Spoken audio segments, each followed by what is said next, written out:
In the primordial world atop the Pillar of Heaven, Buzhou Mountain formed from the spine of the creator god Pangu. A natural grand formation conceals a hidden lotus pond. Within a cyan lotus cradles a soul, slowly awakening to consciousness. Ling Tian was once an orphan from Earth in the land of Huaxia.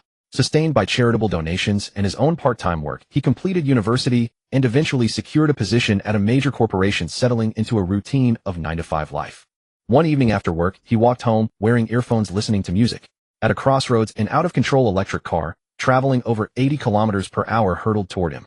With earphones blocking out the world, he heard nothing. A thunderous crash sent his entire body flying, pain engulfing him. He was flung dozens of meters before crashing to the ground, and his consciousness faded into nothingness. In the primordial world, the soul, within the cyan lotus, slowly awakened. Didn't I die? What on earth is happening? Ling Tian's memories still lingered at the instant he was struck by the car. Slowly regaining awareness, Ling Tian examined his current body and discovered he had become a cyan lotus growing within a pool. Then a stream of inherited consciousness flowed from within the lotus, and Ling Tian was so shocked his jaw nearly dropped. He had transmigrated into the primordial world. It was the moment of creation itself when Panga's body became all things.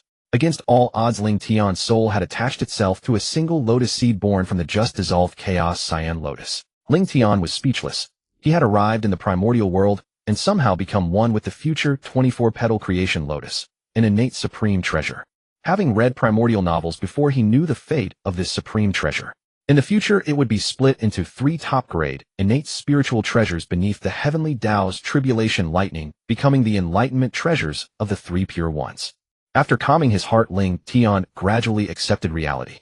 In his mind, he reflected the heavens and earth had only just taken shape, and all living beings were only beginning to be conceived. The remnant souls of chaos demons reincarnated were now hidden away in unknown corners, either cultivating or slumbering. He himself had only just begun to gestate. It would require an extraordinarily long time before he was fully conceived. Eons spanning the fierce beast calamity, the Dragon Han tribulation, and the Dao Demon War, and by then it would be the moment of his dismemberment. The current Heavenly Dao was still gestating within the Heavenly Dao space and had not yet taken shape. The Great Dao still governed the primordial world in its place. Once the fierce beast calamity passed, the Heavenly Dao would slowly take form. The Great Dao would half retire, and the Heavenly Dao would gradually assume control. Once the Heavenly Dao assumed control, any attempt to take form would be absolutely forbidden. The purple heaven divine thunder would descend to dismember him on the spot. Ling Tian gazed at himself now grown into a 12-petal creation lotus and sighed in resignation. Though only 12 petals, he felt his foundation already rivaled that of the 3 pure ones. As he continued to grow toward 24 petals, he believed his foundation would surely surpass theirs, possibly reaching the level of an initial stage chaos demon god. The thought alone was staggering. Taking form was simply impossible. The foundation of the creation lotus was simply too profound. He needed to find a way to quickly take form and emerge, otherwise once the Heavenly Dao emerged it would never permit his transformation. Only while the Great Dao remained could it be done. As Ling Tian slowly organized the Great Dao inheritance he had received from the creation lotus, he discovered a cultivation technique called the Creation Heaven Scripture, which could be cultivated all the way to the primordial supreme golden immortal of the mixed origin. The cultivation realms of the primordial world were Earth, Immortal Heaven, Immortal True, Immortal Mystic, Immortal Golden, Immortal Tai Golden, Immortal Great Luo Golden, Immortal Mixed Origin Golden, Immortal Quasi-Sage, Mixed Origin Great Luo Golden, Immortal Sage, Mixed Origin Supreme, Great Luo Golden, Immortal Heavenly, Dao Mirror, Mixed Origin Infinite, Great Luo Golden, Immortal Great Dao Mirror. Each realm was divided into 4 substages: early, middle, late, and perfection. Yet his current foundation made transformation impossible, and the 24-petal creation lotus was also bound by tremendous karmic ties to the 3 pure ones. It seemed he had no choice but to sever his own origin to take form.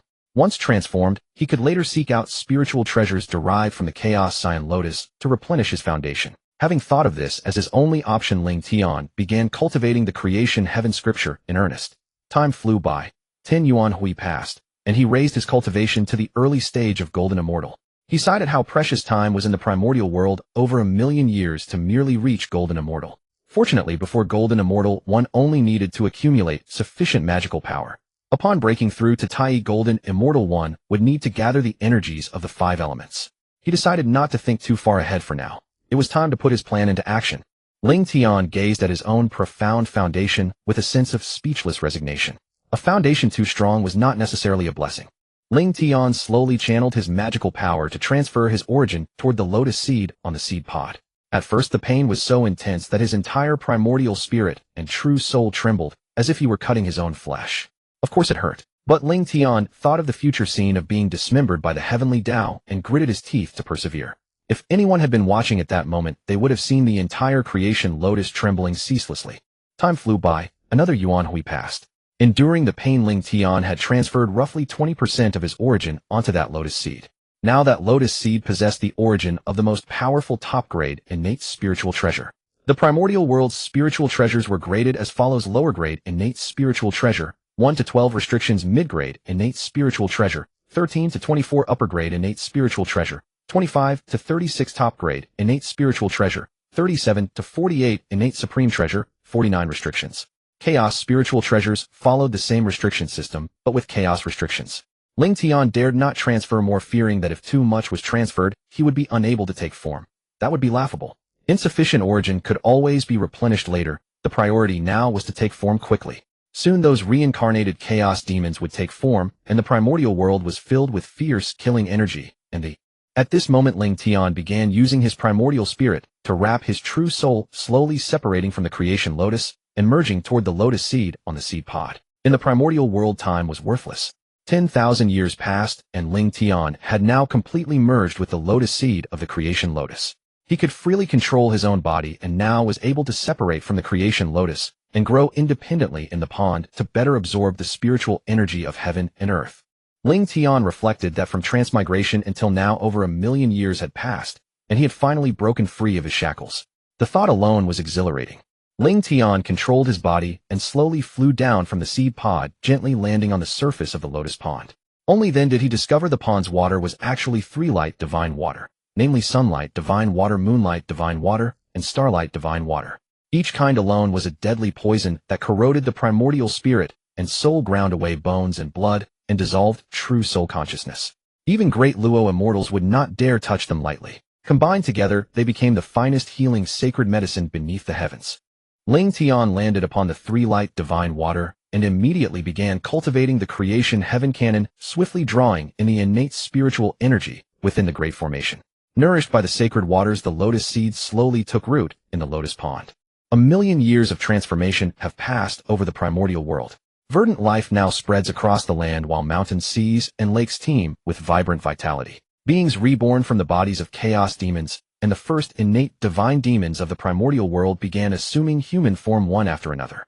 Hongjun Luo Hoyang Mei Qiankuan Inyang Wuxing Wangshu Han Kuan Zhu Long Yuan Feng, Shiqilan Qing Tian, Huang Tian, and Song Tian all emerged directly at the perfection of the Tai Golden Immortal Realm. Each of them was born beneath the blessing of immense fortune. The northern reaches of the primordial world were saturated with the slaughtering aura left by the opening of the heavens and the lingering remnants of chaos demons. These dark fragments began merging to form ferocious beasts, each born with the sole purpose of destroying the primordial realm. Their emergence would mark the beginning of a catastrophe for the entire world. Ling Tian paid no heed to the wider turmoil and could only immerse himself in arduous cultivation. Refusing to fall behind, he trained with every ounce of effort.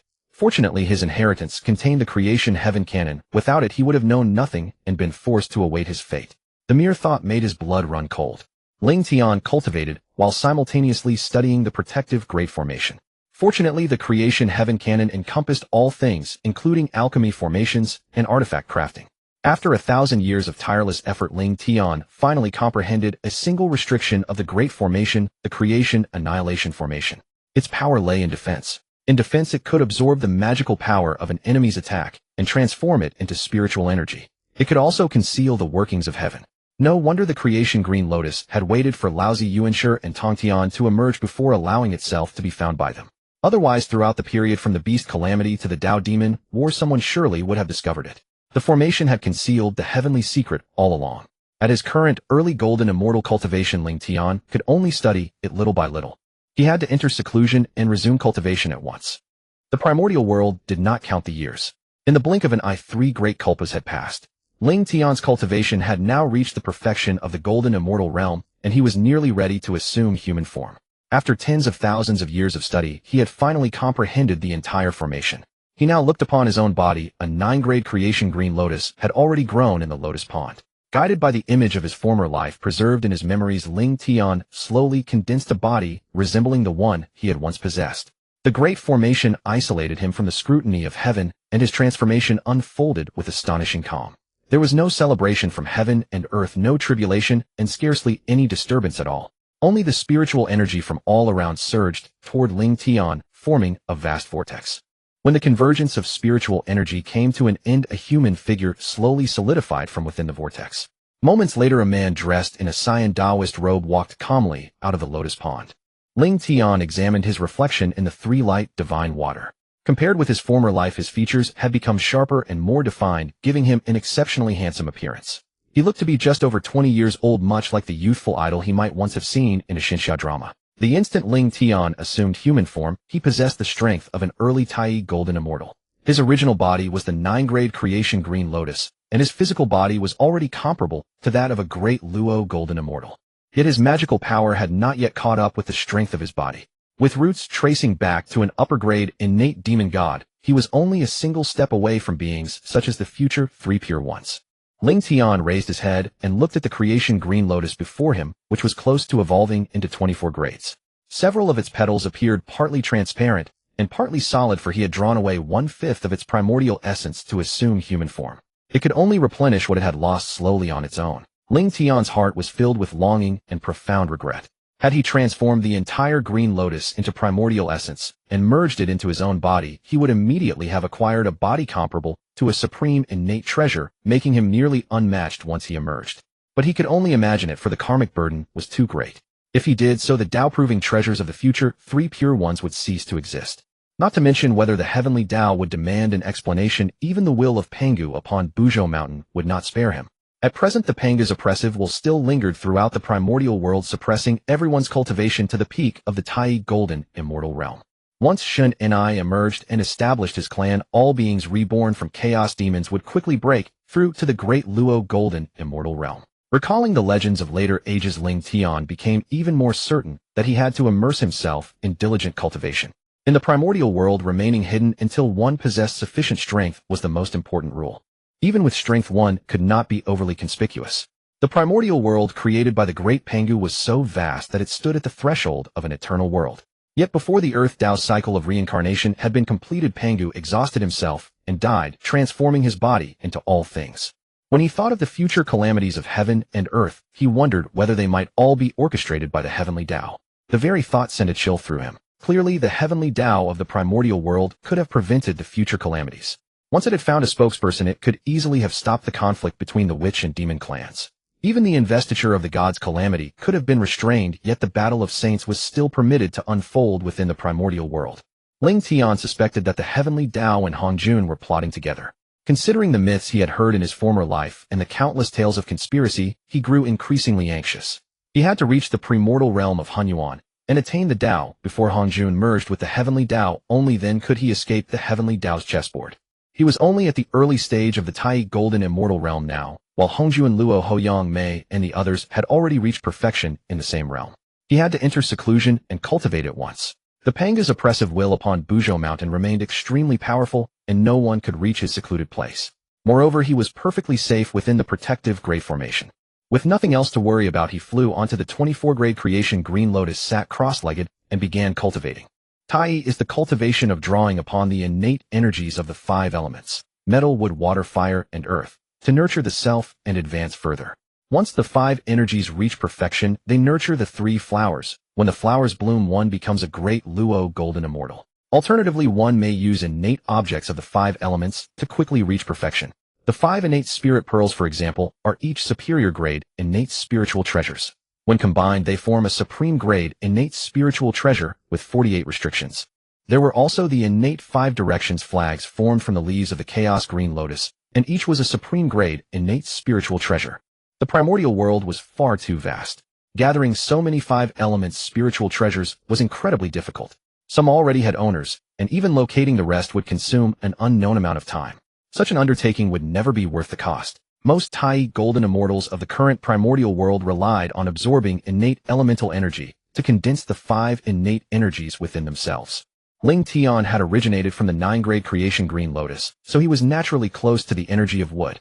He easily condensed the innate wood energy to nurture himself. 10,000 years passed in an instant, and he had fully formed the 5 innate energies within him, breaking through to the middle stage of the Tai Golden Immortal Realm.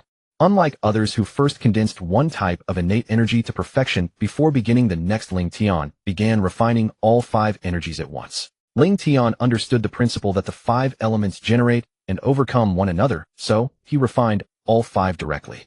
Now that they had condensed, only the slow, painstaking work of bringing them to perfection remained before he could advance to the perfection of the Tai Golden Immortal Realm. In the primordial world, various clans began to emerge.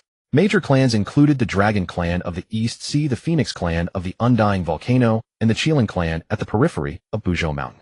Medium-sized clans included the White Tiger of the West, the Black Tortoise of the North Sea, the Vermilion Bird of the South, and the Fox Clan of Qingqiu. Countless other clans also appeared. The primordial world was truly a bustling and lively place.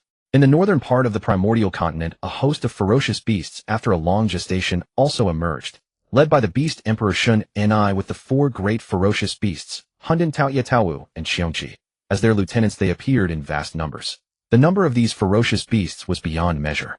Some of the weaker ferocious beasts lacked intelligence, knowing only destruction. They were born from the lingering resentment of chaos deities, driven solely by the desire to shatter the primordial world and return it to chaos. They cared nothing for the primordial world. In a palace within the most concentrated baleful Qi, Shun Ni and the 4 kings of ferocious beasts were discussing something in private. Now that Pangu's divine pressure has lessened considerably, it still suppresses us greatly. I plan to attack the northern primordial world, gather the fortune of our clan, and break through to the great Luo Golden Immortal Realm. Then we shall begin conquering other parts of the primordial world, even destroying it. It is time for our ferocious beast clan to emerge, said Shun and I from his seat, addressing Hundun Taoye Taowu and Xiongqi. Agreed, responded the 4 great ferocious beasts. Then let us begin now, Shun and I declared. After issuing his orders, the 4 great ferocious beasts set out to execute them, leading billions of ferocious beasts on a campaign against the north. In an instant, the entire northern region was filled with the baleful Qi of the great calamity. Most of the beings in the primordial world were still quietly cultivating, unaware that the ferocious beasts of the north had already begun their assault. The first great calamity after the creation of the world had quietly begun. At that time, the chaos deities and the first generation of primordial deities in the primordial world were all cultivating in their dojos, preparing to break through to the great Luo Golden Immortal Realm. Time passed slowly. 100,000 years had elapsed since the ferocious beasts campaign.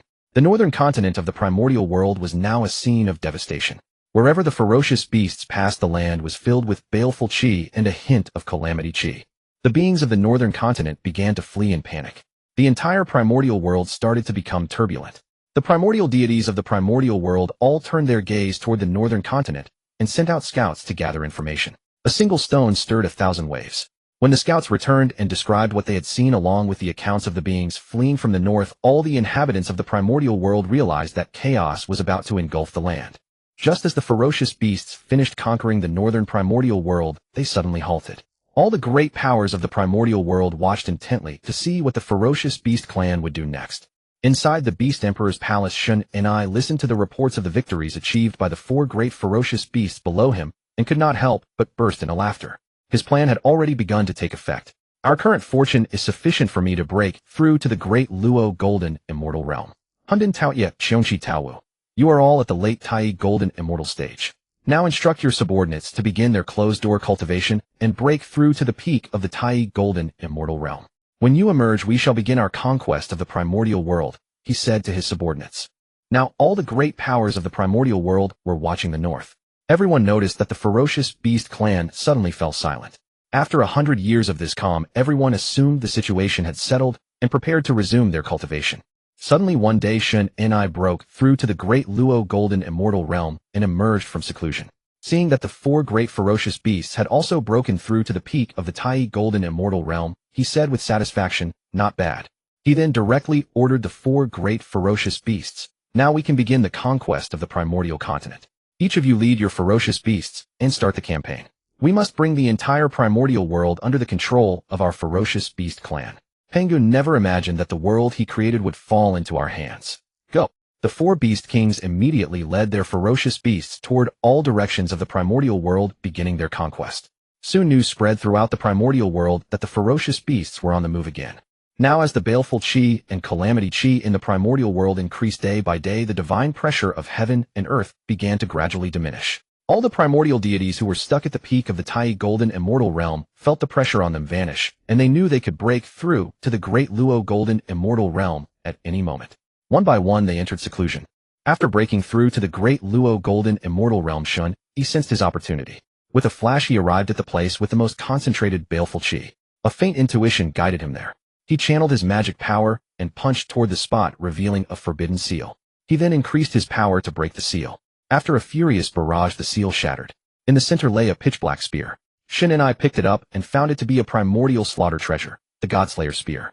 It was formed from the stem of the Chaos Green Lotus combined with the origin essence of the slaughter deity and the baleful chi of creation. Shin and I was overjoyed by the discovery and immediately began to refine it.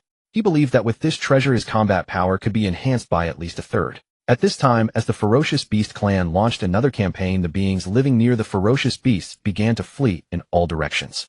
100 years passed swiftly.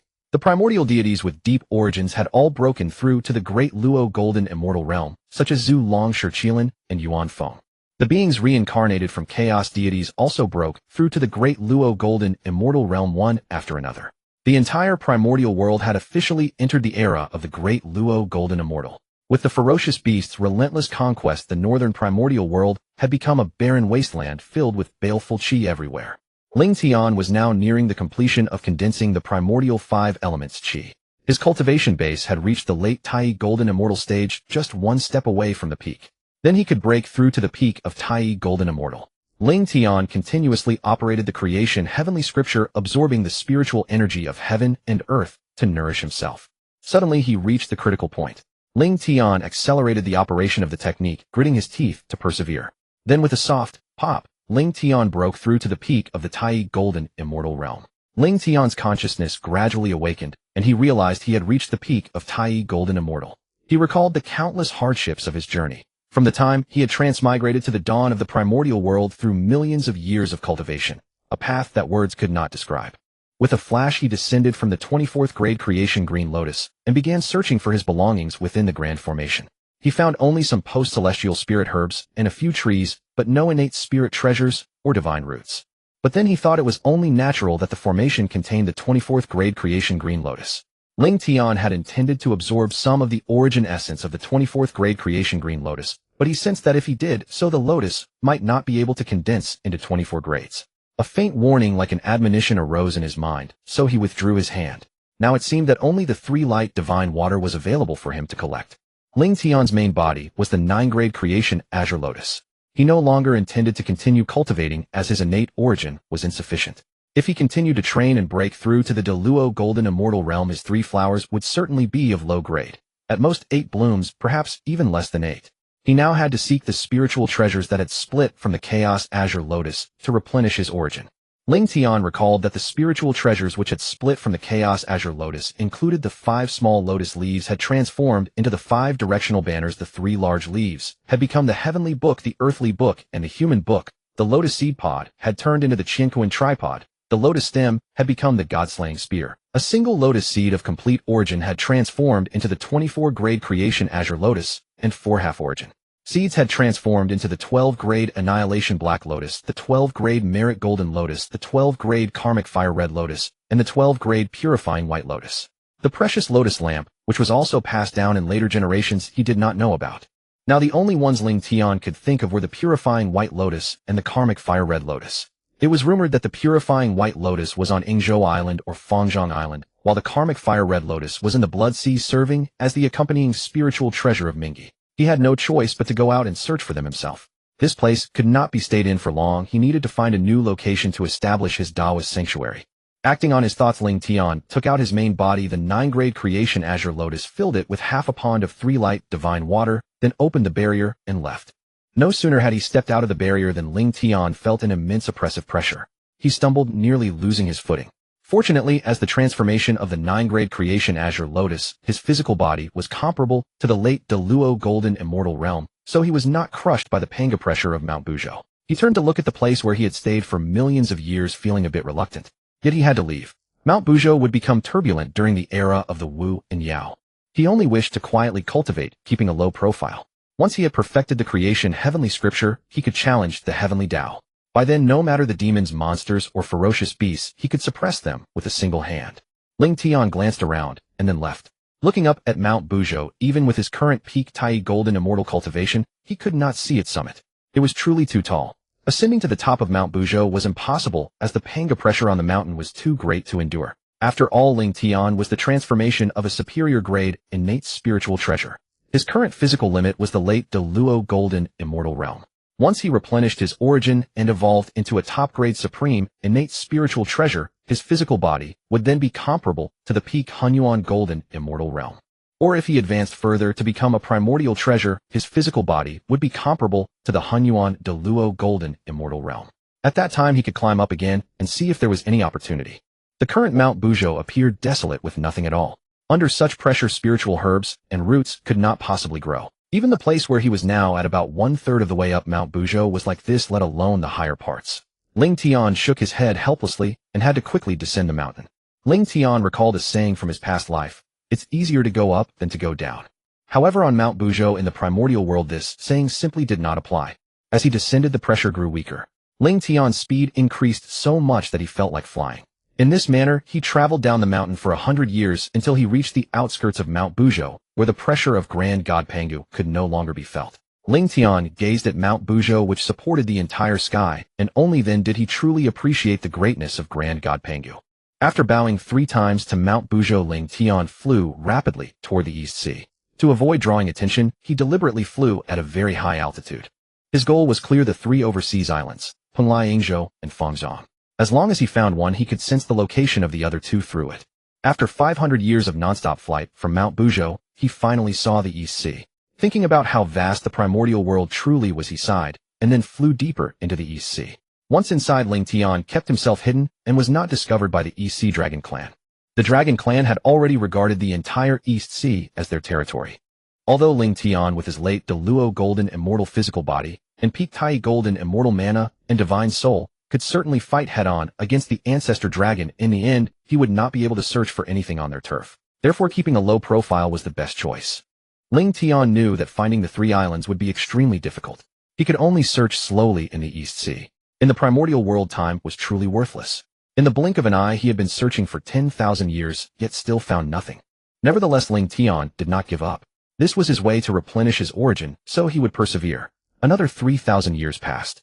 One day, while flying over a certain area of the East Sea, Ling Tian's entire body suddenly trembled, as if being pulled by his origin. This naturally excited him.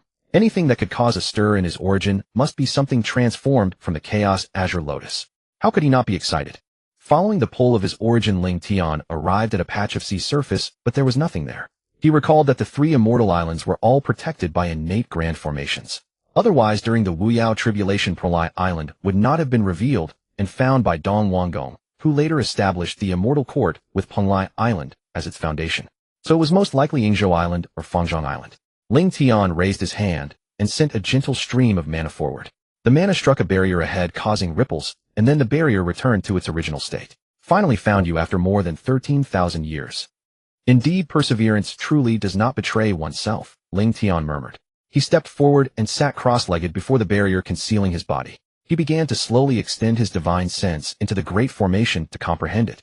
Over time, Ling Tian gradually discovered that the formation resembled the protective formation of the 24-grade Creation Azure Lotus, except that it lacked the ability to absorb mana to transform into spiritual energy. This formation was more focused on concealing celestial secrets and hiding itself.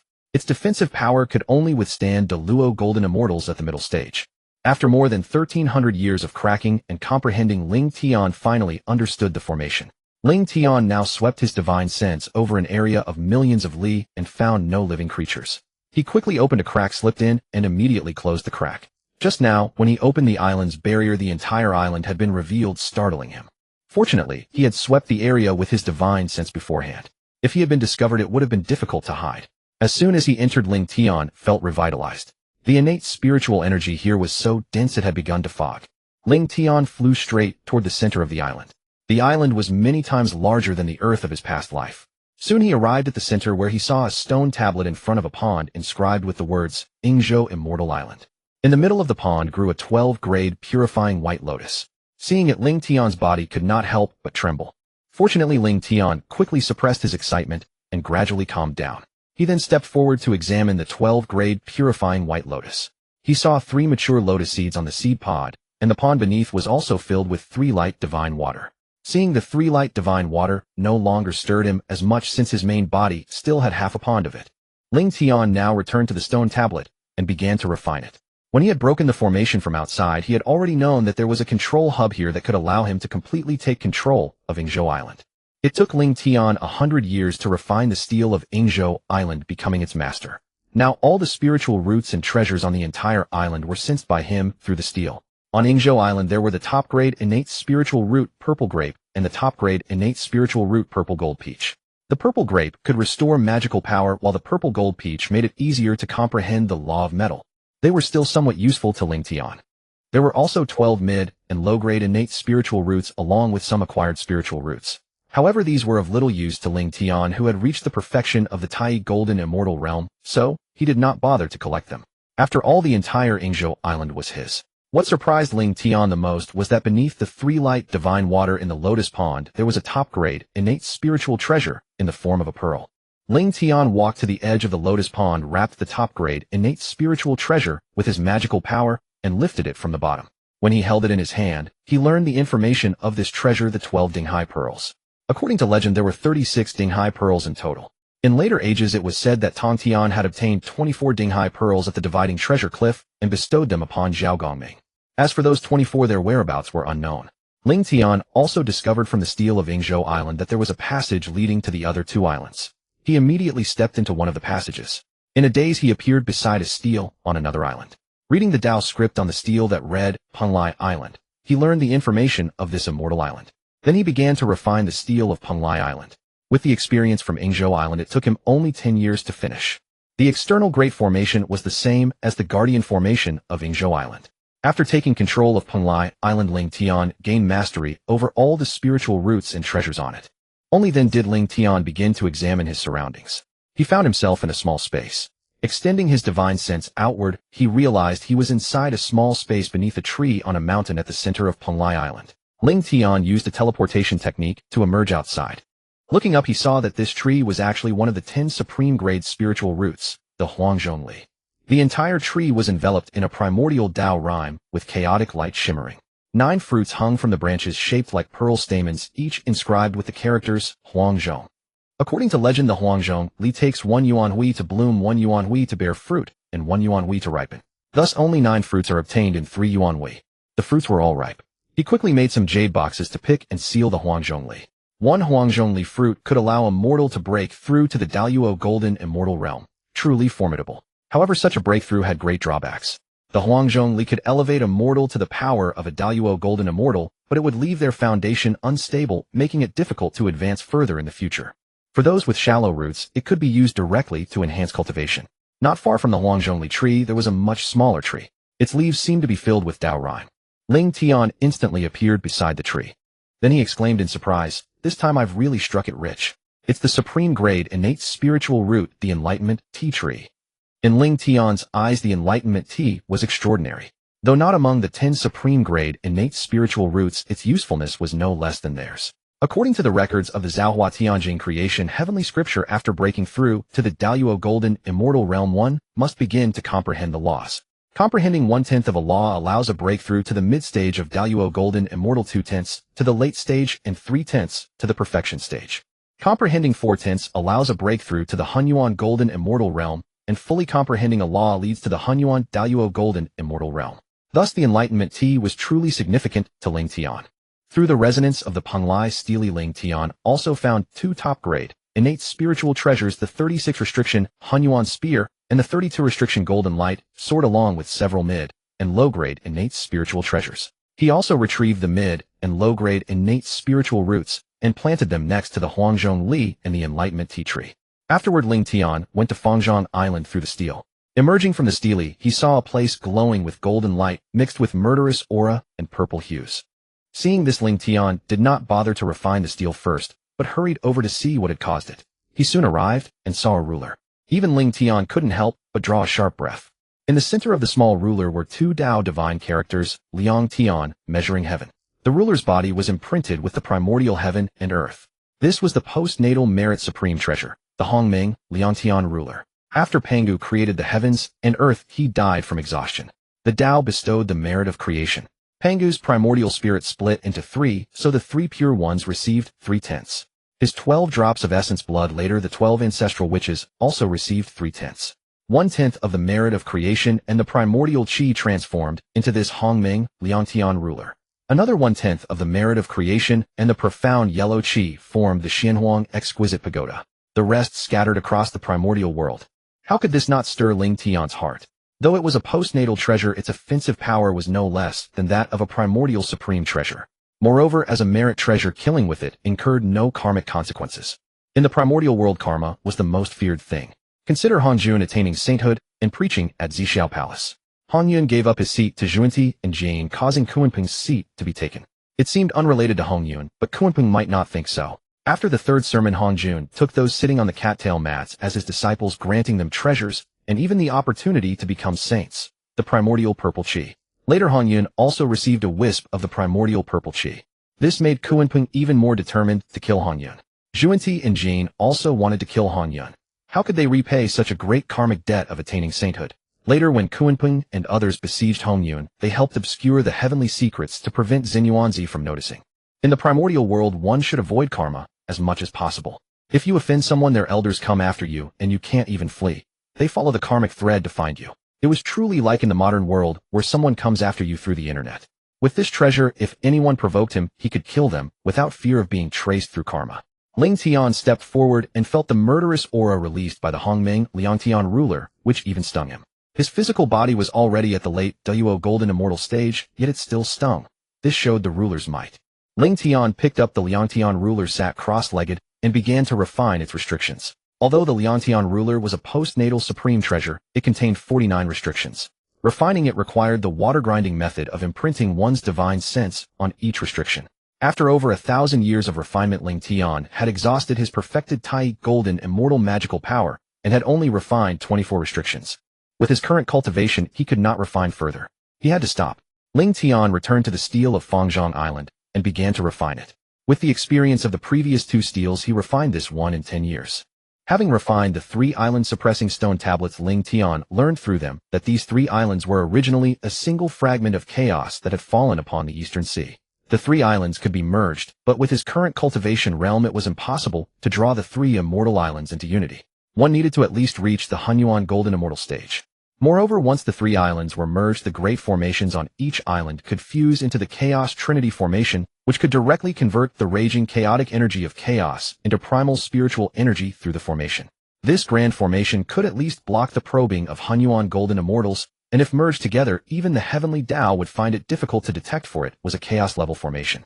The formation's defenses would also rise to the Hunyuan golden immortal level, and if a Hunyuan golden immortal presided over it, even a perfected Hunyuan golden immortal would be unable to break through. Ling Tian rapidly searched for treasure and spirit roots through the stone tablet, and within moments had thoroughly plundered the entire Fangzhong Island, obtaining 1 high-grade innate treasure and 5 mid to low-grade treasures. The spirit roots were all mid to low-grade innate spirit roots, so Ling Tian could not be bothered to collect them. Once the great formation merged, they would not even compare to his own. After finishing the plundering, he headed toward the stone tablet, when suddenly the definite pearl sea he had collected from Ingzhou Island seemed to sense some kind of summons and flew out from his person. Flying toward the front, Ling Tian had only been focused on plundering the immortal island and had not yet had time to refine it. Seeing that he could no longer control it, he simply followed along. It soon stopped in a pile of stones ahead, and the stone mound beneath it began to tremble. Suddenly the stone pile exploded, and from below emerged a black bead even larger than the definite pearl sea. Upon closer inspection, a massive crack ran across the surface of this black bead. Ling Tian halted and watched curiously. The 12 definite pearls continued orbiting the black bead, and then he saw one of the definite pearls slowly dissolving and merging into the crack. Witnessing this, Ling Tian already understood what was happening. This must be the chaos bead, and that crack was undoubtedly caused when Pangu split heaven and earth, and the chaos bead was somehow affected.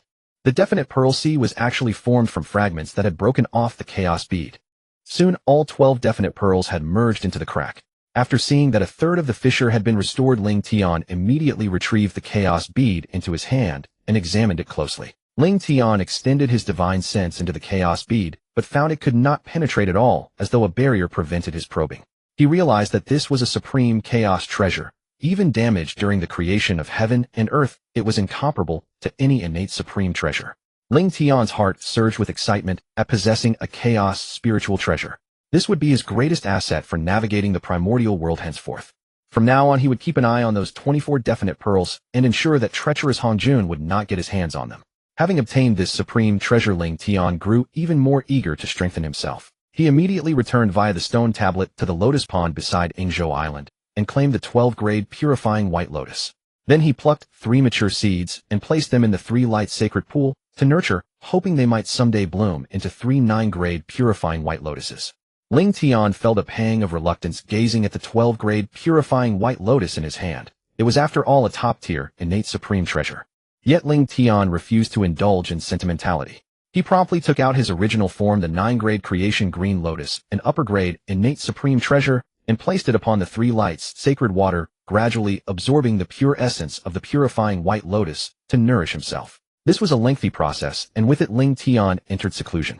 Meanwhile, across the primordial world, the demon beast clan's conquests had already spread to the western, southern, and eastern regions, and all living beings were preparing to rise in resistance.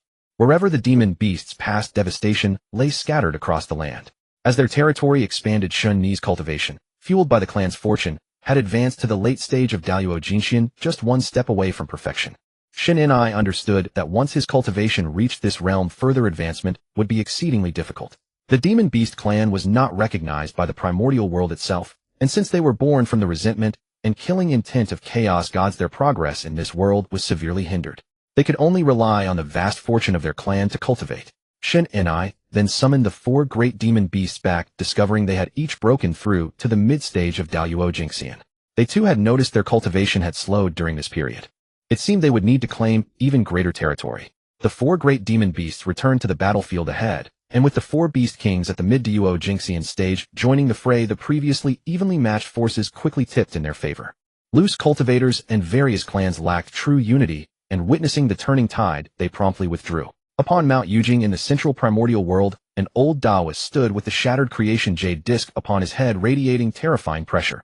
A clear sign he had just broken through to the late stage of Dao Jinxian. None of these reincarnated remnant souls of chaos gods were simple beings. Each possessed comprehension of cultivation within chaos, making breakthroughs virtually effortless. Hongjun had used the creation jade disc to deduce that the demon beast clan was not accepted by the primordial world, and he too was awaiting the right moment to seize opportunity. With his own breakthrough complete, he anticipated that other chaos gods were likewise beginning to awaken. As the demon beast clan continued their conquests, many weak beings in the primordial world fell victim to their slaughter, filling the entire realm with murderous intent and calamitous energy. The demon beasts themselves had been overtaken by this calamitous energy, driving them to slaughter with bloodshot eyes throughout the primordial world. It wasn't until one day, when certain beings resisting the demon beasts managed to slay some of them, that Heavenly Dao bestowed merit as reward. This triggered waves of action across the entire primordial world, for as the saying went, profit stirred the hearts of men, the bold grew fat, while the timid starved. Especially the Dragon Phoenix and Qilin clans made the most spectacular display of force. These 3 clans stood as the largest forces after the demon beast clan, destined to be the protagonists of the coming Culpa. Their leaders had each just broken through to the late stage of Dao Jinxian, placing their strength among the finest in the primordial world. Hongjun had also reached the moment he had been waiting for. He knew well that he could not match Shun Ni, whose immense fortune had likely already propelled him to perfection. He needed to seek allies and unite more innate gods and demons to jointly oppose the demon beast clan. While Ancestor Hongjun searched for reinforcements, Beast Emperor Shun Ni listened to reports from his 4 beast kings.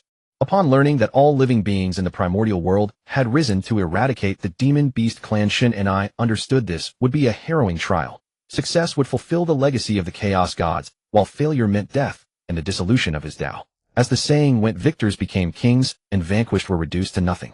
Time slipped away swiftly, and within a single Yuanhui cycle under the leadership of the Dragon Phoenix and Qilin clans, the Demon Beast clan had been driven back to the northern realms.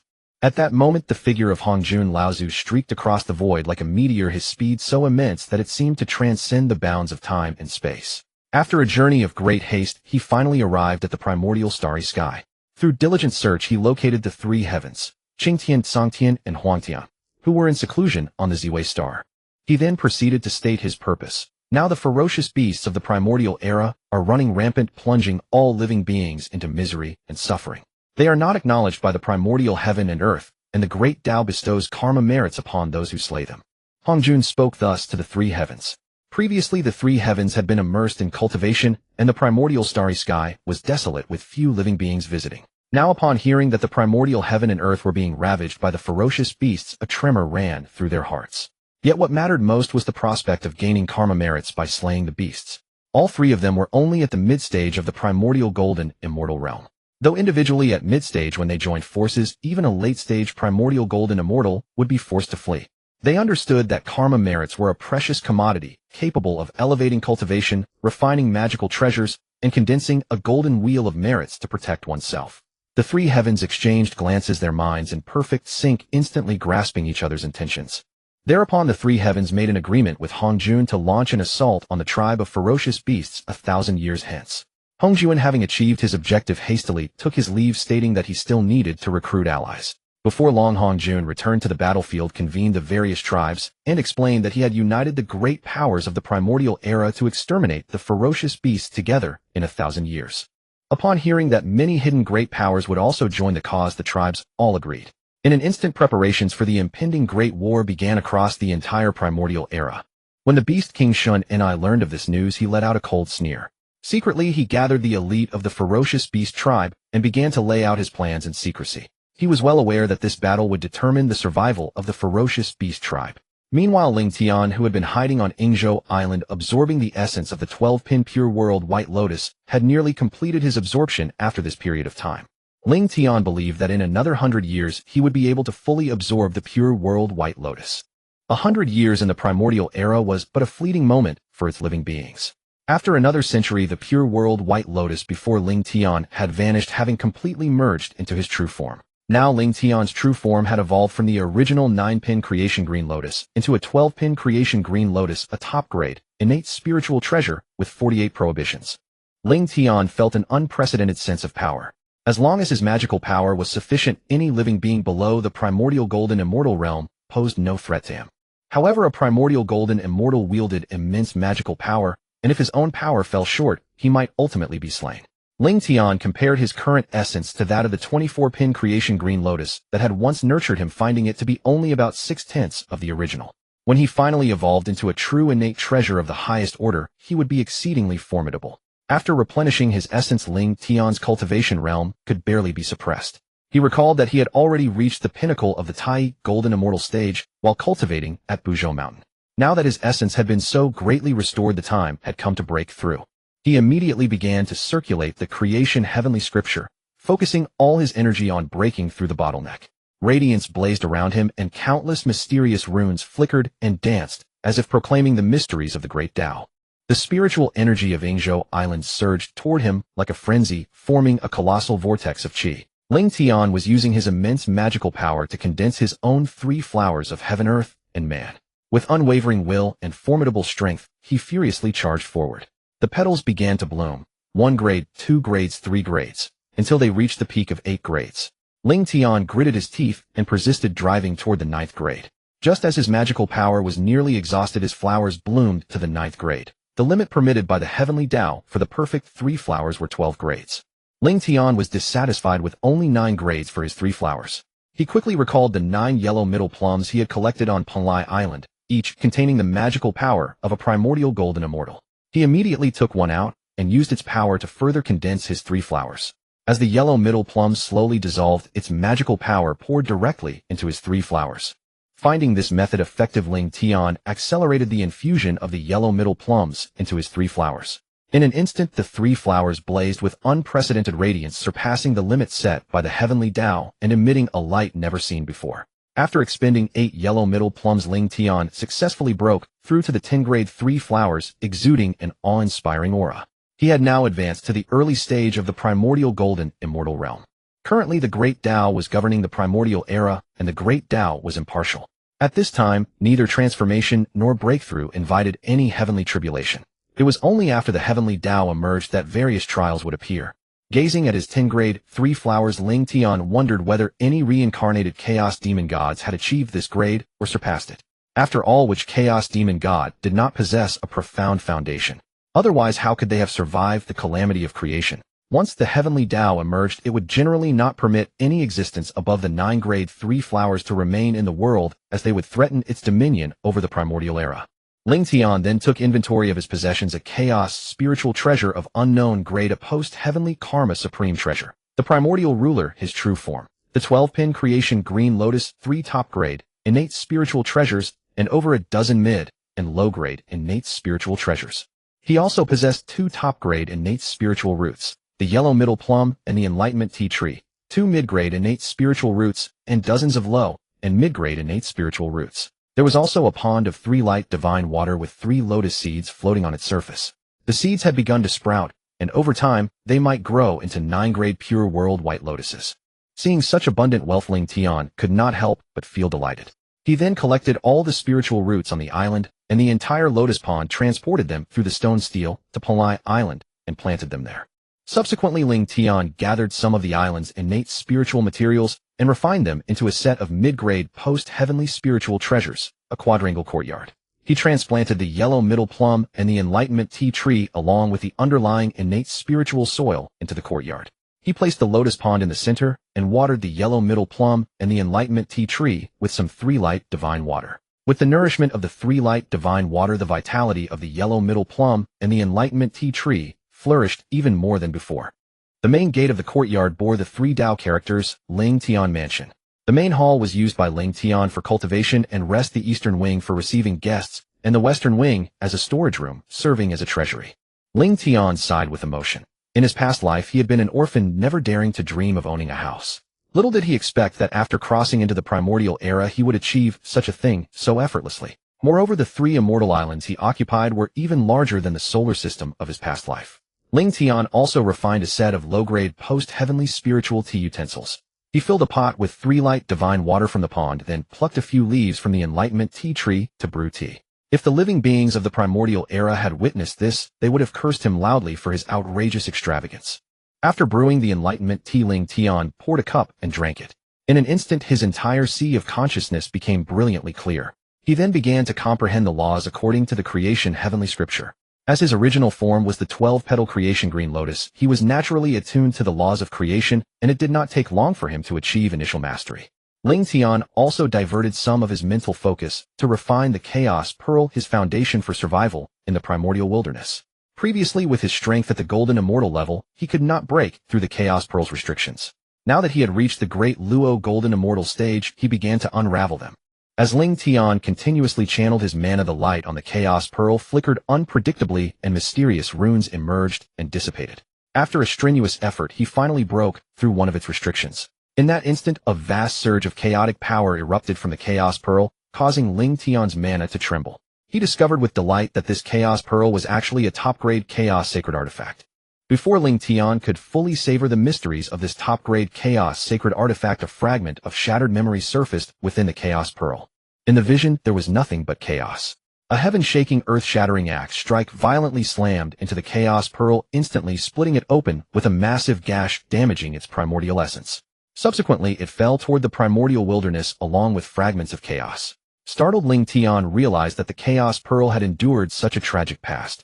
The 36 calming sea pearls were none other than the fragments of the Chaos Pearl. He had already obtained 12 of them, but the whereabouts of the remaining 24 were unknown.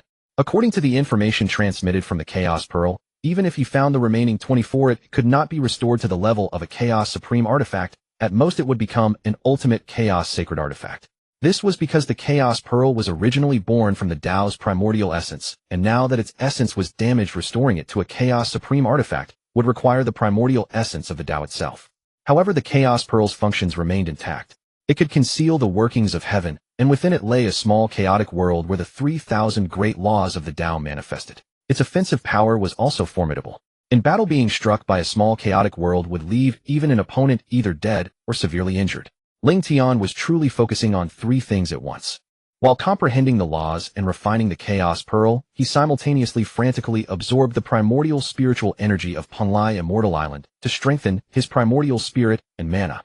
Ling Tian's physical body was already formidable enough, so advancing on all 3 fronts was the most prudent approach. 500 years passed in the blink of an eye. On this day, Ling Tian's aura suddenly surged violently, and the laws of creation swirled around him. After a short while his aura calmed as he smoothly broke through to the mid-stage of the great Luo golden immortal realm. His primordial spirit and mana had both reached this level, and his physical body had already surpassed the great Luo golden immortal stage. With the power of his mid-stage great Luo golden immortal cultivation, he had also refined 6 restrictions of the Chaos Pearl. Now able to preliminarily use the Chaos Pearl, it was time to go out and properly explore the primordial wilderness.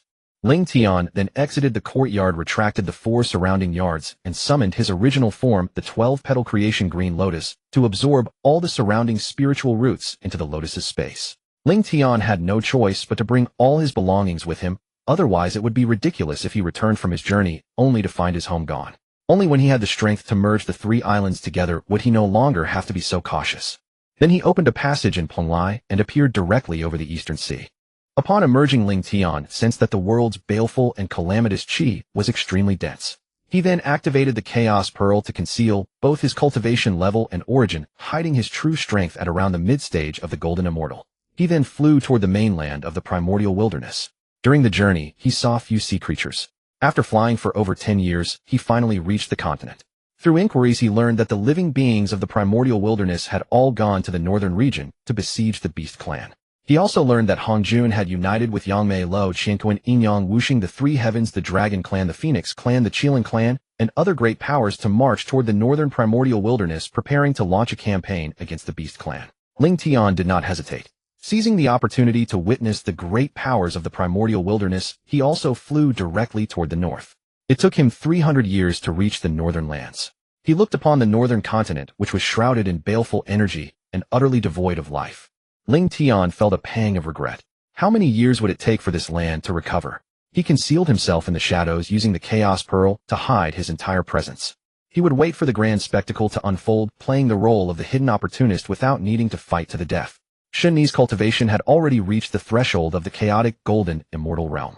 He knew there was no time to continue elevating his strength, as the great powers of the primordial wilderness had gathered in the north, and the great battle was about to commence. Shen Ni immediately summoned the 4 great beasts and commanded them to assemble their army for battle. The 4 great beasts were all at the late-stage great Luo golden immortal level. They matched the strength of the current top-tier great powers of the primordial wilderness. After Patriarch Hongjun arrived at the northern gathering point, he discovered that all the fellow Taoists he had contacted had already assembled. He then began to arrange the plan. He Luoho Yangmei, Qianquan Inyang, and Wuxing would besiege Shen Ni, the 3 heavens ancestral dragon, primordial phoenix, and primordial Qilin, along with other great powers of the primordial wilderness, would besiege the 4 great beasts. The rest would deal with the beast army. Shen Ni led the vast army of the Beast clan toward the territory of the primordial wilderness living beings. After 10 years, he arrived at the battlefield where the 2 sides would clash.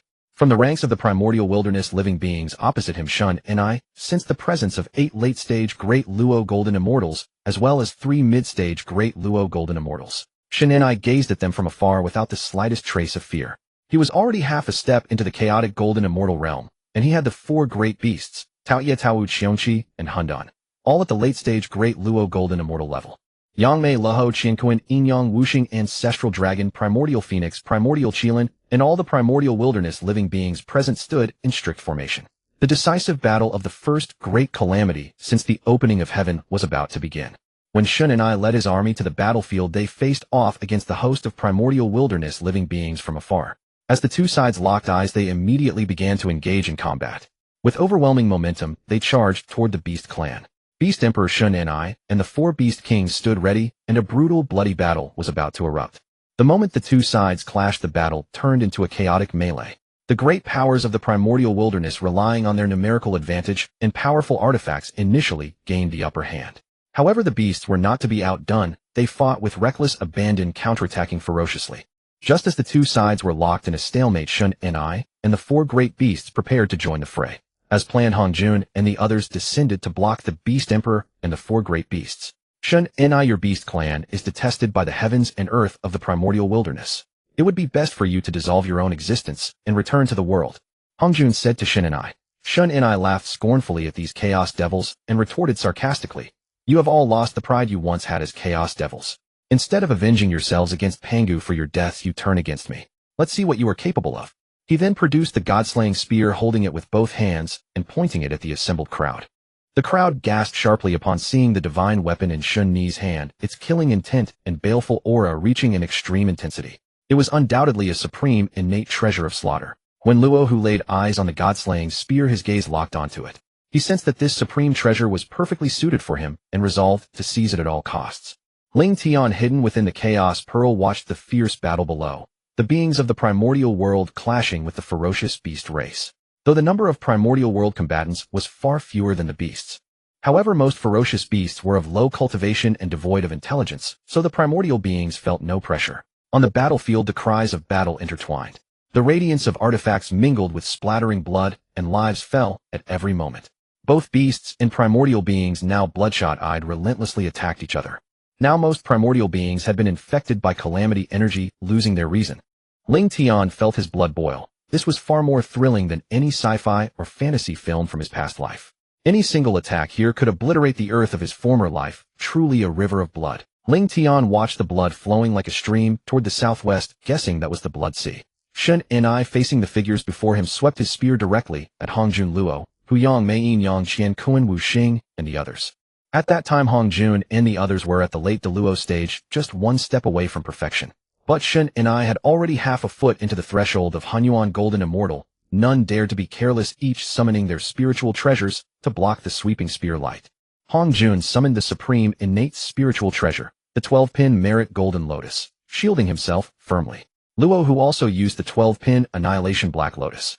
Wu Xing brought out the 5 Elements Pagoda to protect himself. Qian Kuan unfolded the Qian Kuan map before him. Yin Yang directly raised the Taiji diagram for defense. Yang Mei most straightforward formed a spatial vortex with nothing redirecting the attack elsewhere. Ling Tian marveled repeatedly. No wonder the space law was supreme. Time is the sovereign, space is the king. Fate does not appear, causality claims the throne. Destruction is immeasurable, creation is unparalleled. Yin and Yang reign above the 5 elements, emerge together. Power is supreme, reincarnation controls the field. None of the top 10 laws are simple.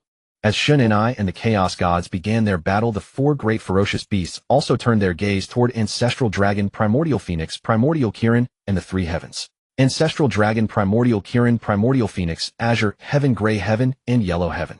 These 6 powerful beings also began to attack the 4 great ferocious beasts. Ancestral Dragon's eyes were sharp, his whole body exuding a powerful aura. Clutching the Ancestral Dragon Pearl tightly, he dashed toward Taotai like a burning meteor. Taotai sensed Ancestral Dragon's threat, opened its gaping maw, and let out a roar whose sound waves made the surrounding space tremble slightly. Its body was as massive as a mountain, each step shaking the earth. Ancestral Dragon and Taotai met in midair, instantly launching a breathtaking battle. Ancestral Dragon swung the Ancestral Dragon Pearl, unleashing dazzling light. Every attack carried earth-shattering power. Taotai countered with its sharp claws and fangs, engaging in fierce combat. Their attacks interwove like a violent storm, locked in a stalemate. Ancestral Dragon's speed was lightning-like, weaving through Taoyu's assaults, seeking its weakness. Meanwhile, Taotai relied on its immense strength and tough hide to repeatedly withstand Ancestral Dragon's attacks. Primordial Phoenix had now engaged Xiongqi with a swift slash. In an instant, Primordial Phoenix transformed into a golden light, charging toward Xiongqi. Gripping the Phoenix staff, she struck viciously at Xiongqi's head. Roar! Xiongqi flew into a rage, its massive body also turning into a black light, colliding with Primordial Phoenix. Bang! The 2 figures crashed violently in midair, shaking the void and sending a terrifying shockwave in all directions. The 2 figures then separated. In the sky, Primordial Phoenix produced the supreme innate spiritual treasure, the Southern Bright Lihua flag, waving it to emit dazzling Southern Bright Lihua fire. Laws danced around her as she fired scorching flames, tearing through the void and striking Xiongqi. Xiongqi refused to yield, radiating black, baleful energy to resist the Southern Bright Lihua fire. At the same time, its claws gleamed with sharp, cold light, attacking Primordial Phoenix. Primordial Phoenix met the attack with the Phoenix staff, and the 2 became locked in a fierce stalemate. Primordial Kirin also faced Taowu, who struck first. With a loud roar, Taowu lunged at Primordial Kirin, claws wrapped in black energy that could tear apart spacetime. Wherever it passed, grass and trees turned to ash and rocks crumbled to dust. Primordial Kirin neither dodged nor avoided, bringing out the supreme innate spiritual treasure, the Kirin seal, and hurling it directly at the black light. The seal pierced through the darkness and smashed into Taowu. Taowu showed no fear, swatting the seal with all its might, then charged forward to engage in close-quarters combat, with Primordial Kirin exchanging brutal blows. It was a fight to the death. Azure Heaven, Gray Heaven, and Yellow Heaven, though only at mid, De Luo Golden Immortal fought evenly with the late De Luo Chaos. Shun Ni, brimming with murderous intent and gripping the god-slaying spear, faced 6 chaos gods alone without a trace of fear. Luo Hu said to Shun Ni, today is your day of doom. Is that so? The outcome is still unknown. I Shun Ni will fight to my heart's content today. Shun Ni replied to Luo Hu. Luo Hu desperately wanted the god-slaying spear. At this moment, Luo Hu had not yet discovered the immortal slaying sword formation beneath Mount Sumeru, so he summoned the demon tower and charged forward to join Hongjun and the others in besieging Shun Ni. Hongjun brought out the supreme innate treasure, the Panga banner, and shook it, releasing countless chaotic sword energies that could tear everything apart.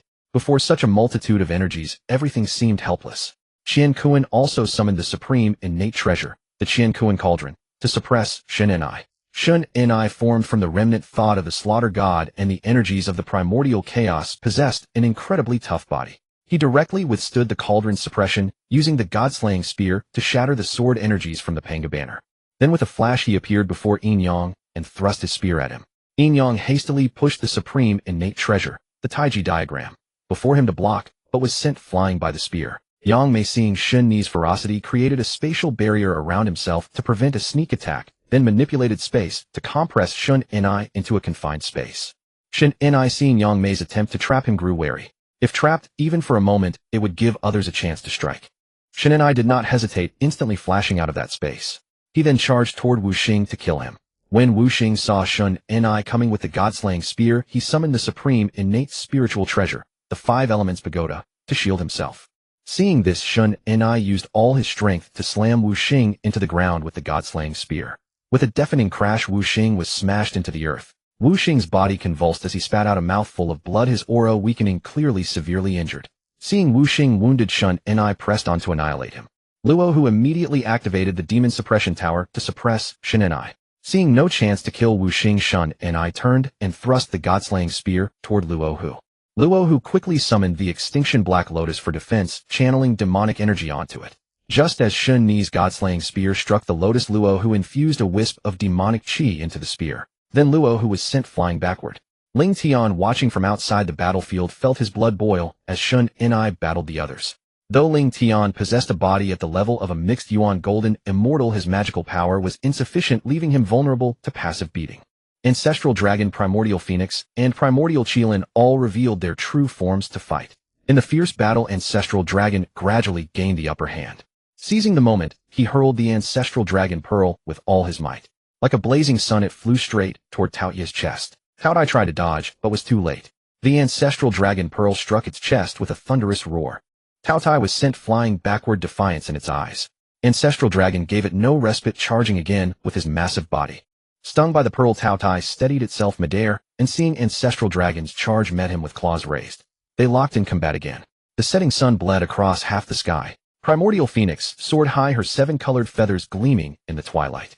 Her cry resonated like a bell, shaking the heavens. She radiated terrifying flames, her gaze fixed on the ferocious beast Qiongqi ahead. Qiongqi was enormous, its black fur glossy and bone wings blotting out the sun. It emitted low growls, exhaling black, foul-smelling gas that withered all vegetation in its path. Beast, today you shall die. Primordial Phoenix roared, flapping her wings. Countless golden flames shot toward Qiongqi like a meteor shower. Qiongqi flapped its bone wings violently, raising a storm of sand and stone that collided with the golden flames, producing a deafening explosion. It opened its maw and spewed a stream of black, baleful energy straight at Primordial Phoenix. Primordial Phoenix dodged aside, her claws like hooks striking Qiongqi's back. Qiongqi roared in pain, turning to counterattack with its sharp claws. The two fought fiercely, neither gaining the upper hand. Golden flames and black, baleful energy intertwined, painting the entire sky red. Primordial Phoenix's feathers fell continuously, yet she fought on bravely. Though Qiongqi was gravely wounded, the ferocity in its eyes only grew. Meanwhile, the battle between Primordial Qilin and Tao Wu reached its climax. Primordial Qilin radiated auspicious light, each step shaking mountains and rivers. It raised its massive hoof and stomped down toward Tao Wu. Tao Wu opened its maw, spewing black venomous flames.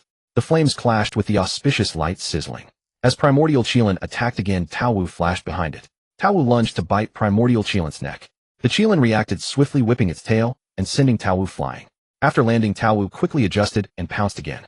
At this moment, the battlefield was filled with overflowing energy, cracks appearing in space. Ling Tian shifted his gaze to the three heavens, muttering inwardly, "Aren't these the spiritual treasures that Hongjun later bestowed upon Houtu?" The Heavenly Emperor soared the heaven-gazing mirror and the Houtu Tower. Qing Tian, Song Tian, and Huang Tian suppressed chaos, dominating the fight. Chaos roared, erupting with immense resentment and baleful energy. It directly attacked Qing Tian. Qing Tian's expression tightened as he swiftly circulated his spiritual power, a flash of light, revealing the Houtu Tower for defense. Chaos's massive form slammed into the Houtu Tower with a deafening sound, causing the treasure's light to flicker and almost collapse. Song Tian activated the heaven-gazing mirror, and Huang Tian slashed with the Heavenly Emperor's sword, sending two powerful attacks toward Chaos. Sensing the threat, Chaos temporarily abandoned its assault on Qing Tian to defend. As Chaos was distracted, Qing Tian seized the opportunity, gathering all his strength to unleash a fierce strike that slammed into Chaos. Chaos staggered from the blow, letting out a pained roar. Yet it did not fall. Instead it counterattacked more frantically, its resentment and baleful energy surging like a tidal wave toward the three. The three exchanged glances, silently forming a triangle to jointly resist the attack. Their spiritual powers intertwined, creating a solid barrier. Ling Tian watched the fierce battle below between the armies led by the Dragon Phoenix and Shilin clans against the beasts. Having never truly fought since crossing into the Primordial World, he lacked combat experience despite his cultivation. Ling Tian emerged from the Chaos Pearl, concealing his cultivation to the late Tai Golden Immortal stage, and joined the battlefield, slaughtering the beast horde. Like a cyan lightning bolt, Ling Tian plunged into the beasts, felling them wherever he passed. Wielding the superior grade innate spiritual treasure Golden Light sword, its dazzling glow beheaded several beasts with each swing. As he killed more and more beasts, a massive late-stage Tai Golden Immortal beast behind him noticed his rampage. It charged from the rear, exuding a terrifying aura that made the earth tremble. The beast lunged at Ling Tian, its huge claws whistling through the air. Ling Tian swiftly sidestepped and thrust his sword at the beast leader's eye. The beast leader roared in pain, opening its maw to spew black flames. Ling Tian did not evade. He charged straight through the flames, leaped up, and plunged his sword into the beast leader's heart. He then used his magical power to destroy both its soul and body, killing it utterly. Ling Tian then sought another Tai Golden Immortal beast, engaging in a new bout of slaughter. Looking across the northern primordial world, a scene of desolation unfolded. Once lush lands were now barren. Countless rivers and mountains destroyed, the earth cracked open with lava spewing, as if doomsday had arrived. Amid this ruined land, a heart-stopping slaughter raged on. The primordial beings fought desperately against the beasts, both sides bloodthirsty and merciless. Yet as time wore on, the ferocious beasts gradually found themselves at a disadvantage. Though massive in stature and immense in strength, they began to appear somewhat suppressed against the primordial beings who had been driven into a bloodthirsty frenzy. Meanwhile, the fierce battle between Shun Ni and Hongjun Luo Hoyang, Mei Yin Yang Qinquan, and Wu Xing raged relentlessly. Both sides traded blow after blow, neither yielding an inch, and the combat settled into a grinding stalemate. Yet Shun Ni bore no trace of fear. For all the formidable enemies arrayed against him, he gripped the god-slaying spear and refused to retreat. With a sudden flourish, he thrust the god-slaying spear like a bolt of lightning straight toward Yang Mei. A strike so swift it left onlookers breathless. Yang Mei's lips curled into a faint smile. With a casual gesture, he employed a spatial displacement technique and vanished from his position in an instant. Shun Ni's attack had fallen completely empty. Before he could register his surprise, Hongjun waved the Panga banner, and countless razor-sharp sword chi descended upon him like a torrential downpour sweeping across the heavens and earth. At the same moment, Luo Ho channeled the world-destroying Black Lotus, unleashing a cataclysmic beam of divine radiance that intertwined with Hongjun's sword chi, forming a terrifying torrent of destruction. Wu Xing showed no weakness either. He summoned his five-color divine light, a dazzling rainbow-hued brilliance, and directed it squarely at Shun Ni's god-slaying spear. The three attacks harmonized flawlessly, as though intent on utterly devouring Shun Ni. At this critical juncture, Yin Yang struck. He hurled the Taiji chart, instantly freezing the surrounding space, and trapping Shun Ni with no avenue of escape. Simultaneously, Qianquan launched his assault from above, wielding the Qianquan tripod, and bearing down upon Shun Ni with the crushing weight of Mount Tai itself. Despite this ferocious onslaught, Shun Ni remained unflinching. His gaze burned like torches locked onto the Qianquan tripod, and he swung his god-slaying spear with all his might, striking straight at it. A thunderous crash erupted as the god-slaying spear collided violently with the Qianquan tripod, sending shockwaves tearing through the battlefield. Exploiting the aftermath of that tremendous impact, Shun Ni flashed forward like a phantom and slipped through the encirclement in an instant. Behind him, the attacks of Hongjun Luo Ho and Wu Xing collided with one another and detonated in a colossal explosion. Eyes wide, Shun and stared at the six figures who had just surrounded him, and a wave of lingering dread washed over him. Moments before he had been completely encircled by those six warriors.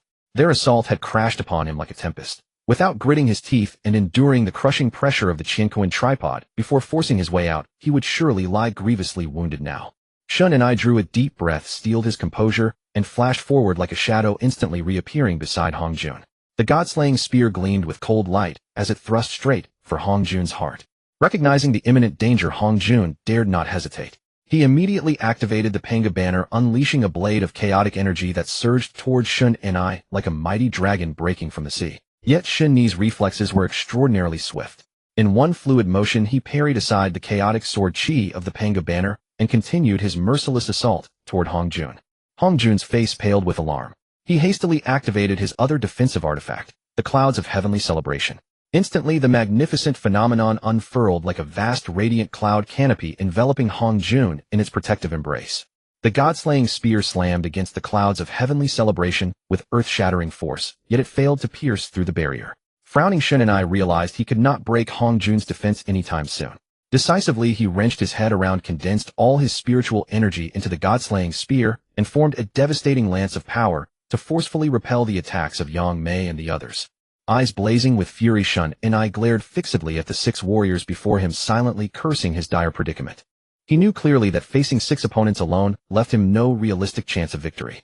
His only path was to strike them down one by one, reducing them all to grievous wounds. Otherwise, no amount of endurance could overcome their coordinated assault. Shun and watched helplessly as the four great beast kings were tightly engaged by their foes, utterly unable to spare any forces to reinforce him. There was no alternative now. Clenching his teeth, he steeled himself and charged onward. Shen Ni's gaze fixed upon Wu Xing, who stood not far away. In his mind, he calculated Wu Xing had previously been injured by his hand, and his strength must have declined considerably. Furthermore, Wu Xing was currently the closest to Yin Yang, an exquisite opportunity indeed. With this thought, Shun and activated without hesitation the killing laws that swirled around his body. Gripping the god-slaying spear with both hands, he poured spiritual energy continuously into the weapon, awakening its primal essence of slaughter.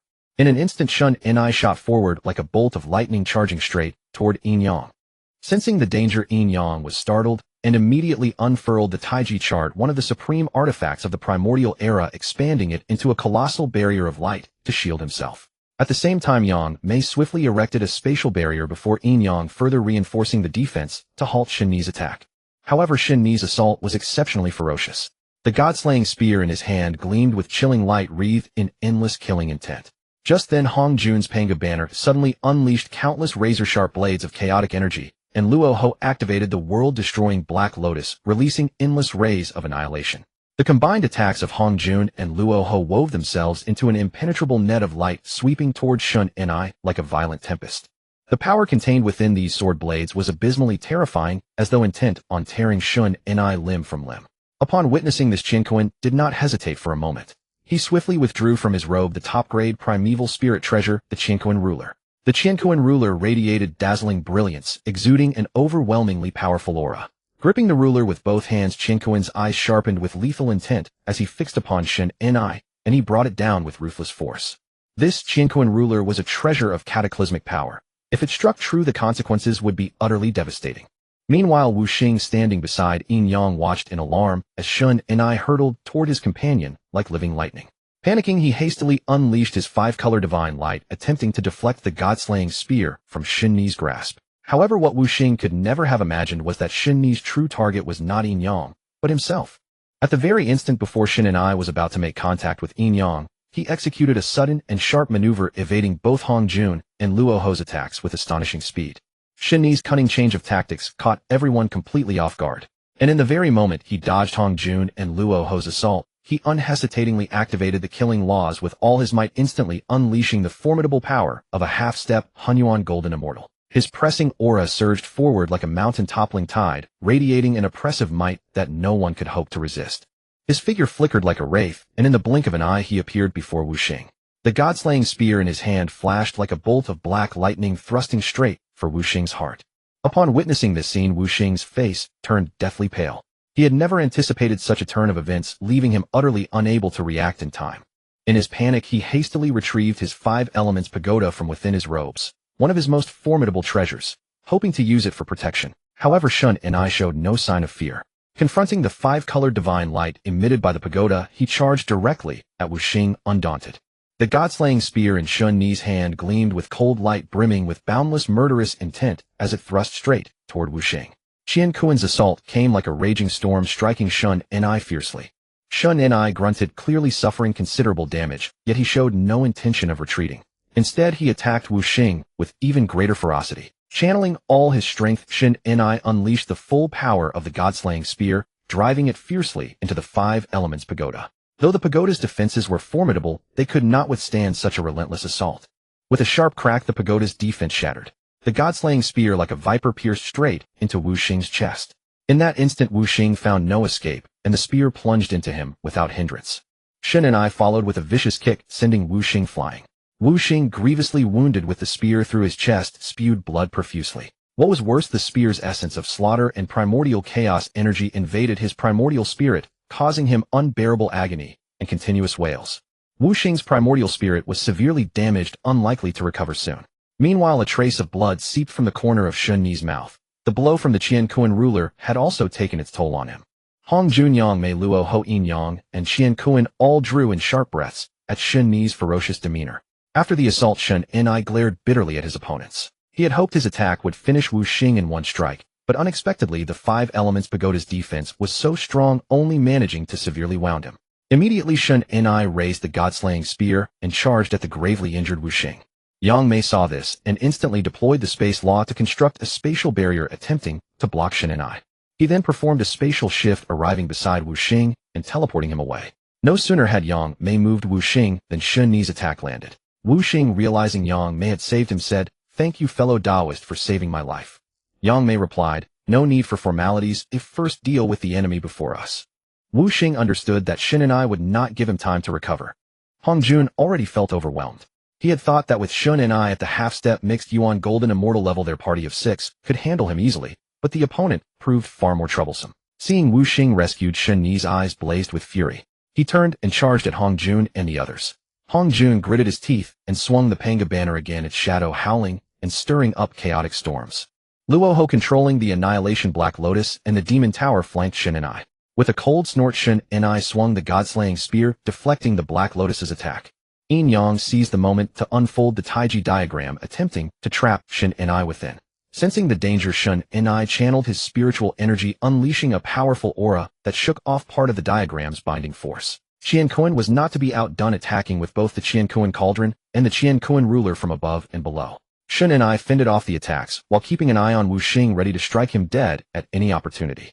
Yin Yang noticed Shun Ni targeting Qian Kuan directly, so he activated the Taiji diagram to stabilize the earth, water, fire, and wind, making Shun Ni's movements difficult. Shun Ni ignored it, directly channeling his power to disperse the Taiji diagram's force. Seeing this, Yin Yang retracted the diagram to protect himself. As Shun Ni broke free from Yin Yang's attack and continued his assault on Qian Kuan, Yang Mei directly invoked the space law's great spatial slash technique, striking at Shun Ni from behind. Hongjun, meanwhile, continued to shake the Panga banner, releasing chaotic sword chi to attack Shun Ni's back. Shun Ni immediately sensed the danger behind him. Shun Ni turned and used the god-slaying spear to block Yang Mei and Hongjun's attacks. At that moment, Qian Kuan's blow struck from behind, and Shun Ni had no time to dodge. The Qian Kuan ruler struck his back, opening a gash from which blood poured onto the primordial land. Staggered by the blow, Shun Ni's eyes flashed with even fiercer killing intent. Enduring the searing pain in his back, he let out a furious roar, his aura surging dramatically. The god-slaying spear blazed with intense light, forcibly breaking free from the surrounding attacks. His gaze locked onto Hongjun, and in a flash he charged straight at him. Hongjun's expression changed, and he hastily swung the Panga banner again, summoning chaotic sword chi. Yet Shun Ni charged recklessly into the sword chi, the god-slaying spear, thrusting toward Hongjun with unstoppable momentum. At that critical moment, Luo Ho struck from the side the Annihilation Black Lotus, slamming heavily into Shun Ni.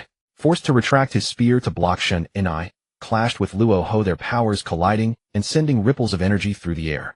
Meanwhile, Qian Kuan, Yin Yang Mei, and Wuxing took the opportunity to surround him from all directions. Though at a disadvantage, Shun Ni's eyes held no fear. Seeing Wuxing also attacking, he saw an opportunity. Clenching his teeth, he channeled all his power and once again charged at Wuxing. Shun Ni drove the god-slaying spear with all his might, throwing himself recklessly at Wuxing. The spear's assault bore down on Wuxing like an avalanche. The five elements pagoda that had shielded him was instantly broken. Having been severely wounded by Shun Ni earlier, Wuxing knew he was powerless to continue. He realized that death was inevitable today.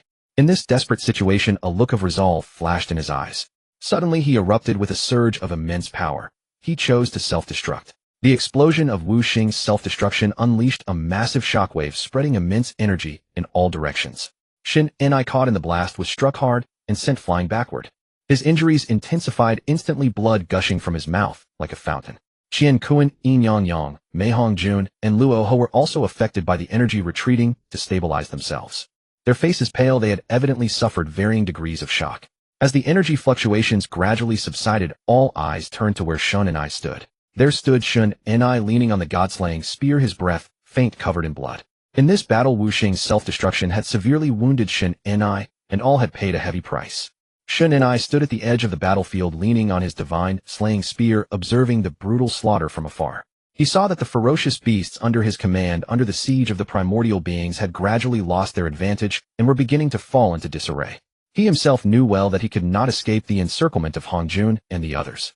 The self-detonation of his five elements had already severely wounded him, leaving him powerless to continue the struggle against Hongjun, Yangmei, Lao, Yinyang, Wuxing, and Qinkuan.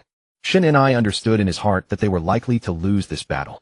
Knowing that he was gravely wounded and could not escape the siege of Hongjun, Yinyang, Qinkuan, Yangmei, and Luoho, he was certain he would not survive. Shun Ni directly transmitted a message to Taoye, Taowu, Qiangqi, and Hundun, ordering them to lead the remaining ferocious beasts and flee. Meanwhile, Hundun also saw Taoye, Qiangqi, and Taowu engaged in fierce combat with Zulong Yuanfeng and Shiqilan. They were losing ground and had sustained minor injuries. After 3 days of being besieged, he himself was severely wounded and deeply understood that escaping the fate of death would be extremely difficult. Thus, Hundun unhesitatingly transmitted a message to Taoye, Qiangqi, Taowu, and the other ferocious beasts, commanding them to quickly converge on him. Upon receiving Hundun's command, Taoye, Qiangqi, and Taowu, who were in the midst of fierce battle with Zulong and the others, skillfully used the gaps in the fighting to gradually move toward Hundun. Before long, the other ferocious beasts also arrived and gathered with Hundun. The two sides once again formed a stalemate. Ling Tian stood among the primordial beings, watching the standoff. Through the previous slaughter, he had gradually learned many combat techniques. At this time before the sermon at Zhixiao Palace, Hongjun had not yet comprehended the 36 heavenly gang great divine powers and the 72 earthly Sha small divine powers from the Zhaohua Jade Disc. The primordial beings of that era relied solely on their magical power laws and spiritual treasures to clash. Hundun gazed at Qiangqi, Taoye, and Taowu before him, noticing that though they had sustained minor injuries, their condition was not serious. In contrast, the severe wounds he had suffered during the 3-day siege filled him with a sense of powerlessness. He knew in his heart that given his current state, he would surely be unable to escape later. Thus he resolutely said to Taoye, Qiangqi, and Taowu, "I am gravely wounded and cannot escape. In a moment, the three of you will lead the remaining ferocious beasts to flee into the primordial starry sky. I will stay behind to hold the rear." Hearing Hundun's words, Taoye, Qiangqi, and Taowu felt a surge of bitterness and sorrow in their hearts. Taoye, Qiangqi, and Taowu understood the dire predicament of the ferocious beasts, and without hesitation they exchanged a knowing glance and nodded in agreement with Hundun. At that very moment, the three titans, Zulong Yuanfeng and Shiqilan, were likewise baffled by the intentions of these ferocious beasts. However, Hundun, without the slightest delay, took control of a group of mindless ferocious beasts and drew them close to him. Then Hundun turned to Taoye, Qiangqi, and Taowu and instructed, "As soon as I charge forward, you must immediately flee toward the starry sky." Before the words had faded, Hundun, without any lingering attachment, directly commanded those mindless ferocious beasts to charge straight at the army of primordial beings like arrows loosed from a bowstring. Faced with such a decisive move from Hundun, the primordial beings were utterly astonished and could not fathom what Hundun intended to do. And Taoye, Qiangqi, and Taowu, seeing that Hundun had already charged into battle, dared not delay a single moment. They hastily led the remaining ferocious beasts and fled like the wind toward the primordial starry sky. Zulong Yuanfeng and Shiqilan instantly detected the movement of Taoye, Qiangqi, and Taowu, and upon seeing this they unhesitatingly gave chase with all their might. At that critical moment, the ferocious beasts under Hundun's control suddenly detonated themselves without warning within the ranks of the primordial beings, triggering a cataclysmic explosion. Simultaneously, Hundun moved like a specter to the side of the three heavens, Qingtian, Songtian, and Huangtian, and resolutely chose to self-destruct. The three heavens had not anticipated that Hundun would resort to such a ruthless self-detonation. To be sure, before this the three of them were only at the mid-stage of the great Luo Golden Immortal Realm, and it was only by joining forces to besiege him that they had managed to severely wound Hundun. Yet just when they thought victory was within their grasp, Hongjun suddenly self-destructed. A self-detonation from the late Great Luo Golden Immortal level, completely catching them off guard. With Hongjun's self-detonation, a devastating energy erupted instantly, directly blasting the three of them to oblivion. As for Zulong Yuanfeng and Shi Qilin, having seen Taoye Qiongqi and Tao Wu flee, they had unhesitatingly pursued them, creating a certain distance between themselves and Hongjun. Nevertheless, they were still caught in the blast radius, but fortunately, they only sustained minor injuries and were not seriously harmed. Zulong Yuanfeng and Shi Qilin watched helplessly as countless members of their clans perished in the sudden explosion, and their fury erupted like a volcano. In their uncontrollable rage, they directly continued their pursuit of the ferocious beasts, vowing to tear them to pieces. However, the impact of this explosion was far from over. Numerous other primordial beings also could not escape. Many were obliterated by the immense energy shockwave. In an instant, the entire primordial world was shrouded in death and destruction, with broken limbs and rivers of blood everywhere. Ling Tian was also terrified by the sudden explosion. He hastily hid inside the Chaos Pearl, narrowly escaping the blast without being affected. When the explosion subsided, Ling Tian emerged from the Chaos Pearl and saw the tragic scene before him, a wave of sorrow welling up in his heart. Countless beings had perished in the self-detonation of the ferocious beasts. The already shattered northern continent of the primordial world was now shrouded in a deathly silence. Blood flowed like rivers and severed limbs were scattered everywhere, a sight too gruesome to behold. Ling Tian could not help but sigh, such is the cruelty of the primordial world. Zulong Yuanfeng and Shi Qilin were extremely fast, and before long they caught up with Taoye Qiongqi and Tao Wu. After all, the ferocious beasts had to lead a large number of their kind, while fleeing, and their speed was no match for Zulong and the others. Seeing Zulong and his group drawing closer, Tao Tai and Tao Wu exchanged a glance and instantly understood each other's thoughts.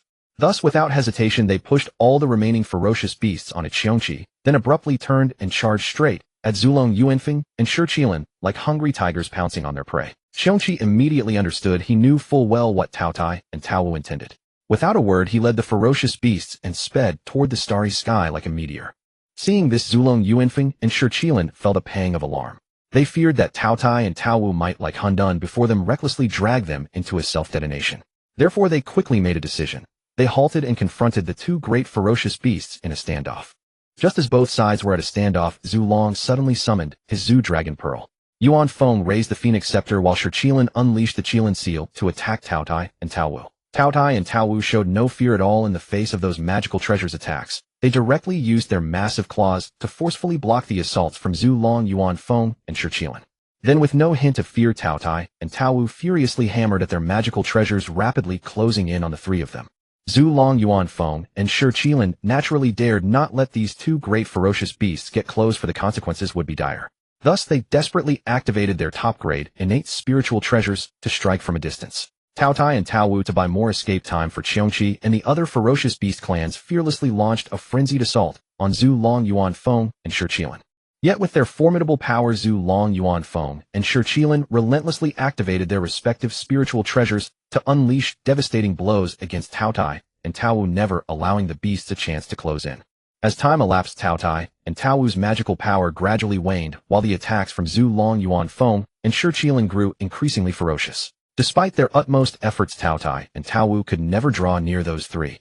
Finally, Tao Tai and Tao Wu realized they had secured ample time for Qiongqi and the other ferocious beasts, who had likely already escaped deep into the primordial starry sky. A weight lifted from their hearts, and they felt a sense of release. Just then, three massive spiritual treasures crashed down upon Tao Tai and Tao Wu once more, and by now they were too weak to resist. With a thunderous explosion, they plummeted toward the primordial earth like meteors. The impact was extraordinarily immense, causing the entire earth to tremble. Witnessing this, Zulong Yuan Feng and Shi Qilin swiftly pursued them down. Upon arriving at the crater and seeing the critically injured Tao Tai and Tao Wu, they without hesitation activated their spiritual treasures once more for a final barrage of attacks. Now completely defenseless, Tao Tai and Tao Wu could only lie motionless in the crater, awaiting their demise. The next moment, as the final blow struck, the bodies of Tao Tai and Tao Wu shattered, completely dissolving into countless fragments that scattered through the air. With that, Tao Tai and Tao Wu were utterly destroyed, their Dao extinction complete.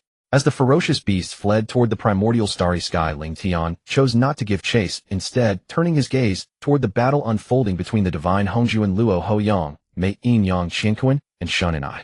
Ling Tian's eyes locked fiercely upon the 12-rank world-destroying Black Lotus in Luo Ho's possession and the 12-rank Merit Golden Lotus belonging to Hongjun. Should he acquire these two sacred lotuses and integrate them into himself, he would undoubtedly evolve into the 24-rank Creation Green Lotus. Shen Ni's heart ached as he witnessed Hundun Chu's self-detonation to buy the other ferocious beasts an escape route. Clutching the god-slaying spear, Shen Ni's face twisted with fury as he fixed his gaze upon the 5 former chaos demonic gods before him. Hongjun Yang, Mei Luo Ho In Yang, and Qianquan. Gritting his teeth, his inner resentment surged forth like an erupting volcano. Just then Shun Ni caught sight of Zhu Long Yuan Feng and Shiqilan already in pursuit of the remaining ferocious beasts. He knew all too well what fate awaited these ferocious beasts, and the mastermind behind it all stood right before him. Those 5 individuals. In that very moment, Shen Ni's hatred for Hongjun Yang, Mei Luo Ho In Yang, and Qianquan reached its zenith. Hair standing on end with rage, he unhesitatingly brandished the god-slaying spear, once more charging at them like a mad beast. His target was clear. He lunged directly at Qianquan. For he clearly recalled that mere moments ago Qianquan had mercilessly struck him across the back, with the Qianquan ruler fueling his hatred for Qianquan like a roaring inferno. Qianquan, upon seeing Shun Ni charge toward him like a famished tiger pouncing on prey, was taken aback. He hastily unfurled the Qianquan tapestry, wrapping it tightly around himself to form a formidable barrier of defense. At the same time, he activated the Qianquan tripod, hurling it toward Shen Ni like a meteor. Yet Shen Ni faced Qianquan's assault without a trace of fear. The god-slaying spear in his hand carved a chilling arc through the air, striking directly at the Qianquan tripod. A deafening crash echoed as the Qianquan tripod was sent flying backward by Shen Ni's devastating blow, landing far away on the ground. However, Shen Ni's offensive showed no signs of ceasing. He swiftly countered by holding the god-slaying spear horizontally before him, successfully blocking the Qianquan ruler's strike. In an instant, sparks flew in every direction, accompanied by the sharp ring of metal colliding. In that split second, seizing the opening, Shun Ni thrust the god-slaying spear forward with tremendous force, piercing through the Qianquan tapestry, shrouded Qianquan like a bolt of lightning. Qianquan felt an overwhelming force surge through him, and his body was sent hurtling backward like a severed kite. Before Shen Ni could react, Yang Mei's spatial annihilation descended like lightning, striking him squarely in the chest. The sheer force of the blow staggered Shun Ni, sending him stumbling backward involuntarily. Yet as a being of considerable power, he quickly regained his composure and steadied himself. He knew all too well that Hongjun Luo Ho and Yin Yang's attacks were about to rain down upon him in quick succession. Without hesitation, Shun Ni immediately gripped his god-slaying spear, preparing to counter the chaotic sword chi unleashed by the Panga banner. His movements were lightning fast, and in an instant he broke through the encirclement of the Taiji diagram. Like a cannonball hurtling forward, he sped directly toward the Tianma Tower, held by Luo Ho. Shun Ni's god-slaying spear descended with relentless momentum, smashing viciously into the Tianma Tower. With a thunderous impact, the tower was sent reeling backward, careening toward Luo Ho like a falling meteor. Shen Ni denied them any respite whatsoever. Moving like a wraith, he instantly closed the distance to Yin Yang, and in the blink of an eye had materialized directly above them. Meanwhile, Hongjun and the others did not relent in their assault against Shen Ni, continuing to channel their respective magical artifacts and launching ferocious attacks upon him. Confronted with such ferocious onslaughts, Shen Ni harbored no fear. Gripping the god-slaying spear with both hands, he summoned every ounce of his strength and brought it crashing down upon Yin Yang's head. Yin Yang's heart lurched at the sight, and in a panic he hastily levitated the Taiji diagram above his head, attempting to use it as a shield against the descending strike. A colossal explosion erupted with the force of heaven and earth shattering apart. The god-slaying spear collided violently with the Taiji diagram, producing a shockingly thunderous resonance. The sheer magnitude of that blow was simply beyond Yin Yang's capacity to withstand. His body was sent hurtling straight toward the primordial earth like a severed projectile. Just then Hongjun activated the Panga banner, unleashing a torrent of chaotic sword chi that surged toward Shun Ni like a mighty flood. However, at that very moment, Yang Mei suddenly activated a spatial cage, imprisoning Shun Ni firmly within its confines. Shun Ni wielded his Godslayer spear and desperately broke through the spatial cage, but as soon as he emerged, a world-destroying divine light slammed into his back, sending him flying backward. After stabilizing his stance, he spat out a mouthful of blood. Already severely wounded from the 5 elements self-explosion, his injuries had grown even more dire after bearing the blows from both Yang Mei and Luo Ho. Shen Ni surveyed the damage upon his own body. Compared to his prime, his strength had dwindled by nearly half. The recent battle had been utterly humiliating for him. Hongjun, Yang Mei, Luo Ho, Yin Yang, and Qianquan. The 5 of them surrounded him, and Shen Ni could barely hold his ground. Fury burned fiercely within his heart, yet against such formidable opponents, he felt utterly helpless. Seizing upon Shun Ni's wounded state, Hongjun unhesitatingly wielded the Panga banner, unleashing sharp sword chi upon him like a violent storm. Witnessing this, Yin Yang and Qian Kuan also took the opportunity to strike from both flanks, deploying the Taiji diagram and the Qiankuan cauldron respectively to pounce upon Shin and I. Shin and I felt as though the surrounding space itself had been warped, and overwhelming power surged toward him like relentless tidal waves. He immediately realized this was Yang Mei's method of trapping him. At the same time, Luo Ho's world-destroying divine light descended upon him like a bolt of lightning from overhead, radiating apocalyptic might. Faced with this overwhelmingly fierce assault, Shin and I knew deep down he had fallen into a dire predicament from which there seemed no escape. Yet he refused to passively await his doom. Instead, without hesitation, he ignited his own essence blood. Instantly, his aura surged upward like a volcanic eruption. Gripping the Godslayer spear, Shun and I charged straight toward Luo Ho like a burning meteor determined to shatter through his enemy's encirclement with the resolve of one who had destroyed all means of retreat. Upon seeing Shun and I burning his essence blood, Luo Ho harbored quiet satisfaction. He knew that although Shun Ni's present aura was tremendous, this state could not be sustained for long. If he could merely delay matters, Shun and I would inevitably perish once his essence blood was exhausted. Without hesitation, Luo Ho decisively retreated, avoiding the direct impact of Shun Ni's charge. Witnessing this, Shun and I did not hesitate for an instant. Like a ferocious great beast, he directly met Luo Ho's world-destroying divine light head-on. A deafening explosion rang out as the Godslayer spear collided with the divine light, unleashing a dazzling radiance. In that earth-shattering collision, the world-destroying divine light was actually shattered outright by Shun Ni's Godslayer spear. Seizing the opening, Shun and I burst through his enemy's encirclement in one decisive move. Upon seeing Shun and I break through, the 5 cultivators rallied once more. Hongjun grasping the Panga banner, Patriarch Yang Mei wielding the green branch, Luo Ho's demonic flames roaring skyward, Yin Yang deploying the Taiji diagram, and Qian Kuan channeling the Qiankuan cauldron. They once again surrounded Shun and I completely. Shin Ni's body was already riddled with wounds, crimson blood dripping incessantly from between the gaps in his scaled armor. Gazing upon the 5 cultivators, he threw his head back and released a monstrous roar that was hardly human. His essence blood burned frantically within, and his once dim divine eyes suddenly erupted with piercing red light. Just as the 5 cultivators assumed he was on the verge of collapse, Shin and I violently twisted his body and attacked Hongjun directly.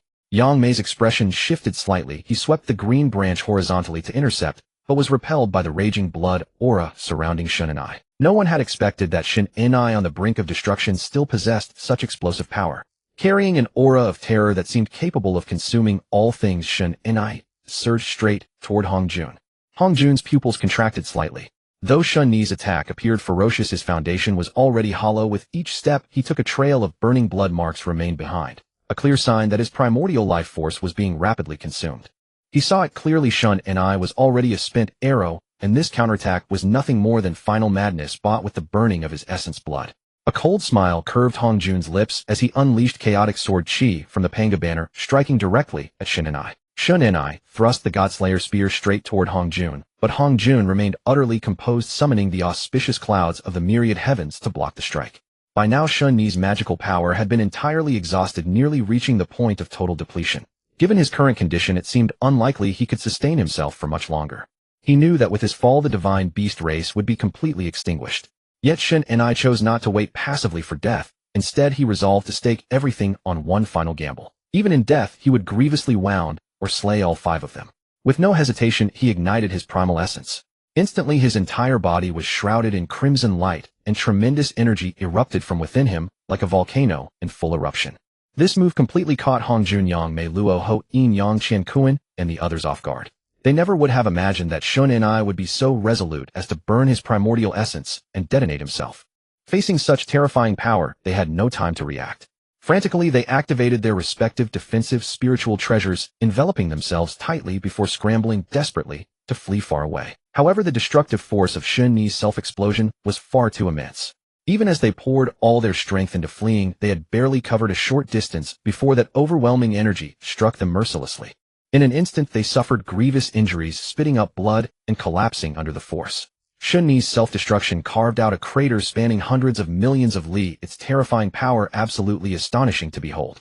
At this moment, Zhu Long, Yuan Feng, Shi Lin, and the others had just returned to the battlefield and witnessed the aftermath of Shun Ni's self-explosion. The very instant Shun and I perished, a vast expanse of gorgeous radiant golden clouds of great Dao merit suddenly emerged from the heavens. These golden clouds surged like mighty waves, sweeping in all directions over all living beings of the primordial realm, who had participated in the extermination of the ferocious beasts. Hongjun, as the organizer of this campaign, naturally fell within the sphere of the merit clouds. The boundless golden clouds flowed toward Hongjun like a tremendous river, ultimately condensing into a massive golden cloud formation that completely enshrouded him. Nourished by this golden cloud, Hongjun's injuries gradually healed. He gathered this merit and received 1.5 parts of the Great Dao's merit. At the same time, 7 powerful cultivators, Yang Mei Luo Ho In Yang Qian Kuan Zhu Long Yuan Feng and Shi Qi Lin, each received their share of the merit clouds. They divided 5 parts of the Great Dao's merit among themselves, and as the golden light of merit descended, it healed their own injuries. One by one they gathered this celestial reward. The remaining 4.5 parts of golden merit clouds rained down upon all other living beings who had taken part in the hunt for the ferocious beasts. Some of these beings directly collected the merit clouds for future cultivation, while others, without hesitation, merged them into their very bodies to advance their realms. For those with lower cultivation bases, the nourishment of the Great Dao's merit caused their realms to skyrocket like rockets. They each broke through an entire major realm. Those whose cultivation had rested at the Tai Golden Immortal stage broke through 2 full realms, reaching the peak of Tai Golden Immortal.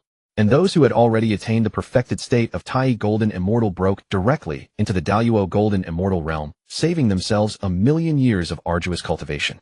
During the great calamity of the ferocious beasts, Ling Tian gained some merit, but not a substantial amount. Without much hesitation, he directly collected and stored this merit. With the deaths of the Beast Emperor Sheni and the 4 great ferocious beasts, Taoya Taowu and Hundan, and Xiongqi fleeing into the depths of the wild starry sky to hide this heart-stopping calamity of the ferocious beasts, finally came to an end. The living beings of the wild, having experienced this brutal battle, departed with lingering fear. Each tribe led their remaining members and hurried back to their own territories to recuperate and recover. However, after the crowd left, Hongjun, Yangmei Inyang, and Qinkuan did not leave together. They lingered around the battlefield as if searching for something important. None of them noticed that Luoho had already quietly left the battlefield at the moment of Sheni's self-destruction. He swiftly circulated his demonic energy, sensing the demonic power he had previously attached to the god-slaying spear during the battle. After Sheni's self-destruction, Luoho did not hesitate. Taking advantage of everyone's lack of reaction, he flashed like lightning, directly seized the god-slaying spear, and sped straight toward the western Sumer Mountain. His speed was extremely fast, like a ghost, making it impossible for anyone to detect him. The tribes of the wild, weary and wounded, gradually drifted away from this battlefield soaked in blood and slaughter. Meanwhile, Hongju and Yangmei Inyang and Qinkuan searched for a long time for the whereabouts of the god-slaying spear, but found nothing. They could not help but wonder where had the god-slaying spear been blown to by Sheni's self-destruction. After fruitless searching, everyone felt somewhat disappointed. Since none of them had found the god-slaying spear, it was a kind of balance among them. Otherwise, if one side had found the god-slaying spear, it might have triggered a new conflict. Each of them then departed and returned to their own dojos to go into seclusion. At that moment, a passage suddenly appeared in the minds of all living beings in the wild. The Great Dao will retreat into chaos after 10 cosmic epochs, and the wild will be temporarily governed by the Heavenly Dao. This sudden information left many living beings bewildered and at a loss, completely unable to grasp its meaning, and thus they paid it no heed. After all, these matters were too distant.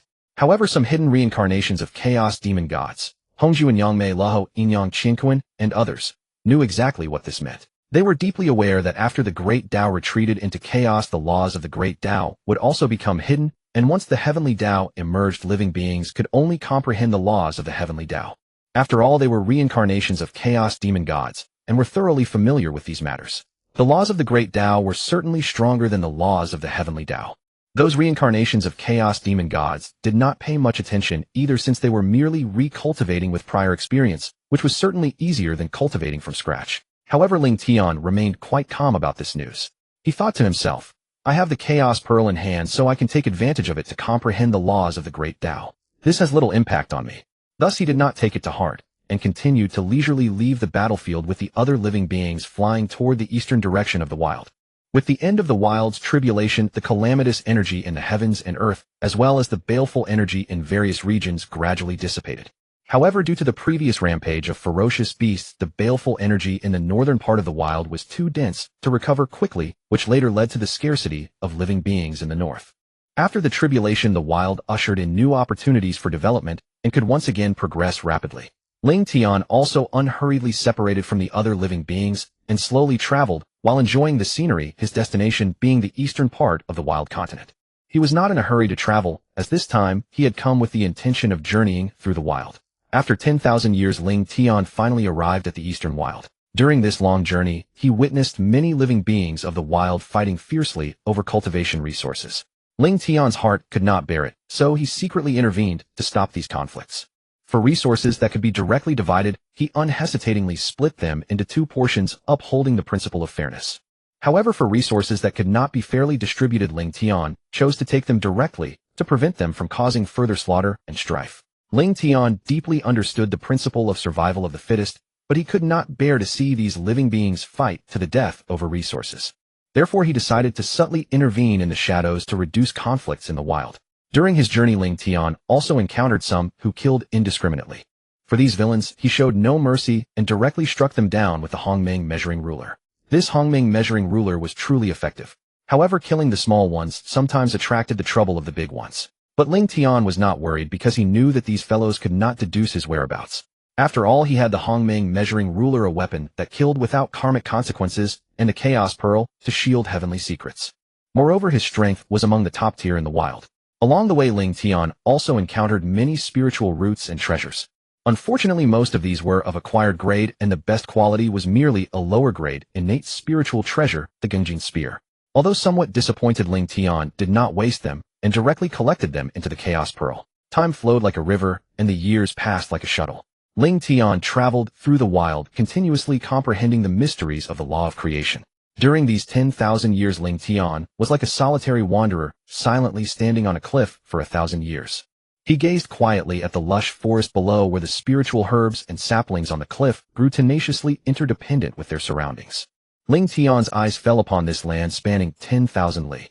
He witnessed the self-development of nature and felt the endless cycle of life. He saw the birth and death of life and the infinite cycle of reincarnation. All of this gave him a deeper understanding of the law of creation. The so-called Dao begets 1, 1 begets 2, 2 begets 3, and 3 begets all things is precisely the manifestation of the law of creation. Creation encompasses not only the birth of life, but also death and reincarnation.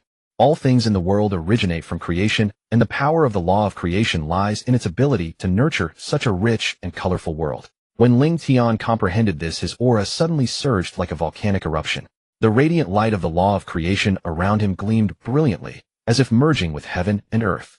In that instant, he successfully broke through the bottleneck of the late-stage Deluo Golden Immortal, achieving a qualitative leap in strength. However, if he had not used the Chaos Pearl to conceal his aura, the earth-shattering commotion of his breakthrough would have attracted the attention of all living beings within millions of li. Fortunately, shielded by the Chaos Pearl, Ling Tian was able to break through on this tranquil cliff. After stabilizing his cultivation, he slowly withdrew from his seclusion state. At this moment, he finally understood why so many living beings were keen on traveling through the wild, because only in the vast expanse of the wild could one truly realize one's own Dao.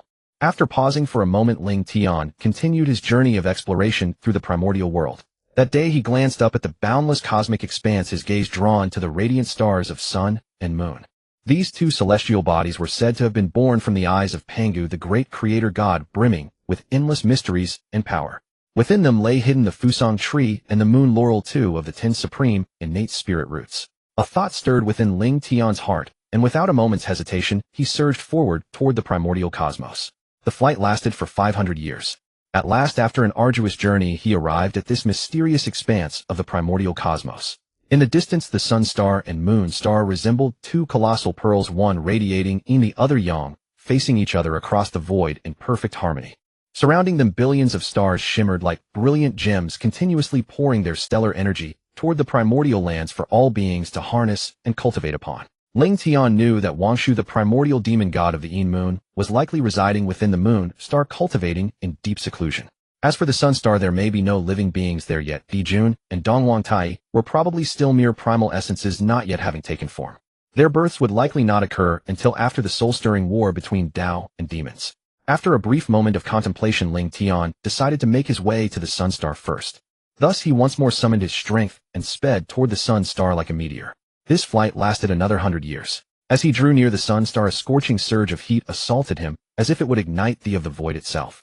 The true fire of the sun star on the celestial body was so fierce that it distorted the surrounding void, a terrifying display of its power. Without a moment's hesitation, Ling Tian shot forward like a bolt of lightning, plunging directly into the blazing sun star. The instant he crossed its threshold, a mighty wave of heat crashed against him, as though it would devour him whole. Yet Ling Tian was unharmed by the torrent of heat. His body rapidly adapted to the scorching embrace of the sun's true fire. He could feel the flames raging across his form, but they could not inflict any real damage. Ling Tian silently marveled. The sun star was indeed no ordinary place. Ordinary beings could not even enter it, let alone survive within its infernal embrace. Only those who had reached the late stage of Deluo golden immortal cultivation, possessed of extraordinarily robust physiques, could withstand the scorching fury of the sun's true fire. No sooner had Ling Tian entered the sun star than he was stunned by the spectacle before him. All around, rays of solar essence brilliance flashed and glittered, densely scattered across the entire sun star, like countless stars in the night sky. These solar essence crystals harbored an extraordinarily potent concentration of the fire law. For any being cultivating the fire attribute, utilizing these crystals to refine their power would yield twice the results with half the effort, advancing at a staggering pace. Ling Tian continued pressing onward into the depths of the sun star. The deeper he ventured, the more formidable the sun's true fire became. Even at his current cultivation realm of late-stage Deluo golden immortal, he felt a growing strain. But his physique was exceptionally mighty. Nevertheless, Ling Tian did not falter. He knew the Fusang tree was certain to lie at the sun star's heart. Legend held that Di Jun and Tai had both been nurtured and born upon the Fusang tree. These innate divine demons were all children of destiny, guarded by primordial arrays of celestial power. Ling Tian cautiously extended his divine sense, searching inch by inch throughout the sun star, leaving no corner unexamined. After decades of diligent searching, he finally detected a primordial heavenly array. The primordial array radiated a tremendous presence. Ling Tian did not dare relax for even an instant, and immediately began the process of subduing the array. Time ticked away, and 100 years later Ling Tian finally succeeded in refining the primordial array. What came into view was a colossal tree entirely wreathed in flames. It must be the legendary Fusang tree. Ling Tian's eyes widened in sheer amazement as he gazed upon the gigantic tree engulfed in roaring fire. Its leaves appeared as though set ablaze, each one burning with ferocious flames that made it impossible to look upon directly. Just then Ling Tian suddenly noticed two masses of primal essence upon the tree. They floated quietly among the branches, emitting a faint glow, not yet fully birthing spiritual awareness. One mass of essence was shrouded beneath a dull gray bell. Beneath the bell, the essence continuously drew in and expelled the chi of heaven and earth, as if absorbing boundless energy. A thought struck Ling Tian. This must be Tai, he muttered silently. Gazing at the grayish bell, a flicker of greed passed through his eyes. It was said that the chaos bell contained the laws of time and space, capable of twisting and distorting, both reversing yin and yang. Its defensive power was unmatched. Once summoned into battle, its wielder would stand invincible, able to suppress the fortune of others. What divine treasure would not stir one's desire? Beside Tai hovered another light cluster nearly identical to it, also drawing in the spiritual chi of heaven and earth. Above this cluster of light, a scroll and a book shimmered with a faint luminescence, as though guarding the mass. This must be Di Jun, Ling Tian mused. He studied the glowing book and scroll carefully, marveling inwardly. The Houtu Luoshu is said to be capable of forming the primordial river and map array. It is also a supreme instrument of divination and deduction. Even the Zhou Tian star array was conceived through comprehending it. Truly miraculous beyond measure. Gazing at the chaos bell, a fierce longing welled up within Ling Tian's heart. Yet as he approached the two primal essences, he felt as though an invisible eye were fixed upon him, making him deeply uncomfortable. Ling Tian hastily concealed himself with the chaos pearl, and only then did the oppressive sense of being watched ease slightly. He understood that this was the primordial Heavenly Dao's special protection over these innate divine demons. Originally, Ling Tian had hoped to claim the chaos bell for himself. But now it was clear such thoughts were futile. There were still over 1,000,000 years remaining before the great Dao withdrew, yet the primordial Heavenly Dao was already intervening with urgency. Ling Tian could not fathom why he was unable to reach the chaos bell. He shook his head helplessly. Even with the chaos pearl's concealment, the moment he entertained the thought of seizing the chaos bell, the primordial Heavenly Dao would sense it immediately. By then, not only would he be forced to flee for his life, but the chaos bell itself would be forever beyond his grasp. Should he attempt to use it, the primordial Heavenly Dao would descend upon him without delay, and the Zhixiao divine thunder would pursue him relentlessly. Feeling utterly defeated, Ling Tian turned his gaze toward the Fusang tree, already scheming in his mind. He swiftly severed a thick branch from the tree. Instantly, the Fusang tree dimmed considerably. Ling Tian produced a pot of the three light divine water and poured it directly onto the Fusang tree upon the sun star. The Fusang tree immediately revived. Ling Tian stored the severed branch within his chaos pearl, then produced some spiritual soil, planted it, and watered it with another pot of three light divine water. It took root instantly. Ling Tian then stepped out of the formation and continued to roam the Taiyang star. Before long, he discovered a superior grade primordial spiritual treasure, the Sun Essence Wheel, and directly collected it. It was rumored that the Tian Star also possessed a Moon Essence Wheel, and when combined they could form a supreme grade primordial spiritual treasure, the Sun Moon Essence Wheel. Whether this was true or false remained unknown. Seeing nothing he needed on the Taiyang Star, Ling Tian departed directly and flew toward the Tian Star. After nearly 100 years of flight, he finally reached the edge of the Tian Star. Gazing at the cold aura emanating from the Tian Star, Ling Tian couldn't help but shiver. He then flew into the Tian Star, heading straight for its core. As soon as Ling Tian entered, he saw a grand formation. He knew that within the formation lay the dojo of the Tian demon god Wang Shu. Ling Tian immediately called out to the formation, "Poor Taoist Ling Tian has come to pay his respects." Inside the formation, Wang Shu was cultivating when she suddenly heard someone calling from outside. Surprised, she thought, this Tian Star rarely has visitors, yet now someone comes to pay respects. Truly extraordinary. After years of arduous cultivation, Wang Shu had reached the pinnacle of the great Luo golden immortal stage. She walked lightly to the formation, raised her jade-like hand, and the formation opened with a sound. There stood a graceful young man like an immortal descending to the mortal world. This must be the Taoist who just called out, Wang Shu thought as her beautiful eyes swept over him, noting his cultivation at the late great Luo stage. She stepped forward and cupped her hands, saying, "Wang Shu greets the Taoist." At that moment, Ling Tian stared at Wang Shu, utterly entranced. His gaze clung to her like a magnet, wandering and scanning without restraint. Her skin was snow white, her figure tall and slender, with an air of cool aloofness that made her seem unattainably noble. She exuded a mature, queenly charm. Ling Tian, who in his past life was a single man, felt his heart race at the sight of such a woman. Wang Shu also sensed Ling Tian's burning gaze like a blazing fire that roamed over her body without restraint. She felt a surge of annoyance, her chest heaving slightly. How could this man be so rude? Ling Tian snapped back to reality and saw Wang Shu's displeased expression. He quickly apologized. "Apologies, your beauty is truly celestial, and I was momentarily lost in distraction. Please forgive me, Taoist Wang Shu. I am Ling Tian, a cultivator from beyond the primordial wilderness." Wang Shu's expression softened upon seeing the sincerity of Ling Tian's apology. She then asked him, "What brings you here, Taoist Ling Tian?" Ling Tian looked at Wang Shu and said, "I heard that there is a fairy cultivating on the Tian Star. Passing by today, I came to pay a visit." Wang Shu knew the visitor meant no harm, and said to Ling Tian, "Taoist, let's go to my dojo and talk." Seeing that Wang Shu had invited him into her dojo, Ling Tian felt a weight lift from his heart, having feared that he had left a bad impression earlier. The two then stepped into the formation and soon arrived at Wang Shu's dojo. Before them stood a towering lush osmanthus tree, beneath which were a stone table and stone stools made of rough stone. Behind the osmanthus tree was a palace. Ling Tian noted that the palace resembled a princely residence from later ages. The two came to the osmanthus tree, and Wang Shu invited Ling Tian to sit. She then took out Tian divine water and brewed 2 cups of osmanthus tea. "Please, Taoist." Wang Shu gestured for Ling Tian to drink. Ling Tian didn't stand on ceremony. He lifted the cup and tasted it.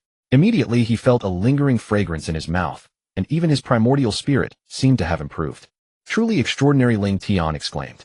The osmanthus blossoms brewed in water could cleanse the primordial spirit. No wonder it was one of the 10 supreme primordial spiritual roots. Then the two began to discuss the Tao. Wang Shu expounded on her path of Tian, while Ling Tian shared his path of creation. As time passed, imperceptibly 5,000 years elapsed during their discourse, and each gained a deeper understanding of their respective Tao. At that moment, Ling Tian noticed that the osmanthus tree had 2 clusters of origin essence.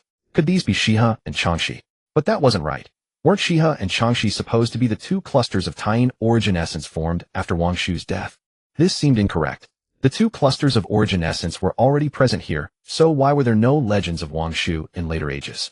Ling Tian then considered a possibility: the Heavenly Dao of the primordial wilderness must be playing tricks. In his past life, it was said that the Heavenly Dao during the Dao Demon War conspired with Hongjun to harm the remaining Chaos Demon gods. Yang Mei, after achieving enlightenment, could not even return to the primordial wilderness. It seemed the Heavenly Dao was cleansing the Chaos Demon gods.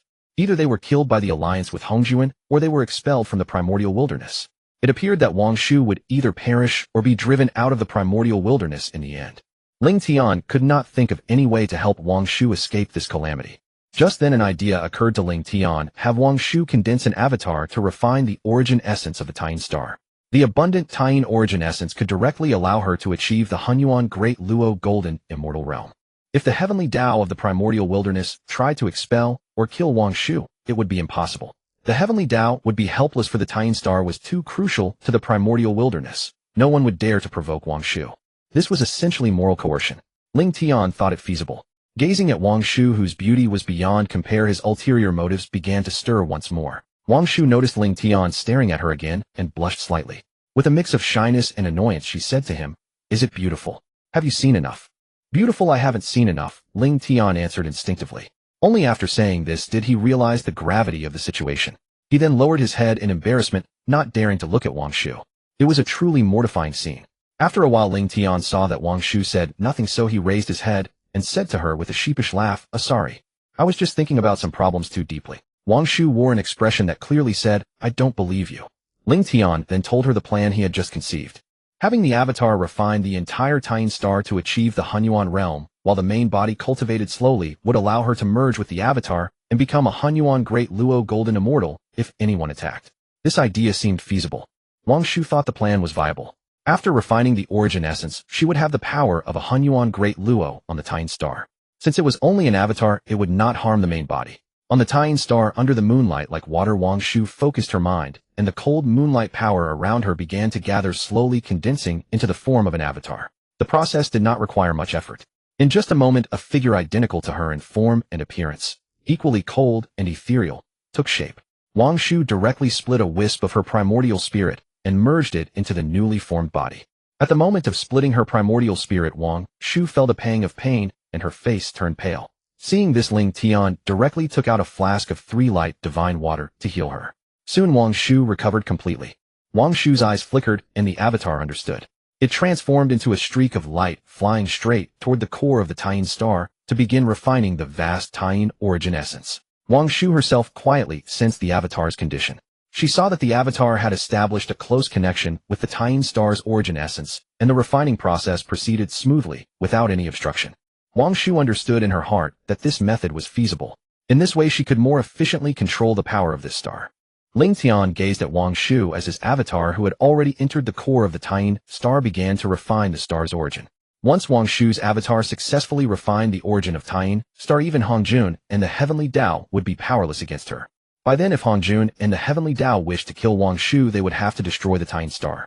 However, such an act would trigger a tremendous upheaval in the primordial world, and even the Heavenly Dao could hardly bear such a heavy karmic retribution. This would undoubtedly invite severe punishment from the great Dao, leading to unimaginable consequences. At the thought of this, the corners of Ling Tian's mouth lifted slightly, revealing a cunning smile. He mused, "Now when the primordial Heavenly Dao comes to cleanse the chaos demon gods and encounters Wang Shu, won't it be utterly dumbfounded?" Then Ling Tian took out 10 bottles of precious 3 light divine water from his bosom. This 3 light divine water was the purest substance between heaven and earth, containing boundless spiritual energy and mysterious power. Next, he moved to the Dao Enlightenment tea tree and carefully plucked over 50 tender green tea leaves. These tea leaves were also rare treasures, possessing the wondrous effects of enlightening wisdom and enhancing cultivation. Finally, Ling Tian's gaze fell upon the moon and sun essence wheels in his hands. This top-grade innate spiritual treasure was something he had obtained by chance on the Taiyang star. Although it was of little use to him, it was an important spiritual treasure for Wang Shu. Ling Tian smiled and handed the 3 light divine water Dao Enlightenment tea leaves and the sun essence wheel to Wang Shu, saying, "Fellow Taoist Wang Shu, I present these 3 light divine water and Dao Enlightenment tea leaves to you as a gift for troubling you for so long. And this sun essence wheel, it is a top-grade innate spiritual treasure I obtained on the Taiyang star. I believe it might merge with your moon essence wheel to form a supreme-grade innate spiritual treasure of your own. So I give you this sun essence wheel as well." Wang Shu widened her eyes, unable to believe that Ling Tian was offering her such precious gifts.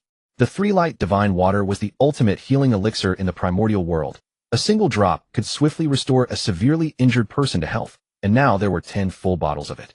And the Dao Enlightenment tea, which was supreme-grade innate spiritual root that all cultivators dreamed of. It was said that drinking it could double one's progress in cultivation. Even more astonishing was that Ling Tian had produced a top-grade innate spiritual treasure.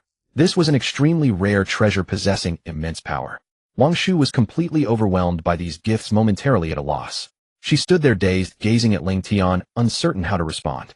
Seeming to perceive her predicament, Ling Tian smiled and explained, "Fellow Taoist Wang Shu, these items might indeed be extremely precious to others, but to me they are like the Tian divine water and the osmanthus tree you possess, not particularly rare. So please do not be polite, accept these gifts." Wang Shu listened to Ling Tian's words, pondered for a moment, and felt that what he said made sense. After all, she herself possessed many precious treasures. So she nodded, smiled, and said, In that case, I thank you for your generosity, fellow Taoist. Then Wang Shu put away these precious gifts.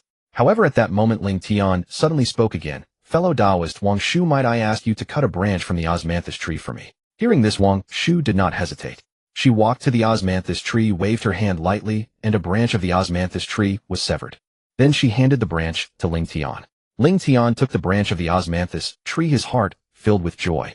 He immediately glanced at the osmanthus tree on the Tian star, then took out some 3 light divine water and poured it on the tree.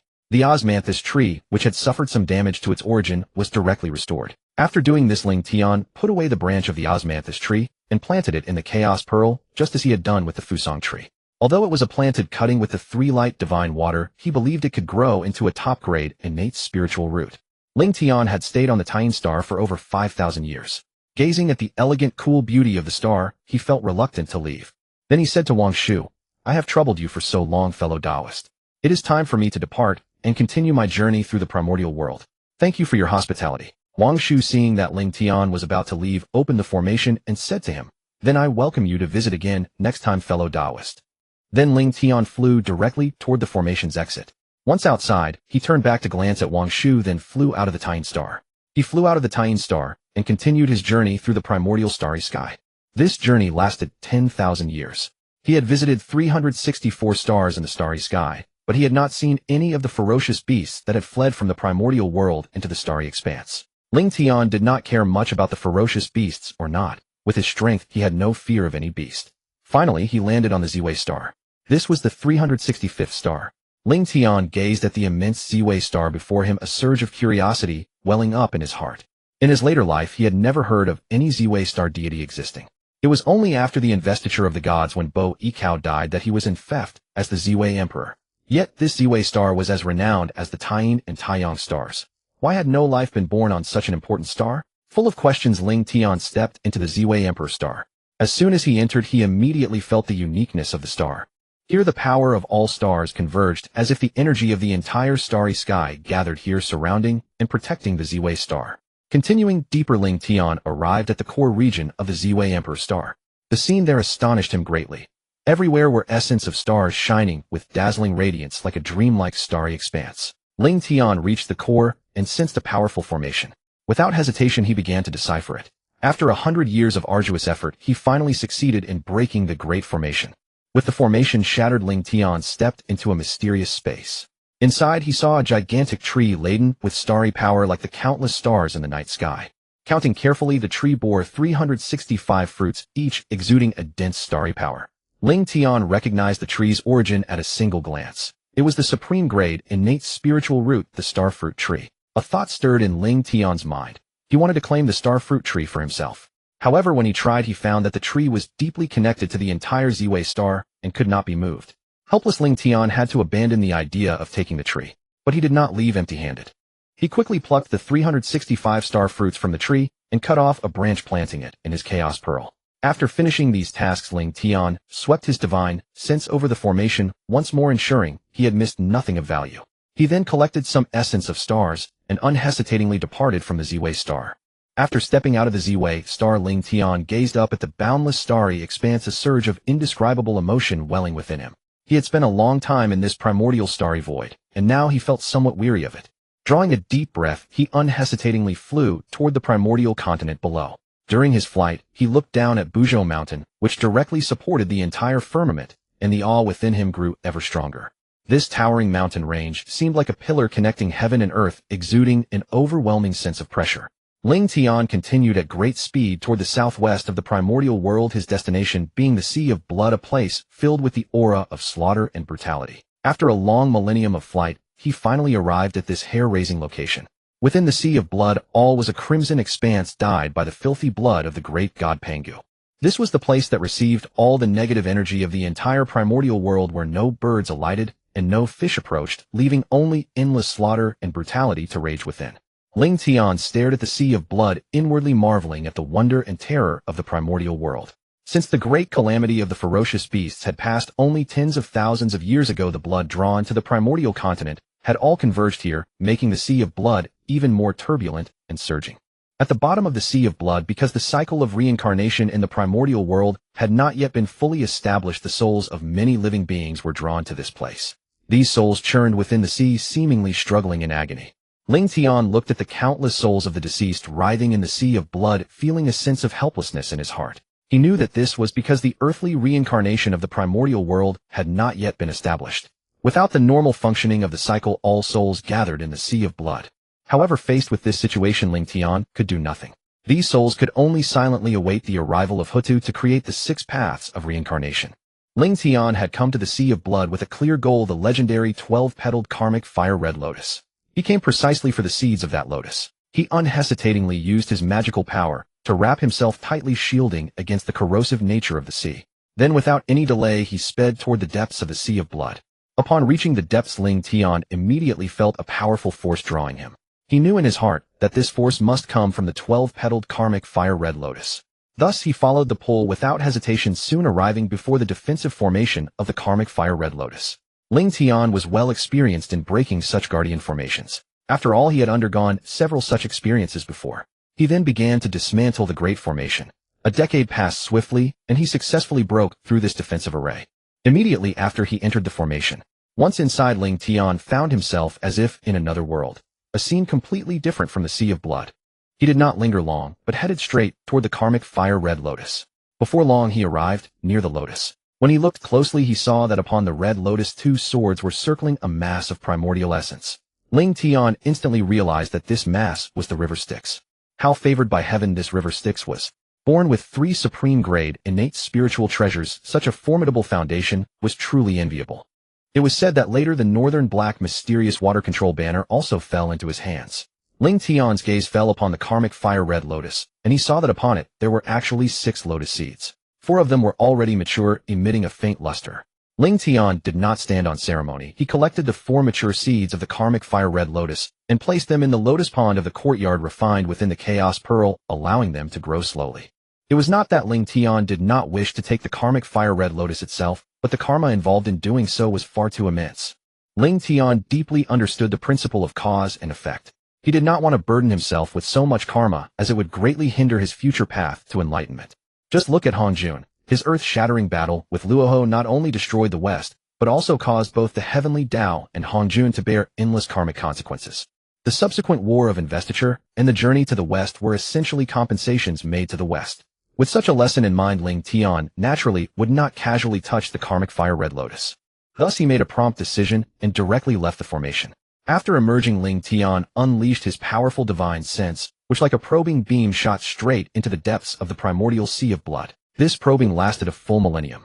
During that long millennium, Ling Tian roamed, while scanning the Sea of Blood with his divine sense.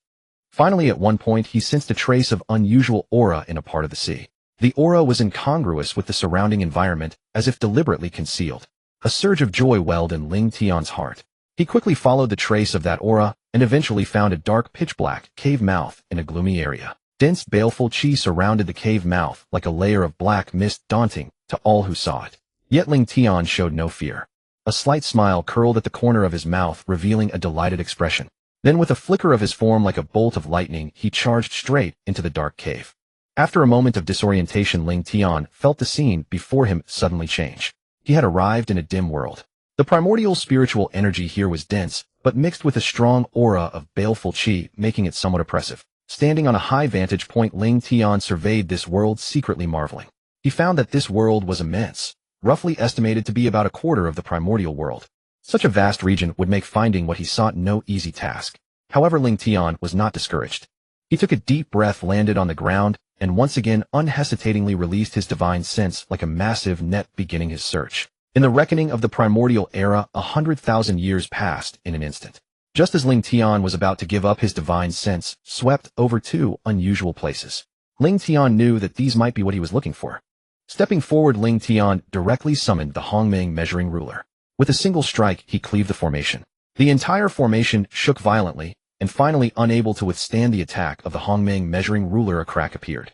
Originally, Ling Tian intended to break the formation properly, but after searching for so long, he was somewhat irritable and chose to force it open. Ling Tian immediately entered and saw a book and a brush.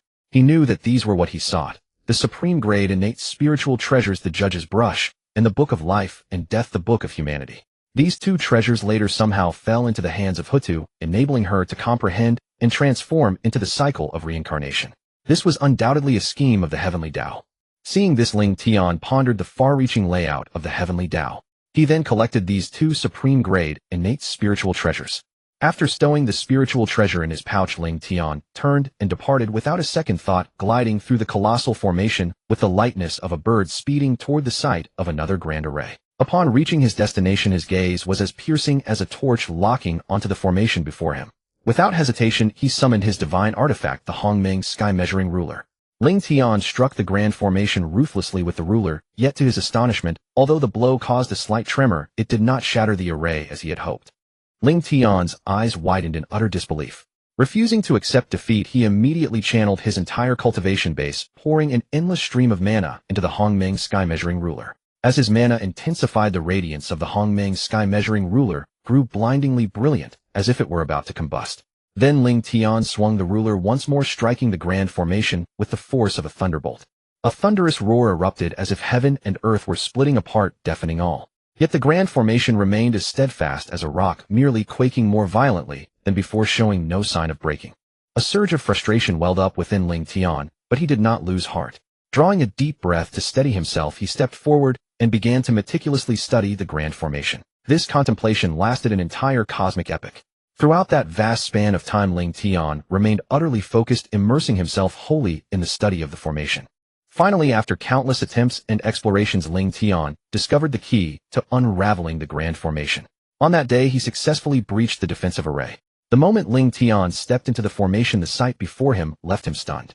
A colossal millstone stood at the center, upon which 6 black holes like swirling vortices loomed, deep and mysterious. Filled with curiosity, Ling Tian immediately released his divine sense, attempting to envelop the entire millstone. However, when his divine sense touched the 6 black holes, a startling phenomenon occurred. The holes, like ravenous beasts, frenziedly devoured his spiritual perception. A shock ran through Ling Tian, yet he did not retreat. Instead, he intensified his divine sense output, his perception surging like a mighty torrent, tightly wrapping around the millstone. As he continuously applied pressure, the millstone gradually shrank, eventually becoming the size of a palm, which Ling Tian easily grasped in his hand.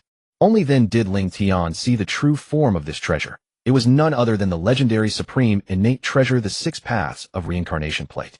Originally, this treasure should have been a supreme-grade chaos spiritual treasure, but during the calamity of the Great Opening, the wheel of reincarnation deity wielded it against Pangu.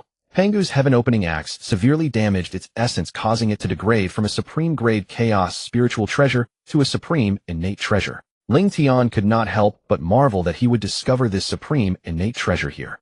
He mused that perhaps the great god Pangu had left the 6 Paths of Reincarnation plate in this place. Perhaps Pangu had met his untimely demise before he could complete the evolution of the 6 Paths of Reincarnation.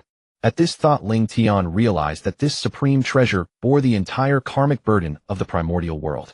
The karma it contained was far too immense for him to bear. He dared not attempt to refine the treasure lightly. After storing the 6 Paths of Reincarnation plate, he swept his divine sense over the area, but found nothing else. In the end, he had no choice but to place the 6 Paths of Reincarnation plate inside the Chaos Pearl for safekeeping. When the ancestral witch Houtu was born, Ling Tian intended to give her the 2 supreme-grade, innate spiritual treasures, the Judge's Pen and the Book of Life and Death, along with the supreme innate treasure. With this supreme treasure, Houtu would be able to comprehend the laws of reincarnation. Once she had grasped 99% of the law, she could use the 6 Paths of Reincarnation plate to evolve the 6 Paths of Reincarnation of the primordial world, thus avoiding the fate of sacrificing herself to become the cycle. At that time, upon the completion of the 6 Paths of Reincarnation, boundless merit would descend, and Houtu would attain the Dao as a Hunyuan Dao, golden, immortal, directly merging with the earthly Dao, standing on equal footing with the heavenly Dao. Ling Tian inwardly rejoiced that he had arrived early enough. If he had been any later, after the heavenly Dao of the primordial world had taken over, it would likely have contacted Hongjun to retrieve this treasure that could revive the earthly Dao. In that case, Houtu would have been forced to become the reincarnation cycle, eternally suppressed within the 6 Paths of Reincarnation. Now, with Ling Tian's interference, the heavenly Dao of the primordial world was probably furious beyond measure. After all, Ling Tian was an anomaly to the primordial world, utterly rejected by the heavenly Dao. Nevertheless, Ling Tian understood that he must act with caution, constantly using the Chaos Pearl to conceal his aura, lest the heavenly Dao of the primordial world discover him and strike him down with the Zixiao, Divine Thunder. Only after he broke through to the Hunyuan Taiji Duo Golden Immortal Realm would he possess sufficient power to act recklessly in this primordial world. Having already laid the groundwork for the earthly Dao, Ling Tian could also influence the human Dao indirectly through Nüwa, as long as he prepared a same origin, innate spiritual treasure for her before she slayed her corpse. There was no other way. Once Nüwa appeared, she would certainly be under the constant surveillance of the Heavenly Dao, as she was the vessel of the human Dao. He could not approach her directly, and could only influence her indirectly. Currently, Ling Tian possessed 2 sets of same origin spiritual treasures. Ling Tian gazed at the 3 pure world white lotus seeds, and the 4 karmic fire red lotus seeds within the chaos pearl. According to their growth pattern, they were expected to fully mature around the middle of the Longhong calamity. He also had to retrieve the Kongtong seal from Shouyang Mountain, making sure it did not fall into the hands of the Heavenly Dao or the Heavenly Dao Saints. This supreme treasure, when given to Nüwa, would allow her to fully control the human race, rendering the schemes of the Heavenly Dao Saints ineffective. Ling Tian calculated that there were still about 8 cosmic epochs before the Heavenly Dao's emergence. By then, the Heavenly Dao would have its eyes on many important treasures and individuals. He had to claim them now, for it would be extremely difficult later. Immediately, Ling Tian flew toward the exit of the underworld. Reaching the exit, he enveloped himself in mana, crossed the barrier, and emerged in the Blood Sea. He flew straight out of the Blood Sea, oriented himself, and then flew directly toward the eastern coast. Legend has it that Shouyang Mountain was formed from a certain part of the great god Pangu's body, thus gathering the purest essence of yang energy from heaven and earth. Within Shouyang Mountain lay Shouyang Copper, a top-tier refining material, as well as the Kongtong Seal. As a supreme cave heaven paradise of the primordial world, it was no wonder that later, after the 3 pure ones parted ways, Taishang moved his abode there.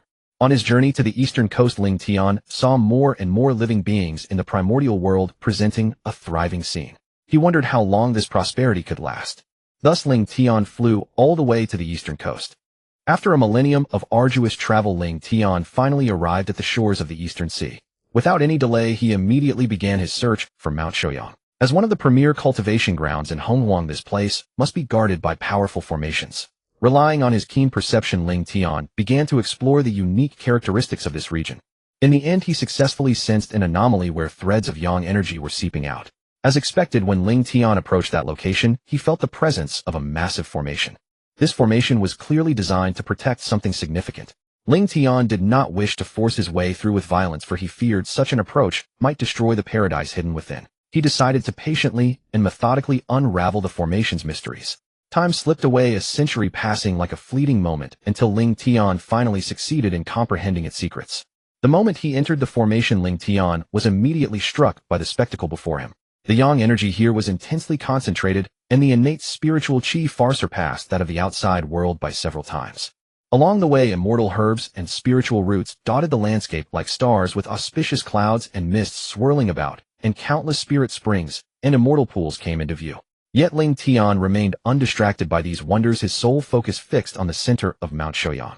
He immediately made his way toward the mountain's heart. Upon reaching his destination, a cave dwelling shielded by an enormous formation revealed itself before his eyes. Ling Tian knew precisely that this was what he had been seeking. Without hesitation, he began to break through the cave's protective barriers. Years passed in the blink of an eye, and after 10,000 years, Ling Tian finally succeeded in shattering the formation's constraints. After all, what was stored here was a supreme treasure of the human Dao. The formation was extraordinarily complex, which is why it took so long to breach. Stepping into the cave, he immediately took in the scene within. To his astonishment, the entire cave dwelling was crafted from Shouyang copper. Ling Tian wasted no time pressing forward into the depths. At last, reaching the innermost chamber, he spotted a massive seal-shaped spiritual treasure resting serenely upon a stone pedestal. 9 vivid dragons coiled around the great seal, their claws extended and teeth bared, as if guarding the artifact. Curious, Ling Tian approached the stone platform to examine the Kongtong seal more closely. He noticed that the Kongtong seal appeared entirely unremarkable at present, much like an ordinary seal. Yet he understood the seal's true significance. Once humanity emerged, it would become the destiny treasure of the human race, capable of channeling and stabilizing their collective fortune. Ling Tian lifted the Kongtong seal, feeling its weight and texture in his palms. Though it seemed mundane now, he knew this was merely temporary. To safeguard the Kongtong seal, Ling Tian resolved to store it within the Chaos Pearl, which could sever all connections between any object and the outside world. Placing the Kongtong seal inside the Chaos Pearl would not only conceal it from others, but also shield it from the Heavenly Dao's detection once it assumed control over Honghuang. With that done, Ling Tian felt somewhat at ease, certain that the Chaos Pearl offered the safest refuge. Rather than departing the cave, he chose to remain and cultivate in seclusion. He understood that less than 8 yuan hui remained before the great Dao withdrew, and he needed to break through to the Honghuang Golden Immortal Realm within that time. At this point, figures like Hongjun Yang Mei Lo, Yin Yang Qingquan, Ancestral Dragon Primordial Phoenix, and Primordial Qilin could all potentially break through to Honghuang Golden Immortal through great Dao merit, so Ling Tian, naturally, could not fall too far behind. Furthermore, his spiritual treasures required further refinement to enhance their power. When Ling Tian first obtained the Hongming Measure Heaven Ruler, he had already consecrated 24 innate restrictions upon it, making its power quite formidable. However, he knew that to unleash even greater power from the ruler, he would need to continue refining more restrictions. After deep contemplation, Ling Tian suddenly recalled the great Dao merit he had earned from slaying fierce beasts. He directly used this great Dao merit to refine the Hongming Measure Heaven Ruler. The moment the great Dao merit entered the ruler, something wondrous occurred. The previously sealed restrictions suddenly opened of their own accord, as if welcoming the merit's integration. Thus Ling Tian smoothly began the refinement process. As time ticked away, his great Dao merit gradually depleted. To his delight, each restriction was rapidly refined under the nourishment of the great Dao merit. Before long, all of Ling Tian's great Dao merit was exhausted, yet he had successfully refined 12 additional innate restrictions. Combined with the previous 24, the Hongming Measure Heaven Ruler now bore 36 restrictions, a limit even a Daoyuo Golden Immortal could scarcely achieve. The aura emanating from the ruler at this moment was several times stronger than before. Overjoyed, Ling Tian immediately stored it within his primordial spirit, allowing it to nurture and develop. Next, Ling Tian retrieved the Chaos Pearl and stepped directly into it without hesitation. Upon entering, he found himself in the courtyard mansion he had crafted. In the courtyard's lotus pond, 7 lotus seeds were growing, precious treasures that Ling Tian had carefully cultivated. Originally, Ling Tian had intended to wait until all 7 lotus seeds matured into 9th grade rank, then refine them into primordial sources and merge them with his original 12th-rank Creation Green Lotus, thereby elevating his strength and transforming it into a Primordial Supreme Treasure, the 24th-rank Creation Green Lotus. Ling Tian needed to reserve 3 lotuses for Nüwa to sever her karmic bodies, and he himself required even more primordial sources to advance. Therefore, he must devise another plan. After careful consideration, he recalled the 12th-rank world-destroying Black Lotus left behind by Luoho during his self-detonation in the Dao Demon War. If he could obtain it, the 4 remaining 9th-grade Lotus platforms combined with the 12th-rank world-destroying Black Lotus would surely allow him to advance to a Primordial Supreme Treasure, at which point his physical body could elevate to Honghuang Daoyuo Golden Immortal. Thus Ling Tian decided to hide within the Chaos Pearl at the moment of Luoho's self-detonation, waiting in the shadows to seize the opportunity. This way, even Hongjun and the Heavenly Dao would find it difficult to detect his actions. As long as the plan succeeded, he would obtain the 12th-rank world-destroying Black Lotus, thereby resolving his primordial source shortage. Nüwa's predicament would then be easily addressed. After exiting the Chaos Pearl, Ling Tian entered seclusion in Mount Shouyang, dedicating himself to comprehending the laws of creation. As time passed, 50,000 years had already elapsed in the Honghuang world. Throughout these long years, increasingly more clans in Honghuang began to emerge, and various living beings started taking form. The Dragon Clan, Phoenix Clan, and Qilin Clan all continued to grow stronger. The entire Honghuang world became bustling with activity, full of vitality and energy. Meanwhile, the great powers within Honghuang were also cultivating in seclusion, striving to break through to higher realms. They all understood that only by continuously strengthening themselves could they remain invincible in this competitive world. And within Mount Yujing, Hongjun also utilized the great Dao merit he had planned during the Fiend Beast Tribulation to successfully break through to the early stage of Honghuang Golden Immortal. After Hongjun broke through to the early stage of Honghuang Golden Immortal, mighty beings such as Yang Mei Lo, Yin Yang Qingquan, Zhu Long Yuan Feng, Shi Qilin, along with some great powers concealed deep within the primordial world, all broke through to the realm of Honghuang Golden Immortal. Their strength rose dramatically, making them the pinnacle existences of the primordial world. However, following these breakthroughs, they all entered seclusion to consolidate their realms. Thus another 50,000 years passed, and on this very day the entire primordial world underwent a transformation. The great Dao withdrew while the Heavenly Dao began to gradually manifest. One day, a tremendously powerful aura suddenly surged forth from the heavens and earth of the primordial world. This aura swept across the entire world like a raging torrent. All living beings were oppressed by this aura, their breaths becoming labored. Ling Tian likewise felt the presence of this mighty force. He awakened from his seclusion. With the Chaos Pearl shielding him, the Heavenly Dao certainly could not detect Ling Tian's existence. Nevertheless, he could still sense the sheer power of this aura. He silently gave thanks for possessing the Chaos Pearl, otherwise the Heavenly Dao might well have discovered him. At this moment Ling Tian's cultivation had reached the perfect stage of Daoyuo Golden Immortal. His comprehension of the laws had also approached 40%. If granted another 1,000 years he was confident he could break through to the realm of Honghuang Golden Immortal. However, the emergence of the Heavenly Dao had no effect on Ling Tian. Since the Great Dao had already withdrawn, the laws of the Heavenly Dao now covered the entire primordial world. Yet Ling Tian discovered that the Heavenly Dao's laws were incomplete, roughly allowing only up to the late stage of Honghuang Golden Immortal for cultivation. Despite the panic caused by the sudden descent of the Heavenly Dao in the primordial world, Ling Tian turned a blind eye to it all. He entered the courtyard house within the Chaos Pearl, his own private domain, and prepared to meditate on the laws of creation. Within the Chaos Pearl, completely cut off from everything in the primordial world, time seemed to lose all meaning. Seas changed into mulberry fields, yet Ling Tian remained wholly absorbed in his meditation on the laws of creation. 1,000 years passed in the blink of an eye. Yet on one particular day the aura around Ling Tian suddenly erupted violently, like a volcanic outburst. The laws of creation swirling around him danced like flowing ribbons, and a peerlessly mighty presence surged outward from the chaotic world within the Chaos Pearl at his courtyard. In that very instant Ling Tian successfully broke through to the realm of Honghuang Golden Immortal. His cultivation transcended his former self, leaping instantly to a completely new height. Immediately afterward Ling Tian resumed his seated meditation to consolidate his newly attained early-stage Honghuang Golden Immortal cultivation. 100 years slipped by swiftly, and Ling Tian finally fully reigned in his laws and aura, his cultivation thoroughly stabilizing at the early stage of Honghuang Golden Immortal. Having completed everything, Ling Tian slowly opened his eyes and surveyed his surroundings.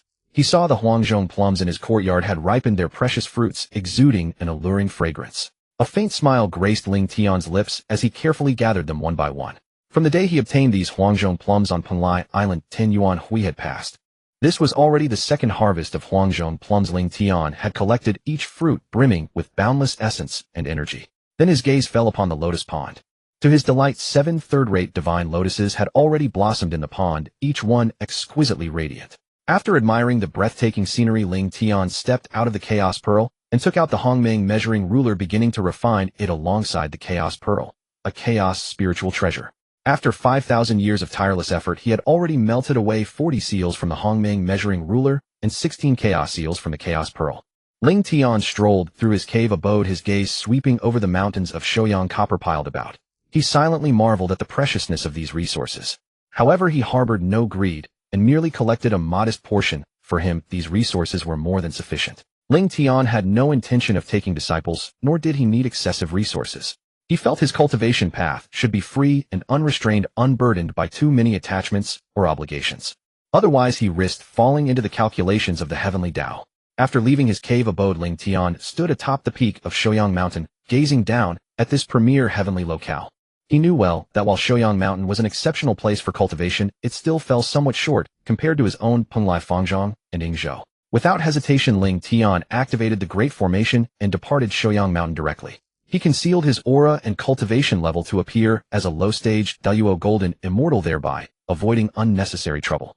Continuing his wandering through the primordial world, Ling Tian arrived one day at a secluded valley. Just as he was leisurely enjoying the surrounding beauty, a commotion echoed from ahead.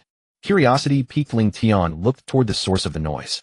Not far away, a golden fox at the early stage of Golden Immortal was being chased by 3 members of its own kind, 1 at the mid-stage and 2 at the early stage of Golden Immortal. The little fox fled in terror.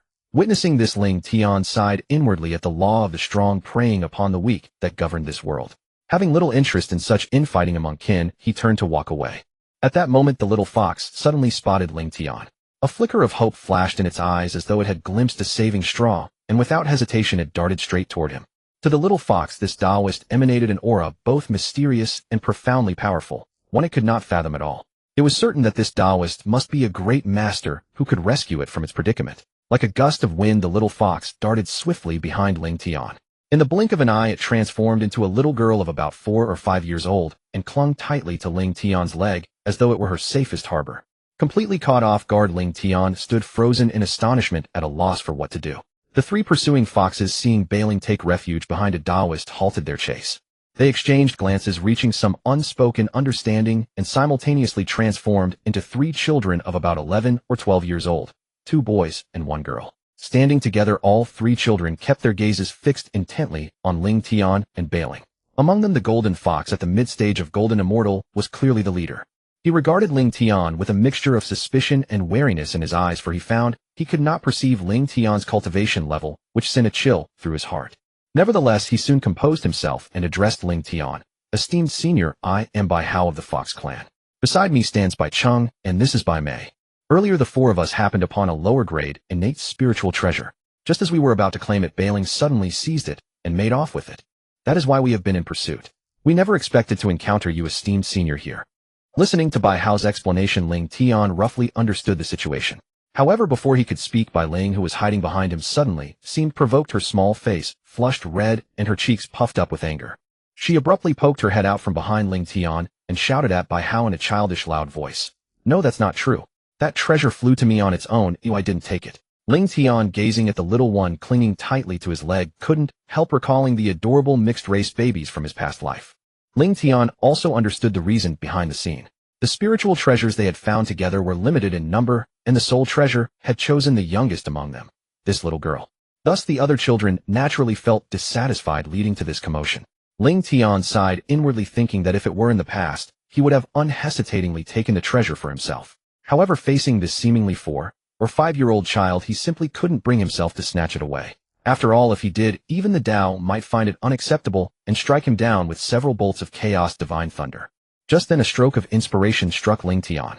He called out to the three children around 11 or 12 years old, "Come here. I have a few more spiritual treasures that I can give to you, so you won't have to fight over them anymore." Hearing this, the three children were overjoyed, as if granted a reprieve, and dashed straight toward Ling Tian. Seeing their eager, longing expressions, Ling Tian smiled slightly and produced 3 low-grade primordial spirit treasures: the 9-colored golden cloud belt, the Qianyuan rod, and the Qishao sword. Although these treasures were only low-grade primordial spirit treasures, they were already rare and valuable for children who were golden immortals. Bai Hao, Bai Cheng, and Bai Mei each accepted their own treasure, their faces brimming with excitement and joy. They expressed their gratitude to Ling Tian profusely, their thankfulness overflowing. At that moment, Ling Tian suddenly noticed a small figure below, looking up at him with eager eyes, as if asking, "What about mine?" However, Ling Tian pretended not to see and asked them, "Is your clan nearby?" Bai Hao quickly replied, "It's not far from here." Hearing this answer, Ling Tian unhesitatingly released his divine sense at the level of a Honghuang golden immortal, like a vast net enveloping the vast territory stretching for hundreds of millions of miles. Under the sweeping gaze of this powerful divine sense, the Fox clan was soon located. Ling Tian then instructed them, telling them to wait until their cultivation improved before venturing out to explore the Honghuang. For now, the most important thing was to cultivate diligently, without slackening. After giving these admonitions, Ling Tian wasted no time and directly used his divine power to teleport Bai Hao, Bai Cheng, and Bai Mei back to the Fox clan. All this happened so quickly that Bai Hao, Bai Cheng, and Bai Mei hadn't even collected their thoughts before they found themselves already within their clan. They stared in astonishment at the familiar surroundings, their hearts filled with disbelief. Clearly, they had realized that they had encountered an extremely powerful being. At this moment, Ling Tian was quietly observing Bai Ling, who was still tightly clutching his leg.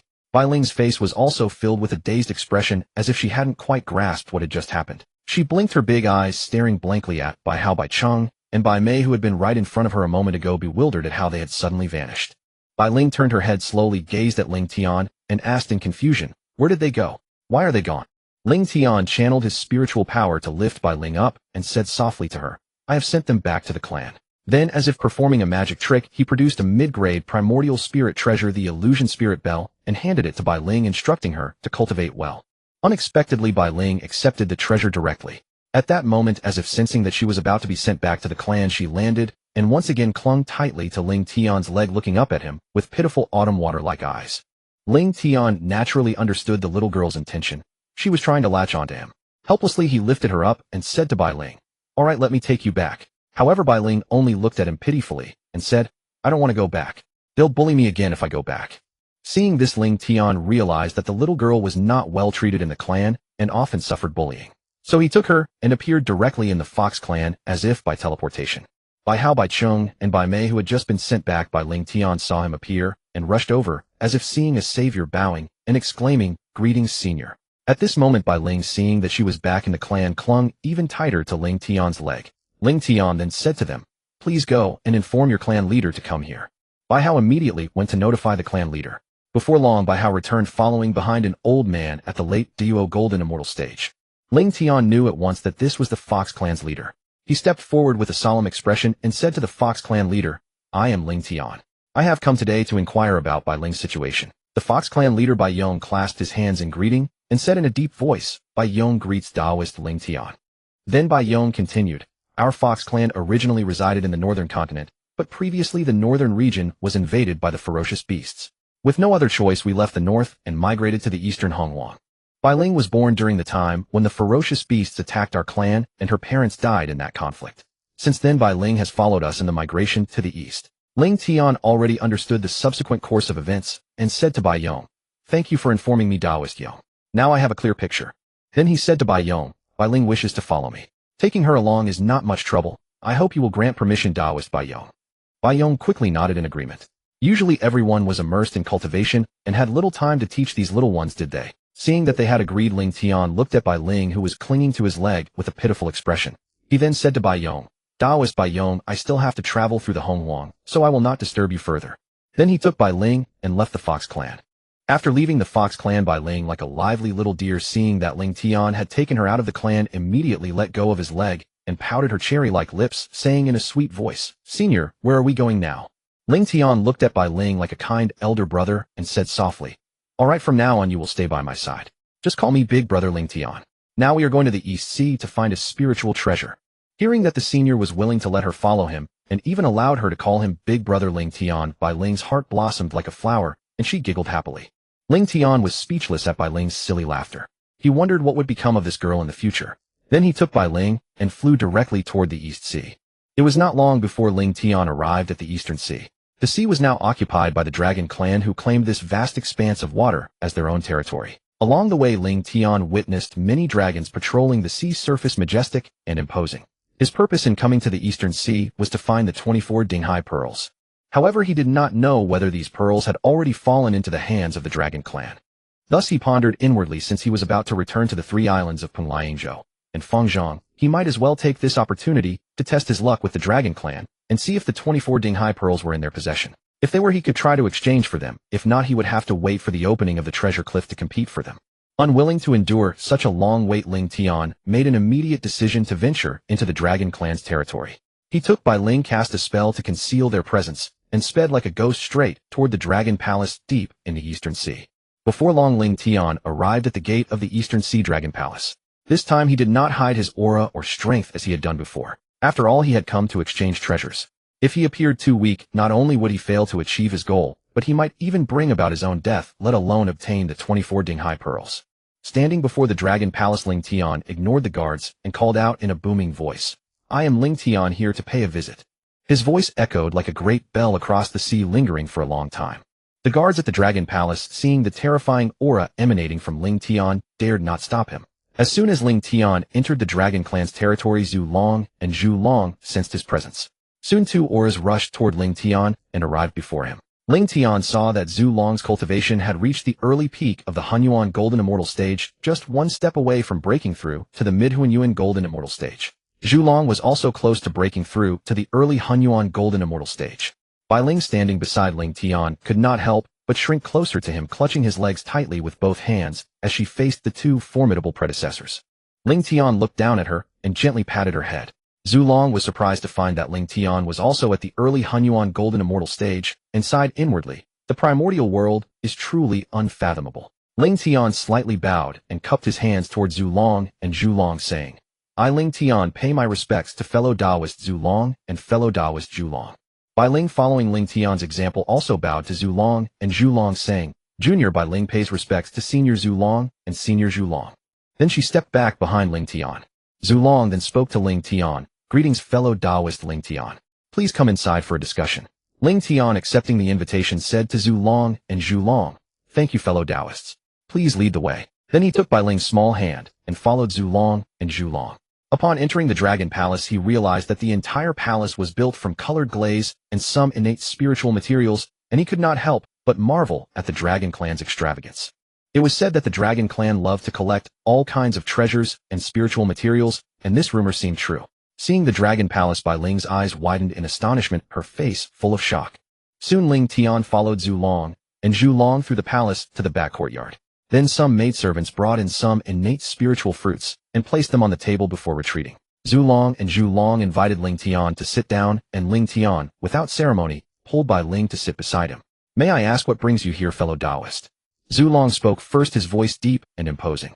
"Fellow Taoist Zhu Long, I have come to inquire whether the 24 Dinghai pearls are in your clan's possession. If so, I would like to exchange some treasures for them," Ling Tian stated directly, without hiding his intentions. Zhu Long narrowed his eyes, slightly sizing up Ling Tian, as if weighing something. After a moment, he spoke slowly. "The 24 Dinghai pearls, a top-grade, innate spiritual treasure, are indeed in our clan, and are a treasured heirloom of the Dragon Clan. Tell me, what do you offer in exchange?" When Ling Tian heard that the 24 Dinghai pearls were in the Dragon Clan's hands, his heart surged with joy. He knew that to the beings of the primordial world these pearls were merely a top-grade innate spiritual treasure, but to him their value surpassed even that of a supreme innate treasure. What delighted him even more was that the Dragon Clan was willing to negotiate an exchange. Without any hesitation, Ling Tian produced 9 Huangzhong leaf fruits, 10 bottles of 3 light, divine water, 100 pieces of enlightenment tea leaves, and 5 mid-grade, innate spiritual treasures. These mid-grade, innate spiritual treasures were the ones he had collected on the 3 immortal islands. They were the only mid-grade ones he had left. He still had 12 lower-grade innate spiritual treasures and 2 higher-grade ones. But to obtain the Dinghai pearls, Ling Tian offered all his mid-grade innate spiritual treasures. Each one held great value for the Dragon Clan. Zhu Long and Zhu Long looked at the treasures before them, unable to contain their admiration. They knew the value of these treasures well, especially the 9 Huangzhong leaf fruits from the supreme innate spiritual root, which were even more precious to the Dragon Clan. The Huangzhong Li could help a cultivator at the peak of the Tai realm break through to the Daoyuo Golden Immortal realm, potentially adding 10 Daoyuo Golden Immortals to the Dragon Clan. The 3 light divine water was a miraculous healing elixir, incredibly effective for restoring injuries, and there were 10 bottles. The enlightenment tea was a rare meditation aid that could help one comprehend the Dao and elevate their cultivation. Zhu Long marveled at Ling Tian's generosity and magnanimity. He knew that the value of these treasures was no less than that of the 24 Dinghai pearls, perhaps even higher. As for the 5 mid-grade innate spiritual treasures, they were rare and invaluable, their power and worth immeasurable. Bai Ling, standing by, looked at Ling Tian pitifully as he took out so many items. Ling Tian noticed and tapped her on the head. She whimpered in pain, "Ow." After producing the items, Ling Tian spoke, "Fellow Taoist Zhu Long, I have come today with these 9 Huangzhong leaf fruits, 10 bottles of 3 light divine water, 100 pieces of enlightenment tea leaves, and 5 mid-grade innate spiritual treasures to exchange for the 24 Dinghai pearls. Do you agree?" Zhu Long and Zhu Long exchanged a glance, nodded in tacit agreement, and then Zhu Long unhesitatingly took out the 24 Dinghai pearls and pushed them toward Ling Tian. Ling Tian in turn quickly handed over the treasures to Zhu Long. After the exchange, Ling Tian smiled and said to Zhu Long and Zhu Long, "Thank you, fellow Taoists." Zhu Long replied promptly, "Not at all. Your treasures are even more valuable to our Dragon Clan." Both parties were satisfied with the transaction. Ling Tian nodded and then said to Zhu Long, "Fellow Taoist Zhu Long, I have been traveling for some time now and should return to my Taoist temple. Therefore I take my leave here." Zhu Long and Zhu Long rose together to see Ling Tian out of the Dragon Palace. Ling Tian cupped his hands in farewell, then turned and led Bai Ling toward the sea surface, walking slowly away. Upon emerging from the sea, Ling Tian and Bai Ling vanished like phantoms, their speed as swift as lightning as they dashed straight toward Penglai Island. Time flowed like a river, and after a decade-long journey, they finally arrived at Penglai Island. Without hesitation, Ling Tian waved his hand, and a rift tore open. He grasped Bai Ling, and they slipped through together. As soon as he set foot on Penglai Island, Ling Tian unleashed his formidable divine sense, spreading it like a spiderweb across the entire island, meticulously sensing every subtle change upon it. Before long, he discovered numerous ginseng babies, Lingji babies, and various wood spirits joyfully playing and frolicking as if in a paradise. However, Ling Tian paid little attention to these cute little creatures. He instantly flashed with Bai Ling to the center of Penglai Island. With a thought, he retrieved his courtyard from the Chaos Pearl. Then Ling Tian carefully took out the primordial spiritual roots from the Chaos Pearl and planted them around the courtyard. These spiritual roots were the ones he had taken away before, and now he was merely replanting them. Moreover, Ling Tian specially found suitable spots for the Fusang tree and the Yuegawei tree, allowing them to take root on Penglai Island.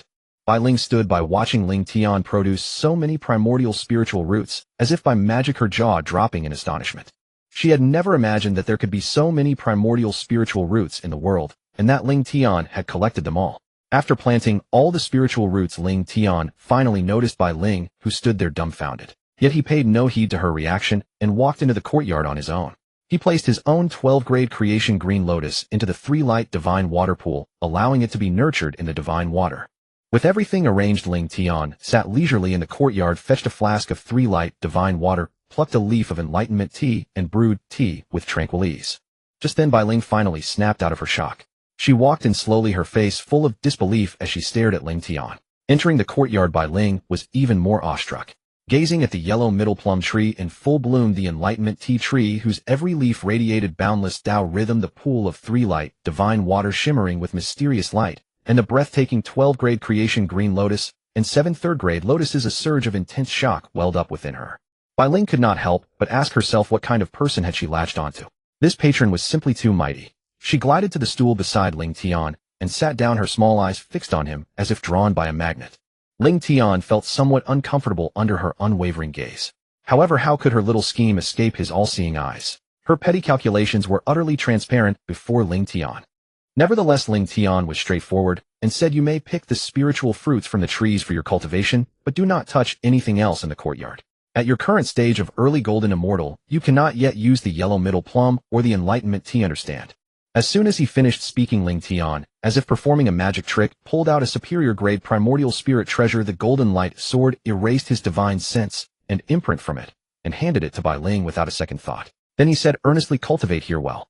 Bai Ling saw that Ling Tian not only allowed her to use the primordial spiritual fruits for cultivation, but also gifted her such a precious superior grade primordial spirit treasure. Her joy was beyond words. She immediately said, "Thank you, brother Ling Tian. I'm off to cultivate." With that, she darted out in a flash. Seeing this, Ling Tian shook his head helplessly, then took out the Chaos Pearl and the 24 Dinghai Pearls. The 24 Dinghai Pearls, like a flock of startled fawns, trembled and crowded closely around the Chaos Pearl. Then, like brilliant pearls, they merged one by one into the cracks of the Chaos Pearl. 100 years passed in a blink, and the Dinghai Pearls had fully integrated into the Chaos Pearl. Gazing at the Chaos Pearl, which had been restored to a top-grade primordial chaos spirit treasure, Ling Tian could not help but feel that his efforts had not been in vain. After all, the great cost of obtaining the Dinghai Pearls from the Dragon Clan had finally yielded returns. Feeling the 12 new chaos prohibitions within the Chaos Pearl, Ling Tian's heart brimmed with joy. Now the Chaos Pearl had been restored to a top-grade primordial chaos spirit treasure with 48 chaos prohibitions. Then he absorbed it into his sea of consciousness. Ling Tian briefly sensed Bai Ling's location and found that she had opened a small cave dwelling in the nearby hill and was cultivating inside. Nourished by the spiritual fruits, Bai Ling's cultivation had improved considerably over the past century, reaching the mid-golden immortal stage. Ling Tian did not wake her. Instead, he silently traveled through the teleportation array to Yingzhou Island. Upon arrival, he covered the entire island with his divine sense, and indeed discovered numerous wood spirits. After that, he did the same on Fangzhong Island, encountering the same scene. A multitude of wood spirits had been born. Ling Tian now intended to merge the 3 islands into one. He returned to the center of Penglai Island, stood beside the stone tablet of Penglai Island, and used it to guide Yingzhou and Fangzhong Islands. However, his spiritual power was insufficient, so he could only pull them slowly. Thus 1,000 years passed, and the 2 islands were drawn near to Penglai. To avoid causing a great commotion, Ling Tian swept his divine sense like a radar over the nearby waters. Confirming no living being had noticed, he unhesitatingly summoned the Chaos Pearl, which like a brilliant light severed the 3 islands from the primordial world completely. Then he mobilized all his spiritual power like a violent storm to pull Fangzhong Island and Yingzhou Island toward Penglai for fusion. Soon the wood spirits on all 3 islands felt the earth tremble. The islands crashed together with a thunderous roar boom, resounding across all 3. Bai Ling was jolted out of her secluded cultivation. Seeing the entire island shaking and hearing the deafening blast, she thought someone was attacking the immortal island.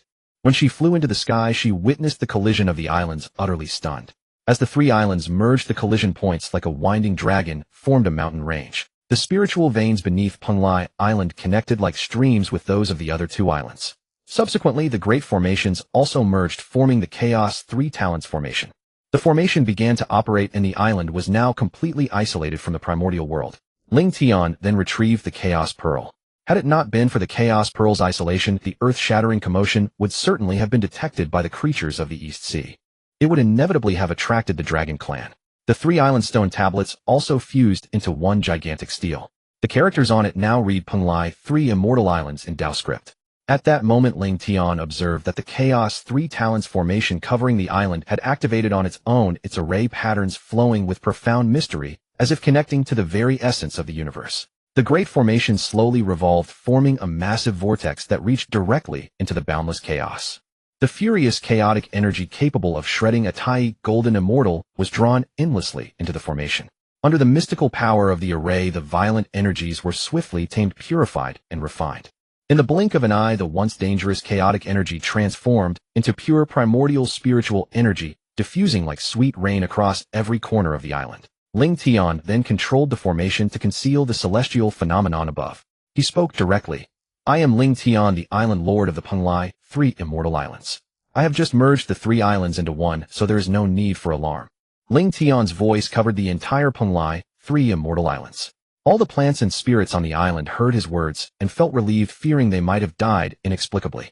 The creatures on the island began to discuss who this island lord was. Meanwhile, Ling Tian noticed Bai Ling and softly said to her, "There is nothing to worry about. Go back and cultivate." Upon seeing that everything was indeed normal, Bai Ling, like an obedient little rabbit, returned to her tiny and exquisite cave dwelling, immersing herself in cultivation. Ling Tian also returned to his courtyard, summoned the Chaos Pearl, and began to comprehend the law of creation. Time flowed like a fleeting white horse passing through a crack, and in the blink of an eye 10 epochs had passed. Ling Tian's comprehension of the law had climbed to about 58%, like ascending a mountain, and he was now within arm's reach of breaking through to the mid-stage of the Honghuang Golden Immortal Realm. He then put away the Chaos Pearl and swept his divine sense across the entire Penglai, 3 immortal islands, discovering that the number of plants and spirits had gradually increased. He stepped out of the courtyard and looked around, pleasantly surprised to find that over these 10 epochs, Bai Ling had already broken through to the Golden Immortal Perfection, only 1 step away from entering the Tai Golden Immortal Realm. Ling Tian felt deeply gratified. This girl's talent was truly remarkable. He flickered and appeared before Bai Ling's cave dwelling. Sensing his arrival, Bai Ling emerged from the cave. Ling Tian noticed that her stature was still the same as it had been 10 epochs ago. Bai Ling came to Ling Tian's side, looked up with a grin, and said, "Brother Ling Tian, you've come out of seclusion." Ling Tian found her expression amusing and asked, "Why are you still like this?" Bai Ling tilted her head and replied, "Brother Ling Tian, what do you mean like this?" "Never mind," Ling Tian said, massaging his forehead. Then he transmitted a message to all the creatures on the island. "I, the island lord of the Penglai, 3 immortal islands, will preach the Dao at the center of Penglai for 3,000 years, starting 100 years from now. All creatures on the island are welcome." Ling Tian casually cleared a patch of open ground and awaited the arrival of the creatures. 100 years quickly passed. Ling Tian sat cross-legged on a cloud platform, looking down at the plants and spirits below, mostly ginseng, lingji grass, and trees that had taken human form. Bai Ling also sat down beside Ling Tian. Ling Tian began to speak. "There is a thing formed in chaos, born before heaven and earth. Silent and void, it stands alone and does not change cycles without ceasing, and may be regarded as the mother of heaven and earth. I do not know its name, so I style it Dao. Forced to name it, I call it great. Great means flowing, flowing means far-reaching, far-reaching means returning.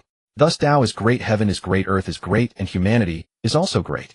Within the realm, there are 4 greats, and humanity is one of them. Humanity follows earth, earth follows heaven, heaven follows Dao, and Dao follows nature. To be bent is to be whole, to be crooked is to be straight, to be hollow is to be full, to be worn is to be renewed, to have little is to gain, to have much is to be confused." 3,000 years quickly passed. Ling Tian ceased his preaching.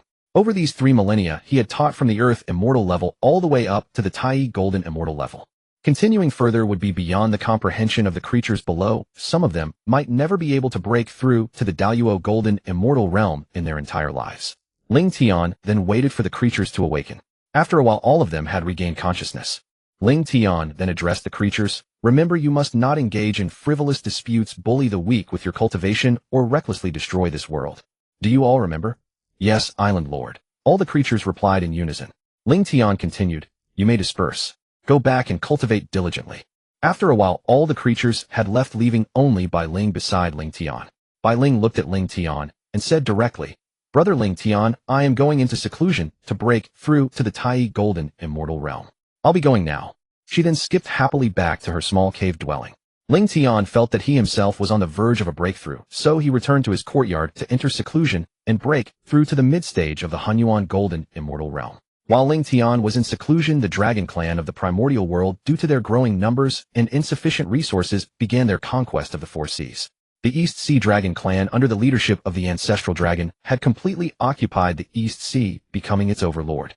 As for the other races, they either surrendered and submitted to the Dragon Clan or were annihilated. When the dragon clan fully occupied the East Sea, the ancestral dragon unexpectedly sensed a slight increase in his own fortune. Through deduction of the celestial mechanism, he soon understood the reason. He then ordered the dragon clan to begin attacking the other seas. Meanwhile, near Buzhou Mountain, the Qilin clan gradually claimed all the surrounding areas as their own sphere of influence. Other tribes were either subdued or slaughtered by the Qilin clan. Similarly, the Phoenix clan in the southern undying volcano had also completely occupied the vicinity of the volcano. The three primordial clans were beginning to show their dominance, expanding their territories. The ancestral dragon Primordial Phoenix and Primal Qilin discovered that the larger the territory they occupied and the stronger their clans became, the more rapidly they could cultivate using fortune. Ling Tian, however, remained utterly indifferent to the affairs of the primordial world. The leisurely years passed, and another epoch slipped away. Outside his cave dwelling, the stars revolved countless times. The seas turned to mulberry fields, and then back to seas again. In the courtyard, Ling Tian sat cross-legged, surrounded by a dense aura of the law of creation. His eyes were closed, his mind immersed in the comprehension of the law of creation. Finally, at a certain moment, a vast and majestic aura erupted into the sky. Ling Tian slowly opened his eyes, a glint of chaotic light, flashing and vanishing. His aura converged, yet it was deeper and more profound than before. He could clearly feel that the power of creation in heaven and earth had become more intimate. This seclusion not only brought about a breakthrough in cultivation, but also deepened his understanding of the law of creation, broadening his spiritual perception and enhancing his comprehension of the great Dao. He had finally broken through to the mid-stage of the Honghuang Golden Immortal Realm. As Ling Tian broke through by Ling in the adjacent small cave dwelling did not disappoint him. A brilliant light burst forth from the cave, and Bai Ling smoothly broke through to the early stage of the Tai Golden Immortal Realm.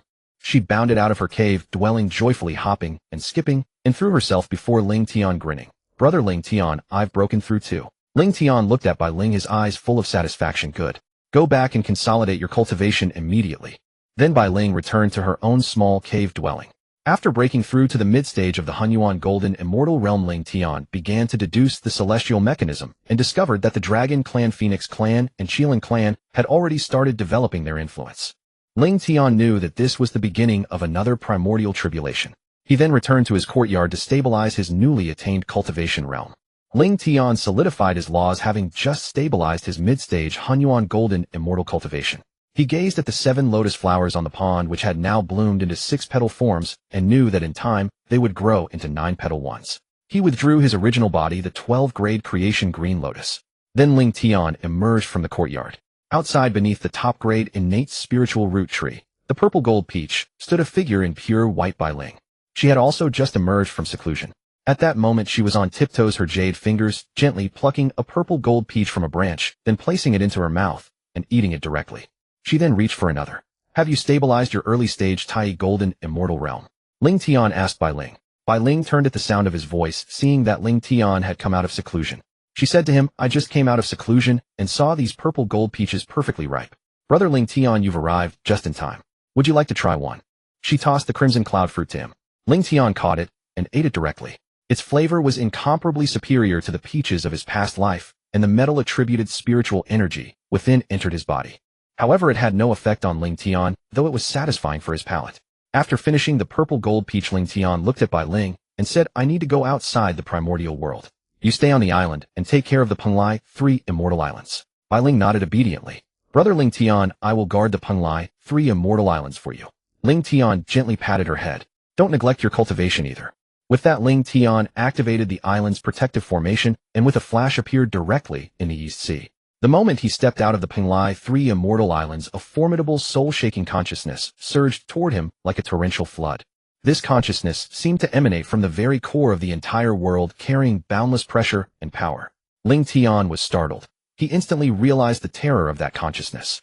If it locked onto him, the consequences would be unimaginable. Without a moment's hesitation, he urgently activated the Chaos Pearl within him, completely shielding his aura and existence.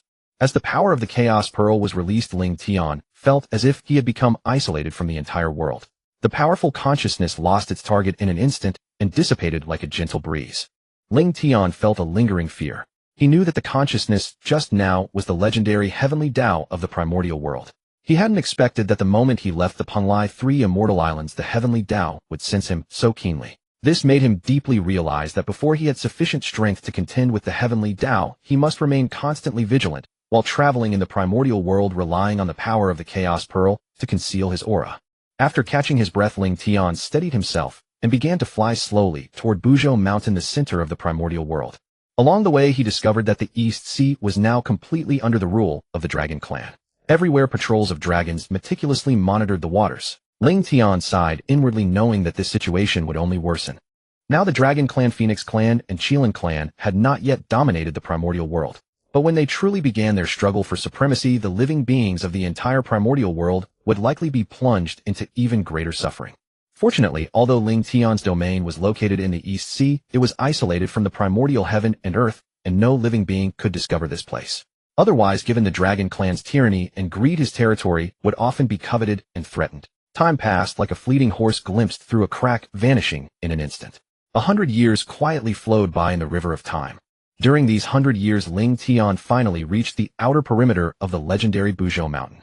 When he arrived, he was astonished to find that the mountain's outskirts had been completely occupied by the Qilin clan. Yet Ling Tian paid no heed to this. His sole objective was Buzhou Mountain itself.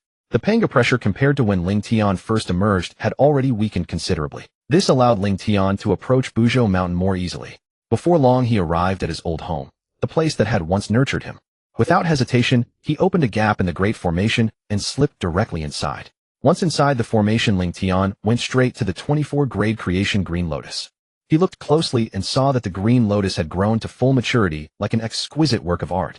However, when he turned his gaze to the lotus seed pod, he was shocked to find it completely empty, not a single seed. Ling Tian couldn't help recalling his previous experience. He had used 2/10 of the original essence to take form, and the remaining essence was just enough for the 24-grade Creation Green Lotus to grow. But due to the missing essence, the lotus naturally could not produce seeds. Originally, Ling Tian had harbored a faint hope of finding some seeds left behind so he could harvest and cultivate them. But now it was clearly impossible. Helpless, Ling Tian had no choice but to leave the formation in disappointment and continue climbing toward the summit of Buzhou Mountain. Along the way, his steps were steady and his speed swift. Before long, he reached the mountainside of Buzhou Mountain. Here, Ling Tian could clearly feel the panga pressure gradually intensifying, as if an invisible heavy weight were pressing down on him relentlessly. Yet Ling Tian did not retreat. He resolutely advanced against the pressure, climbing toward Buzhou Mountain. His pace, though not fast, was by no means slow. After all, Ling Tian's physical body was now equivalent to the late-stage Honghuang Golden Immortal Realm, while his primordial spirit laws and magical power had all reached the mid-stage Honghuang Golden Immortal level. If he unleashed his full power, he might even contend with a late-stage Honghuang Golden Immortal expert. When Ling Tian reached the 2/3 point of Buzhou Mountain, he distinctly felt the pressure from above becoming even more formidable. But he chose not to circulate his magical power to resist the pressure. Instead, he directly bore the panga pressure, climbing slowly and laboriously step by step. As the altitude increased, the pressure on Ling Tian grew ever greater. His originally straight back gradually bent under the force, and walking became extremely strenuous. Yet Ling Tian did not give up. He gritted his teeth and continued to climb upward with difficulty. In this process, Ling Tian unexpectedly discovered that the panga pressure had an unforeseen benefit. It could enhance the integration between his primordial spirit and physical body. One must know that Ling Tian had transmigrated, occupying the 24-grade Creation Green Lotus, and then taking form as a condensed lotus seed. This caused his primordial spirit and original body to lack perfect harmony. If he hadn't come to Buzhou Mountain, Ling Tian might never have detected this issue. Thus, unknowingly, he continued climbing without pause. Time passed like a fleeting horse glimpsed through a crack, vanishing in an instant. One Yuanhui era quickly slipped away. Time passed swiftly, and now Ling Tian had endured the arduous climb of an entire epoch. Over this vast expanse of time, his primordial spirit and physical body had gradually achieved an unprecedented state of harmony. At this moment, a formidable pressure bore down upon Ling Tian, pinning him in place. He stood with difficulty, his hands gripping his knees tightly. Ling Tian did not use his spiritual power to resist, yet his legs felt as if burdened by 1,000-gene weight, impossible to move an inch. However, he did not give up. He suppressed the weariness of his body, lifted his head with difficulty, and fixed his blazing gaze upon the summit. Though there was still a distance to cover, he firmly believed that as long as he did not give up, he would surely reach the peak. Since it was impossible to advance without using his spiritual power, Ling Tian immediately began to circulate his power to resist, and the oppressive pressure around him lessened slightly. He took a deep breath, adjusted his state slightly, and then continued trudging forward with heavy steps, one step at a time toward the summit. Each step was extraordinarily difficult, as if countless mountains were pressing down on him, but Ling Tian gritted his teeth and persisted. In his heart, there was only one conviction: no matter what, he must not be defeated by this panga pressure. Time passed minute by minute and 50,000 years vanished in an instant. Just as Ling Tian's spiritual power was about to be exhausted, he finally set foot on the summit of Mount Buzhou. Standing at the peak, he felt the panga pressure around him disappear without a trace. He heaved a sigh of relief, then without hesitation sat cross-legged and swiftly began to restore his depleted spiritual power. The spiritual energy at the summit of Mount Buzhou was as dense as substance. Ling Tian frantically absorbed it, and it poured into his body like water through a funnel ceaselessly. Before long, Ling Tian's spiritual power surged back like a tide quickly replenished. It was then that Ling Tian began to survey the summit of Mount Buzhou and discovered a small pool of jade marrow. As he drew near, he saw that it was actually the jade marrow of Pangu. Ling Tian was overjoyed, but then his spirits drooped. The jade marrow of Pangu was an extremely precious treasure, greatly beneficial for cultivating the physical body.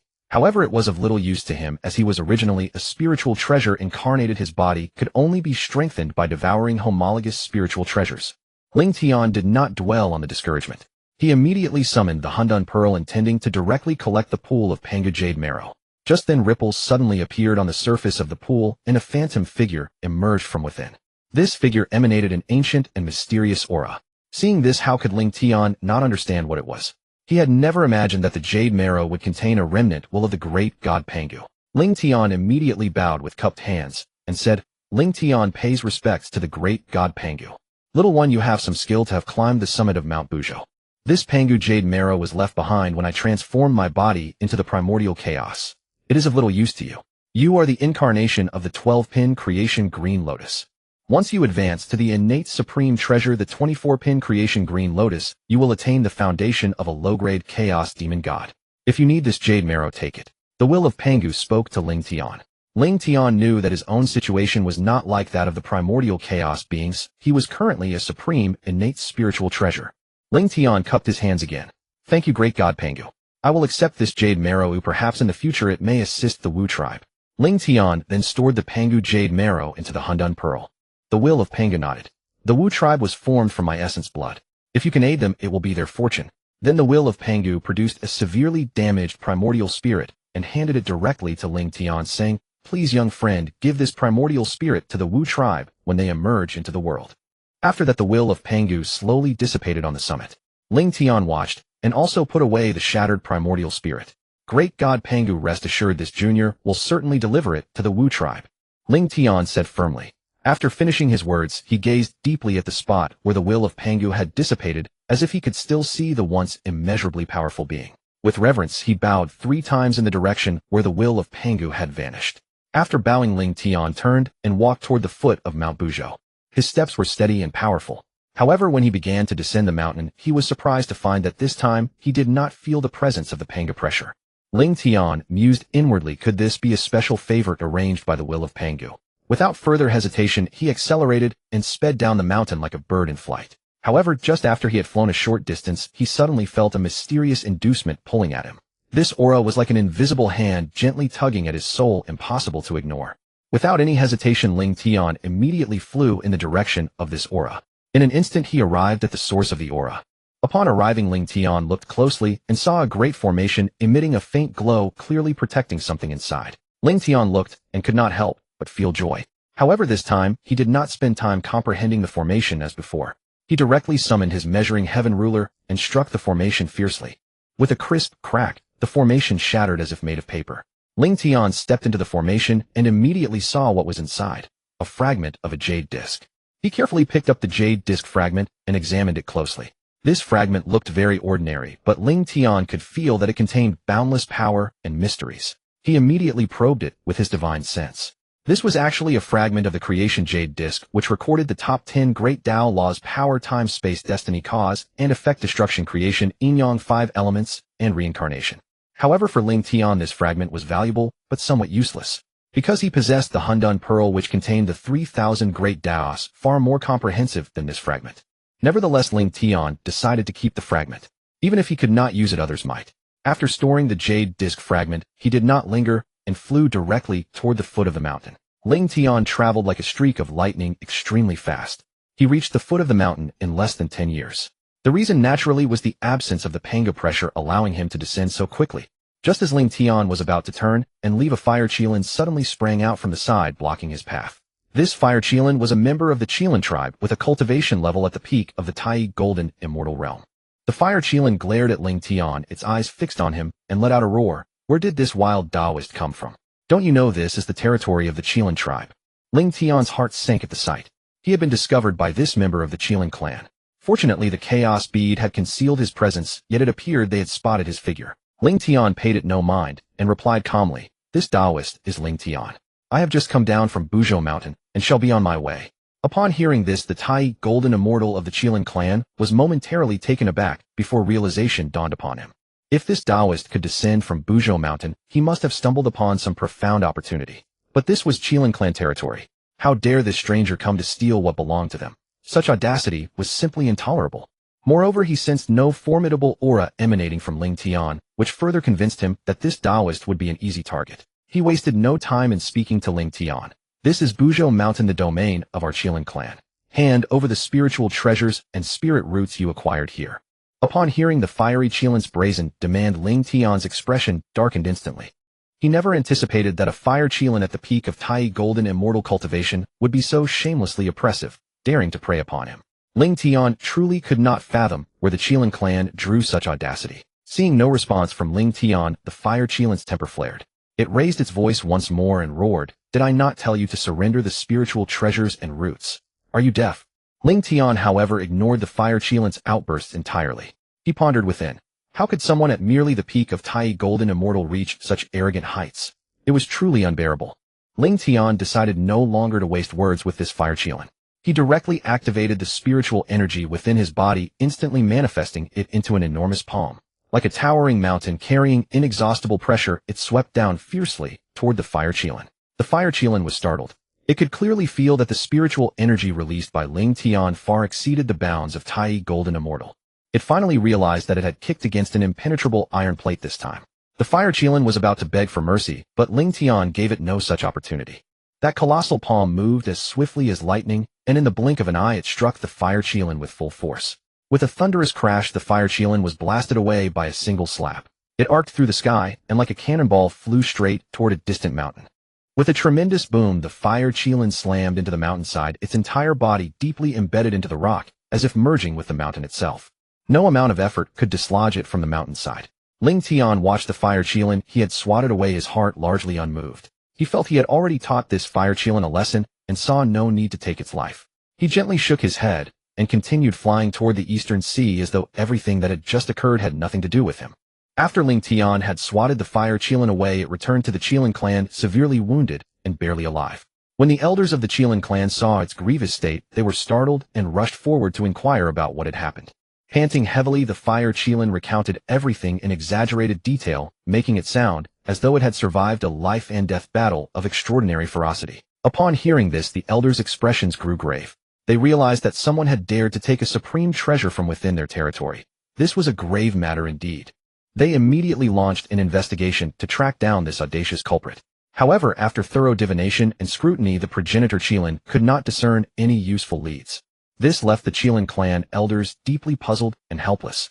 Despite this, they did not give up and continued their thorough investigation, hoping to unravel the mystery and recover the stolen supreme treasure as soon as possible. Ling Tian was unaware that his decision not to kill the fire Qilin would entangle him in so much karma because of it. Fortunately, Ling Tian had the chaos bead to conceal his presence. After flying for another 100 years, Ling Tian returned to Penglai 3 Immortal Island and entered his courtyard. Soon Bai Ling happily hopped and skipped over to him. Ling Tian was surprised to discover that this girl had already broken through to the mid-stage of Tai Golden Immortal. He reached out and gently patted her head, asking, "Has anything happened on the island?" Bai Ling immediately shook her head and said in a sweet voice, "Nothing at all. The creatures on the island live in perfect harmony. There has been no conflict or strife."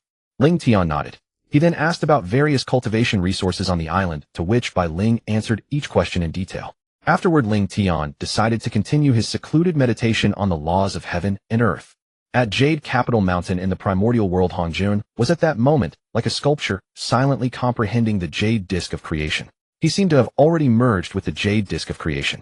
From that mysterious artifact, he had comprehended a technique like a golden key, opening an expedient door to understanding the heavenly laws.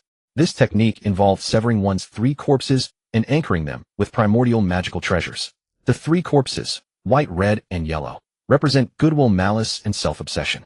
They are like three luminous pearls hidden deep within the spiritual wisdom of all beings, governing the state of mind and influencing one's Taoist path. Goodwill is like warm sunlight in spring, radiating compassion, benevolence, and generosity, embodying love and protection for all things in the world. Malice resembles a summer storm, harboring anger, resentment, greed, and cruelty, accumulating the dark desires within.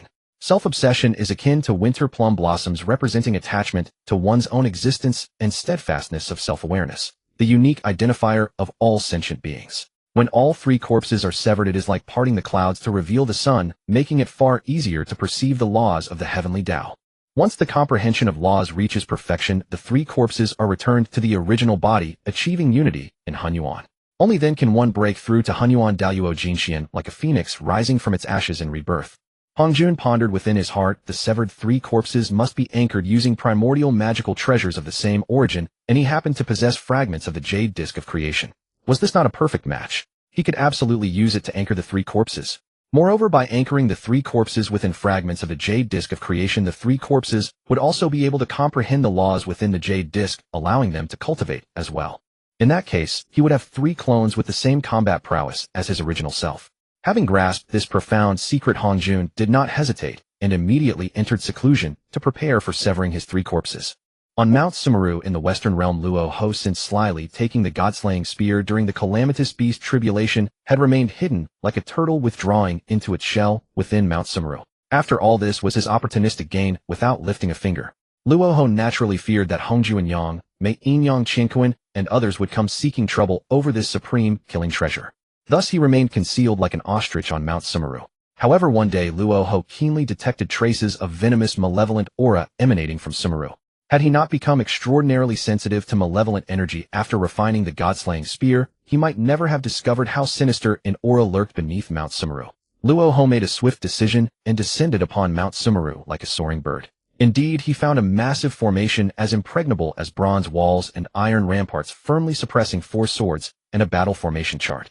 Luo Ho stood at the foot of Shumi Mountain, gazing at the immortal slaying sword array. Before him, a wave of helplessness and frustration surging in his heart. He had originally believed that with his own power he could easily break through this grand formation and seize the Zhuxian sword within, but reality had utterly disappointed him. Despite this, Luo Ho breathed a slight sigh of relief. After all, the immortal slaying sword array was located right beneath Shumi Mountain, and he was confident that no one could take the treasures within the array under his watchful gaze. Thus he could temporarily set his mind at ease. Now Luo Ho was not far from the later stage of the Honghuang Golden Immortal Realm, and he decided to enter seclusion to cultivate, striving to break through this critical bottleneck. Before going into seclusion, he couldn't help but think of the other forces in the primordial world. In due time, he too would establish a power to serve his own purposes. The Primordial Dragon clan was currently advancing aggressively toward the South Sea, North Sea, and West Sea, attempting to elevate their cultivation by leveraging the vast influence and territories of the foresees. Meanwhile, the Phoenix clan in the south had also begun invading the southern regions of the primordial world, similarly seeking to cultivate through the power of fortune. As for the Qilin clan, they were expanding their sphere of influence outward from Buzhou Mountain, striving to occupy more territories and thus gain greater fortune for their cultivation. The actions of these three clans plunged the entire primordial world into a new wave of conquest. Faced with their aggressive expansion, the weaker races had no choice but to submit or face annihilation. For a time, the entire primordial world was thrown into a state of fear and unrest due to the behavior of these three clans. In that vast and mysterious primordial world, the passage of time seemed to lose its meaning. Countless epochs, 100 kalpas, slipped away silently and immeasurably. Amidst this endless time, Ling Tian had been cultivating in seclusion on the three immortal islands of Penglai. Since his last return from Buzhou Mountain, he had remained immersed in cultivation, paying no heed to worldly affairs. However, on this very day, his tightly shut eyes slowly opened, and a powerful aura surged forth from his body like a raging tempest. This aura was as heavy as a mountain, enveloping the entire Penglai island. Under its oppressive force, the creatures on the island could not bear it, and were pressed to the ground, their faces filled with terror. But this aura erupted only briefly, quickly receding as if drawn back by an invisible hand, vanishing without a trace. The creatures of the island knew that this was another advancement in the cultivation of their master Ling Tian. In truth, during his breakthrough, Ling Tian had suddenly sensed his aura becoming somewhat uncontrollable, leaking out. Fearing that this powerful aura might harm the life on the island, he hastily restrained it. After a long and arduous cultivation spanning 100 kalpas, Ling Tian had finally succeeded in breaking through to the later stage of the Honghuang Golden Immortal Realm. This was an extremely significant realm, signifying that his strength had reached a new height. After the breakthrough, Ling Tian did not immediately cease cultivation. Instead, he began to deduce the celestial mechanisms. Through observing the fortune and variables of heaven and earth, he realized that the current primordial world was gradually taking shape into an era of the three clans standing as equals. In the past 100 kalpas, the Dragon Clan had successfully occupied the foresees, becoming the rulers of the oceans. The Phoenix Clan had taken over the southern continent, where the flames and light resonated with their aura, and the Qilin Clan had claimed the central region of the primordial world, their power closely intertwined with the earth. Moreover, the chieftains of these three clans had all broken through to the later stage of the Honghuang Golden Immortal Realm, during this time greatly increasing their strength. Ling Tian mused inwardly that the other reincarnations of the chaos demon gods had likely also broken through to the later stage of the Honghuang Golden Immortal Realm around this time. Bai Ling, after 100 kalpas of dedicated cultivation, had finally succeeded in breaking through to the Dailuo Golden Immortal Realm. The abundant resources on the island had undoubtedly played a crucial role, allowing her to bloom 8 petals. Bai Ling sighed with deep emotion, feeling that her decision to follow Ling Tian was the greatest fortune in her life. Not only did she have precious innate spiritual treasures, but also an endless supply of spiritual roots and fruits for her use, completely free from worries about cultivation resources. This feeling was truly indescribable. When she saw that Ling Tian had also successfully broken through, she came to his side without hesitation. Ling Tian gazed at her, a flicker of surprise in his eyes, then smiled and said, "Ling Tian, you've broken through." Ling Tian did not hide it and nodded frankly. Then his gaze fell upon Bai Ling's petite figure, still that of a 4 or 5-year-old child, and he asked curiously, "Bai Ling, what law do you intend to comprehend?" In Ling Tian's understanding, most of the Fox clan cultivated the law of charm. However, looking at Bai Ling's innocent and adorable appearance, he found it hard to imagine her delving into such a law. Thus, he couldn't help blurting out, "Bai Ling, you're not studying the law of charm, are you?" Bai Ling smiled softly and replied, "Ling Tian, I'm comprehending the law of dreams." Hearing this answer, a weight lifted from Ling Tian's heart. He breathed a sigh of relief, thinking, "Thank goodness." With her innocent and naive look, if she were to study the law of charm, she wouldn't charm the masses. She'd just overwhelm them with cuteness. Then a slight smile tugged at Ling Tian's lips as he said softly, "There's enlightenment tea in the courtyard, which can enhance your comprehension of laws, and Huangzhong Li, which also strengthens your mana. The reason I didn't let you use them before was fear of harming your foundation. Now that you've broken through to Dailuo Golden Immortal, these will aid your cultivation. They no longer have a significant effect on me, so you can pick them for your practice." Ling Tian didn't pay much attention to these matters. He could only rely on slowly comprehending the laws within the Chaos Pearl on his own. Upon hearing this, Bai Ling was overjoyed. Her eyes widened, and she looked at Ling Tian with disbelief, as if she couldn't trust her own ears. When she confirmed that Ling Tian was not joking, joy surged within her like a tide, causing her to break into a silly grin uncontrollably. After all, her parents had long passed away, and in her former clan, she had barely any cultivation resources, living a life of hardship. Now, not only did she have external spiritual roots and fruits for cultivation, a speed that filled her with ecstasy, but she also had the help of top-grade innate spiritual roots and fruits. She firmly believed that her path of cultivation would be smooth and unimpeded. Ling Tian watched Bai Ling's ecstatic expression, and a wave of affection welled up in his heart.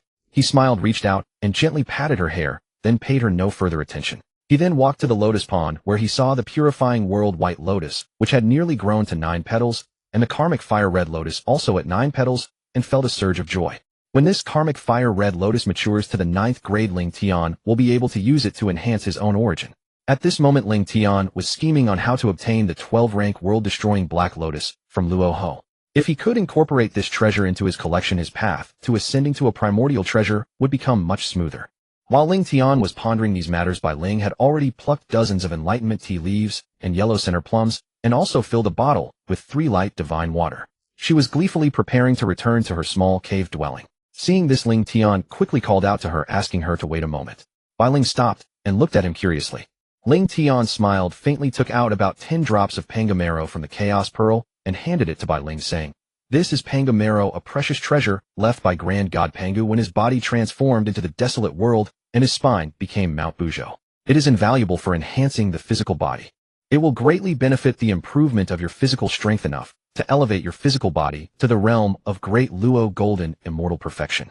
Take it back and refine it slowly." Upon hearing this, Bai Ling's eyes lit up. She had never expected Ling Tian to possess such a precious treasure. She excitedly took the pango marrow, carefully stored it away, and then hopped back to her small cave dwelling like a joyful little bird, not forgetting to turn back and say, "Thank you, big brother Ling Tian." Ling Tian watched by Ling's retreating figure, a faint smile curling at the corners of his mouth. He heard her voice fading into the distance, then turned and began to stroll around Penglai Island. The creatures on Penglai Island were either absorbing the island's spiritual energy to cultivate or playing joyfully, without any external killing intent, creating a scene of peace and tranquility. Seeing this, Ling Tian felt deeply gratified. He was relieved that these creatures would not be disturbed or harmed by the outside world, which filled him with great satisfaction. The power and influence of the three tribes continued to expand, and all beings in the desolate world could faintly feel the oppressive pressure of the emerging fortune. Inside the Dragon Palace of the East Sea, in the solemn and majestic main hall, Zhu Long sat high in the seat of honor, with Zhu Long and other high-ranking Dragon Clan members standing beside him. They were discussing the matter of establishing the tribe, the atmosphere heavy and tense. Zhu Long understood deeply that although the Dragon Clan had occupied the foresees, they had never received the recognition of the Heavenly Dao. Now fortune was scattered and difficult to concentrate, which was not beneficial for the cultivation of the Dragon Clan. Only by unifying and suppressing the fortune could it better provide for the clan's cultivation needs. After careful deliberation, Zhu Long made the decision to establish the tribe. His decision was unanimously approved by everyone present. Without hesitation, Zhu Long rushed out of the East Sea and stood in midair. His figure was tall and majestic, as if merged with heaven and earth. He raised his head to the sky and declared loudly, "Heavenly Dao above, I am Zhu Long, chieftain of the Dragon Clan. Now I establish the Dragon Clan as the leader of the scaled creatures, commanding all aquatic beings, using the top-grade Primordial Spirit Treasure Dragon Pearl to suppress the fortune of the Dragon Clan." Zhu Long's voice echoed like a great bell across the desolate land. All living beings in the desolate world heard his proclamation, a voice solemn and majestic, stirring awe in all who heard it. After Zhu Long's words fell, a wave of pressure suddenly descended from the sky. This pressure was as heavy as a mountain, making it almost impossible for everyone to breathe. Yet Zhu Long showed no fear. He straightened his body, stood firmly in midair, and endured the pressure. Moments later, a crisp word, "granted," echoed from the heavens. This sound was like celestial music, bringing an indescribable sense of relief. With the word "granted," vast amounts of heavenly merit condensed in the sky. Like golden raindrops, this merit scattered down. About 40% of the heavenly merit went to Zhu Long, 30% to the Dragon Clan, and the remaining 30% to the tribes that had pledged allegiance to the dragons. This merit, like a powerful force, infused into the Dragon Clan and the various tribes instantly, making their fortune flourish. After receiving the heavenly merit, Zhu Long returned to the Dragon Palace in high spirits. Having obtained so much heavenly merit this time was undoubtedly a great boost to his cultivation. At the same time, Ling Tian, also in the East Sea, learned of the Dragon Clan's establishment immediately. He couldn't help but exclaim, "The Dragon Clan managed to establish themselves so quickly and even gained a vast amount of heavenly merit." While the Phoenix and Kylan clans were still preparing for their own establishment, the signs of the great tribulation of the desolate world appeared once again.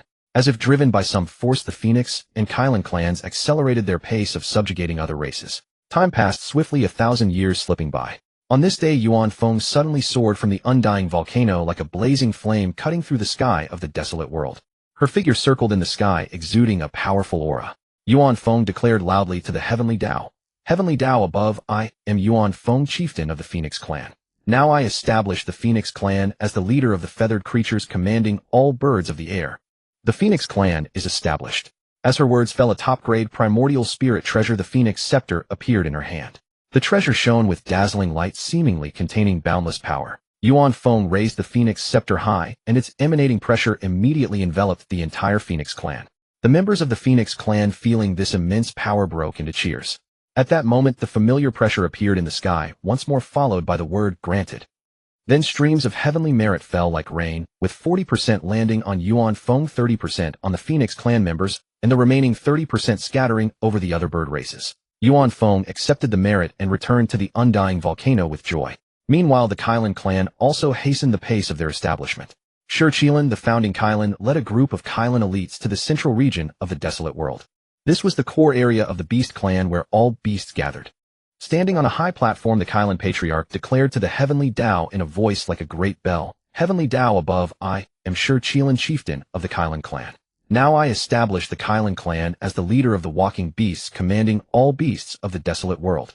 Using the top-grade Primordial Spirit Treasure Kylan seal to suppress fortune, the Kylan clan is established." As he spoke the Kylan seal, a top-grade Primordial Spirit Treasure flew out, and hovered above his head, radiating a powerful suppressing force. Pressure suddenly appeared in the sky, followed by the sound of "granted." A vast amount of heavenly merit descended, with 40% going to Shurchilan, 30% to the Kylan clan, and the remaining 30% flowing to the beast tribes that had submitted to the Kylans. With all three tribes established, the situation in the desolate world grew increasingly complex, and an unknown storm seemed to be brewing quietly. In the western reaches of the primordial wilderness, Luo Ho of Mount Shumi heard of the establishment of the three clans. Unlike them, he did not subdue other races or swear oaths to the Heavenly Dao to gather destiny. It turned out that within the demonic laws cultivated by Luo Ho lay a secret technique known as the Heavenly Demon Seed Heart Art. This method not only allowed control over living beings, but also enabled the cultivator to rapidly enhance their power. Thus Luo Ho decided to impart this demonic cultivation method to the creatures on Mount Shumi. As time passed, more and more beings began to cultivate the demonic path, and Luo Ho's destiny gradually coalesced without his notice. However, Luo Ho harbored no trust for other races, firmly believing that only those who cultivated the Heavenly Demon Seed Heart Art would truly serve his purposes. Therefore, he did not rush to make a name for himself. Instead, he chose to quietly develop his own strength while the three clans were at the zenith of their power. Meanwhile, on the three immortal islands of Penglai, Ling Tian, witnessing the establishment of the three clans, could not help but conceive a thought to venture out and explore the vast primordial wilderness. After all, the great calamity would soon descend. Ling Tian mused, why not embark on a journey before it arrives? Moreover, it had been a long time since Ling Tian had last seen Taoist Wang Shu. He decided to pay her a visit and also check if her avatar had succeeded in refining the Tian star. After a moment's contemplation, Ling Tian decisively commanded by Ling to take good care of the three immortal islands. Having given his instructions, he unhesitatingly retrieved the Chaos Pearl, concealing his aura completely.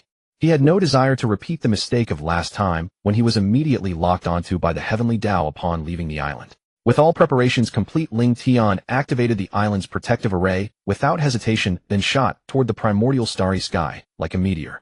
Relying on his profound cultivation at the late stage of Honghuang Golden, immortal Ling Tian reached the outer reaches of the Tian star in a mere 100 years, swift as a shooting star. Standing outside the Tian star, Ling Tian did not hesitate. His form flickered like lightning as he raced directly toward the star's core. The moment he arrived at the Tian star, Wang Shu, as if connected by telepathy, immediately sensed his presence.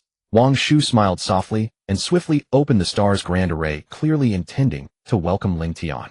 Overjoyed, Ling Tian knew that Wang Shu had detected his arrival and had opened the array especially for him. Without a moment's delay, his form shot like lightning straight into the array. Upon entering the core of the Tian star, he found that the array was indeed open, confirming that Wang Shu was genuinely welcoming him. A slight smile curling at the corners of his mouth, Ling Tian stepped in without ceremony. Inside the core region, he saw Wang Shu seated gracefully under the osmanthus tree, like a celestial maiden quietly awaiting his arrival. Seeing this, Ling Tian hastened forward, cupped his hands in greeting, and said in a clear voice, Taoist Wang Shu, I have come to trouble you once again. Wang Shu smiled and returned the greeting, Taoist Ling Tian, I am always delighted to welcome you. Ling Tian did not stand on ceremony and sat down directly. Today he had specially brought enlightenment tea and 3 light divine water. He took out these 2 treasures from his robes and skillfully brewed them. Soon a cup of fragrant enlightenment tea was ready. Ling Tian carefully lifted the cup and with a smile offered it to Wang Shu, saying, Taoist Wang Shu, please have a taste. Then Ling Tian produced several yellow plums, gently placing them on the table. Smiling at Wang Shu, he said, come try these yellow plums. Wang Shu graciously took one, placed it in her mouth, and chewed slowly. The yellow plum dissolved instantly, its sweet juice spreading through her mouth, leaving a lingering aftertaste. Watching Wang Shu's enjoyment, Ling Tian's heart stirred. He could sense that Wang Shu's aura had reached the late stage of Honghuang Golden, immortal, matching his own. Thus he smiled and asked Taoist Wang Shu, how much of the Tian star have you refined? Wang Shu swallowed the yellow plum, looked up at Ling Tian, and replied, about 60%. My avatar now has the cultivation of the mid-stage Honghuang Golden Immortal. Once it fully refines the Tian star, it should attain the cultivation of Honghuang Great Luo Golden Immortal on this star. Ling Tian was slightly startled. He had not expected Wang Shu's avatar to refine the Tian star so quickly. After all, he had only taught her this method a little over 100 kalpas ago. Meanwhile, it had taken him a full 100 kalpas to advance from the mid-stage to the late stage of Honghuang Golden Immortal. Yet Ling Tian soon regained his composure. He then activated the Chaos Pearl to isolate the surrounding heavenly secrets. Although Wang Shu was puzzled, she did not understand Ling Tian's purpose. Seeing that the heavenly secrets were successfully concealed, Ling Tian felt relieved and spoke to Wang Shu, Taoist Wang Shu, what I am about to say may go against the Heavenly Dao of the primordial wilderness. That is why I have deliberately obscured the heavenly secrets to avoid detection by the Heavenly Dao. He paused briefly, then continued, now the heavenly Dao of the primordial wilderness has already descended upon the world.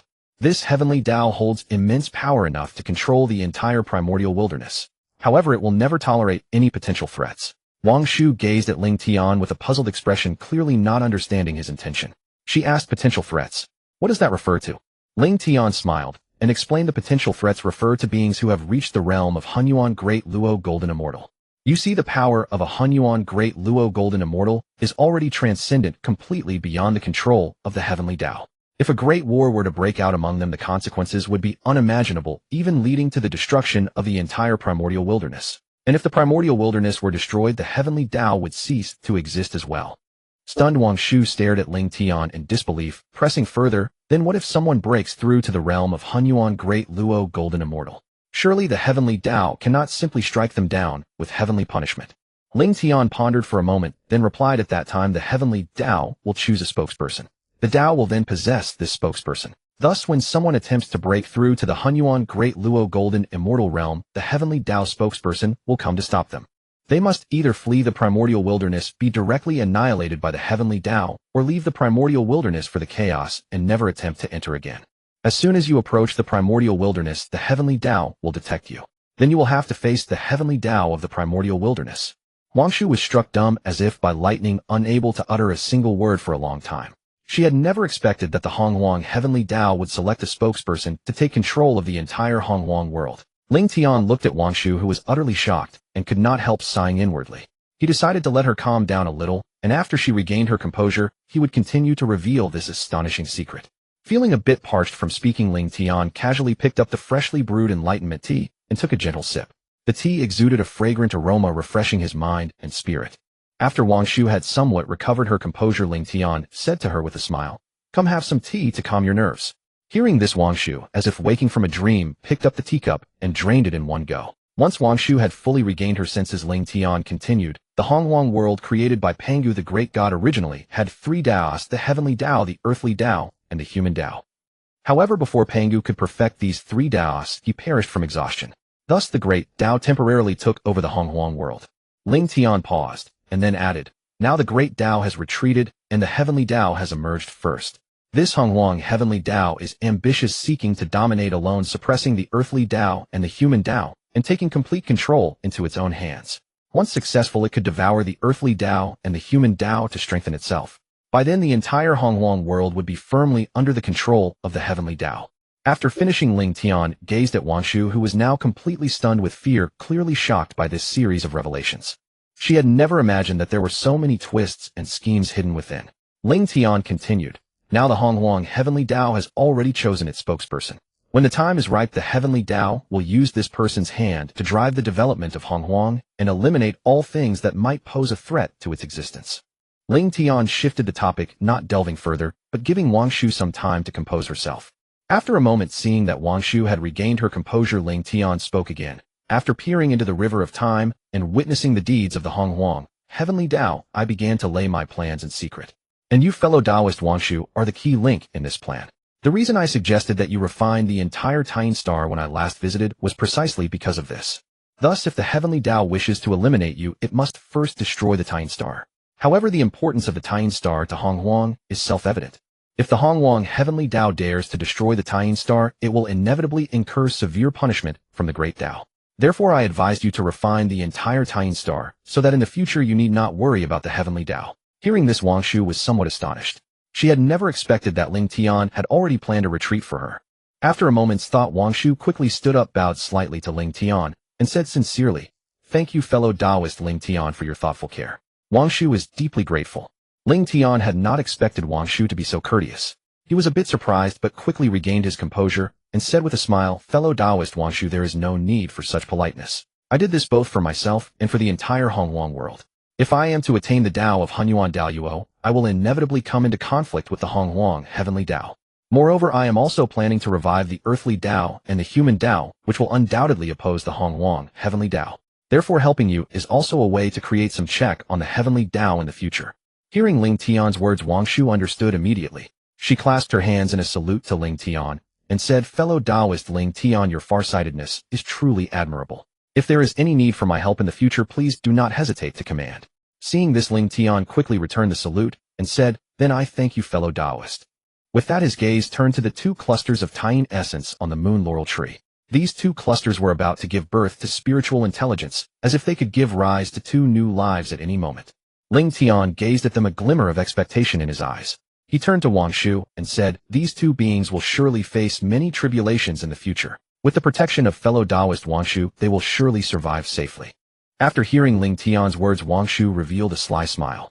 After all, once she refined the Taiyin star, she would become a Hunyuan Dayuo golden immortal, not to mention the importance of the Taiyin star to Honghuang. Protecting them would be a simple matter. Ling Tian said to Wang Shu, "Fellow Taoist Wang Shu, why not engage in another discussion of the Tao?" Wang Shu, upon hearing this, a trace of a smile flashed in her cold eyes, and she nodded gently. She raised her jade-like finger, and a wisp of gentle moonlight coalesced at her fingertip. Slowly she spoke, her voice as ethereal as a celestial melody. "My Taiyin Tao models the heavens and earth, reveres the moon, and governs the principles of yin softness, tranquility, and waxing and waning."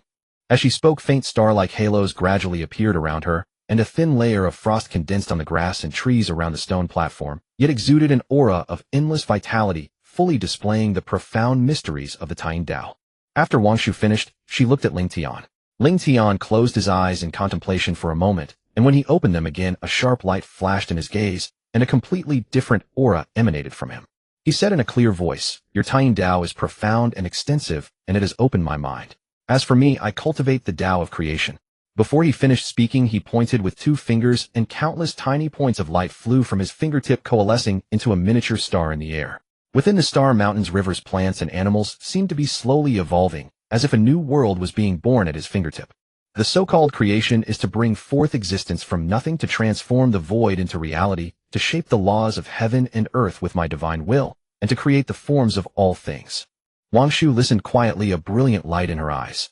The Taiyin frost that had surrounded her now subtly resonated with the creation star at Ling Tian's fingertip, emitting a wonderful rhythm. Time flew by like a fleeting white steed passing through a gap. In the blink of an eye, their discussion of the Tao had lasted nearly an eon.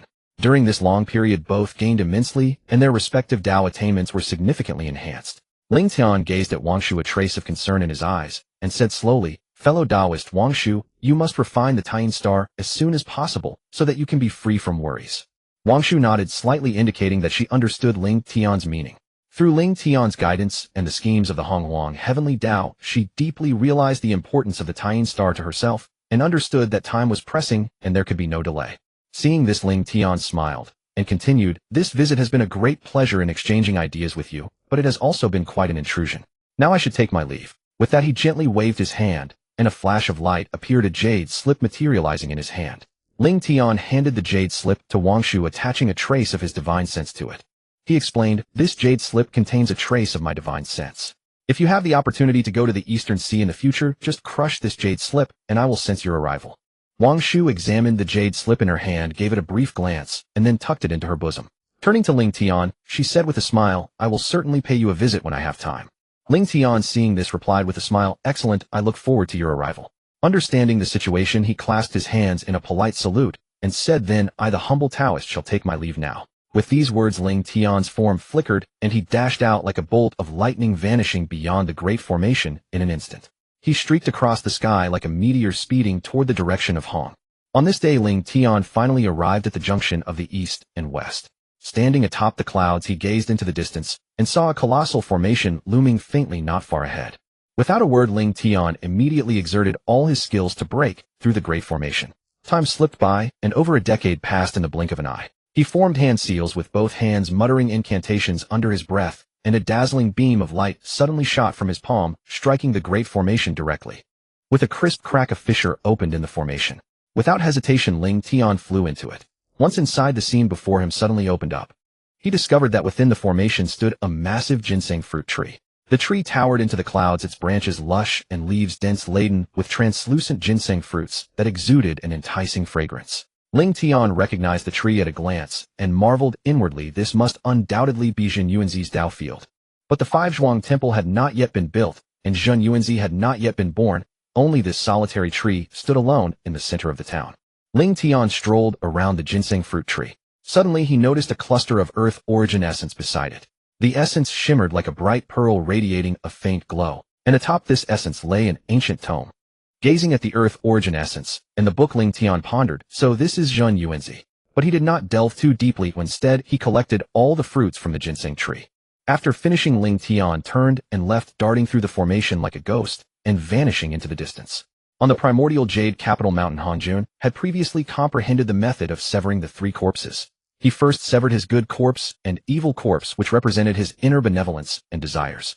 However, when he attempted to sever the self corpse, he encountered some difficulties. At this critical moment, his thoughts drifted back to the Chaos era. Back then, as a low-ranking Chaos Demon God, he held a humble position and was scorned by other Chaos Demon gods. He was often oppressed and bullied, living in endless sorrow. Recalling that painful experience, Hongjun's heart was filled with grief over weakness. But he also realized that since his reincarnation into the primordial world, he had become one of the most supreme beings. He was no longer the immortal Dao demon god bullied by others. He now possessed immense power and stood at the pinnacle of the primordial world. Soon Hongjun understood the true meaning of the self. He realized that the self was not merely an individual existence, but also a recognition of one's own value and significance. Without hesitation, he employed the creation jade disc and successfully severed the self corpse. With the severing of the self corpse, Hongjun's comprehension of the laws accelerated. It was as if he had opened a door to a higher realm with endless power of the laws pouring into his body. Not long after Hongjun severed the self corpse, an unparalleled and formidable aura descended upon Jade Capital Mountain like a crushing mountain. This aura was like thunder from the 9 heavens or monstrous waves from the deep. See, its might so vast that it chilled the heart and terrified the soul. Hongjun, as a chaos demon god, felt an irresistible force before this aura.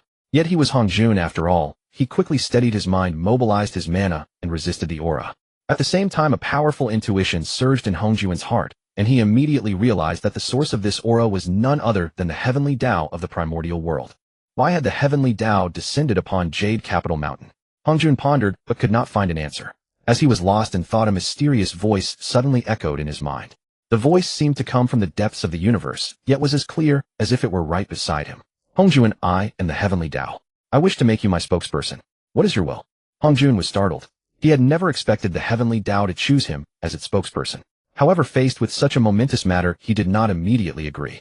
He knew well that becoming the spokesperson of the Heavenly Dao meant bearing immense responsibility and pressure. A single misstep could lead to eternal damnation. The Heavenly Dao seemed to understand Hongjun's concerns and did not force him, only leaving a word, you may ponder it carefully. When the time is ripe, I shall return. With that, the formidable aura receded like a tide and vanished without a trace in an instant. Hongjun stared in the direction where the Heavenly Dao had departed, his heart unable to calm for a long time. He knew this was a difficult choice, no matter what. He needed time to think and weigh. Meanwhile, on Mount Sumeru in the west, Luo Ho was quietly developing his own forces. Through years of careful cultivation, many beings had practiced the heaven demon heart-seeding art he had created. This method not only enhanced the cultivator's power, but also instilled absolute loyalty to Luo Ho. As more and more beings cultivated the heaven demon heart-seeding art, Luo Ho gained an increasing amount of fortune. His strength gradually grew, and he had now nurtured a group of great Luo Golden Immortal level experts. These experts were firmly controlled by Luo Ho, becoming powerful tools for his ambitions. On the other side, after leaving the 5 Zhuang Temple, Ling Tian traveled westward. After 100 years of journeying, he finally reached the western part of the primordial world. When he fully shielded himself with the Chaos Pearl and approached Mount Sumeru, a powerful and anomalous aura assailed him. Ling Tian fixed his gaze and saw that Mount Sumeru in the west was filled with demonic energy. Looking downward, he saw countless beings practicing cultivation, all radiating a strange and chilling aura. Ling Tian frowned deeply, fully aware of the evil nature of demonic techniques. And now so many beings were practicing such arts. It seemed that Luo Ho's scheme was about to begin. He understood the reason behind Luo Ho's cultivation of forces. Ling Tian currently had no strength to stop Luo Ho, nor did he wish to wade into this muddy water. He wondered if Luo Ho had already obtained the legendary Immortal Slaying Sword formation. Ling Tian recalled the later descriptions of the Immortal Slaying Sword formation. It is neither copper, nor iron, nor steel, once hidden beneath Mount Sumeru. No need to refine with yin and yang. How could it lack the sharpness of water and fire? Immortal slaying is sharp. Immortal vanquishing brings death. Immortal trapping emits red light wherever it goes. Immortal annihilation changes with infinite subtlety, staining the robes of great Luo immortals with blood. This also illustrated the immense power of the Immortal Slaying Sword formation. The Zhuxian sword formation could be shattered by merely 4 combatants of equal strength.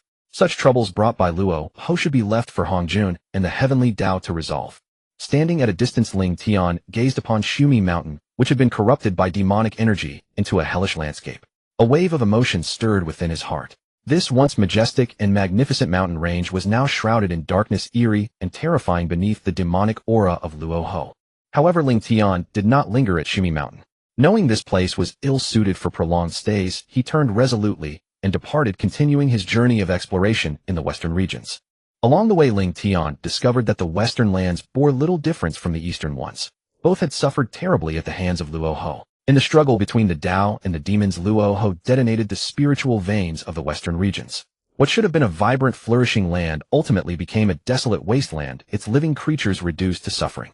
The two patriarchs of the western sect, Zhuanti and Jinin, in their desire to revive the west, constantly devised schemes to extort from the east, claiming everything they encountered as connected by fate to their western domain. Witnessing all of this, Ling Tian sighed inwardly. He resolved that at the appropriate time he would attempt to restore the spiritual veins of the western regions, preserving some foundation for the primordial west, so that this land would not be utterly reduced to ruins. Ling Tian continued onward toward the southwest. After a century of trekking, he finally arrived in the southern region. This was his first time stepping foot upon this mysterious land, and what met his eyes filled him with astonishment. The southern region was teeming with avian races now entirely occupied by the Feng clan. Within their territory, multicolored feathers drifted through the air, while clear melodious bird songs rose and fell in succession, creating a lively scene. Ling Tian did not linger long within the Feng clan's domain, and continued flying southward directly. Not long afterward, he arrived at the legendary Immortal Fire Volcano. This volcano pierced the clouds, its interior flames burning fiercely and making the surrounding temperature significantly higher than elsewhere. Ling Tian stood at the volcano's base, feeling the scorching heat radiating from within. However, Ling Tian had no intention of venturing into the volcano's interior. After all, the Immortal Fire Volcano was the ancestral land of the Feng clan, and he wished to avoid provoking unnecessary troubles. Without overthinking, Ling Tian departed directly. Just as he was about to enter the South Sea, a voice suddenly echoed from behind. "Fellow Taoist, where are you headed?" Hearing this, Ling Tian's mind stirred. He quickly halted and turned to look.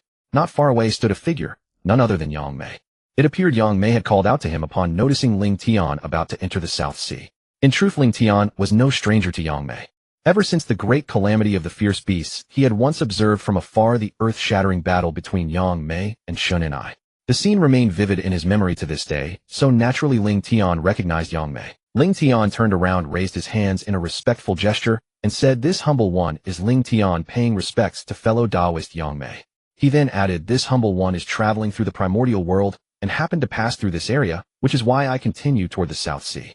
Upon hearing Ling Tian's words, Yang Mei felt somewhat surprised. He had not expected this cultivator to recognize him and yet remained so composed. However, he soon composed himself and replied with a smile, "Fellow Taoist Ling Tian, my cultivation site lies in the South Sea. Would you care to visit and discuss the Dao?" Ling Tian was secretly pleased upon hearing Yang Mei's invitation.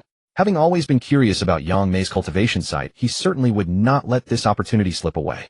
Thus he readily replied, "Since fellow Taoist Yang Mei extends such an invitation, how could I refuse?" Yang Mei was likewise pleased by Ling Tian's prompt and willing acceptance. He then waved his hand, directly opening a spatial passage, and gestured for Ling Tian to enter alongside him.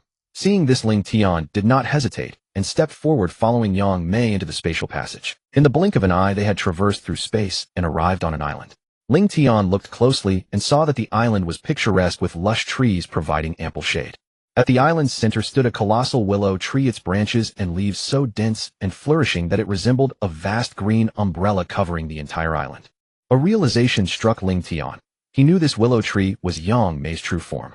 Yang Mei smiled faintly and warmly invited Ling Tian to sit beneath the willow tree in a comfortable spot. With practiced dexterity, he retrieved a bottle of spiritual liquid, poured it into a cup, and instantly a fragrant aroma wafted toward him. Yang Mei gently placed the cup of spirit tea before Ling Tian and said with a smile, "Fellow Taoist Ling Tian, please enjoy this spiritual tea." Ling Tian, not being polite about it, thanked him and lifted the cup, taking a light sip. The richness of the spiritual liquid blended perfectly with the tea's fragrance, prompting him to exclaim in admiration, "Exquisite tea." Yang Mei, observing Ling Tian's satisfied expression, smiled and remarked, "Fellow Taoist Ling Tian has seen me before, hasn't he?" Ling Tian nodded and spoke frankly. This humble one previously participated in the campaign against the fierce beast race and had the opportunity to witness your prowess, fellow Taoist Yang Mei. However, given the intensity of that battle, you likely never noticed me. Yang Mei pondered this thoughtfully for a moment, then nodded in agreement. Straightaway he ceased beating around the bush and began to expound upon the mysteries of the way of space, to Ling Tian, speaking eloquently and laying out his understanding and experience with clarity and depth. Ling Tian listened with rapt attention, occasionally posing questions and sharing insights, engaging Yang Mei in profound discussion. They exchanged ideas back and forth, each growing increasingly delighted in conversation, both deeply admiring the other's knowledge and perspectives. Throughout their exchange, Ling Tian generously shared his own understanding and reflections on the way of creation. 10,000 years later, their discourse on the Tao came to an abrupt close, and both had gained greatly. Yang Mei smiled and said to Ling Tian, "This discussion on the Tao has been remarkably fruitful. Fellow Taoist, Ling Tian's insights into the way of creation are unique and have truly broadened my horizons." Ling Tian returned the courtesy with a gesture, replying, "Fellow Taoist, Yang Mei's elucidation of the way of space has likewise granted me new revelations." Yang Mei smiled and said softly, "Fellow Taoist Ling Tian, when you have leisure in the future, let me introduce you to a few fellow cultivators. We could all gather to discuss the Tao together, learn from one another, and exchange ideas. Would that not be delightful?" Upon hearing these words, Ling Tian's heart tightened. He naturally understood well which cultivators Yang Mei referred to. None other than Hongjun, Inyang Qingquan, and others of their ilk. Ling Tian simply lacked the courage to interact with such figures. He had no idea how he might be exploited to his demise. He quickly responded, "I sincerely appreciate your kindness, fellow Taoist. Thank you for your consideration, but this is a considerable intrusion. I must take my leave now. Thank you for your generous hospitality, fellow Taoist Yang Mei." All Ling Tian desired was to depart this place as swiftly as possible, lest Yang Mei actually introduce him to Hongjun. Then it would be exceedingly difficult for him to remain unnoticed by the Heavenly Dao. No wonder Yang Mei was so easily sold out without even realizing it. Ling Tian would not allow himself to be dragged down as well. Seeing that Ling Tian was resolute in his departure, Yang Mei could not bring himself to forcibly detain him. He simply smiled and said, "Then I shall not delay you further, fellow Taoist. You are most welcome to return next time." With that, he casually waved his hand, opening the surrounding formation and clearing a path for Ling Tian.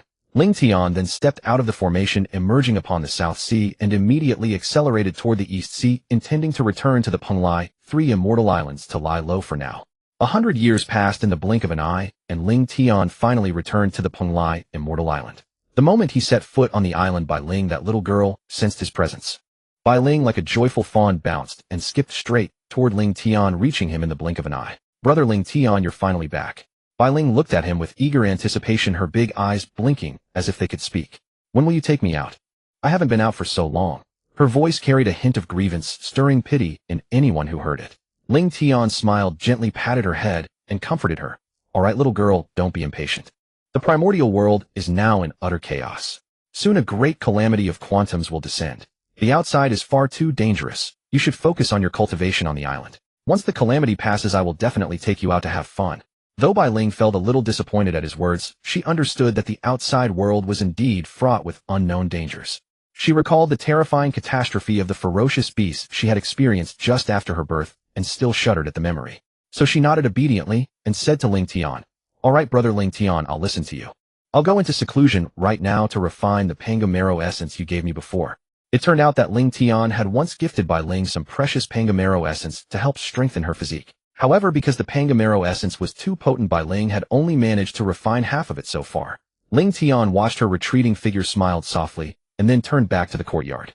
The moment he entered, he was drawn to the blooming karmic fire-red lotuses.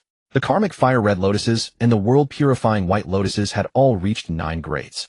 4 of the karmic fire-red lotuses were dazzlingly bright, burning like flames. The 9-grade world-purifying white lotuses were indescribably beautiful. Without hesitation, Ling Tian reached out and plucked the 4 9-grade karmic fire-red lotuses, leaving only 3 9-grade world-purifying white lotuses. Then he summoned his primordial form and placed it upon the trilite divine water. After that, Ling Tian slowly sat down cross-legged and began to refine the 4 9-grade karmic fire-red lotuses. Deep within the western Shumi mountain stood a magnificent hall, the dwelling of Luo Ho. After a long period of meticulous cultivation, Luo Ho's subordinates now included 13 demon emissaries, each at the peak of the Luo Golden Immortal, embodying the 7 emotions and 6 desires. That day, Luo Ho summoned the 13 demon emissaries to his great hall. Seated upon his throne, he gazed at the emissaries with authority and directly commanded, "Now take some men and quietly infiltrate the 3 races. Conceal yourselves. Await my orders and then act." The 13 demon emissaries, without the slightest hesitation, immediately received the command and departed.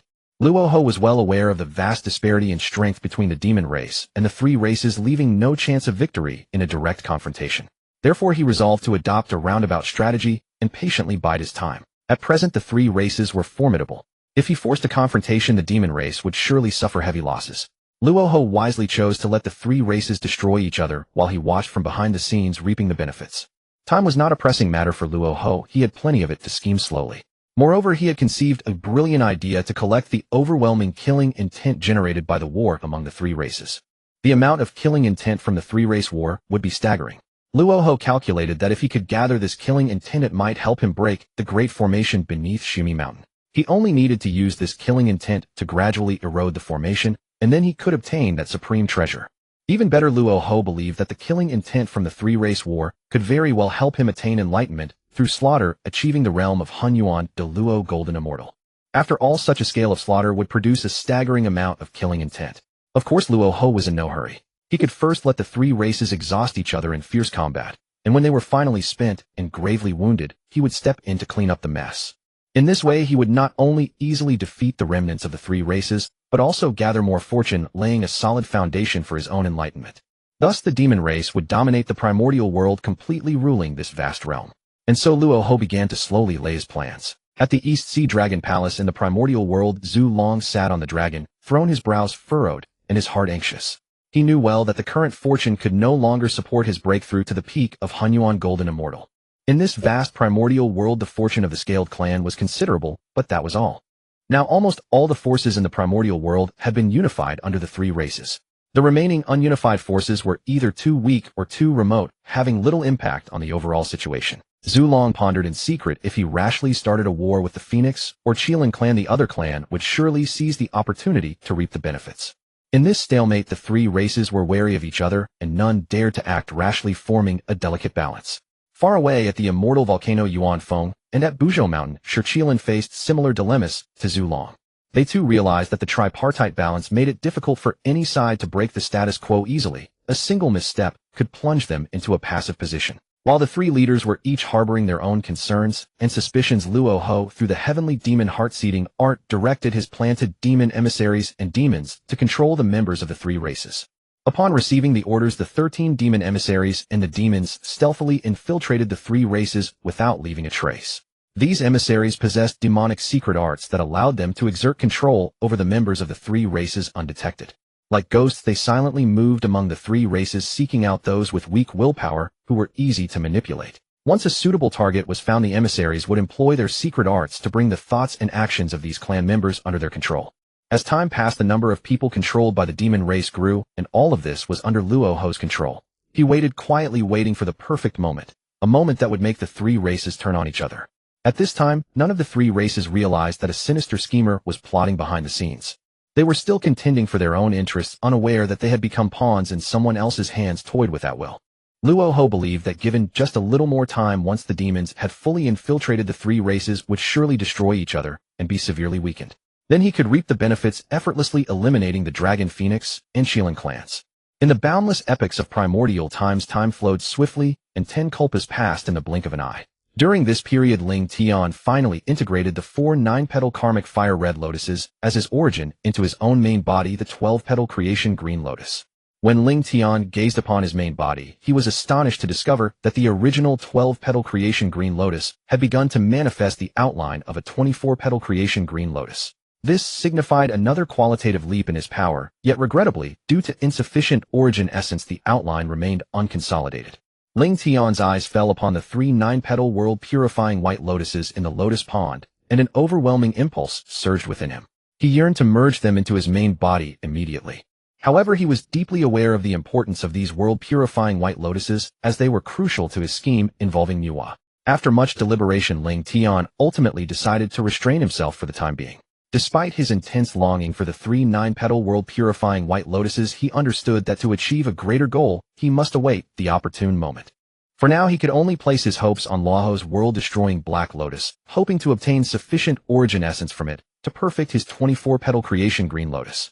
In truth, Ling Tian had not overlooked the 12-petal karmic fire red lotus, but he knew its purpose well. It was meant to suppress the blood sea.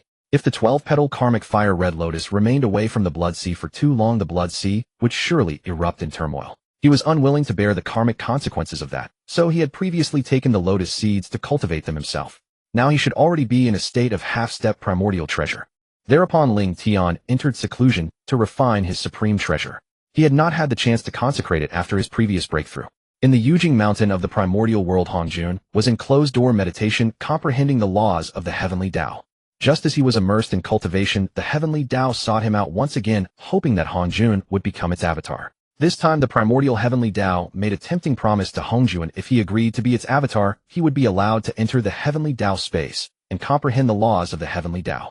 In this way Hongjun could break through to the realm of Hunyuan Deluo Golden Immortal more swiftly. In fact, since the last time the Primordial Heavenly Dao approached him, Hongjun had been contemplating deeply. He realized that if he became the Heavenly Dao's avatar, he could gradually scheme to seize its origin. By then he might even reverse the roles, completely devour the Heavenly Dao, and become the sovereign of this primordial world. After some thought, Hongjun finally decided to accede to the Heavenly Dao's request. However, the Heavenly Dao remained utterly unaware of Hongjun's hidden intentions. Soon the Primordial Heavenly Dao arranged for Hongjun to go to a space deep within the Blood Sea to retrieve a supreme treasure. Upon hearing this, Hongjun wasted no time and immediately set off for the Blood Sea.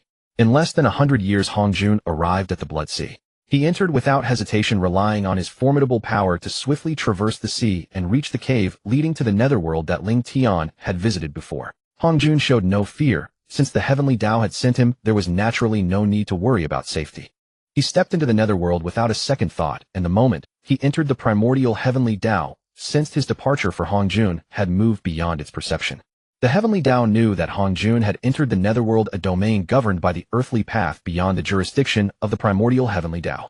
Though somewhat helpless, the Heavenly Dao could only dispatch Hongjun there. Upon entering the netherworld, Hongjun immediately noticed the difference from the outside world. Without hesitation, he dispatched his 3 corpses to join him in the search.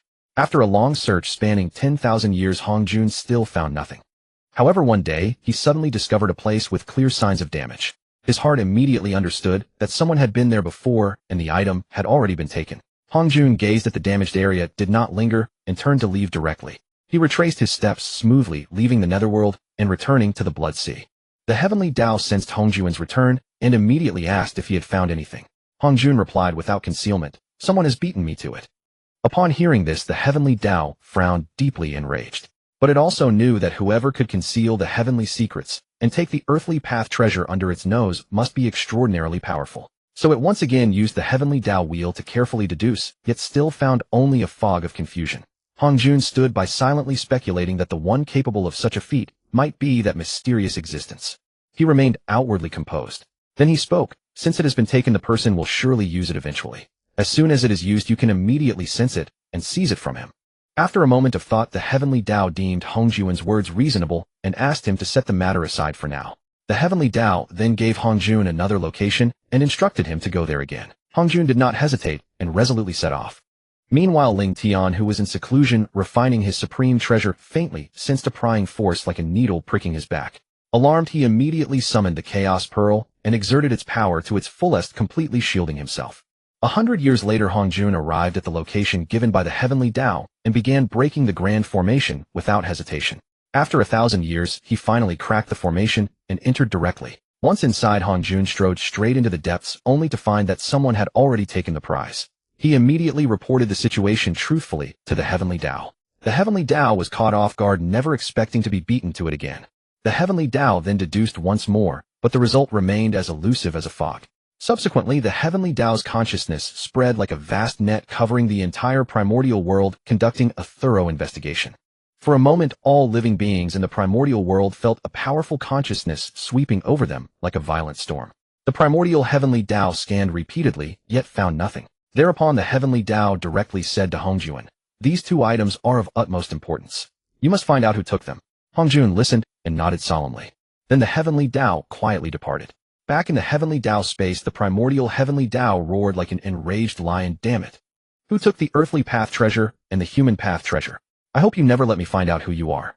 After thoroughly shielding himself with the Chaos Pearl, Ling Tian began to refine the Hongmeng measuring ruler and the Chaos Pearl. However, unexpectedly, after only 100 years, he once again keenly sensed the pricking sensation of being watched. Ling Tian mused to himself, Even with the Chaos Pearl, a divine item that could block perception, he could still feel someone spying on him. This made him grow vigilant. But then he reconsidered. In the vast primordial world, the only one capable of such a feat was likely the lofty primordial Heavenly Dao. It seemed that the primordial Heavenly Dao must have detected the disappearance of those supreme treasures and began deducing his whereabouts. Fortunately protected by the Chaos Pearl, Ling Tian managed to evade the Heavenly Dao's pursuit. Ling Tian no longer paid any mind to the Heavenly Dao's calculations, for he knew deep within that as long as he remained within the grand formation atop Penglai, 3 immortal isles shielded by the Chaos Bead, the Heavenly Dao would have no power over him, unless he chose to reveal himself. Thus Ling Tian resolved to stop dwelling on the Heavenly Dao's schemes, and instead devoted his entire focus to breaking through to the peak of Honghuang Jingxian. He was fully aware that without sufficient strength he could not even partake in the conflict between the Dao and the demons, let alone reap any benefits from it. Moreover, Ling Tian understood that the demon clan had likely already begun their movements, and time was rapidly running out. Without the slightest hesitation, he immediately threw himself wholeheartedly into comprehending the laws of creation within the Chaos Bead. Time slipped away swiftly in his profound concentration, and before he knew it, 50 yuan hui had passed during his seclusion. In those 50 yuan hui, the situation across the primordial world had undergone tremendous changes. The demons continuously stoked the grievances among the 3 clans, and some members under demonic control began turning against their own kin. The scale of conflict grew ever larger and more ferocious. In one such clash, the demons successfully controlled a member of the Dragon clan and forced him to slay several members of the Phoenix clan. This incident ignited the Phoenix clan's fury, and soon the Dragon clan turned on the Qilin clan, who retaliated against the dragons in kind. Now the rifts between the 3 clans had grown so tense that a full-scale war seemed ready to erupt at any moment. By now, the Honghuang Jingxian of all 3 clans had unanimously chosen to enter seclusion, including the 3 supreme powerhouses, Zulong, Yuan Feng, and Shi Qilin, who were themselves pouring all their efforts into breaking through to the peak of Honghuang Jingxian. With these supreme experts absent, the 3 clans were left relying solely on Deluo Jingxian level warriors to manage clan affairs. Yet, these Deluo Jingxian detected none of the truth lurking beneath. The entire situation was secretly orchestrated by the demon clan. The demons skillfully employed every means at their disposal to incite small-scale skirmishes between the 3 clans. Under Luo Ho's constant instigation, tensions between the 3 clans escalated irreversibly, and an all-out war appeared inevitable. At the same time, the aura of calamity throughout heaven and earth continued to climb, as though stirred by this very strife. As the calamity chi intensified, the volatile situation grew ever more dire. A thick veil of calamity chi and baleful energy blanketed the entire primordial world, casting a suffocating sense of dread over all. Just then, every great power residing within the primordial world keenly sensed the presence of this calamity. They realized the primordial world was once again hurtling toward a terrifying culpa. The top leaders and clan patriarchs of the 3 clans, who were deep in seclusion, also detected the abnormal calamity chi permeating heaven and earth. They immediately broke off their cultivation and emerged to investigate the source of the calamity chi. After thorough inquiry, they were stunned to discover that this calamity chi had been triggered by the conflicts among the 3 clans themselves. And now the clashes between the 3 clans had spiraled far beyond control, growing ever more rampant. Even more confounding was that despite the utmost efforts of the 3 clans' leadership to trace the culprit behind the instigation, they could find no trace of the demon clan whatsoever. Their methods were far too insidious. An instinctive intuition told them that only through war could the final victor rise above and claim the title of Honghuang Daluo Jingxian. As all 3 sides tacitly chose to ignore one another, each returned to seclusion, once more redoubling their efforts to break through to the peak of Honghuang Jingxian. For they knew deep down that only by achieving a breakthrough at this critical juncture could they gain the upper hand in the impending war among the 3 clans. Should they emerge victorious over the other 2, they would stand on the verge of establishing Honghuang Daluo and ascending to its supreme existence. During this period of continuous seclusion by the 3 clans' elites, the demons seized the opportunity to act. Luo Ho took this chance to relentlessly issue orders to his demonic envoys, demanding they stop at nothing to further inflame the rifts between the 3 clans and accelerate the outbreak of conflict. After 50 Yuan Hui, Zhu Long, Yuan Feng, and Shi Qilin finally succeeded in breaking through to the peak of Honghuang Jingxian. At the same time, other elites within the clans also achieved varying degrees of advancement in their cultivation. However, just at this pivotal moment, the meticulously orchestrated conspiracy of the demonic envoys finally came to fruition.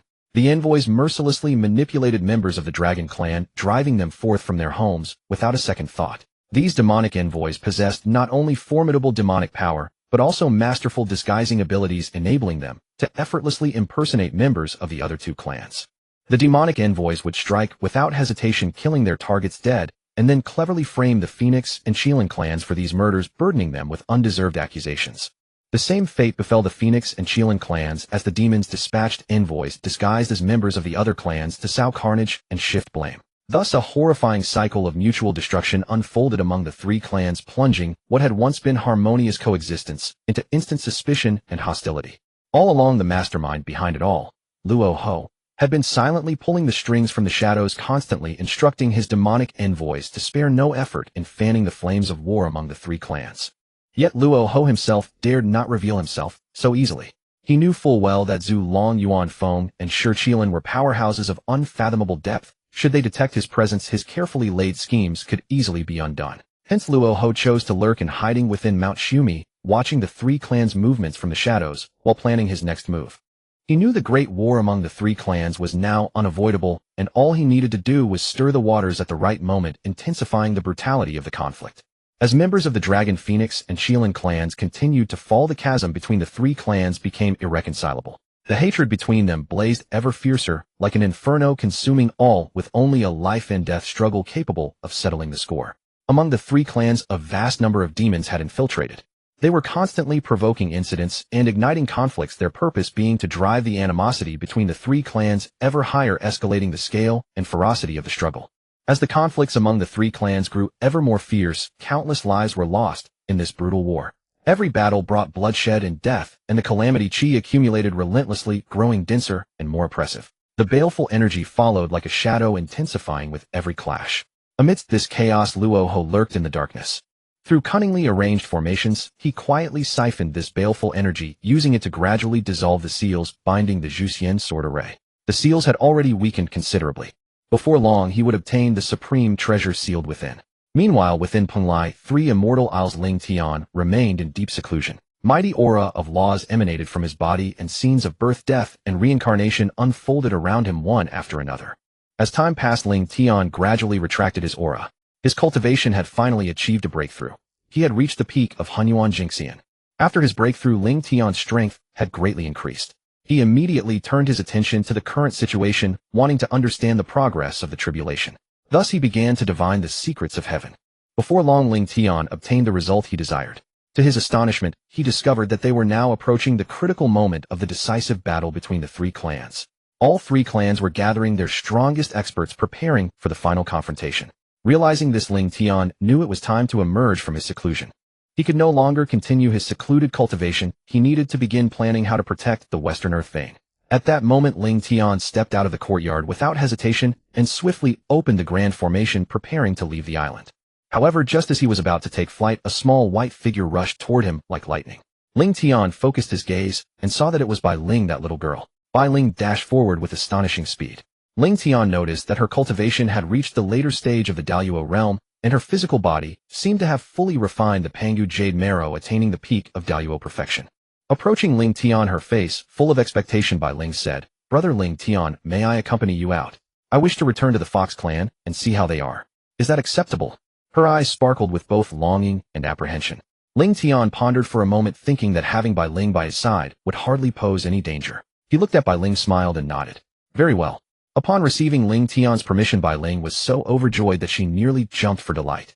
Smiling gently, Ling Tian then invoked the power of the Chaos Pearl to shield Bai Ling as well. Without a moment's hesitation, he activated the grand formation, and his figure shot into the sky, like an arrow, vanishing in the blink of an eye. Time flew like an arrow, and 10 years passed in a flash. Ling Tian, accompanied by Bai Ling, traversed countless mountains and rivers before finally arriving at the territory of the Fox clan. Upon reaching their destination, Ling Tian was surprised to find that the Fox clan had diminished significantly. Standing within their territory, he could clearly sense that the number of Fox clan members had dwindled enormously. He wondered whether these Fox clan members had been absorbed by the Qilin tribe or had perished in the calamities. Ling Tian employed his powerful perception, carefully scanning for the aura of the Fox clan. Soon he detected the presence of Bai Yong, Bai Hao, and Bai Mei, the very ones who had once plundered Bai Ling's spiritual treasure. To his surprise, only Bai Mei remained among the clan, while Bai Yong and Bai Hao were nowhere to be found. Reflecting on the past, the Fox clan had once been a mighty lineage with tens of millions of members. Yet now fewer than 100,000 remained. A truly sorrowful sight. Ling Tian then brought Bai Ling directly to where Bai Mei stood.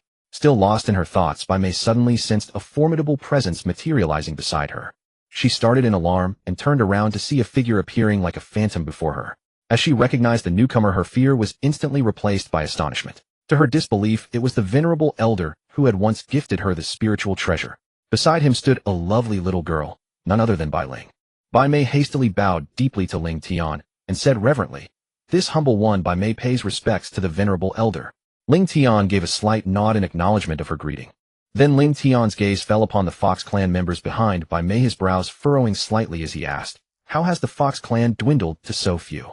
Bai Mei sighed and explained, "When the Qilin tribe subdued the Beast clan, many within our family refused to comply. This led to a fierce war between our clan and the Qilin tribe. That conflict was extraordinarily devastating, and countless clansmen fell in battle. Not long ago, war broke out among the three tribes once more, and the Qilin tribe came to conscript the Fox clan yet again. These are all that remain at our ancestral grounds." Upon hearing Bai Mei's words, a wave of lamentation surged within Ling Tian's heart. He lamented, "The great wars of the primordial world truly bring untold suffering upon countless living beings." Hearing this, Bai Ling beside him also felt a heavy weight in her heart.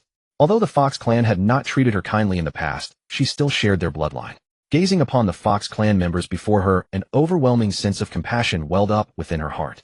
With hopeful eyes, Bai Ling looked at Ling Tian and softly said, "Brother Ling Tian, could you bring my clan's people back to the island with you?" Ling Tian glanced back at Bai Ling, hesitated for a moment, and finally nodded. "Very well. However, once on the island, they must abide by its rules. If they cause chaos, I will show no mercy." Ling Tian then waited nearby. Bai Ling considered his words briefly, then turned to discuss matters with Bai Mei. They decided to go together to the council hall of the Fox clan and summon all the members directly. When Bai Ling and Bai Mei entered the council hall, the noisy crowd fell silent instantly. All eyes fixed upon them, clearly astonished by the arrival of Bai Ling and Bai Mei.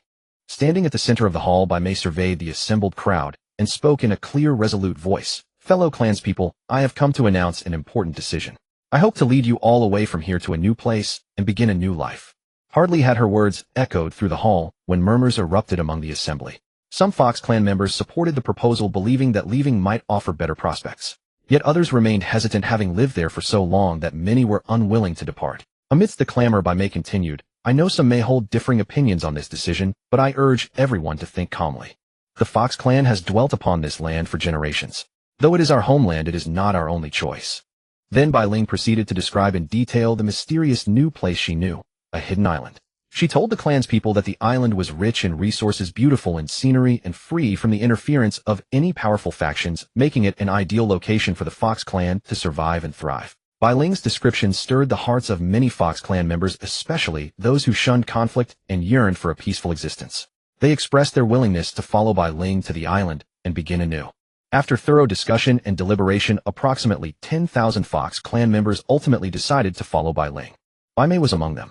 Though she had only recently broken through to the early stage of the great Luo Golden Immortal, she held absolute trust in Bai Ling's strength. Although she could not perceive Bai Ling's exact cultivation realm, she understood that Bai Ling was undoubtedly far stronger than herself.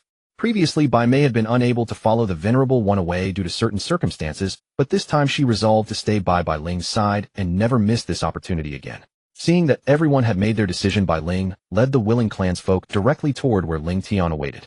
Not long after, Ling Tian saw Bai Ling leading a grand procession of approximately 10,000 Fox clan members arriving before him. Ling Tian smiled warmly at Bai Ling and the Fox clan behind her, then spoke. "Bai Ling, have you made everything clear to them? Once on the island, no strife is to be tolerated, nor may any life be taken without cause.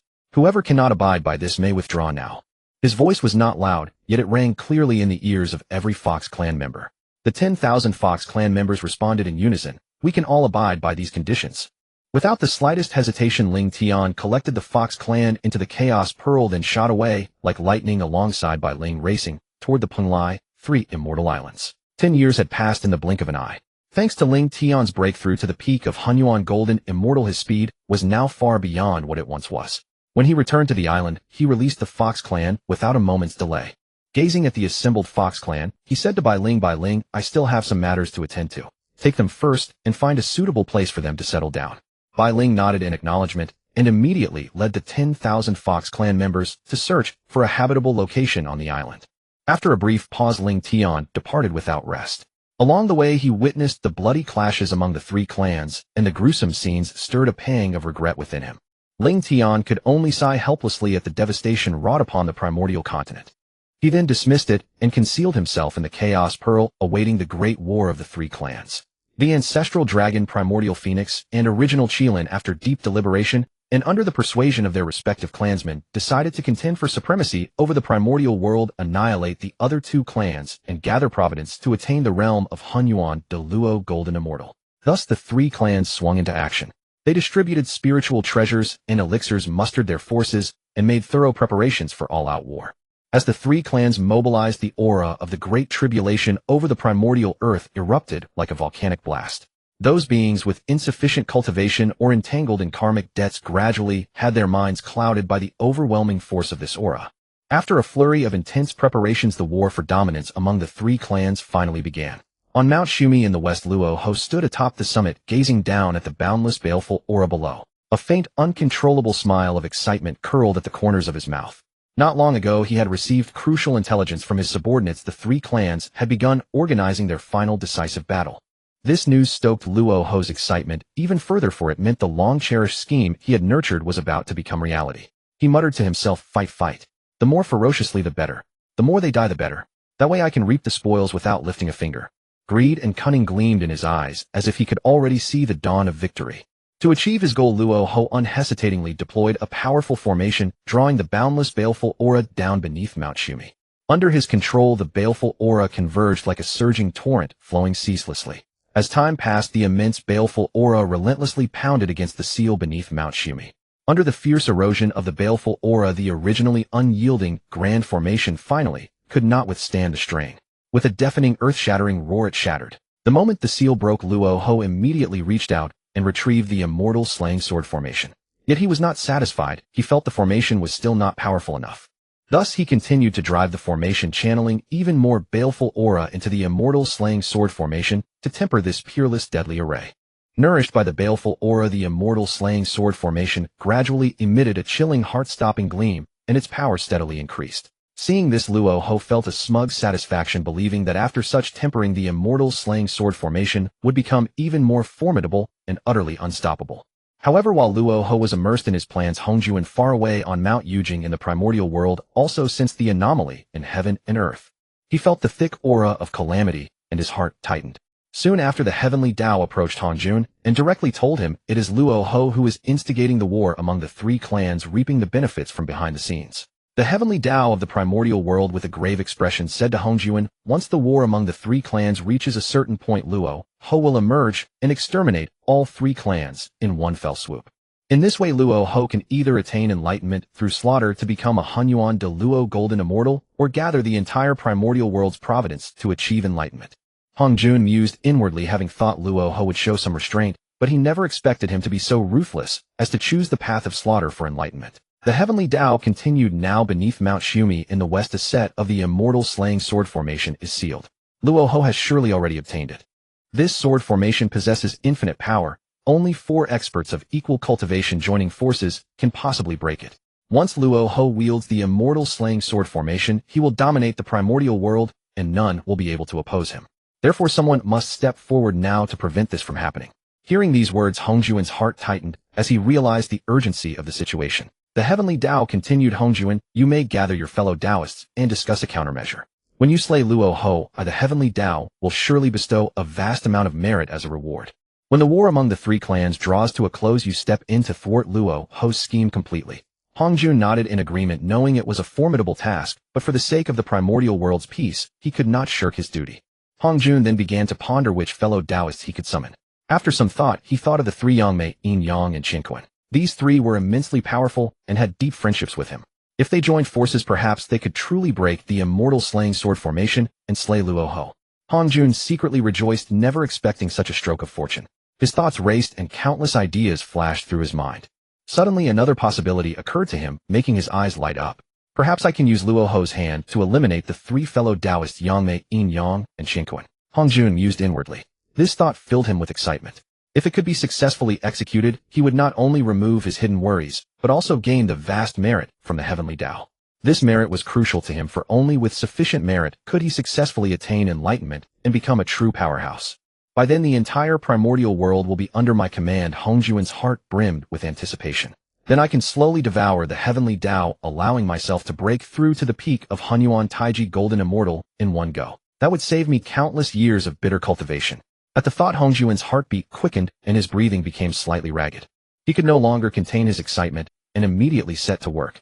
He had to find Yangmei Yin-yang and Qinkuan as soon as possible to discuss how to jointly counter the threat of Luo Ho. At the same time, he secretly plotted how to use Luo Ho's power to realize his grand scheme of devouring the heavens. Meanwhile, on Mount Shumi in the west, Luo Ho remained completely unaware of the massive conspiracy brewing against him. He was still immersed in his own ambition and desire, oblivious to the impending danger. In the Dragon Palace of the primordial Eastern Sea, Zhu Long sat upon the throne, his majesty as immovable as a mountain. Facing the elders of the Dragon Clan, his voice resonated like a mighty bell. Assemble. Prepare to march. Hearing Zhu Long's command, the dragons moved swiftly like a well-trained army. Leading billions of troops, they advanced with overwhelming force toward the battlefield of the three clans. Meanwhile, the Phoenix and Qilin clans of the primordial era showed no weakness. They too gathered billions of warriors. 100 years later, the armies of the Dragon Phoenix and Qilin clans finally assembled on the contested land. Led by their respective patriarchs, the three sides formed a standoff, the atmosphere taut with tension. Yet without many words exchanged, the great war erupted instantly. Zhu Long charged forth like a blazing meteor, heading straight for the Qilin clan. His momentum was as fierce as a rainbow, as if he would tear the entire Qilin clan apart. Seeing this, the other dragons and their vassal races followed closely like an irresistible torrent. Sure, Qilin, witnessing Zhu Long's assault, dared not hesitate and hurriedly engaged. His strength was as steady as the earth, firmly blocking Zhu Long's charge. The Qilin clan's vassal races also showed no weakness, engaging in fierce combat with the Dragon clan's vassals. The two clans' initial clash set the entire battlefield ablaze. The sounds of battle cries, roars, and collisions shook the heavens as if they would tear the very fabric of the world. Nearby, Yuan Feng, seeing Zhu Long and Shi Qilin already in action, a look of determination flashed in her eyes. She rushed swiftly toward Zhu Long and Shi Qilin, leading the Phoenix clan's army like a blazing flame, plunging into the battlefield. The Phoenix clan's entry intensified the already fierce battle. The patriarchs of the three primordial clans personally took the field, signaling that this was no longer a minor skirmish, but a life-or-death struggle. The three primordial clans had existed since the era of the Beast Calamity. Through the vicissitudes of time, they still stood atop the primordial continent, the most formidable forces across this vast land. They knew each other deeply, like fated rivals. Thus, when the horn of war sounded, the battle among the three clans erupted instantly, its intensity beyond imagination. As soon as they clashed, they unleashed deadly strikes without any hesitation or probing. On the battlefield, countless figures crisscrossed with an astonishing number of Deluo golden immortals, while cultivators below that realm were beyond counting. Even the supreme experts at the Hunyuan golden immortal realm from all three clans had now appeared on the battlefield. For this life and death war, the Dragon Phoenix and Qilin clans had mobilized their entire strength, dispatching all their elite to the front lines. Yet in just a few moments, the field was awash in blood, the earth stained crimson, and the air thick with the stench of gore. Every warrior on the battlefield was shrouded by the calamity aura, their minds lost, eyes bloodshot, heedless of their own safety, and tirelessly slaughtering without end.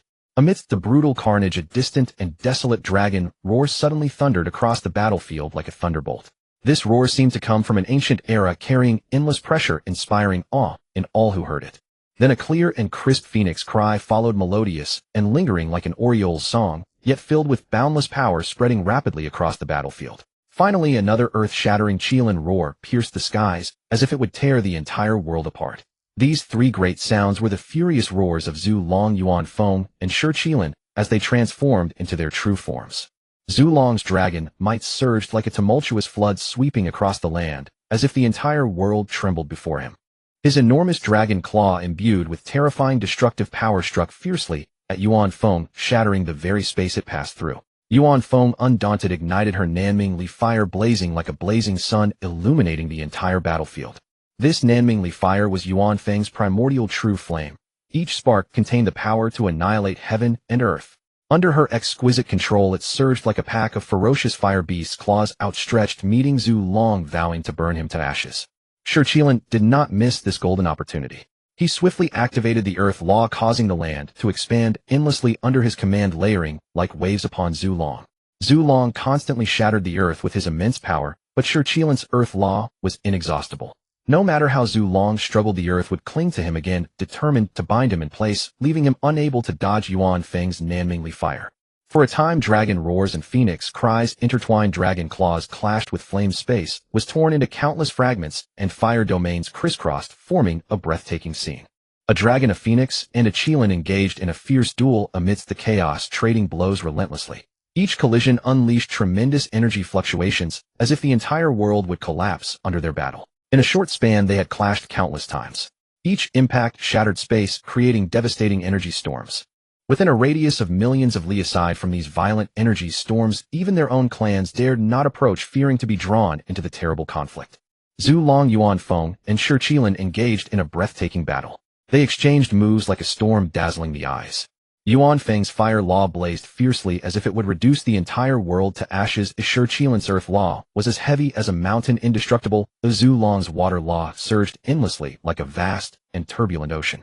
These three powerful laws intertwined and collided in the air, producing dazzling light and shocking energy waves. As the war among the three clans intensified, the color of the sky shifted constantly. Sometimes fiery red like blood, sometimes earthy yellow like sand, sometimes azure like the sea. Yet behind the fierce battle, the fortunes of the three clans were quietly evolving.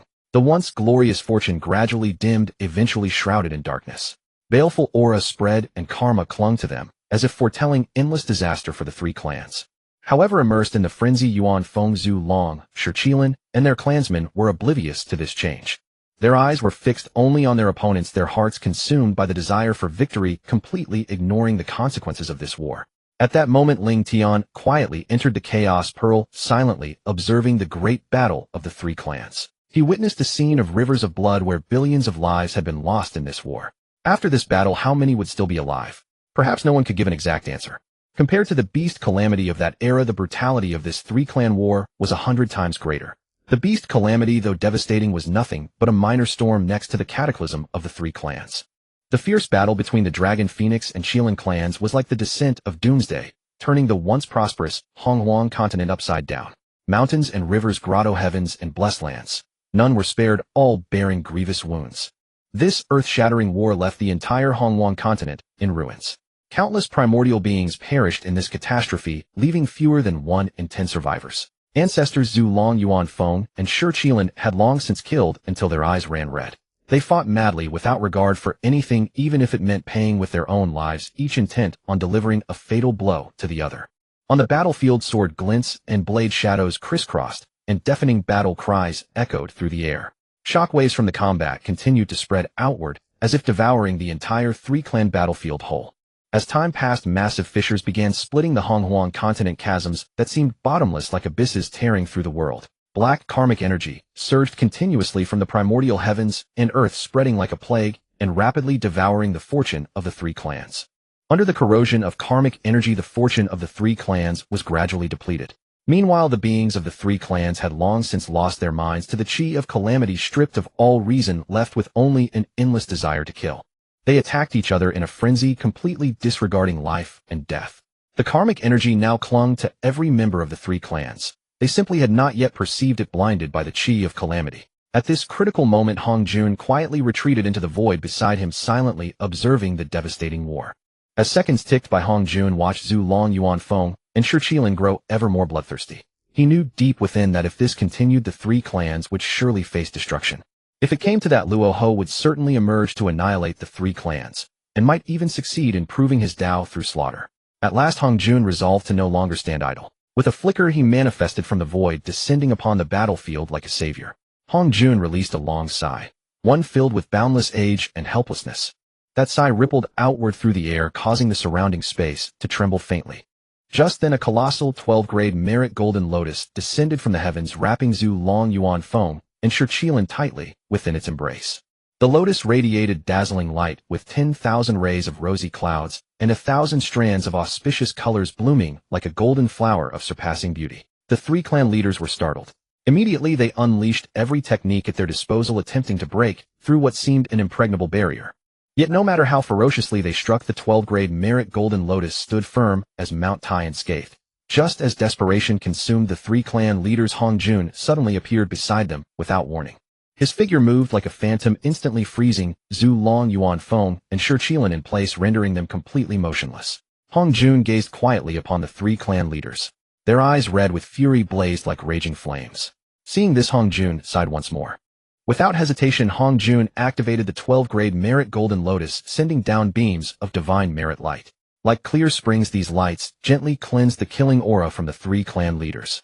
Beneath the merit light, Zhu Long, Yuan Feng, and Shi Qilan's bodies trembled slightly as their violent killing intent gradually stilled. Finally, sustained by the merit light, the three recovered their composure.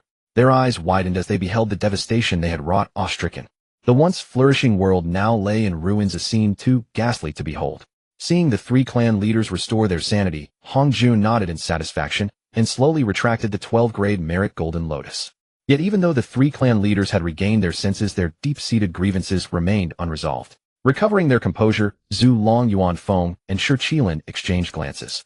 Hostility still ran thick between them, and conflict seemed ready to erupt at any moment. The three clan leaders then turned their gaze toward Hongjun. Zhu Long spoke first.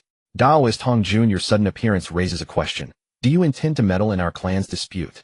Zhu Long, Yuan Feng, and Shi Qilan stared at Hongjun with vigilant expressions, their minds filled with suspicion and bewilderment. Though they could not fathom why Hongjun had appeared, he merely smiled and replied in measured tones. I came not to disturb you, esteemed fellow Taoists, but because I could not bear to witness such mutual slaughter, plunging the Honghuang beings into misery. Nor could I accept seeing your three clans march toward annihilation. Upon hearing these words, suspicion deepened on the faces of Zhu Long, Yuan Feng, and Shi Qilan. They simply could not understand why Hongjun would say such things. Hongjun, however, seemed to see through their thoughts and continued. This war between your three clans has already shattered the Honghuang continent into fragments. Everywhere you look, destruction abounds. The boundless killing accumulated from this war has claimed countless innocent lives across Honghuang. And now the fortune of your three clans has already been entirely consumed by this endless karmic debt. Pausing briefly, Hongjun went on. Many of your clan members now carry karmic bonds that will likely hinder their cultivation progress entirely. And those whose karmic weight is too heavy have already perished, their paths to Dao extinguished. I could not bear to watch the three clans perish thus, which is why I intervened to halt this war. Upon hearing Hongjun's words, Zhu Long, Yuan Feng, and Shi Qilan were startled. They hastily sensed the fortune within their clans and confirmed that what was once abundant had vanished without a trace. Exchanging glances, they saw shock and fear reflected in each other's eyes. Turning their gazes toward the battlefield, they saw that every warrior still engaged in combat was entangled in immeasurable karmic energy. Like demons, these bonds clung tightly to them, draining their vital energy ever thinner. Fear filled the eyes of Zhu Long, Yuan Feng, and Shi Qilan. Then Zhu Long let out a roaring scream. A thunderous sound like lightning splitting the sky, deafening and echoing across the entire battlefield. Moments later, Yuan Feng's phoenix cry and Shi Qilan's roar joined the fray, the three sounds weaving together and reverberating across the battlefield. The warriors of the three clans, still locked in fierce combat, heard the call of their respective clan leaders and simultaneously ceased their attacks. A glimmer of clarity returned to their eyes as rationality gradually seeped back into their minds. The warriors of the three clans drew together. What had been a chaotic battlefield instantly fell into order. They took their positions, forming three distinct factions, keeping a careful distance from one another while maintaining wary eyes, the atmosphere incredibly tense. Hongjun stood not far away, nodding slightly. Though his voice was not loud, it clearly reached everyone's ears.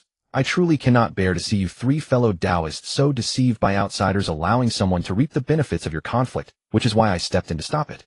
Zhu Long, Yuanfeng, and Shi Qilan furrowed their brows upon hearing Hongjun's words, still not fully grasping who had deceived them and who was truly reaping the benefits. Hongjun observed them, then spoke calmly. The one who instigated the war among your three races is none other than Luoho of Mount Sumeru in the west. He commanded his subordinates to employ various means, disguising themselves as members of the other two clans to slaughter your kin, making you believe that each had killed the others, ceaselessly sowing discord among the three races. Zhu Long, Yuanfeng, and Shi Qilan's eyes widened in astonishment. They could never have imagined that the deaths of their kin were orchestrated by Luoho from behind the scenes. This was the very spark that ignited the war. If not for this reason, even if a battle was inevitable in the future, it would never have happened today. Zhu Long, Yuanfeng, and Shi Qilan's faces twisted with intense fury and hatred. They turned their gazes in unison towards the western reaches of the primordial land, as if trying to pierce through the endless void to see the hidden hand behind it all. They had never expected that the mastermind behind all this was Luoho. Zhu Long roared in wrath, Luoho, you despicable coward. How insidious and treacherous of you to manipulate our three races from the shadows, stirring endless conflict. Yuanfeng's voice was filled with venom. Your goal was to make us destroy each other, and when we were left with nothing but corpses, you would emerge to annihilate us, all reaping the benefits. What a malicious scheme. Shi Qilan's roar shook the heavens. Luoho, you demon, you are utterly insane. Yet Hongjun continued unhurriedly. The The three of you were constantly incited by Luoho plunging into endless strife. When your war reaches its climax with countless casualties, he will appear and annihilate all three races. In doing so, he might truly prove the Dao through slaughter, achieving the supreme realm of Honghuang Dayuo Golden Immortal. Zulong Yuanfeng and Shi Qilan's expressions grew even more grim. Hongjun continued, Luoho used the boundless baleful qi generated by your war to break a seal, obtaining a sword formation known as the Zhu Xian sword formation. Moreover, he tempered this formation with the endless baleful qi from your mutual slaughter, enhancing its power. This sword formation requires 4 cultivators of the same level to break it. Zulong Yuanfeng and Shi Qilan's hearts were filled with shock and dread. They had never imagined that Luoho would be so insane, willing to go to any lengths to attain the Honghuang Dayuo Golden Immortal Realm. Zulong Yuanfeng and Shi Qilan realized that if Hongjun had not stopped their battle today, Luoho's scheme might have succeeded. The thought that their clans could be wiped out filled the 3 clan leaders' faces with despair and terror. Zulong Yuanfeng and Shi Qilan looked at their kin. Some were already tormented by karma to the point of agony, and their hearts felt as if they were being twisted. Others, though less afflicted, would find it difficult to make further progress in cultivation. Zulong Yuanfeng and Shi Qilan exchanged glances and fixed their eyes on Hongjun, their gazes filled with urgency and hope. They asked in unison, fellow Taoist Hongjun, do you perhaps know of a way to help our clans escape the torment of karma? In truth, Hongjun had long learned the solution from the Heavenly Dao, but he did not immediately answer. Instead, he shook his head slightly, his expression filled with regret, as if he truly grieved for the 3 races. Zulong quickly pressed, fellow Taoist Hongjun, please enlighten us. What method can rid our clans of the influence of karma? Hongjun remained silent for a moment, then finally spoke slowly. To dispel the influence of karma, one must rely on merit. Zulong Yuanfeng and Shi Qilan's hearts sank upon hearing this. They knew that acquiring merit was no easy task, fraught with difficulties. Yet to save their clans, they clung to their last shred of hope and asked together, then fellow Taoist Hongjun, is there a way to obtain merit? If so, we implore you to share it with us. We would be eternally grateful. Hongjun looked solemnly at Zulong Yuanfeng and Shi Qilan and said, now disasters frequently strike the lands of the primordial world. Without guardians, the situation may be difficult to stabilize. However, guarding these places will inevitably bring merit. Though the amount is limited, it can be continuous, and not just any being can suppress them. For instance, the Eye of the East see the depths of the undying volcano and the earth veins of the primordial land. None are ordinary places. Zulong Yuanfeng and Shi Qilan knew well the peril of these locations. Their hearts were filled with regret, for it was their own selfish desires for illusory fortune and faster cultivation that had allowed Luoho to exploit them, leading to this calamity and causing their kin to suffer the erosion of karma. At this thought, they were overwhelmed with self-reproach, even feeling unworthy to face their own people. Zulong Yuanfeng and Shi Qilan exchanged glances, then bowed deeply to Hongjun, saying in unison, thank you for your guidance, fellow Taoist Hongjun. We are deeply grateful. Zulong then summoned Zhu Long and said earnestly, second brother, lead the remaining dragon clan back to the East Sea. Do not dream of conquering the primordial world any longer. Now that karma clings to us, we must seek merit to dispel it. Yuan Feng made similar arrangements for Huofeng of the Phoenix clan and Shi Qilan for Tu Qilan of the Qilan clan. After giving his instructions, Zulong did not hesitate. He flew straight into the sky as if to distance himself from the land that filled him with shame. Zulong soared into the heavens, and his voice thundered across the world, Heavenly Dao above. I, Zulong, have committed countless slaughters, bringing calamity upon the primordial world. Today, I vow to eternally guard the eyes of the foresees. The dragon clan shall carry out the virtue of regulating clouds and rain across the primordial world, and shall not emerge until the Wuliang Kulpa. Yuan Feng followed closely, her form blazing like a raging fire in the sky, her voice filled with remorse and self-blame. Heavenly Dao above. I, Yuanfeng, have failed the countless beings of the primordial world, lost virtue, and inflicted countless disasters upon it. Today I vow to eternally guard the undying volcano of the primordial world, ensuring peace in the southern lands, and shall not emerge until the Wuliang Kulpa. Shi Qilan appeared last, his body as majestic as a mountain, his voice low and solemn. Heavenly Dao above. I, Shi Qilan, am unworthy to face the beast races, ashamed of the gifts of heaven and earth, and have caused damage to the dragon veins of the primordial land. Today, I vow to suppress the earth veins of the primordial world with my own body. Wherever the Qilan treads, it shall be a place of auspiciousness, and I shall not emerge until the Wuliang Kulpa. After Zulong Yuanfeng and Shi Qilan had made their vows, a thunderous roar resounded across the heavens and earth, as if the Heavenly Dao itself answered their oaths. Countless golden rays of merit cascaded down like a torrential rain, brilliant and dazzling, imbued with boundless virtue and auspiciousness. However, when these golden rays of merit fell upon the members of the 3 clans, something unexpected occurred. The moment the golden light touched the beings of the three clans, it was eroded by the boundless karma, as if devoured by a powerful force. Merit and karma canceled each other out, but shockingly 40% of the karma remained uneliminated. There was no help for it. They could only slowly accumulate merit in the future to dispel the remaining karma. The moment Ancestral Dragon Primordial Phoenix and Primordial Qilin swore their oaths, a surge of formidable Heavenly Dao force, like a turbulent flood, directly transported them to three distinct locations: the East Seas, the undying volcano in the south, and the earth veins of the central primordial land. The tribesmen of the three clans watched helplessly as their chieftains were suppressed by the Heavenly Dao in their respective guardianship sites, their hearts filled with shock and despair. Yet faced with this irresistible force of the Heavenly Dao, they had no choice but to silently accept their fate. Hongjun observed all this quietly, his gaze sweeping over the three clans' members as if pondering something. After a moment, he nodded slightly, then turned and departed, leaving behind a stillness and sorrow. With Hongjun's departure, the beings of the three clans also realized that their destiny had undergone a profound transformation. The once prosperous clans now had only a handful of survivors. Zhulong took a deep breath, his gaze falling upon the remaining dragon clan, and then resolutely led them flying toward the East Sea. Similarly, Fire Phoenix, with the remaining Phoenix clan, unwaveringly flew back to the undying volcano. Earth Qilin led the Qilin clan, slowly advancing toward Mount Buzhou. Within the Chaos Pearl, Ling Tian witnessed all this, but did not interfere excessively. He knew this was Hongjun's plan and the arrangement of the Heavenly Dao. His eyes fixed on the direction Hongjun had departed, he mused to himself. Hongjun is now seeking allies to deal with Luoho. I must hasten to the west to save the earth veins of the western primordial land.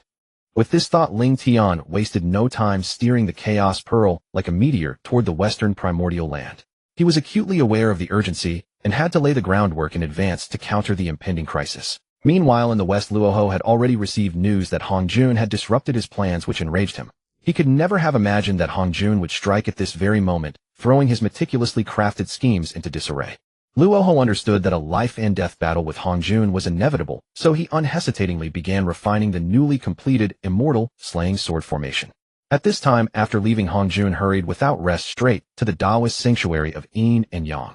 Upon meeting Yin and Yang, Hongjun stated the situation straightforwardly. Luoho was immensely powerful, and to vanquish him required their united efforts. Participating in this battle would not only eliminate a scourge, but also earn boundless merit. Upon hearing this, Yin and Yang agreed without hesitation. Next, Hongjun hastily rushed to the dwelling of Qinquan, explaining his purpose similarly. Qinquan also did not refuse and readily consented. Time was pressing, and Hongjun dared not delay. He soon found the Taoist sanctuary of Yangmei in the South Sea. He extended an invitation to Yangmei, informing him that Yin Yang and Qinquan had already agreed to join the battle. Upon hearing this, Yangmei immediately agreed to go along without a second word. Before long, Hongjun had gathered Yangmei, Yin Yang, and Qinquan together. After brief pleasantries, Hongjun directly explained that Luoho possessed a formation of terrifying power, which could only be broken by the combined efforts of the four of them. Now that the four were assembled, their strength vastly increased, and they naturally feared nothing. With that, the four of them sped toward the western primordial land like the wind. After a grueling journey spanning 100 years, Ling Tian finally arrived at Mount Sumeru in the west. He dared not be negligent, immediately activating the Chaos Pearl to conceal his aura completely. Then he carefully descended toward the depths of Mount Sumeru. When Ling Tian finally reached the underground of Mount Sumeru, he was astonished to discover that this mountain was the very center of the earth veins of the entire west. In the western primordial land, the earth veins spread like a giant tree root, extending from Mount Sumeru to cover the entire western realm. However, Ling Tian knew that fully protecting this vast network of earth veins was an impossible task. For at a future moment, Luoho would engage in a cataclysmic battle with Hongjun and Yangmei, Yin Yang, Qinquan, and others, and the very site of this fierce conflict would be Mount Sumeru. Once Luoho found himself at a disadvantage in the battle, he would undoubtedly, without any regard for consequences, mobilize the earth veins of Mount Sumeru to self-destruct in a desperate attempt to annihilate everyone along with himself. By then, the entire West would be plunged into devastation, and the innate spiritual energy of the western primordial land would be utterly depleted. Facing such a dire situation, Ling Tian realized that he could only rely on the Chaos Pearl at the critical moment to evade this catastrophe, leaving him no time to save the primal vein of Mount Sumeru. Therefore, Ling Tian made a decisive choice to adopt a temporary measure: sever the earth veins connected to Mount Sumeru, striving to preserve the branch veins. As for the primal vein, it would likely have to be left to Luoho's detonation. With his plan settled, Ling Tian immediately put it into action. His figure flickered like a specter to a node of the earth vein. The Chaos Pearl in his hand emitted a faint radiance, completely shielding this node, isolating it from the flow of external energy. Then without hesitation Ling Tian summoned the primordial ruler of heaven. This divine artifact streaked through the air with a dazzling light descending like lightning upon the earth vein node. A thunderous crash resounded as the connection between the branch vein and the primal vein was instantly severed, causing the primordial land at the earth vein node to tremble violently. Fortunately, Ling Tian had already used the Chaos Pearl to conceal the commotion, preventing the surrounding beings from noticing this anomaly. He dared not delay for a moment, continuing to apply the same method with astonishing speed, severing other branch vein nodes from the primal vein. While Ling Tian was busy preserving the earth veins of the western primordial land, Luoho was intensively refining the immortal slaying sword formation on the other side. After prolonged effort, he finally succeeded in completely refining this immensely powerful sword formation. Because Luoho had used overwhelming baleful energy during the refining process, the immortal slaying sword formation had become even more formidable. He knew that Hongjun would surely come to find him, so, without hesitation, he directly waited on Mount Sumeru for Hongjun's arrival. Time passed, and 100 years swiftly went by. During this long period, Ling Tian, sparing no effort, finally completely separated the branch veins of the western primordial land from Mount Sumeru. Thus, even if Luoho detonated the western earth veins, it would at most affect about half of the west, while the other half of the earth veins would be preserved. Having accomplished this feat, Ling Tian felt a great relief. He immediately hurried without rest to the top of Mount Sumeru. Upon reaching his destination, he skillfully concealed himself within the Chaos Pearl, quietly awaiting the cataclysmic battle between Lo Hongju and Yangmei, Yin-Yang Qianquan, and Qianquan. Time passed, and in the blink of an eye a decade had elapsed. Finally, Hongju and Yangmei, Yin-Yang, and Qianquan arrived as promised at Mount Sumeru. A battle that would shake the entire primordial world was about to erupt, and Ling Tian lurked in the shadows, biding his time to seize the legendary 12-grade, annihilating Black Lotus. Hongju and Yangmei, Yin-Yang, and Qianquan arrived together at Mount Sumeru. Upon their arrival, they were astonished to find that Luoho had been waiting there for a long time. A flicker of surprise passed through Hongjuan's mind, yet he betrayed no emotion. He spoke directly. Luoho, you have secretly instigated the war among the three clans, causing countless beings in the primordial wilderness to fall. A demon like you should not be permitted to remain in this realm. Today we have come to eradicate you lest you continue to commit further atrocities. Upon hearing this, Luoho let out a cold laugh and retorted, Hongjuan, you have ruined my schemes. Between you and me there is no room for anything but mutual annihilation. Why waste words? With that, Luoho wasted no time in drawing the Godslayer's spear, and like a bolt of lightning he thrust it directly toward Hongjun and the others. Hongjuan, along with Yangmei, Yin-Yang, and Qianquan, had never anticipated that the Godslayer's spear would be in Luoho's possession. When Shini perished, they all believed the spear had vanished without a trace, never realizing that Luoho had already seized it at that moment.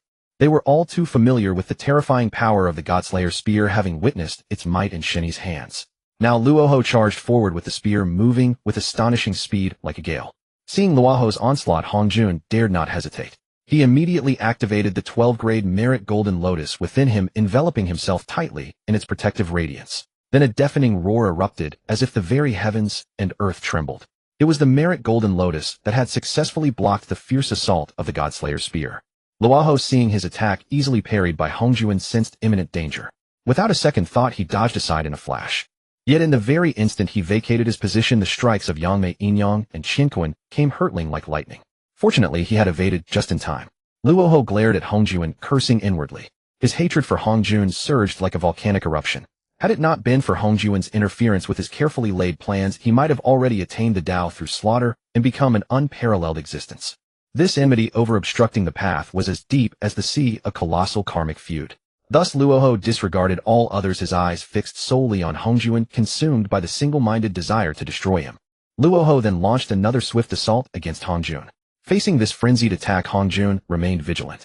He promptly produced the Panga banner and began to wave it without hesitation. In an instant, countless chaotic sword energies gushed forth like a torrent, sweeping toward Luoho in a sky-covering tide. Yet Luoho showed no fear. The Godslayer's spear in his hand moved like lightning, cleaving through the myriad chaotic sword energies one by one. At that moment, the attacks of Yangmei, Yin-Yang, and Qianquan arrived almost simultaneously.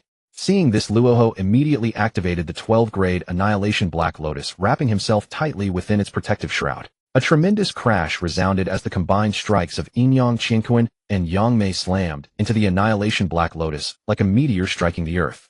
This overwhelming force blasted Luoho, flying backward, covering millions of li. Though protected by the 12-grade Annihilation Black Lotus, he remained uninjured. Nevertheless, the assault left him feeling greatly discomfort.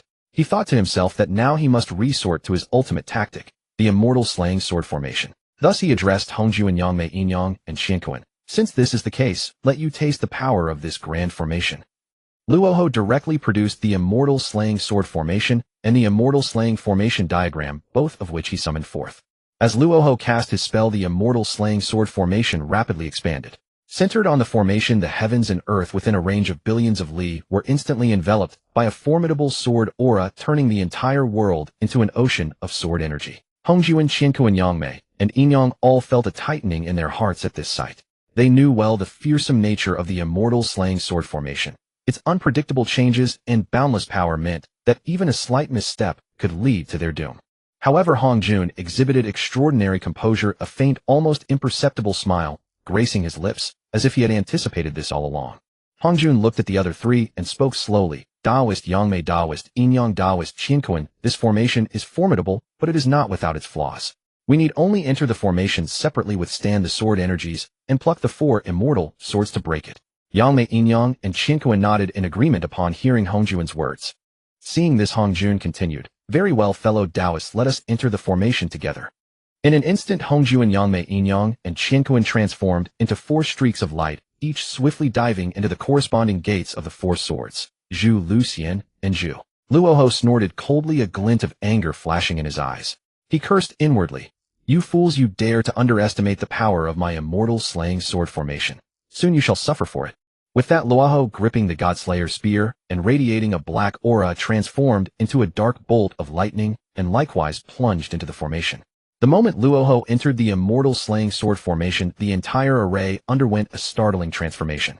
Endless sword energies surged like raging waves, as if intent on tearing everything apart. These sword energies intertwined and collided, giving rise to an immeasurable aura of slaughter, making the atmosphere within the formation exceedingly perilous. Within the gate of the Zhu sword, the sword energies were most fierce, and the killing aura unparalleled, as if capable of severing all things. Within the gate of the Lu sword, an aura of death and destruction was densest, evoking boundless terror and despair. Within the gate of the Xian sword, crimson lights flared, and dangers lurked everywhere. A single misstep could lead to eternal damnation. Within the gate of the Zhu sword, the sword energies changed endlessly, their power unfathomable, like a hidden beast of darkness ready to deliver a fatal strike at any moment. Upon entering the immortal slaying sword formation, Hongjun made straight for the gate of the Zhu sword without hesitation. Knowing that the sword energies within were most ferocious, he immediately summoned the 12th-grade merit Golden Lotus to shield himself tightly from harm. Yangmei, on the other hand, proceeded to the gate of the Xian sword. Anticipating the dangers there, he directly produced a willow branch and gave it a gentle wave, carving out layers of spatial barriers. These spaces, like multiple shields, securely protected him. After entering the gate of the Lu sword, Yinyang swiftly unfurled the Taiji diagram, wrapping himself tightly within it. The yin and yang energies on the Taiji diagram flowed unceasingly, forming a solid line of defense that repelled the erosion of death and destruction. Qianquan arrived at the gate of the Zhu sword and unhesitatingly summoned the Qianquan cauldron. The cauldron spun rapidly in the air, emitting a dazzling radiance that enveloped him completely, ensuring his safety amidst the ever-changing sword energies. Tian Ling watched as Hongjun, Yang, Mei Yinyang, and Qianquan all entered the Zhuxian sword formation, then took out a recording stone and began documenting the events unfolding within the grand array. Luoho stepped into the Zhuxian sword formation without hesitation. His piercing gaze swept across the positions of the 4 swords in an instant. Seeing a person standing beside each blade, he immediately discerned their intentions. Without a moment's hesitation, Luoho gripped his god-slaying spear tightly, its tip gleaming with cold light, and thrust straight toward Qianquan. Alarmed by the attack, Qianquan redoubled his spiritual energy and activated the Qianquan cauldron in full force instantly, shrouding himself in a thick barrier of light. But Luoho's assault was ferocious. Like lightning, the spear struck the cauldron with devastating force. A thunderous crash echoed as the Qianquan cauldron trembled violently on the verge of shattering. Inside the cauldron, Qianquan felt an overwhelming force crashing down like a tidal wave. His body shook involuntarily as blood surged uncontrollably within him. He knew clearly that in his current state, he could not withstand Luoho's assault for long. Facing life and death, Qianquan made a swift decision and immediately cast a sound-transmitting spell to inform Hongjun, Yang Mei, and Yinyang of his dire situation. His voice rang with urgency. "Gentlemen, the situation is dire. We must break through the Zhuxian sword formation now, or I fear I cannot hold on much longer. Luoho is attacking me with full force. I can barely resist." Upon hearing Qianquan's transmission, Yang Mei and Yinyang immediately responded, "Very well. We act now. Their voices carried a note of resolve. Yet though Hongjun had agreed, he took no action. Instead, he channeled the 12-rank merit Golden Lotus to shield himself completely. Deep down, Hongjun thought, "This sword formation shall be your grave." Luoho keenly sensed Yang Mei and Yin Yang closing in on the trapping and slaughter swords, while Qian Kun, barely holding the cauldron against his assault, was gradually edging toward the severing sword. Luoho understood their scheme. They intended to strike simultaneously when his guard was down, attempting to shatter his Zhuxian sword formation. But would Luoho let them succeed? He continued wielding the god-slaying spear, relentlessly hounding Qian Kun with the fury of a violent storm. Qian Kun despaired at the ferocity of Luoho's assault. He understood that without securing the severing sword, the formation could never be broken. Yet Luoho's onslaught was too fierce to allow him close to the sword. Forcing himself to abandon that objective, Qian Kun summoned the Qian Kun ruler and charged fearlessly at Luoho instead. Luoho breathed a silent sigh of relief at this. His greatest fear had been them circumventing him to breach the formation first, then combining their strength against him. Had they succeeded, he would truly have had no chance. Without hesitation, Luoho channeled all his spiritual energy into the god-slaying spear.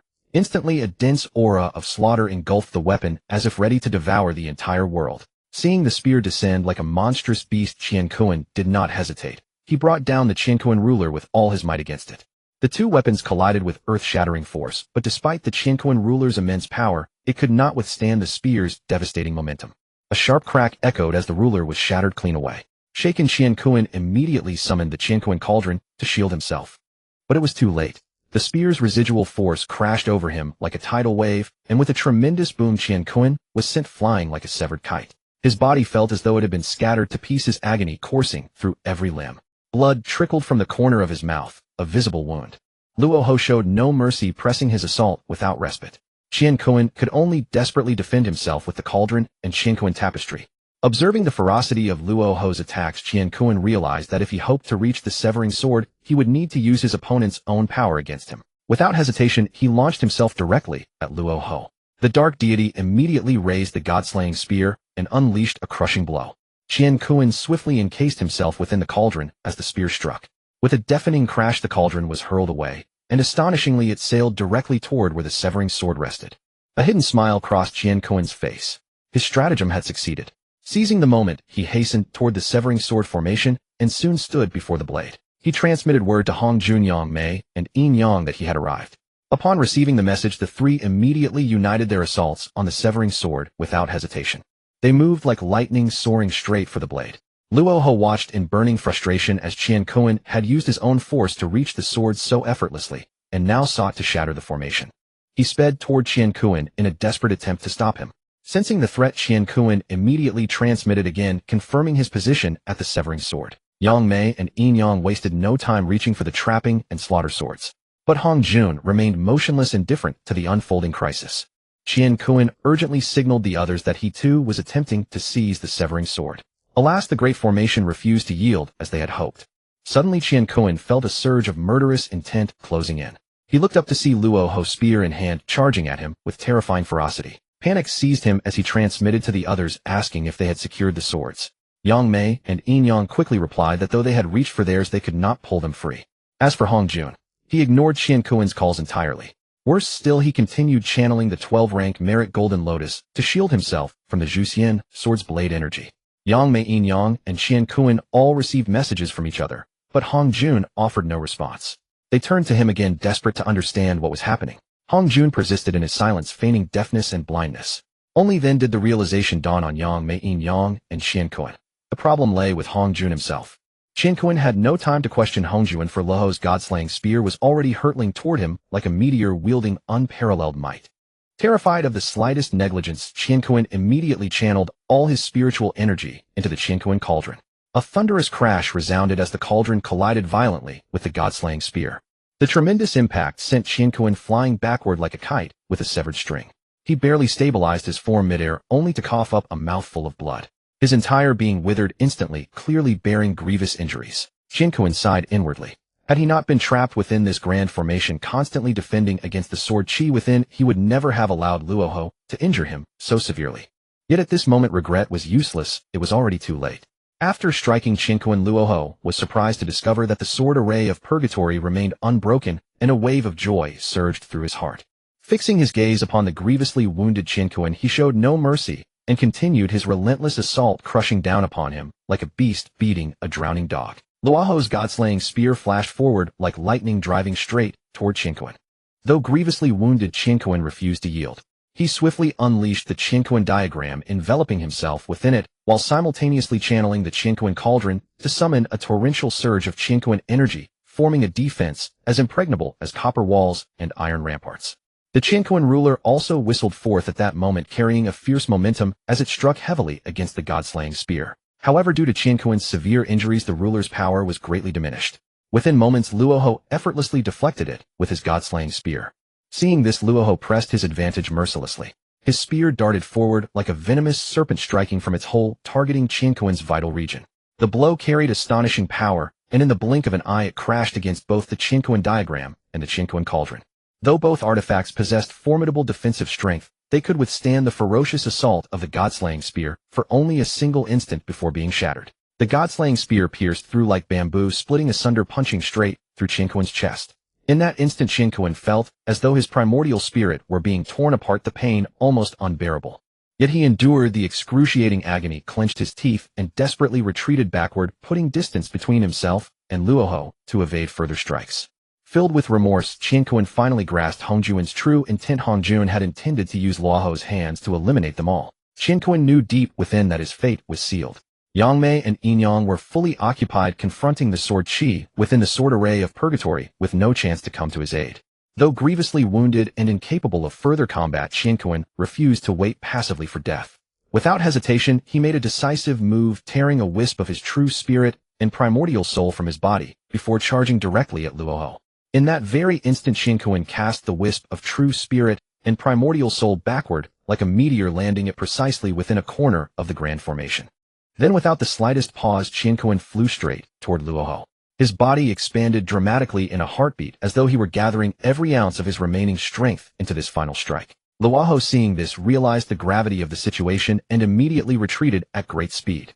In the same instant, he summoned the 12-rank world-destroying Black Lotus and the Heavenly Demon Pagoda, wrapping himself tightly within their protection to shield against Qinquan's self-explosion. Nevertheless, Qinquan's self-explosion proved overwhelmingly devastating. A world-shaking boom echoed from within the sword array of purgatory, and the entire formation trembled violently, as though on the verge of collapse at any moment. Qinquan understood that this was his last desperate struggle. His sole hope rested upon that wisp of true spirit and primordial soul, wondering if by some slim chance it might yet escape. As the aftershocks of the explosion gradually subsided, the sword array of purgatory slowly returned to stillness. Yet at this point, Luoho had been severely damaged by Qinquan's self-explosion. His body swayed precariously, clearly bearing grievous injuries. Hongjun, Yangmei, and Yinyang had all sensed Qinquan's self-explosion. Yangmei and Yinyang were overcome with desolation, while only Hongjun broke into delighted laughter. It seemed his schemes were about to bear fruit. Luoho gazed at his horrifying injuries and pondered silently. Under his current condition, defeating the three of them, Yangmei, Yinyang, and Hongjun, was virtually impossible. His immediate priority was to find a way to recover his injuries as swiftly as possible. Otherwise, no one could predict when the three of them would shatter the sword array of purgatory. Just as Luoho was racking his brain, a sudden thought struck him: the demonic race. Indeed, he was their supreme leader. If he could harness the power of the demonic race, perhaps he could recover rapidly. Without hesitation, Luoho immediately activated his demonic energy, resonating with the demonic seeds within the bodies of the demonic race. In an instant, the demonic seeds within the bodies of the demonic race seemed activated by a mighty force, continuously channeling their spiritual energy and demonic chi toward Luoho. Meanwhile, throughout the primordial world, those members of the demonic race suddenly felt a powerful suction originating from within their bodies. Their spiritual energy and demonic chi were drawn away like a breached dike flooding outward. Though terror-stricken, the demonic race members were utterly unable to resist this overwhelming force. Before long, Luoho felt his wounds gradually healing under the continuous nourishment of spiritual energy and demonic chi. His body slowly regained vitality, and the pallor on his face was replaced by a healthy flush. With his injuries restored, Luoho's confidence surged. He immediately turned his gaze toward Yinyang, who stood nearby. In a flash, his figure moved like a phantom, and he appeared instantaneously before the portal of the slaying sword, facing Yinyang directly. Yinyang's heart tightened upon seeing Luoho materialize before his eyes. He could sense the immense pressure radiating from Luoho and knew that today's battle would likely prove fatal. Yet Yinyang did not flinch. Gripping the Taiji diagram tightly, he stared solemnly at Luoho, allowing not the slightest lapse in his vigilance. He concentrated entirely on circulating his spiritual energy throughout his body, for the power emanating from the sword array of purgatory was truly terrifying. An endless torrent of murderous sword chi swept toward him like a violent storm, flowing incessantly from all directions. Each blade of chi contained the power to grind away boundless void, relentlessly battering his defenses. Yet he was not daunted by this fearsome might, his gaze remaining fixed upon the demon ancestor Luoho. Suddenly he saw Luoho brandishing the god-slaying spear, charging toward him like a bolt of lightning. Facing this sudden attack, Yin Yang did not hesitate. He immediately activated the Taiji diagram in his hands. The Taiji diagram instantly erupted with dazzling radiance. Yin and Yang energies spiraled around him like two agile dragons, forming an impregnable barrier of defense. In the blink of an eye, Luoho appeared before him like a ghost, thrusting the god-slaying spear forward. The spear's tip tore through the air with a piercing whistle, carrying the terrifying force of creation itself, aiming directly at Yin Yang's chest. Yin Yang's eye sharpened. He immediately manipulated the Yin and Yang energies transformed from the Taiji diagram, sending the two dragon-like forces charging headlong at the god-slaying spear. In that instant, the Yin and Yang energies collided violently with the fearsome spear glow. Light exploded in all directions and chaotic energy currents rained down. The surrounding space, crushed by this terrifying confrontation, continuously collapsed and reformed, as though the entire world were on the verge of being torn asunder. Just as Yin Yang was pouring all his strength into activating the Taiji diagram to defend against Luoho's assault, Luoho showed no hesitation and immediately unleashed the sword chi of the Zhuxian sword formation, which crashed toward Yin Yang with the ferocity of a violent tempest. Yin Yang was immediately overcome by an overwhelming pressure crushing upon him, like Mount Tai descending from the heavens, leaving him barely able to draw breath. Yet despite such ferocious assault, Yin Yang showed not the slightest inclination to retreat. He grit his teeth and stubbornly endured, tenaciously holding his ground against Luoho's relentless attacks. Witnessing Yin Yang's continued resistance, despite his formidable assault, a cold shiver rose within Luoho's heart. With a scornful snort, he gripped the god-slaying spear with both hands and delivered another devastating strike against the Taiji diagram. This strike came crashing down with the force of 10,000 thunderbolts imbued with boundless authority. It hammered against the Taiji diagram with relentless force. Yin Yang felt as though an entire mountain had collided with him, his body involuntarily hurled backward through the air. Would Luoho truly let such a golden opportunity slip away? His figure flickered like a phantom, swiftly pursuing the trajectory of Yin Yang's backward flight, while the god-slaying spear in his hand mercilessly drove straight toward the Taiji diagram. A wave of terror surged through Yin Yang's heart. He deeply understood that the power of this spear strike was no ordinary force. If it found its mark, the consequences would be utterly catastrophic. At the critical moment, he desperately channeled his entire reservoir of magical energy into the Taiji diagram, forming a thick protective barrier of spiritual power that enveloped him tightly, warding off the fatal thrust of the god-slaying spear. Before the echo of one moment could fade, Luoho's attack had already arrived.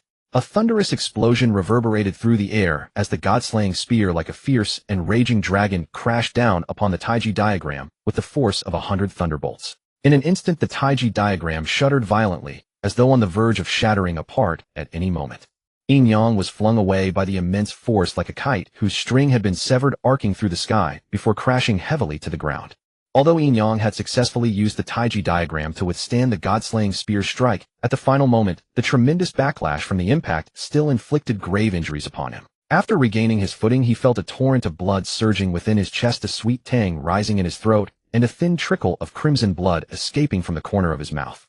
At this point, Yin Yang felt that he could no longer hold out alone. In that instant, without a moment's hesitation, Yin Yang began to burn his own vital essence and blood to restore his wounded body. He knew full well that time was of the essence. He had to escape the dreadful Zhuxian sword formation as quickly as possible, or the consequences would be dire beyond imagination. However, he also understood that the power gained through burning his essence blood was but a fleeting respite and could not endure. He must find a way to break free before that borrowed strength faded entirely. With swift decisiveness, Yin Yang deployed the Taiji diagram, once more stabilizing the four elements, earth, water, fire, and wind, around him, and then activated the Yin Yang cosmic law. In an instant, he transformed into two dragons, one black and one white, barreling toward Luoho like flashes of lightning. Witnessing this, Luoho showed no fear whatsoever. He charged forward immediately, his entire being's magical energy surging like tumultuous waves, while the god-slaying spear in his hand radiated in chilling, heart-piercing cold gleam. As Luoho summoned his full power, the god-slaying spear crashed down with the force of 1,000 thunderclaps. The two dragons forged from the yin-yang cosmic law were instantly pulverized, dissolving into countless shards of spiritual light that scattered across the sky. Pressing his advantage, Luo Ho continued his assault with unremitting fury, like a storm unleashed upon the world. Seeing this, yin-yang dared not falter for even a moment. He turned and fled like a shooting star, attempting to put distance between himself and Luo Ho. Yet would Luo Ho so easily permit his prey to escape? A cruel glint flashed across his eyes as he directly activated the boundless sword chi of the Grand Formation, bombarding yin-yang with the force of a violent tempest. Sensing the dire situation, yin-yang urgently deployed the Taiji diagram, once more hoping to shield himself from these terrifying sword chi strikes. Under his activation, the Taiji diagram blazed with brilliant radiance, forming an impregnable barrier of protection. Although the Taiji diagram successfully repelled the majority of the sword chi, some still breached the defenses, smashing mercilessly into yin-yang's body and causing his momentum to slow dramatically. In that very instant, Luo Ho's attack closed in upon him like a shadow given form. He brought the full force of his being down upon the Taiji diagram in a devastating blow. A deafening crash echoed as the diagram trembled violently, and yin-yang, like a severed kite, was launched straight through the air. His wounds, barely restored by burning his essence blood, were inflicted anew by Luo Ho's blows. Yin-yang's body suffered grievous damage once more. Blood trickled from his lips, and his face turned as pale as parchment. Seeing yin-yang struck down yet again, a wave of wild triumph surged within Luo Ho's heart. The god-slaying spear in his hand glimmered with dazzling spear tips, radiating endless killing intent, charging toward yin-yang like a bolt of lightning. Upon witnessing this, yin-yang's face turned deathly pale, and a numbness spread across his scalp. Without hesitation, he activated the Taiji diagram within his body, which instantly transformed into a golden bridge, a fortress of unyielding might, that slammed head-on against the god-slaying spear. However weakened by his injuries, yin-yang's combat strength had been severely diminished. Compared to Luo Ho at the peak of his power, the difference was as vast as the sky from the abyss. Though the golden bridge forged from the Taiji diagram possessed astonishing power, it could only withstand Luo Ho's mighty assault for a brief moment before being effortlessly shattered. Immediately thereafter, the god-slaying spear pierced through the golden bridge without obstruction, driving straight toward yin-yang's chest.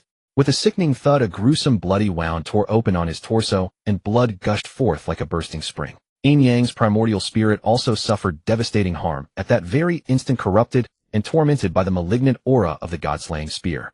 He felt as though his primordial spirit were being torn asunder, unbearable agony coursing through every fiber of his being, as if the entire world were collapsing around him at that moment. Luo Ho gazed upon the wounded yin-yang, a cruel smile curling the corners of his mouth. Without mercy, he kicked out with all his strength, striking yin-yang directly in the abdomen.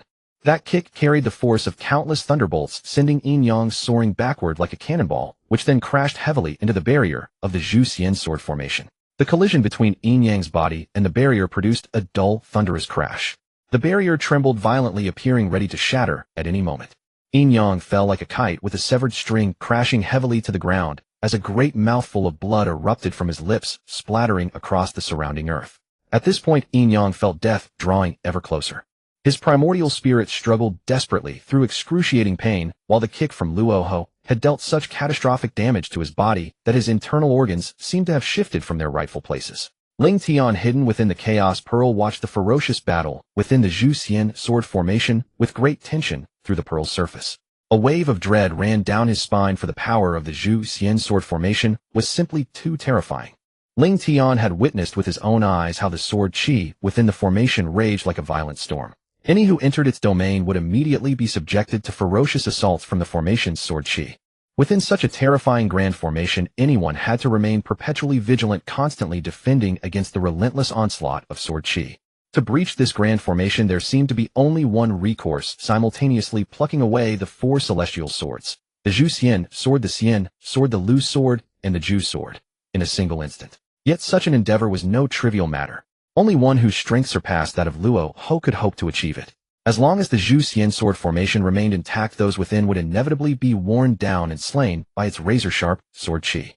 Ling Tian's gaze locked firmly upon Yang Mei and Hongjun, who were trapped within the formation. Taking a deep breath, he resolved to send a telepathic message to Yang, imparting the truth he had uncovered. "Senior brother Yang Mei, it is I, Ling Tian. You have fallen into Hongjun's scheme." Ling Tian's voice echoed softly in Yang's ears. "Hongjun intends to use Luo Ho's hand to eliminate you. Once Luo Ho has dispatched you, Hongjun will unleash his 3 corporeal selves to shatter the Zhu Xian sword formation, then turn upon Luo Ho. In doing so, he shall ascend to supremacy over the entire prehistoric world. By then the entirety of the prehistoric realm shall bow to his sole authority. Ling Tian continued, all you need do is await the opportune moment. The instant an opening presents itself, flee the formation without hesitation. Qinquan has already been driven to self-destruct by Luo Ho. I fear Yin Yang shall soon tread the same path. Therefore you must seize this chance and escape the Zhu Xian sword formation. Upon receiving Ling Tian's telepathic message, Yang Mei's heart trembled with shock. He had never imagined that Hongjun was so ruthless, willing to sacrifice them all in pursuit of dominion over the prehistoric world. Yang Mei hastily replied, I am deeply grateful for your timely warning, senior brother Ling. Had you not intervened, I too might have met the same fate as Qinquan. Ling Tian promptly responded, no need for such courtesy, senior brother Yang. I simply cannot bear to witness Hongjun's treacherous schemes against fellow cultivators. Though Yang Mei's heart steadied somewhat at Ling Tian's words, he dared not slacken his efforts, for the onslaught of the Zhu Xian sword formation's blade energy demanded his undivided attention. Meanwhile, Luo Ho, witnessing Yin Yang's dire plight, dared not grow complacent. He immediately summoned the 12-grade world-destroying Black Lotus and the Heavenly Demon Pagoda, enveloping himself in their protective aura against potential attacks from all directions. Then, grasping the god-slaying spear tightly, Luo Ho launched a ruthless assault upon Yin Yang. Seeing this, Yin Yang knew his death draw near. Fury surged within his heart, yet it was not directed at Luo Ho, for it was his own faction that had come to besiege him. Instead, all his wrath and bitterness were reserved solely for Hongjun. Yin Yang could never have fathomed that Hongjun would treat them as mere pawns. They had agreed to shatter the Zhu Xian sword formation together, yet, when Yang Mei and Qinquan were on the verge of plucking the immortal swords, Hongjun remained utterly still. Only now did Yin Yang realize the bitter truth. They had all been played like puppets by Hongjun.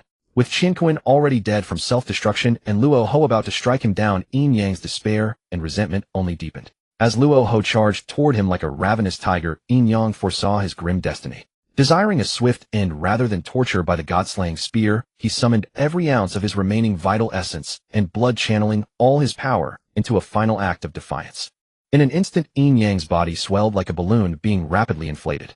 Luo Ho, in the midst of his frenzied assault, caught sight of this anomaly and felt a chill of alarm. He immediately realized that Yin Yang was preparing to self-destruct just as Qinquan had done. Without the slightest hesitation, Luo Ho urgently activated the 12-grade world-destroying Black Lotus and the Heavenly Demon Pagoda to encase himself in an impenetrable shield. A deafening explosion shook the heavens. Yin Yang's self-destruction erupted like a volcanic eruption, sending shockwaves tearing through the Zhu Xian sword formation. The cataclysmic force rendered the entire formation teetering on the brink of collapse, as though it might crumble at any moment. At that critical juncture, Yang Mei, who had been closely monitoring the formation's every shift, finally caught the sliver of hope he had long awaited. Without hesitation, Yang Mei pushed the spatial laws to their absolute limit. His figure became a streak of lightning, and at the precise moment the fissure in the formation threatened to seal shut, he shot through the crack, like a meteor streaking across the heavens, escaping the Zhu Xian sword formation. Standing outside the formation, Ling Tian watched as Yin Yang's self-destruction tore open a gaping breach in the Zhu Xian sword formation, while Yang Mei seized the fleeting opportunity to slip through and escape. Just as Yang Mei let his guard down, Ling Tian materialized beside him like a wraith. Yang Mei shuddered in astonishment, utterly unprepared for such an abrupt appearance. Staring at Ling Tian, he observed that his figure shimmered faintly, almost blending into the very fabric of his surroundings. Were it not for Ling Tian standing before him, Yang Mei might never have detected his presence. Yet Yang Mei did not linger on this mystery. Recovering quickly, he bowed and said, I am most grateful for your timely warning, senior brother Ling. Without your intervention, I would have suffered grievously at Hongjun's hands. Ling Tian offered a faint smile. Senior brother Yang Mei, there is no need for such formality. Let us simply remain here and observe the battle between Hongjun and Luo Ho. With that, Ling Tian directly activated the Chaos Pearl within his sea of consciousness, cloaking Yang Mei's spiritual aura as well. Sensing the changes around him, Yang Mei turned his gaze toward Ling Tian. Ling Tian smiled and nodded gently at Yang Mei. Then in unison, both men turned their eyes toward the Zhu Xian sword formation. By now the aftermath of Yin Yang's self-destruction was subsiding. Though Luo Ho had sustained minor injuries, he had been spared severe harm thanks to the 12-grade world-destroying Black Lotus and the Heavenly Demon Pagoda. Had he not taken such precautions, this encounter might well have cost him his life, or at the very least stripped him of much of his cultivation. After a brief moment of recuperation, Luo Ho flew directly toward the spot where Yang Mei had stood moments before. Upon arrival, however, he found no trace of Yang Mei. Yang Mei must have escaped through the rift created by Yin Yang's self-destruction. Seeing this, Luo Ho abandoned concern for Yang Mei, and in a flash shot toward the Zhu Xian Sword Gate like a bolt of lightning. In the blink of an eye, Luo Ho arrived before the Zhu Xian Sword Gate. Gazing intently, he saw Hongjun standing at the edge of the sword formation, merely a stretch of his arm away from grasping the Zhu Xian sword. Hongjun was actively channeling the 12th-grade merit golden lotus surrounding himself in its radiant protection. Luo Ho's lips curled into a cold sneer as he bellowed, "Hongjun, those you invited are either dead or fled. Now it is your turn." Yet Hongjun merely smiled and replied unfazed, "Is that so? Then I shall be obliged to you, fellow Taoist Luo Ho." Luo Ho was thunderstruck, utterly bewildered by Hongjun's words. He could not fathom the meaning behind such an answer. However, he did not dwell on it, and continued, "Now only you, Hongjun, remain. Let us see how you intend to break the Zhu Xian sword formation." A cold smirk curled at the corner of Hongjun's lips. His voice seemed to emanate from the deepest abyss, icy and merciless. "Luo Ho, do you truly believe yourself invincible?" In the face of Hongjun's taunt, Luo Ho showed no weakness. His eyes blazed with fury as he roared back at Hongjun. "Hongjun, you old scoundrel, how dare you sabotage my plans? This enmity of obstructing the Tao leaves no room for reconciliation between us." Before his words faded, Luo Ho did not hesitate to drive the god-slaying spear in his hand, striking at Hongjun like a bolt of lightning. The terrifying aura emanating from the god-slaying spear seemed capable of tearing the void itself, sending chills down one's spine. Hongjun's expression shifted slightly, but he did not panic. Swiftly he produced the Panga banner and began to shake it violently. In an instant, countless chaotic sword lights poured forth like a torrential rain, densely interweaving to form an impenetrable line of defense.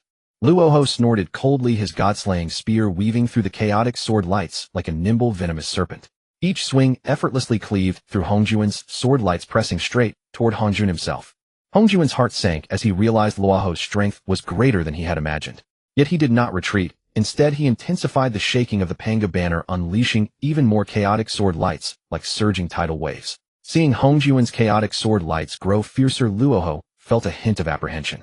He knew that if this stalemate continued, he might not gain the upper hand. Thus, he made a decisive move, activating the sword lights within the immortal slaying sword formation to strike at Hongjun with the fury of a raging storm. Feeling the immense pressure of those sword lights, Hongjun dared not be careless. He immediately swung the Panga banner, releasing even more chaotic sword lights to counter them. At the same time, the merit golden lotus behind him blazed with dazzling radiance, enveloping him in tight protection. Luo Ho sneered, then activated the 12-petal world-destroying black lotus, unleashing its annihilation divine light. Together with the demon tower, he launched a ferocious assault. The power of the annihilation divine light and the demon tower was terrifying, instantly neutralizing the chaotic sword lights Hongjun had summoned. Frowning deeply, Hongjun realized that if he could not break the immortal slaying sword formation, his strength within it would be greatly diminished, making it impossible to defeat Luo Ho. With a grim expression, Hongjun summoned his 3 corpses without hesitation. The good corpse wielded the top-grade innate spiritual treasure, the dragon head staff, its shaft glowing with mysterious light, complementing the Western Plain cloud border flag, another top-grade innate spiritual treasure exuding immense majesty. The evil corpse held the top-grade innate spiritual treasure, the Eastern Green Lotus banner, its lotus pattern vivid and seemingly brimming with infinite vitality, radiating powerful energy alongside the pure water alms bowl. The self-corpse bore the primordial treasure, the celestial celebration cloud wreathed in 1,000 auspicious vapors and 10,000 beams of holy light, shining in harmony with the top-grade innate spiritual treasure, the divine enhancement pestle, an awe-inspiring sight. Hongjun's true body was even more formidable, wielding the primordial treasure, the Panga banner, which exuded chaos energy and seemed to rend the void. Beneath his feet, the top-grade innate spiritual treasure, the 12-petal merit golden lotus, radiated a Buddha's light, making him appear like a deity descending. Moreover, the 3 corpses he had severed using the creation jade disc could actually comprehend the laws within the disc. This meant their strength would perpetually increase with limitless potential. Luo Ho was stunned, speechless at the sight. He had never imagined that Hongjun could so effortlessly manifest 3 avatars, each at the peak of the Hunyuan Golden Immortal Realm. Such power was beyond imagination. Yet Hongjun did not hesitate. He decisively ordered the 3 corpses to break the immortal slaying sword formation. Outside the formation, Ling Tian was not surprised, as he was already familiar with Hongjun's strength. But Yang Mei was utterly shocked, his eyes wide with disbelief.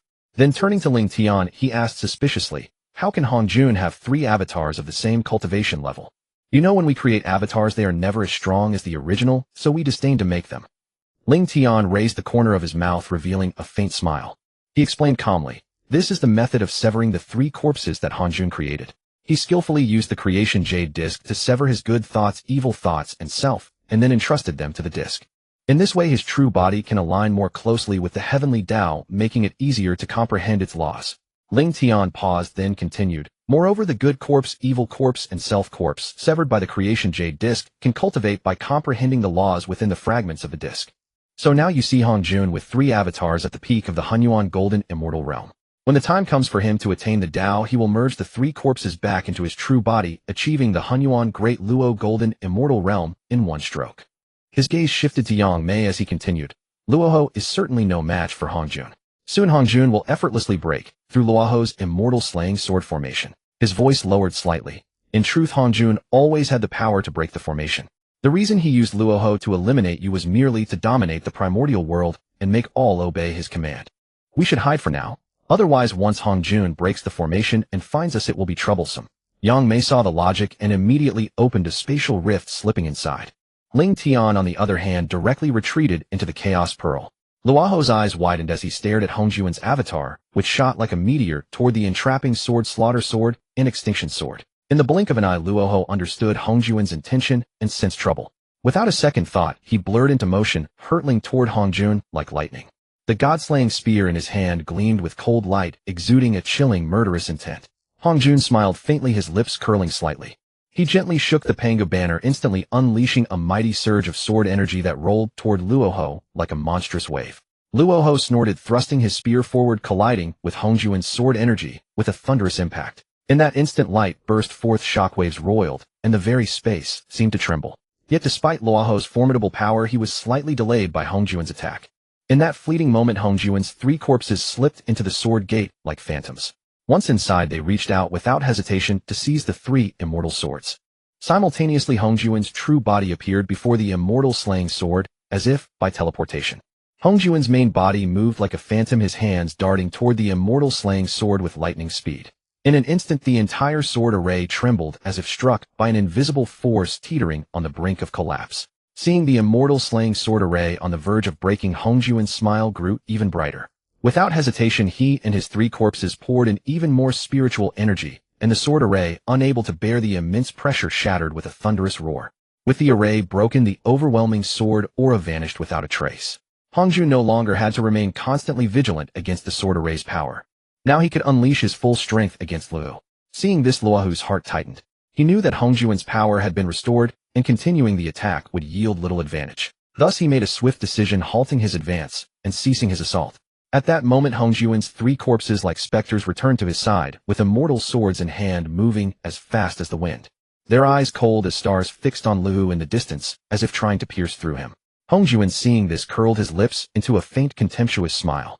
He spoke mercilessly to Luo. "Luo, your immortal slaying sword array has been easily broken by me. Today is your day of death." Before his words faded, Hongjun swung the Pango banner, violently unleashing a tempestuous chaos sword aura that surged toward Luo like a raging tide.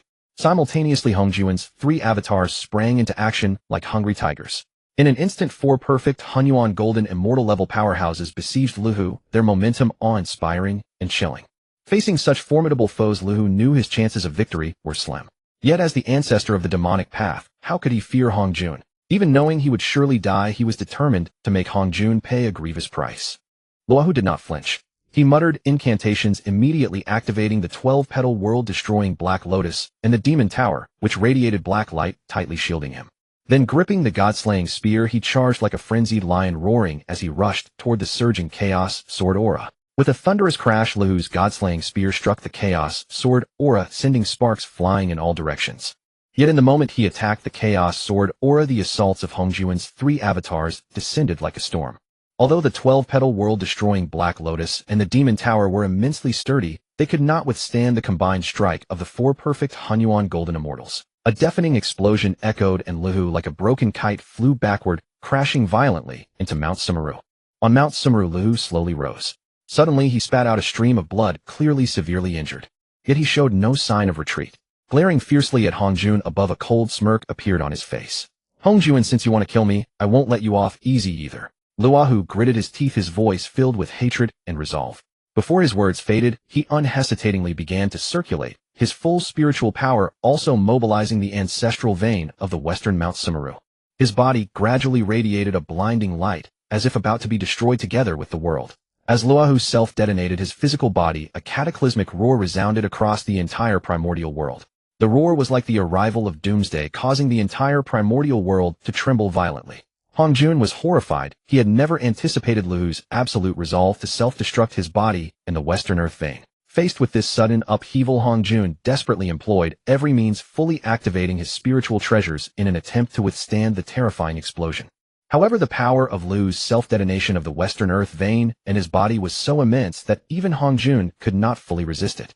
The force of the self-destruction of the Western ancestral vein and Luohu's body surged like a violent torrent, blasting Hongjun away. Hongjun tumbled through the air for several leaps, finally crashing heavily to the ground. His body was grievously wounded, and he coughed up blood continuously. The three corpses, their origin damaged, became withered and feeble. Throughout this thrilling battle, Ling Tian had been completely focused on the fierce clash between Luohu and Hongjun. When he witnessed Luohu mobilizing the Western Earth vein, he instantly activated the Chaos Pearl, teleporting like lightning to Luohu's side. At the very moment Luohu initiated the self-detonation, Ling Tian seized the precise opportunity, swiftly collecting Luohu's 12-petal world-destroying Black Lotus and God-slaying spear into the Chaos Pearl. Yet this series of actions happened so quickly that he had no time to react before being flung away by the explosion's shockwave, which blasted the Chaos Pearl out. Hiding within the Chaos Pearl, Ling Tian was unconcerned with the outside. After all, the Chaos Pearl was now a top-grade Chaos spiritual treasure, its defensive power capable of withstanding any damage. Neither the immense impact from Luohu's self-detonation nor the collapse of Mount Sumeru's Earth vein could affect the Chaos Pearl in the slightest. Outside the Chaos Pearl, Luohu's self-destruction had left a scene of devastation. His physical body and Mount Sumeru's Earth vein had been reduced to ashes, leaving only a phantom primordial spirit. Luohu gazed into the distance, his eyes falling on Hongjun. He saw Hongjun severely wounded by the explosion, his avatars barely clinging to life. Luohu could hardly believe his eyes. He never imagined that Hongjun could survive such a violent explosion. Though Hongjun was now on the verge of death, Luohu knew that with his own ethereal primordial spirit, he could not slay him. Rage surged within Luohu like a tide, his hatred for Hongjun deepening. He had never expected that his all-out self-detonation would fail to kill Hongjun, leaving him only to linger. Luohu thought to himself that once Hongjun recovered, he would surely annihilate him. Then he considered that perhaps he could transform into the Dao, thereby escaping death. With this thought, Luohu unhesitatingly looked up to the sky and shouted, "Great Dao above, today, I Luohu swear by the Great Dao." His voice thundered across the heavens and earth, echoing throughout the primordial world. From now on, the primordial world shall be visited by the tribulation of inner demons. All living beings, upon reaching a certain level of cultivation, must undergo this tribulation. If one successfully passes the inner demon tribulation, their mind and cultivation will greatly advance, but if they fail, they will be devoured by inner demons, perishing both in body and Dao. Henceforth the Dao wanes, and the demon waxes, and the demon wanes, and the Dao waxes. I am the demon ancestor where demon and Dao converge. Henceforth, as the Dao rises 1 foot, the demon rises 10 feet. Let the demon Dao be established. Just then a mysterious and formidable gaze projected from beyond the primordial chaos, like a lightning bolt piercing the endless void, landing directly upon Luohu. That gaze brimmed with boundless pressure and power, as if it could perceive all things. At that moment, the heavenly Dao of the primordial chaos also sensed this immense aura, and in terror it realized that this was the arrival of the great Dao itself. Facing its superior, the heavenly Dao did not hesitate to retreat into its own celestial domain, daring not the slightest neglect. The instant the heavenly Dao hit, a voice resounded across the primordial chaos like a great bell, tolling, echoing throughout the entire world. All living beings clearly heard that voice, approved. As the word approved fell, the great Dao's penetrating gaze gradually dissipated as if it had fulfilled some mission. Seeing his oath acknowledged by the great Dao, Luohu became cocky and burst into wild laughter. Before the laughter faded, his form suddenly transformed. His body swelled rapidly, taking the shape of a supreme, celestial demon. At the same time, the projection of the demon realm slowly materialized behind him. A world steeped in darkness and malevolence, a stark contrast to the primordial chaos. Standing before the demon realm's projection, Luohu addressed Hongjun with arrogance. "Hongjun, you have won this round, but I shall return." With that, he paid no heed to Hongjun's reaction. His form flickered, and like a shooting star plunged directly into the demon realm. In the blink of an eye, the demon realm, like a streak of black lightning, vanished swiftly from the primordial chaos, as if it had never existed. Hongjun stood still, his face dark and gloomy, watching Luohu's departure, silently cursing, "Damn Luohu, so insolent." He knew well Luohu's power and ambition. Though he had temporarily repelled him, more troubles were likely to come. Moreover, Hongjun suddenly felt a vast tide of karma and retribution surging toward him like a raging flood. This force was so overwhelming that it further burdened his already weakened body. The karmic debt could claim his life at any moment. Just as Hongjun was suffering unbearably, the Heavenly Dao suddenly appeared, directly rewarding him with merit for vanquishing Luo Ho, and without hesitation, it bestowed a great mass of heavenly merit. This mass of merit resembled golden flames radiating a warm and powerful aura. Seeing this, Hongjun treated it as a priceless treasure, hastily drew the merit into his body, and then channeled all his magical power to use it to dissolve the karmic debts upon him. Time passed swiftly, and Hongjun's karmic debt was unknowingly eroded away. When he finally noticed, he was shocked to find that his merit had already been reduced by more than half. This pained Hongjun deeply, for these merits were won through countless hardships and schemes. At that moment, Hongjun sensed the immense karma clinging to him. Frantically, Hongjun began to deduce the source of his karma. But when he found the cause, he was utterly stunned. It was the karma from destroying the Western continent. This was a monumental karmic debt directly settling upon him. Such vast karma not only made his future path to enlightenment more arduous, but even cast doubt on whether he could ever attain enlightenment. Hongjun lamented inwardly, "This is a huge trouble. Now my 3 corpses have been severely damaged by Luo Ho's self-destruction of the Western land veins, and my origin is injured. I don't even know if I can achieve enlightenment." With that thought, Hongjun felt the road ahead was utterly bleak, and his mood grew heavy. Yet Hongjun was a veteran who had weathered countless storms. He quickly composed himself and decided to deal with the immediate matters first. Thus he began to gather his spoils of war. However, to Hongjun's utter astonishment, after searching several times, he could not find the superior grade innate spiritual treasure Chinquan ruler, the innate killing treasure Shihuang spear, or the top grade innate spiritual treasure 12 rank annihilating black lotus. This drove Hongjun frantic. He searched meticulously again, but the result was the same. Nothing was found. Finally, Hongjun could only sigh in resignation, carrying his severely wounded body back to Mount Yujing to heal. Hongjun was completely unaware that someone had secretly helped him lightening 4/10 of the karmic debt caused by destroying the Western continent. At that moment, he was oblivious to this. Meanwhile, Yang Mei, concealed in a spatial rift, watched every move of Hongjun. When he saw what Hongjun had done, rage instantly ignited within him, and he longed to rush forward and tear Hongjun limb from limb. But just as Yang Mei was about to act, Ling Tian keenly sensed his intention. Ling Tian noticed Yang Mei staring intently at Hongjun with a face full of fury, poised to strike, and immediately understood his plan. Ling Tian made a decisive move, blocking Yang Mei, and said solemnly, "Fellow Taoist Yang Mei, even if you hate Hongjun to the bone, you cannot kill him now."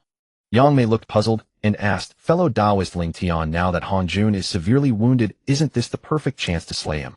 Why do you say he cannot be killed?" Ling Tian took a deep breath and explained, "Fellow Taoist Yang Mei, you are unaware.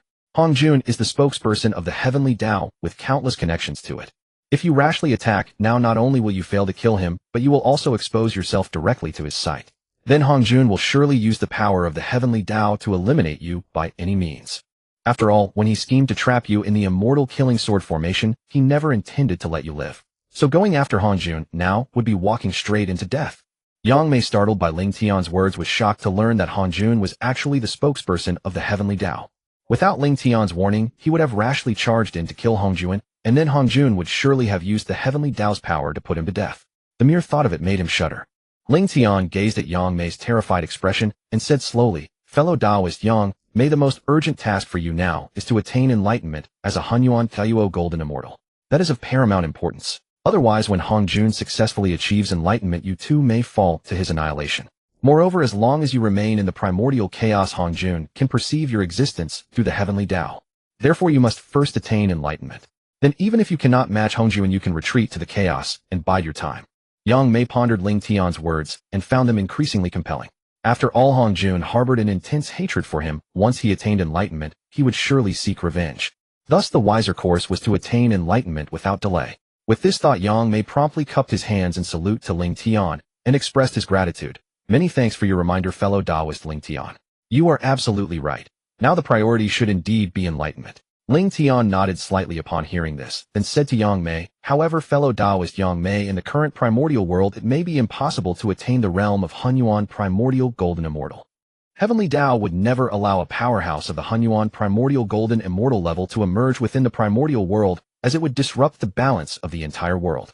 Therefore, if you wish to break through to the level of Hunyuan Primordial Golden Immortal, you can only attempt it within the chaos. However, once you successfully break through and become a Honghuang primordial golden immortal, re-entering the primordial world will become exceedingly difficult. Just then Ling Tian suddenly produced a jade slip and handed it directly to Yang Mei, without hesitation continuing, "Fellow Taoist Yang Mei, after you successfully attain enlightenment, if you wish to enter the primordial world, simply crush this jade slip, and I will naturally find a way to bring you in." After hearing Ling Tian's words, Yang Mei did not hesitate for a moment. He immediately put away the jade slip and said to Ling Tian, "Then I thank you, fellow Taoist Ling Tian." Following that, Yang Mei also took out a verdant willow leaf from his bosom and handed it to Ling Tian, saying, "Fellow Taoist Ling Tian, should you ever need my assistance in the future, simply activate this willow leaf with your spiritual energy, and I will come to your aid." Ling Tian accepted the willow leaf, inwardly rejoicing. Was this not exactly what he had hoped for? With this, he would have another powerful ally when confronting Hongjun. Thus Ling Tian unceremoniously put away the willow leaf and said to Yang Mei, "Then I thank you, fellow Taoist Yang Mei. If the need arises, I will certainly not hesitate to call upon you." Seeing that Ling Tian had accepted the willow leaf, Yang Mei said to him, "Fellow Taoist Ling Tian, I shall take my leave now. I must return to seclusion and strive to break through to the realm of Honghuang primordial golden immortal as soon as possible. Only then would he possess sufficient strength to face the various crises that might arise in the future." After saying this, Yang Mei respectfully bowed to Ling Tian, then without hesitation opened a spatial passage and vanished from the spot in an instant. Ling Tian gazed at the direction where Yang Mei had disappeared, his heart filled with a myriad of emotions. He knew that Yang Mei would soon attain enlightenment as a Honghuang primordial golden immortal, undoubtedly before Hongjun, and would then inevitably engage in battle with Hongjun. Ling Tian took a deep breath, calming his mind slightly, then turned and sped off toward the direction of the Penglai, 3 immortal islands. At this moment his heart was brimming with anticipation, for he had obtained the 12-petal world-destroying Black Lotus, a supreme, innate spiritual treasure he had long schemed for. Once he integrated this 12-petal world-destroying Black Lotus into his own origin, it would surely evolve into the 24-petal Creation Green Lotus, an innate supreme treasure. The mere thought of this made Ling Tian's heart pound with excitement. He had been fervently pursuing this goal for a long time, and now that he had finally obtained the 12-petal world-destroying Black Lotus, he felt that all his efforts had not been in vain. Filled with joy and exhilaration, Ling Tian accelerated his flight, as if time itself had become swift. 1,000 years passed in the blink of an eye, and when he returned to the Penglai, 3 immortal islands, his excitement remained unabated. Upon entering the 3 immortal islands, Ling Tian immediately released his powerful divine sense, sweeping across the entire island.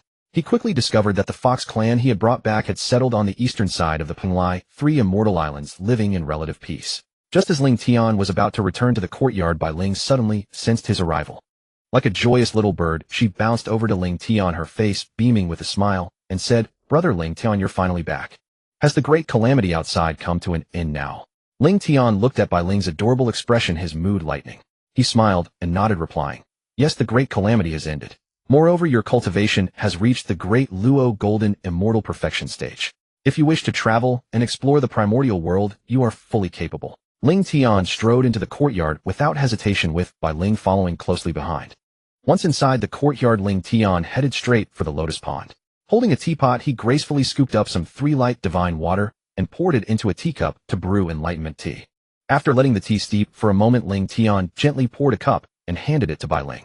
She took the cup, inhaled its fragrance, and instantly felt refreshed. Seeing this, Ling Tian smiled faintly, reached out his finger, and lightly tapped Bai Ling's forehead. In an instant, a stream of information flowed into Bai Ling's mind like a gentle brook, the method to enter and leave the Penglai, 3 immortal islands. At that moment, Ling Tian's heart suddenly stirred. He keenly sensed that the jade slip he had left for Wang Shu had been crushed, meaning she had arrived at the Eastern Sea.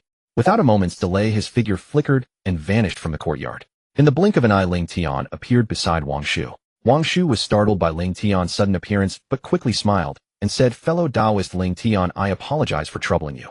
Ling Tian's lips curled into a warm smile as he replied, "Not at all. I have only just returned myself. Fellow Taoist Wang Shu, how about visiting my secluded dwelling for a chat and some reminiscing?" Wang Shu gladly agreed, and Ling Tian led the way as they walked toward the Penglai, 3 immortal islands. Along the way, Wang Shu marveled inwardly at the spiritual energy of the islands, which was several times richer than the outside world. Moreover, there was a massive formation on the island that continuously transformed chaotic qi into primordial spiritual energy, a truly breathtaking sight. Ling Tian guided Wang Shu to the courtyard. As she looked around, she saw numerous spiritual roots placed within the yard, their abundance astonishing. These spiritual roots were all innate spiritual roots.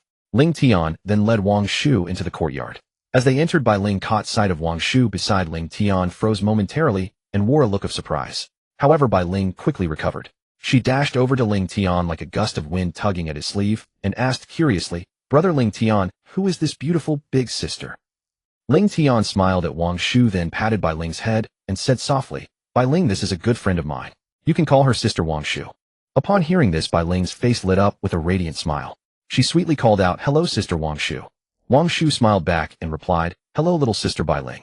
Ling Tian then invited Wang Shu to sit down in the courtyard and directly poured a cup of enlightenment tea, handing it to her. Wang Shu looked at the enlightenment tea that Ling Tian had placed before her, showing no hesitation as she directly lifted the cup and took a gentle sip. The fragrance of the enlightenment tea spread in her mouth, leaving an endless aftertaste. Ling Tian looked at Wang Shu and asked with a smile, "Taoist Wang Shu, how is the refinement of the lunar star progressing?" Wang Shu heard Ling Tian's question and replied without any hesitation, "It is almost complete. Give me about 10 more eons and I will fully refine it." Ling Tian was inwardly astonished. He had not expected Wang Shu to refine the lunar star so quickly. He knew that the lunar star was an extremely powerful celestial body, and refining it was no easy task. Wang Shu looked at Ling Tian and suddenly recalled the violent tremors that had shaken the entire primordial world some time ago. She asked, "Taoist, do you know what exactly caused the whole primordial world to shake so violently back then?"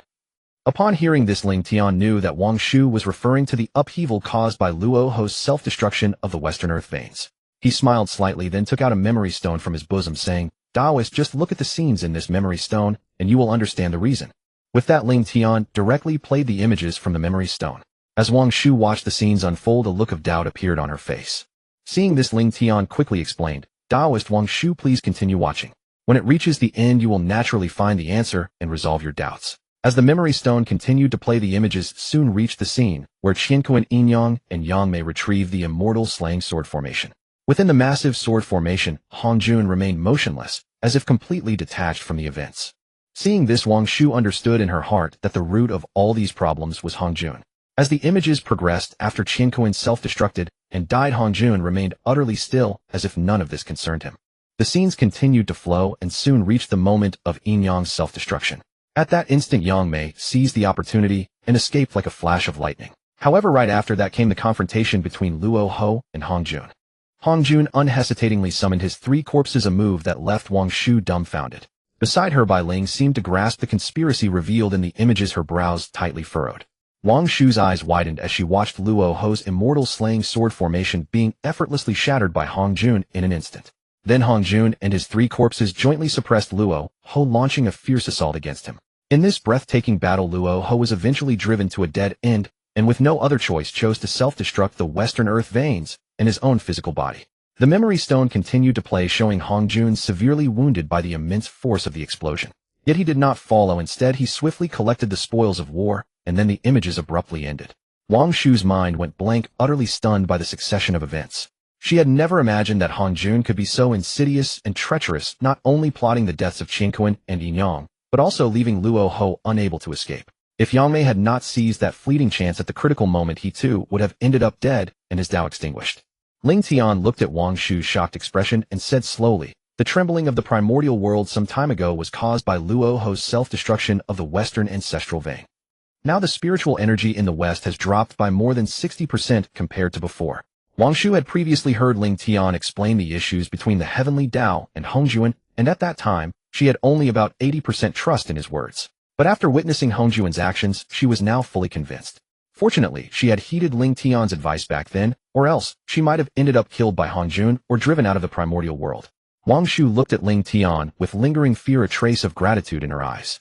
Taoist Ling Tian, now that Hongjun is severely injured, it will still take him a long time to attain the Dao. Once I refine the lunar star, I will no longer have to fear Hongjun. But Taoist Ling Tian, you must be careful to guard against Hongjun then. Wang Shu spoke with concern. Ling Tian smiled gently and reassured her, "Taoist Wang Shu, do not worry. I have my own methods to deal with him. My Dao field can shield the perception of the Heavenly Dao. As long as I do not actively appear before the Heavenly Dao and Hongjun, they will not be able to detect my existence." Upon hearing this, Wang Shu could not help but admire Ling Tian's resourcefulness. She had originally feared that Ling Tian would be found and killed by Hongjun, but now it seemed Ling Tian was well prepared. Ling Tian seemed to read Wang Shu's thoughts and continued, "Now it is impossible for Hongjun to attain the Dao of the primordial golden immortal. His 3 corpses were severed from his origin, and they have been severely damaged with his origin suffering heavy losses.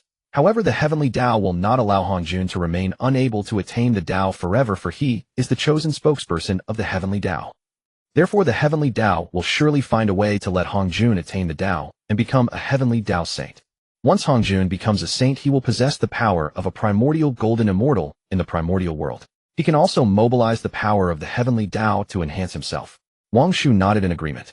She knew that although the Heavenly Dao would not directly interfere with Hongjun's path to enlightenment, it would certainly provide him with some assistance.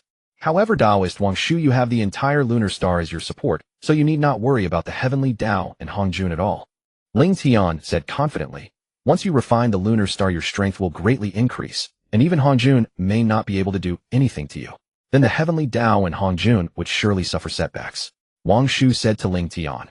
As long as I refine the entire lunar star, even if I do not attain the Dao myself, I should no longer fear Hongjun and the Heavenly Dao, right?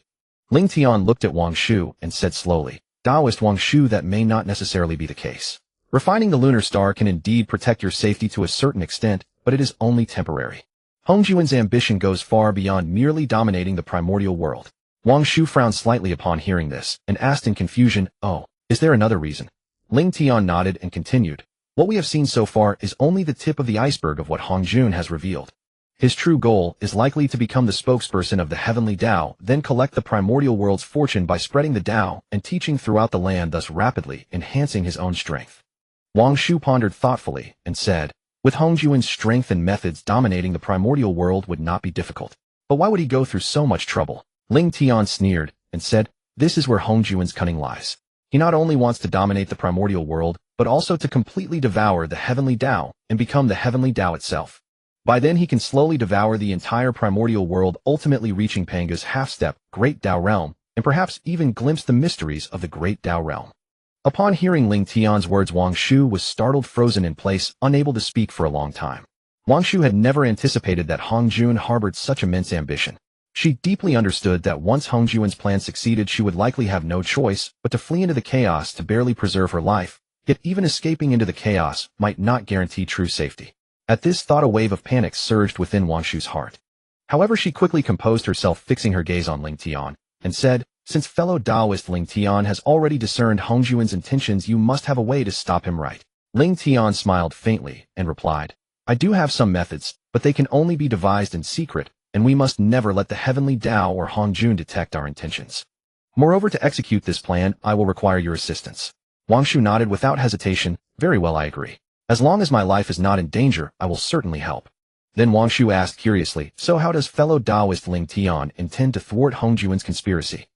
Ling Tian no longer concealed his thoughts as he needed to enlist Wang Shu to his side. He spoke slowly. As I mentioned to you before, the Great Dao decreed that the primordial world be governed jointly by the Heavenly Dao, the Earthly Dao, and the Human Dao. Since the Earthly Dao and Human Dao have not yet awakened, the Heavenly Dao and Hongjun will inevitably suppress them, driving them into deep slumber, leaving the Heavenly Dao to dominate alone. The best course then is to awaken the Earthly Dao and the Human Dao. Once they are revived, they will contend with the Heavenly Dao and Hongjun. Even if Hongjun devours the Heavenly Dao, we need not fear. With the constraints of the Earthly Dao and Human Dao, Hongjun can never fulfill his ambition to swallow the entire primordial world. Fellow Taoist Ling Tian, from what you say, have you already found a way to revive the Earthly Dao and Human Dao? Wang Shu asked eagerly. Ling Tian smiled and nodded. Indeed, the method has been found, but the time is not yet ripe. We must wait for the opportune moment. When the time comes, I will entrust the method of awakening the Earthly Dao and Human Dao to their respective representatives. Wang Shu grew anxious, but awakening them will surely provoke a fierce counterattack from the Heavenly Dao. With our combined strength, we are no match for the Heavenly Dao and Hongjun. Ling Tian replied confidently. That is precisely why we must not confront them directly. Only the representatives of the Earthly Dao and Human Dao should face them, while we remain behind the scenes, offering counsel. In this way, the Heavenly Dao, though resentful, will not dare to harm the representatives. After all, they embody the will of the Earthly Dao and Human Dao. Wang Shu pondered for a moment and found Ling Tian's words reasonable. If she were to step forward recklessly, she would become the prime target of the Heavenly Dao and Hongjun. Even if the Heavenly Dao dared not kill her, it would surely create obstacles at every turn, making her path arduous. Having considered this, Wang Shu made a swift decision and said to Ling Tian, then fellow Taoist Ling Tian, if you have need of me, please do not hesitate to ask. Ling Tian nodded with satisfaction, indicating his understanding. Bai Ling, who had been listening nearby, felt a surge of disdain for Hongjun and the Heavenly Dao. She pounded her small chest indignantly and declared earnestly, "Brother Ling Tian's sister Wangshu, I Bai Ling will be able to help in the future too." Ling Tian looked at Bai Ling's adorable demeanor and felt a touch of helplessness. After all, Bai Ling had been with him for countless eons, yet her height had never shown any significant increase. Nevertheless, Ling Tian did not show this on his face. Instead, he smiled and nodded at Bai Ling in support. Then he and Wangshu began to discuss the Dao in the courtyard. They delved into numerous topics concerning cultivation and the laws of heaven and earth. Meanwhile, after the great calamity, the primordial world gradually returned to tranquility as the three clans withdrew into seclusion. In the present primordial world, the second generation of innate primordial gods had all reached the Tai golden immortal realm, early, middle, or late stages, and some were even nearing perfection. It was foreseeable that before long they would break through to the Dao golden immortal realm and manifest in form. Within a protective formation in the Kunlun Mountains, a relatively large mass of origin topped by the heaven and earth, Xianhuang Linglong Pagoda, spoke to two smaller masses beside it. "Second brother, third brother, we must now intensify our cultivation to manifest as soon as possible and seek opportunities." The two smaller masses immediately replied, "Elder brother is right. We should indeed cultivate with all haste." Just then the middle mass suddenly spoke, "Elder brother, you have already broken through to the peak of Tai golden immortal. Soon you will advance further to the Dao golden immortal realm and manifest." Its tone carried a hint of excitement and anticipation, as if it could already envision the majestic aura of elder brother after transformation. Then turning to the adjacent mass, it continued, "Third brother, both you and I can feel that we are also nearing the breakthrough to Tai golden immortal peak. Soon we too will follow elder brother's path, reaching Dao golden immortal and manifesting." At this, its voice rose slightly, brimming with confidence in the future. In the primordial world, many shared the same aspiration. All the innate primordial gods were eagerly striving to break through to the Dao golden immortal realm and manifest. Examples include Fuxi and Nüwa at Fengqi Mountain Jinyuanzi, at Wanshou Mountain Hongyan, at Huiyan Cave Zhuani, and Jian Hidden, near Shumi Mountain Dijuan, and Tai on the sun star Shiha, and Changxi on the moon star, and the 12 primordial witches at Buzhou Mountain. 1,000 years passed swiftly. Ling Tian and Wangshu had been discussing the great Dao, exchanging insights. Now their discourse concluded, they sat together in the courtyard, savoring innate spiritual fruits and leisurely sipping enlightenment tea. A gentle breeze brought a hint of coolness as Ling Tian and Wangshu enjoyed this moment of tranquility. Yet the pleasant time was fleeting. Wangshu suddenly rose and bowed to Ling Tian. "Thank you for your hospitality, fellow Taoist Ling Tian. This discussion has greatly benefited me." Ling Tian smiled in return. "You are too kind, fellow Taoist Wangshu. It is my honor to explore the great Dao with you." Wangshu continued, "However, I must hasten back to refine the moon star, lest after Hongjun attains the Dao many troubles arise." Her tone carried a note of urgency. Ling Tian nodded, understanding the gravity of the moment. He knew Wangshu spoke the truth. Refining the moon star was crucial to her. Wangshu wasted no time and took her leave. Ling Tian also understood that this was a critical period. He would soon need to go into seclusion to refine the 12-pin extinguishing Black Lotus and integrate it into his own origin. "The matter is urgent, fellow Taoist Wangshu. I shall not detain you further." As he spoke, Ling Tian opened the protective arrays around the courtyard and the island. Wangshu bowed once more in farewell, then her form flickered and shot outward like a meteor, vanishing into the horizon in the blink of an eye. Ling Tian watched Wangshu depart, then slowly turned his gaze to Bai Ling beside him.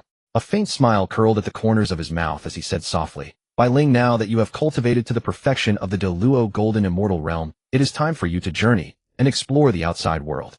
Bai Ling's eyes sparkled with excitement at his words. She nodded cheerfully, then bounded out of the courtyard with lively steps. Ling Tian watched her receding figure with a gentle smile, then turned and went back inside to prepare for seclusion cultivation. Taking a deep breath, he steadied his mind and began to merge the 12-petal annihilation Black Lotus into his own essence. He meticulously manipulated the spiritual energy within his body, guiding the primordial power of the Black Lotus to flow gently and intermingle with his own essence. As time passed, Ling Tian's physical form gradually transformed. What was once somewhat ethereal began to solidify, as if nourished by a formidable force. After an entire cosmic cycle, Ling Tian finally succeeded in completely fusing the essence of the 12-petal annihilation Black Lotus into his own being. The 24-petal Creation Green Lotus had now fully condensed, radiating a brilliance more dazzling than ever before, having clearly evolved into a primeval supreme treasure. Sensing the immense power of his own body, a surge of heroic pride welled up in Ling Tian's heart. After all his meticulous scheming, he had finally evolved himself into a primeval supreme treasure. He felt his physical body become incomparably strong, far surpassing the bounds of a Honghuang Golden Immortal and reaching the level of a Honghuang de Luo Golden Immortal. This was a qualitative leap, filling him with confidence for his future cultivation. However, to truly break through to the realm of Honghuang de Luo Golden Immortal, he still needed to attain complete comprehension of the laws. Thus he calmed his mind and swept his divine sense across the 3 immortal islands of Penglai. Soon he discovered that both Bai Ling and Bai Mei were no longer on the islands. Presumably the two had set out together to explore the primordial world. Ling Tian did not concern himself further, for with the strength of Bai Ling and Bai Mei there were few opponents in the primordial world. All the Honghuang Golden Immortals among the 3 races had gone into hiding. Then Ling Tian summoned the Chaos Pearl and placed it before him. He gazed at the Chaos Pearl, sensing the law of creation contained within. Closing his eyes, he devoted himself entirely to comprehending the creation law within. While Ling Tian was immersed in the world of law comprehension at Yujing Mountain in the primordial world, after a long cosmic cycle of healing, Hongjun finally fully recovered from the injuries of himself and his 3 corpses. Yet when he fused his 3 corpses, he was horrified to discover that his essence was no longer complete. This realization enraged him, for he knew that the 3 corpses had been damaged by Luo Ho's self-destruction of the Western ancestral vein, harming his own essence.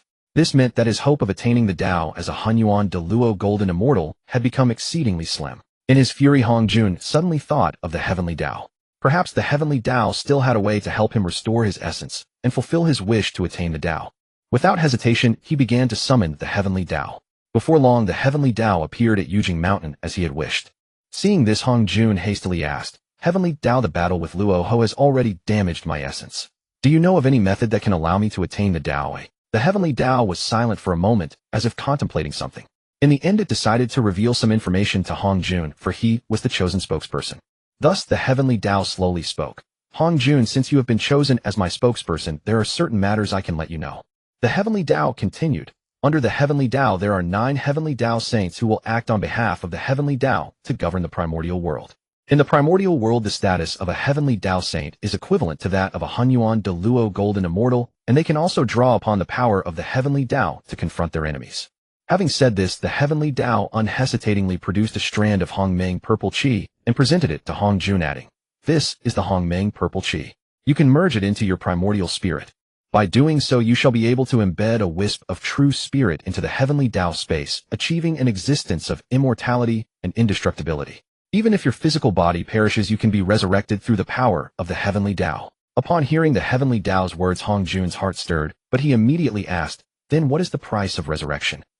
However, the Heavenly Dao did not answer his question. Instead, it turned and departed, leaving Hongjun standing alone on Yujing Mountain, lost in thought. At this moment, Hongjun found himself in a dilemma. On one hand, the hope of attaining the Dao as a Honghuang de Luo Golden Immortal grew increasingly remote. On the other, he could use his merits and the Hongmeng Purple Qi to attain the position of a Heavenly Dao saint. After deep deliberation, Hongjun ultimately decided to first attempt to attain the Dao as a Honghuang de Luo Golden Immortal. After all, this had always been his pursuit and goal. If he truly could not succeed, then he could consider attaining the saint position. With that, Hongjun resumed his cultivation. Deep in the southern sea of the primordial world, Yang Mei had long since returned to his dojo, in secret sealing the cave entrance and beginning his secluded cultivation. He knew that a great crisis was imminent, and his urgency grew. Yang Mei was confident in his own strength, firmly believing that with his experience from the Chaos era, breaking through to Honghuang de Luo Golden Immortal would not be difficult. He estimated that it would take him no more than 50 cosmic cycles to successfully break through to Honghuang de Luo Golden Immortal. Yet he also realized that time was pressing, and he must act swiftly. After some thought, Yang Mei decided to first go into seclusion in the chaos. In this way, he need not worry about Hongjun breaking through before him and coming to kill him in the chaos. He could focus on his breakthrough. Moreover, once he succeeded in breaking through to Honghuang de Luo Golden Immortal, he could invite Taoist Ling Tian to help him return to the primordial world. With his mind made up, Yang Mei unhesitatingly retracted his true body, the hollow willow. The entire willow tree was brimming with powerful spatial energy.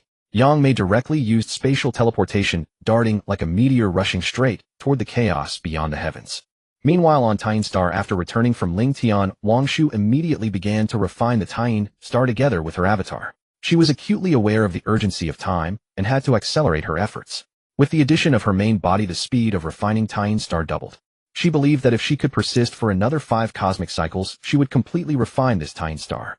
At that point, she could temporarily secure her safety, and then her main body would slowly comprehend the laws to attain the Honghuang de Luo Golden Immortal realm. In the primordial world, the various races seemed to share an unspoken understanding, all choosing to go into seclusion and cultivate, recuperating their strength. The era of the three races, though prosperous, had been accompanied by endless strife and warfare. Now the creatures of this land seemed to yearn for a period of tranquility to restore their vitality and enhance their power. However, this peace would not last long. For the second batch of primordial deities was about to emerge. And when these primordial deities truly descended, the conflicts of the primordial world would once again be reignited. 10 Yuanhui passed in the blink of an eye. Within the Kunlun Mountains of the primordial world where the three pure ones resided, Laozi gazed upon the origin source, beside him a trace of uncontrollable impulse flickering in his eyes. He spoke slowly. Second brother, third brother, I can barely suppress this urge to manifest form any longer. How much longer must you wait? The two origin sources beside him trembled faintly, as though responding to Laozi's words. One of them spoke first. Elder brother, we too have reached the stage where we may take form. Laozi felt somewhat reassured upon hearing this, and continued, excellent. Then I shall manifest first. When you two take form, I shall guard you. Yuanshi responded without hesitation. Since elder brother can no longer restrain himself, then please manifest swiftly. I shall still need you to guard me, and third brother. Tian also expressed his agreement. Having concluded their discourse, Laozi's origin source shot skyward like a flash of lightning. In the heavens it gradually took the phantom form of an elderly man, his countenance benevolent, and his bearing immortal. At that moment the sky suddenly darkened, thick clouds gathering, as though the entire world were shrouded in darkness. Within those clouds thunder and lightning continuously condensed, forming a colossal heavenly tribulation. Its power grew ever more ferocious, as if intent on tearing the very heavens and earth asunder. Laozi stood in the sky, quietly observing the condensing tribulation, his expression devoid of any fear. His state of mind remained as tranquil as an undisturbed lake, ruffled not in the least. Suddenly a bolt of tribulation thunder descended upon Laozi like a mighty dragon, fangs bared and claws extended. Its destructive power was immense, leaving black fissures rending the void wherever it passed. Yet facing such a terrifying tribulation, Laozi remained extraordinarily composed. He immediately channeled his full magical power, and a formidable aura erupted from his body. This aura was as heavy and imposing as a mountain range, and he effortlessly withstood the descending heavenly thunder. Just then lightning flashed and thunder roared across the sky, heavenly bolts striking down like silver serpents in frenzy, each more powerful than the last. Confronted with such a fearsome tribulation, Laozi dared not show the slightest negligence. He immediately exerted his full strength, directly engaging these heavenly thunders in an attempt to diminish their power. As Laozi's attacks took effect, the heavenly thunder's power indeed weakened, and he successfully withstood 80 bolts. However, just as he allowed himself a moment of relief, the final tribulation bolt finally descended. This final tribulation far exceeded all previous ones in power, its magnitude nearly beyond comprehension.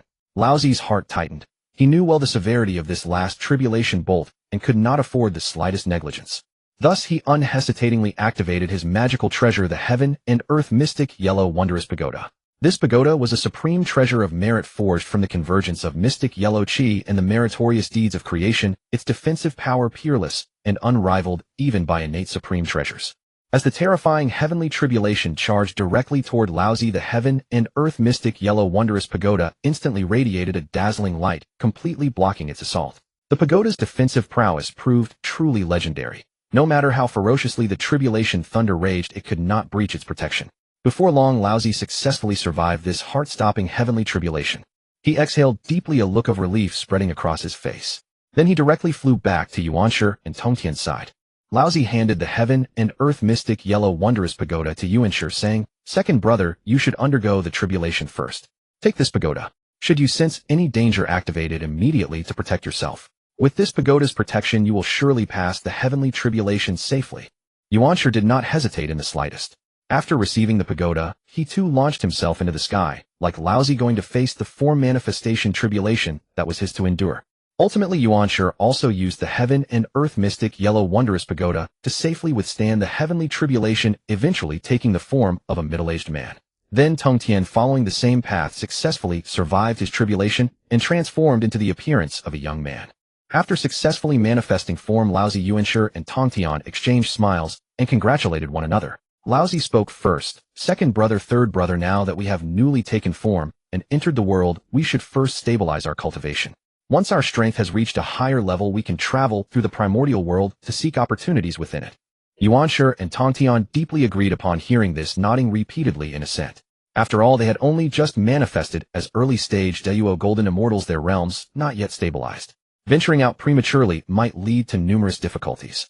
Thus, after brief discussion, the three decided to return separately for secluded cultivation, hoping to consolidate their realms as soon as possible. Just as Laozi Yuanshi and Tong Tian entered seclusion, the primordial world welcomed the second batch of innate demon gods manifesting form and emerging into the world. These innate demon gods were all born bearing tremendous fate, their talents and potential extraordinarily astonishing.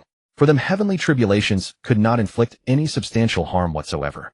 Fushi Nüwa Di Juntai Yi Shi He Chong, Shi Juni Jianjin Yuanzi Ming, He Kuan Peng Hongyun, the Queen Mother of the West, the King Father of the East, and the 12 ancestral witches. All these renowned existences had now successfully manifested form and emerged. For a time, the primordial world grew lively once more. From the Penglai, 3 immortal islands in the primordial world, Bai Ling and Bai Mei were now drawing near Buzhou Mountain. The two had been traveling through the primordial world for hundreds of thousands of years. Recently, Bai Ling and Bai Mei frequently heard rolling thunder as though the heavens and earth themselves were roaring. Whenever a thunder tribulation descended, that earth-shaking sound filled them with reverence. After several observations, they realized that many beings had now successfully taken form. Bai Ling gazed at Buzhou Mountain, the celestial pillar in the distance, then turned to Bai Mei with a flicker of excitement in her eyes, saying, "Sister, Bai Mei, let us go to Buzhou Mountain to see. That is the celestial pillar of the primordial world." Hearing this, Bai Mei nodded slightly in agreement. Thus the two shot toward Buzhou Mountain like arrows loosed from a bow. Before long, they arrived at this legendary divine mountain, Buzhou Mountain. Standing at its foothills, Bai Ling and Bai Mei immediately sensed an overwhelming pressure. That was the aura emanating from the great god Pangu. This pressure was like a heavy mountain range crushing down upon them. However, Bai Ling's physical body, tempered by Pangu jade marrow, had become extraordinarily resilient, and this pressure had almost no effect upon her. She looked at Bai Mei and saw her complexion gradually turning pale. Clearly, this pressure was placing a considerable burden on her physical body. Bai Ling hurriedly asked with concern, "Sister Bai Mei, are you all right?" Bai Mei managed to smile and replied, "I am fine. It is merely that this pressure is rather formidable and my physical body struggles to bear it." Bai Ling pondered for a moment and decided to slow her pace, climbing Buzhou Mountain alongside Bai Mei. Just as they were making their arduous progress, suddenly a woman's figure appeared not far ahead. The woman was also earnestly climbing Buzhou Mountain, seemingly unaffected by the overwhelming pressure. Upon seeing this, Bai Ling felt a surge of delight and quickly approached, greeting her warmly. "Greetings, sister. Are you also ascending Buzhou Mountain?" Nüwa, who was ahead, suddenly sensed a presence approaching from behind. She hurriedly turned around and saw a woman standing not far away whose cultivation was roughly the same as hers, both at the initial stage of the Dao Golden Immortal Realm. Beside her was a little girl whose cultivation level she could not discern at all. Startled, Nüwa quickly clasped her hands and bowed, saying, "I am Nüwa. Greetings to you both." Bai Mei smiled at Nüwa, while Bai Ling looked at her with a cheerful grin, seemingly intrigued. Seeing this, Bai Mei said to Nüwa, "You are too kind, fellow Taoist Nüwa. This is my younger sister, Bai Ling." Nüwa promptly nodded to Bai Ling, who obediently replied, "Greetings, sister Nüwa." Bai Mei then asked, "Fellow Taoist Nüwa, are you planning to climb Mount Buzhou?" Nüwa nodded and answered, "Indeed. I have heard that the pressure of Mount Buzhou greatly aids cultivation, so I came here to temper myself." Bai Ling immediately exclaimed with delight, "That's wonderful, sister. Let's go together. We also came to see Mount Buzhou." Nüwa looked at the two sisters and thought to herself that although Bai Ling's cultivation was unfathomable, she seemed formidable. So she nodded in agreement. "Very well, I shall be grateful for your company." With that, the three set off together toward Mount Buzhou. Meanwhile, the second generation of primordial deities in the primordial world also left their domains, one after another, venturing into the wilderness in search of opportunities. Bai Ling, Bai Mei, and Nüwa journeyed onward. 100 years later, they finally reached about halfway up Mount Buzhou. By then, Nüwa and Bai Mei were already feeling exhausted and could no longer press forward. Yet Bai Ling remained at ease, showing no sign of strain. Her cultivation had reached the peak of the Dao Golden Immortal Realm, a full 3 minor stages above Nüwa and Bai Mei. The pressure here was negligible for Bai Ling. During the long century, Nüwa and Bai Mei tempered themselves constantly while climbing. Although they failed to break through their bottlenecks, their bodies grew stronger and their magical power more profound. In contrast, Bai Ling appeared quite indifferent, seemingly unimpressed by these changes. However, when Nüwa noticed Bai Ling, she could not hide her astonishment.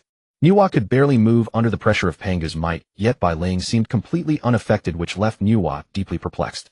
Bai Mei naturally understood Nüwa's thoughts and explained with a smile, "Fellow Taoist Nüwa, Bai Ling has already reached the peak of the Dao Golden Immortal Realm, so the pressure of great god Pangu here no longer has much effect on her." Upon hearing this, Nüwa was even more shocked. She had never imagined that this seemingly young girl had already attained the peak of the Dao Golden Immortal Realm. Nevertheless, she quickly composed herself, and said with a smile to Bai Mei and Bai Ling, "My fellow Taoists, my sect is not far from Mount Buzhou named Fengqi Mountain. If you do not mind, please come to my sect and be my guests." Bai Mei and Bai Ling exchanged a glance, found no objection, and gladly accepted. Thus the three set out together for Fengqi Mountain. Before long, Nüwa led Bai Ling and Bai Mei back to the sect she shared with her elder brother Fuxi. Nüwa warmly brought out some spirit fruits and invited Bai Ling and Bai Mei to sit down. Just then Fuxi, who had been in seclusion at Fengqi Mountain, sensed his sister's return. He immediately set aside his affairs and hurried over to meet her. Fuxi soon arrived where Nüwa was and saw her entertaining guests. He stepped forward, quickly exchanged a few pleasantries with Nüwa, and then turned his gaze to Bai Ling and Bai Mei. Nüwa promptly introduced them, "Fellow Taoist, Bai Mei, fellow Taoist, Bai Ling, this is my elder brother Fuxi." Bai Mei and Bai Ling rose and bowed to Fuxi in greeting.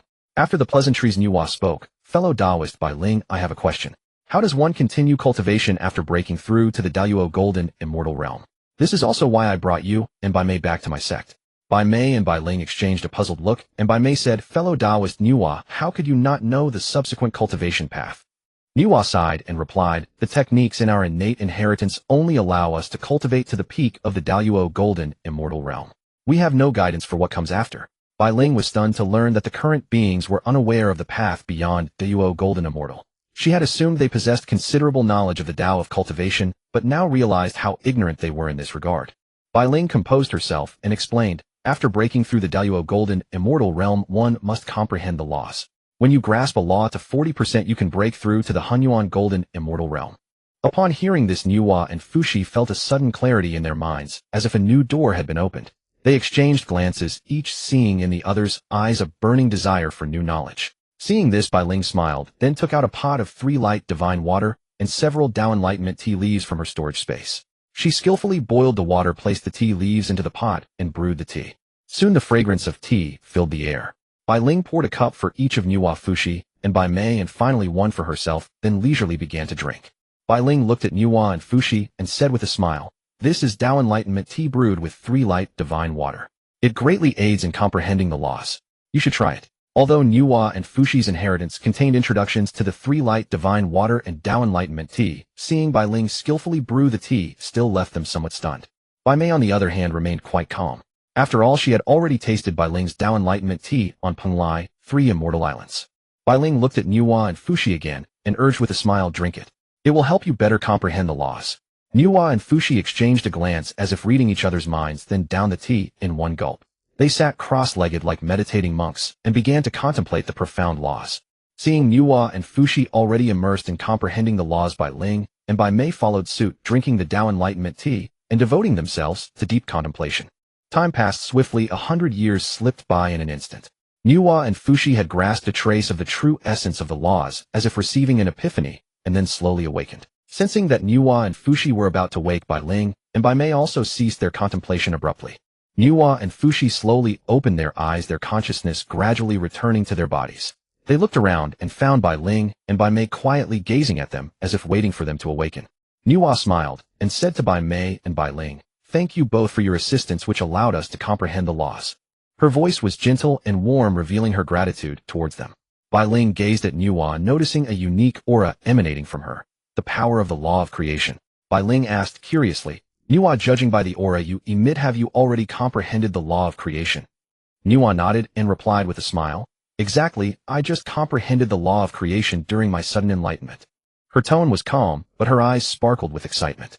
Hearing this, Bai Ling's heart stirred. She recalled that she had once heard brother Ling Tian and sister Wanshu discuss the Tao of creation during their debates. So she said to Nüwa, "I once heard brother Ling Tian and sister Wanshu talk about the Tao of creation.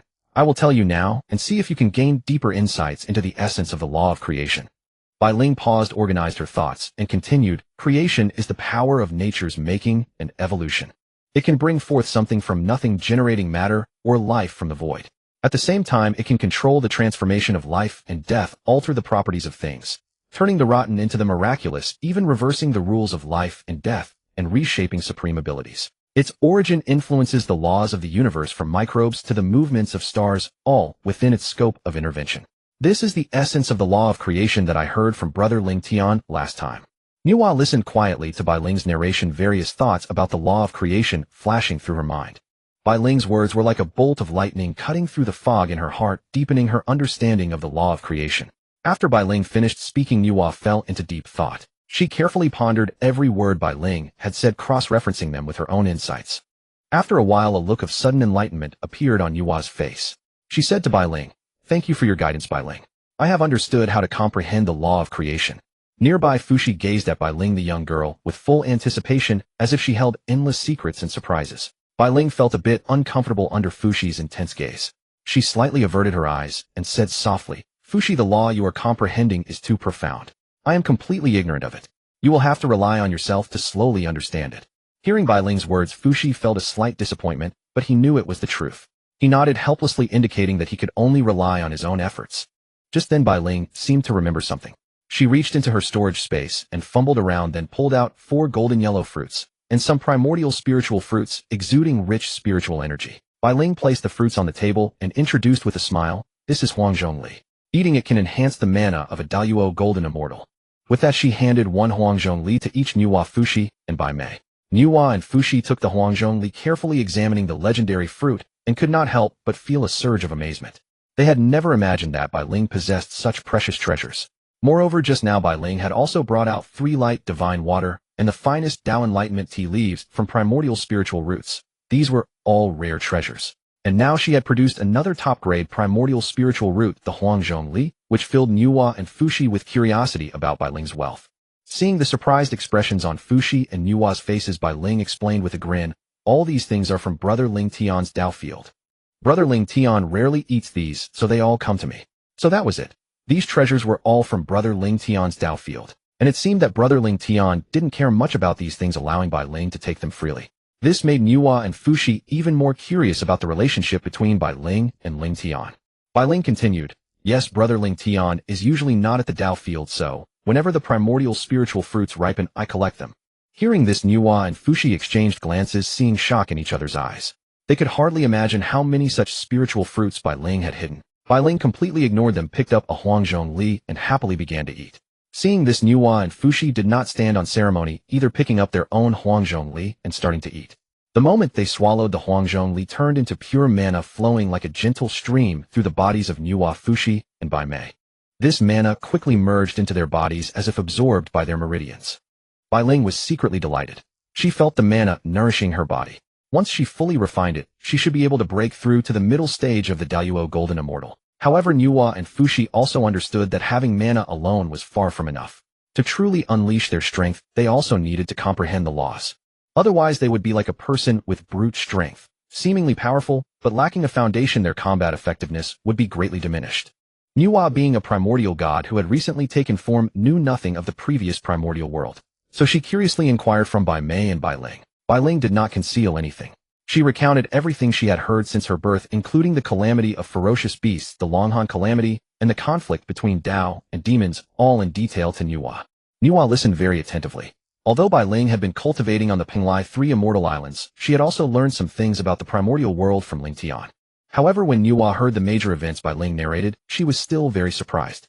She had never imagined that the primordial world had experienced so many upheavals and crises. Bai Ling suddenly recalled hearing Ling Tian talk about Hongjun's schemes, and she spoke up. "Now the primordial world seems calm, but in truth there are undercurrents. We must hurry to cultivate and improve our cultivation." Everyone nodded in agreement.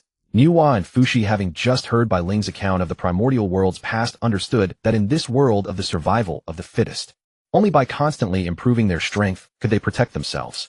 Thus Bai Ling decided to return to seclusion to cultivate and break through to the Honghuang Golden Immortal stage first. She then stood up with Bai Mei and said, "Nüwa, Fushi, we have been out for a long time. It's time for us to return." Nüwa did not insist on keeping them. Having just heard Bai Ling's exposition on the law of creation, she also wanted to begin seclusion to comprehend it. She said, "Then I won't keep you. When you have time, you may come and discuss the Dao together." Bai Ling and Bai Mei nodded. Then they each cast their spells and vanished from the spot, heading towards the eastern sea. At that very moment, the 3 pure ones had already stepped beyond the bounds of Mount Kunlun, their figures receding into the distance until they finally reached the edge of Mount Buzhou. Now they were advancing with resolute steps toward Mount Buzhou. By virtue of their unique status as descendants of Pangu, these 3 individuals faced little suppression within this mysterious and formidable mountain. Their steps were steady and light, as if the mountain posed no great obstacle to them. Laozi, Yuanshi, and Tongtian, connected by a tacit understanding, soon sensed a certain opportunity. Laozi was the first to perceive the aura of this opportunity. His gaze sharp as a torch swept across the surroundings as if searching for something. When his eyes met those of Yuanshi and Ling Tian, he saw that both were also visibly excited. Laozi's heart stirred, and he quickly asked, "Second brother, third brother, do you also sense this opportunity?" Yuanshi and Ling Tian exchanged a glance and nodded, confirming that they too had sensed it. Ling Tian said excitedly, "Elder brother, second brother, since all three of us can sense this opportunity, it must be related to each of us.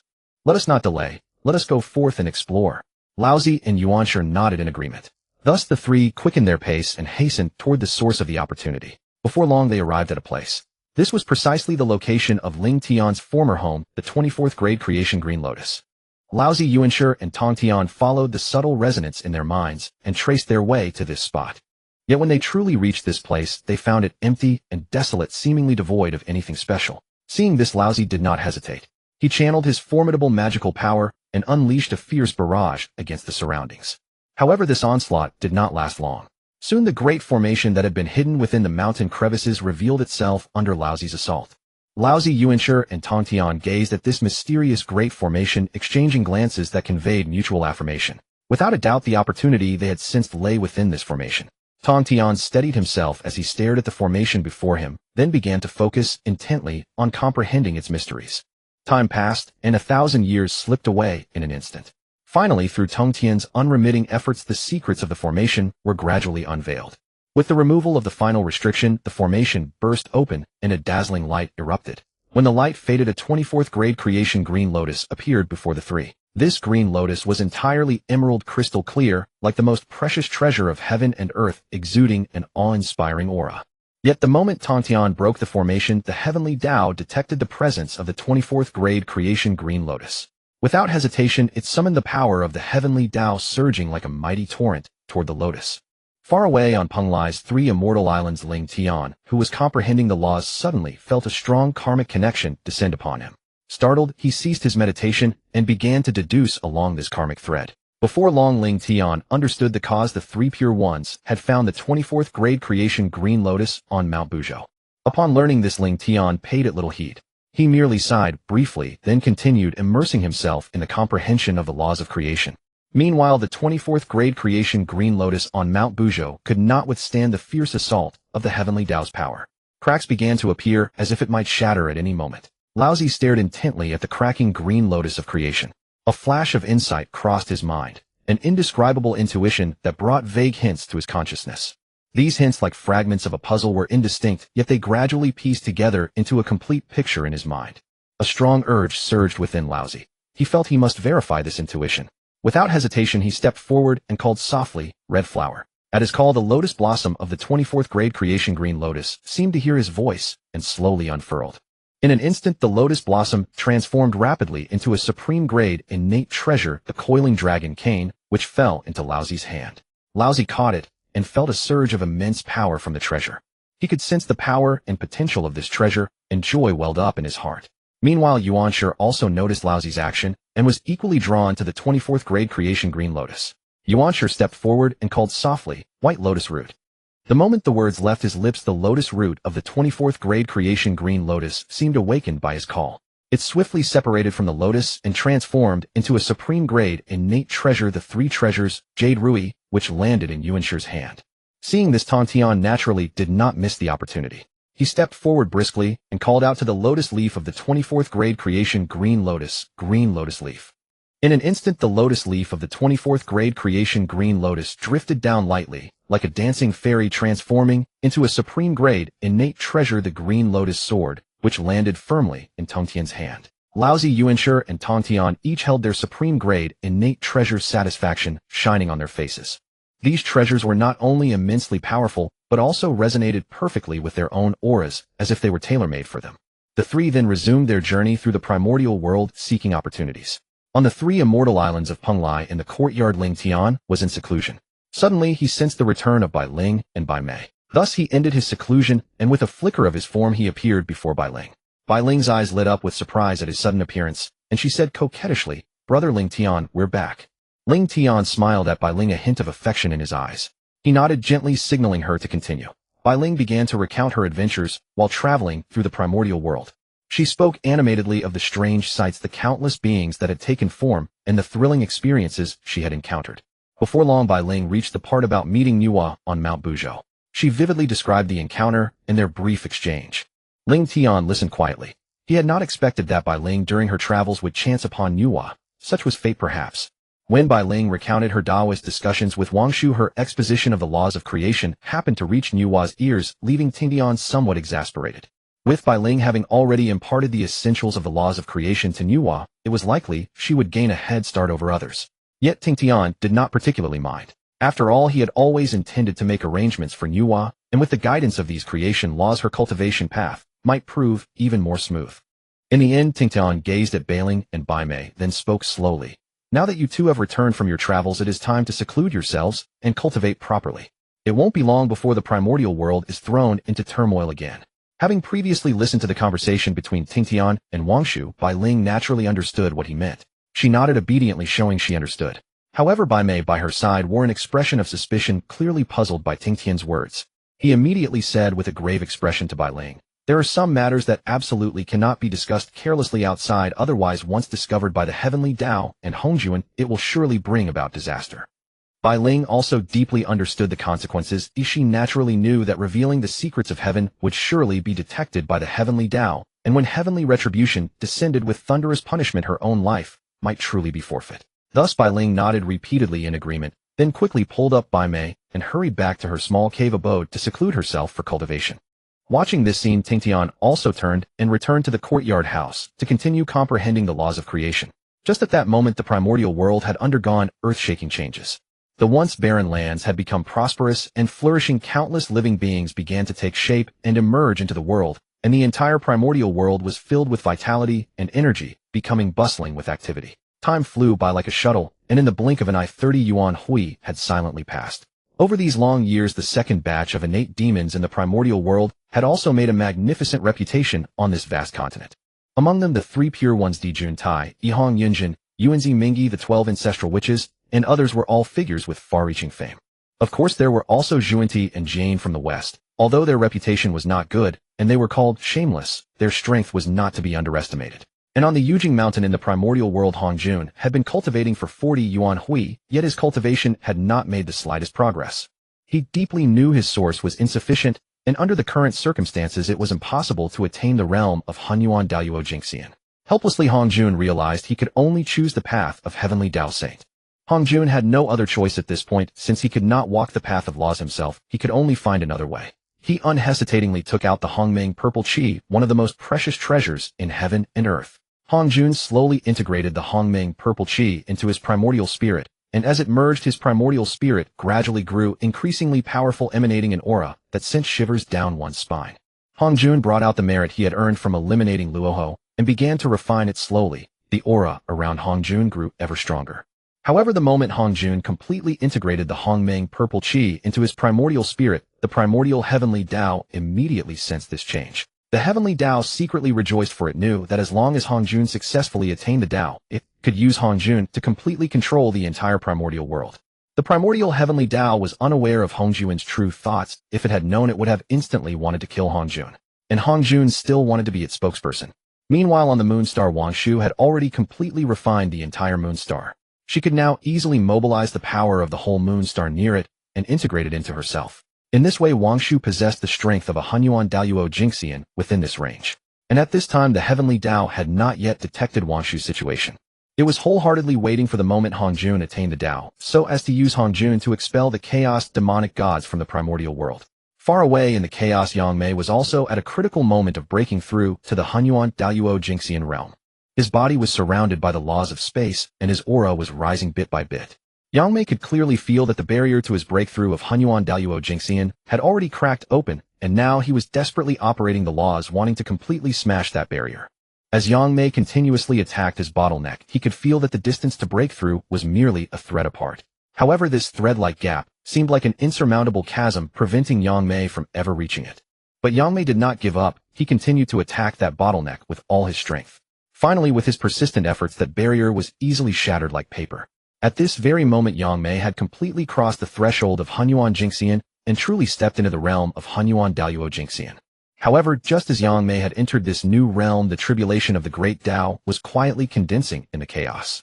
Yang Mei looked up at the rolling tribulation of the great Dao above his head without the slightest fear in his heart, but instead full of excitement and anticipation. You should know that he had once been slain by Pangu, leaving only a wisp of damaged soul, which finally merged into the top-grade, innate spiritual root, the hollow willow tree. After enduring the bitter cultivation of countless years, he had finally reached the peak once again and stepped into the realm of Hunyuan Daiyuo Jingxian. Although compared with the perfect realm of Hunyuan Taiji Daiyuo Jingxian during the chaos period, there was still a considerable gap. This was undoubtedly a good beginning. Just as Yang Mei was emotionally moved, the chaos divine lightning condensed from the great Dao surged towards him like a ferocious beast baring its fangs and brandishing its claws. Faced with this terrifying chaos divine lightning, Yang Mei actually did not retreat at all. He resolutely stood his ground, allowing that chaos divine lightning to fiercely strike his body. The reason Yang Mei was so brave was because he deeply knew that although this chaos divine lightning was terrifyingly powerful, it was also a rare opportunity for tempering. Therefore, he seized this opportunity tightly, using the tremendous power of the chaos divine lightning to forge his physical body. The chaos divine lightning struck one after another, each containing boundless power. However, Yang Mei gritted his teeth and persisted, forcibly enduring the bombardment of 45 flashes of chaos divine lightning. This was already the limit his body could endure. Immediately afterwards, Yang Mei unhesitatingly began to operate the laws of space, with all his strength defending against the subsequent chaos divine lightning. Blessed with the support of the laws of space, Yang Mei's divine power was like an impregnable fortress, forcefully withstanding the attacks of 3 flashes of chaos divine lightning. At this moment, a flash of chaos divine lightning was condensing its power, growing increasingly mighty, as if it were going to tear apart the entire chaos. In an instant, this flash of chaos divine lightning crashed directly towards Yang Mei like a meteor. Facing such a terrifying chaos divine lightning, Yang Mei did not hesitate at all. He immediately drove his laws of space to their extreme limit. In a flash, spatial barriers formed before him, like layered shields attempting to withstand the power of the chaos divine lightning. However, this chaos divine lightning ignored any resistance, cleaving directly onto Yang Mei with irresistible force. With a thunderous explosion, Yang Mei was blasted away like a cannonball, flying a staggering 100 million miles. Yang Mei drew a deep breath, gradually calming his mind before immediately beginning to recover from his injuries within the chaos. Time slipped away like a fleeting steed glimpsed through a crack. In the blink of an eye, a Yuanhui had passed. At this moment, in the Yujing mountain of the primordial wilderness, Hongjun sat upright upon a cattail cushion. After an extended period of refinement, he had finally fully integrated his own merit into his body, and his aura had reached the realm of Hunyuan Daiyuo Jingxian. Yet this was not the end. Bolstered by the Hongmeng purple qi, Hongjuan's cultivation advanced by leaps and bounds, and he soon attained the position of a heavenly Dao saint. Simultaneously, a wisp of his true spirit naturally merged into the heavenly Dao space. The instant Hongjun achieved sainthood, countless portents surged across the entire primordial wilderness. These portents were either earth-shattering or breathtakingly magnificent, leaving all who witnessed them in awe. Just as the multitude stood dumbfounded, a vast and overwhelming aura swept across the whole primordial wilderness like a raging storm.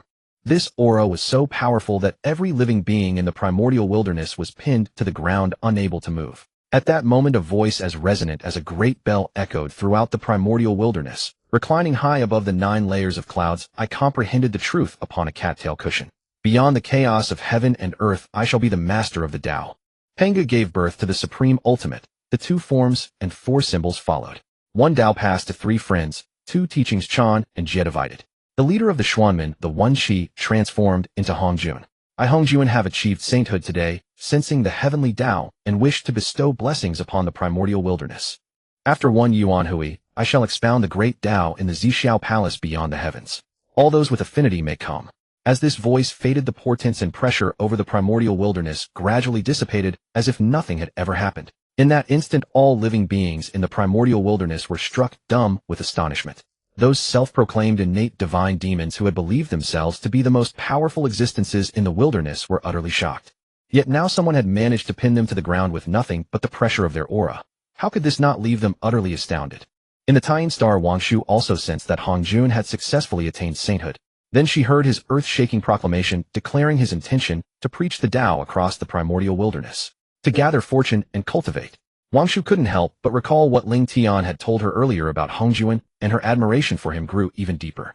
She never expected that fellow Taoist Ling Tian would know the future development of the primordial wilderness, as if everything were under his control. Now that Hongjun had become a saint, his schemes had begun. Wang Shu did not dwell on this matter too much. She thought that at least she was not in immediate danger. Even if Hongjun did come to find her with her sphere of influence on the Tying Star, she would definitely be able to put up a fight. Thus she turned her attention back to Shiha and Changxi who were beside her and began to wholeheartedly instruct them in cultivation. Through a series of deductions, Wang Shu finally gained insight into the intricate and tangled karma that connected her with Shiha and Changxi like a spider's web. After repeated calculations, she suddenly realized that she had like a cuckoo occupied their nest. She had taken over their Tying Star while they were its true masters. She herself, in that cataclysmic great calamity of creation, had survived only as a wisp of remnant soul drifting like a flickering candle in the wind until she landed on the Tying Star, where she was fortunate to survive. Now that she had refined the Tying Star, she had also incurred karma with them. For this reason, Wang Shu took them as disciples and taught them with great care. Earlier she had learned from Ling Tian that they would still face many dangers in the future. As long as they remained on the Tying Star, she could protect them. On the Kunlun mountain of the primordial wilderness, Yuanshi Tianzuan spoke with a look of utter astonishment. Who is this Hongjun? How can he be so powerful? With just his aura alone, he can suppress the three of us so that we cannot move. Just how terrifying is his cultivation? And what exactly is this so-called sainthood? What kind of realm is it? Laozi then chimed in. Indeed, since this person is so formidable, why don't we go and listen to his discourse? Perhaps we can take this opportunity to advance our own cultivation. Tantian Jiaozhu also nodded in agreement. Yes, since Saint Hongjun is going to expound the great Dao, we three brothers should go together.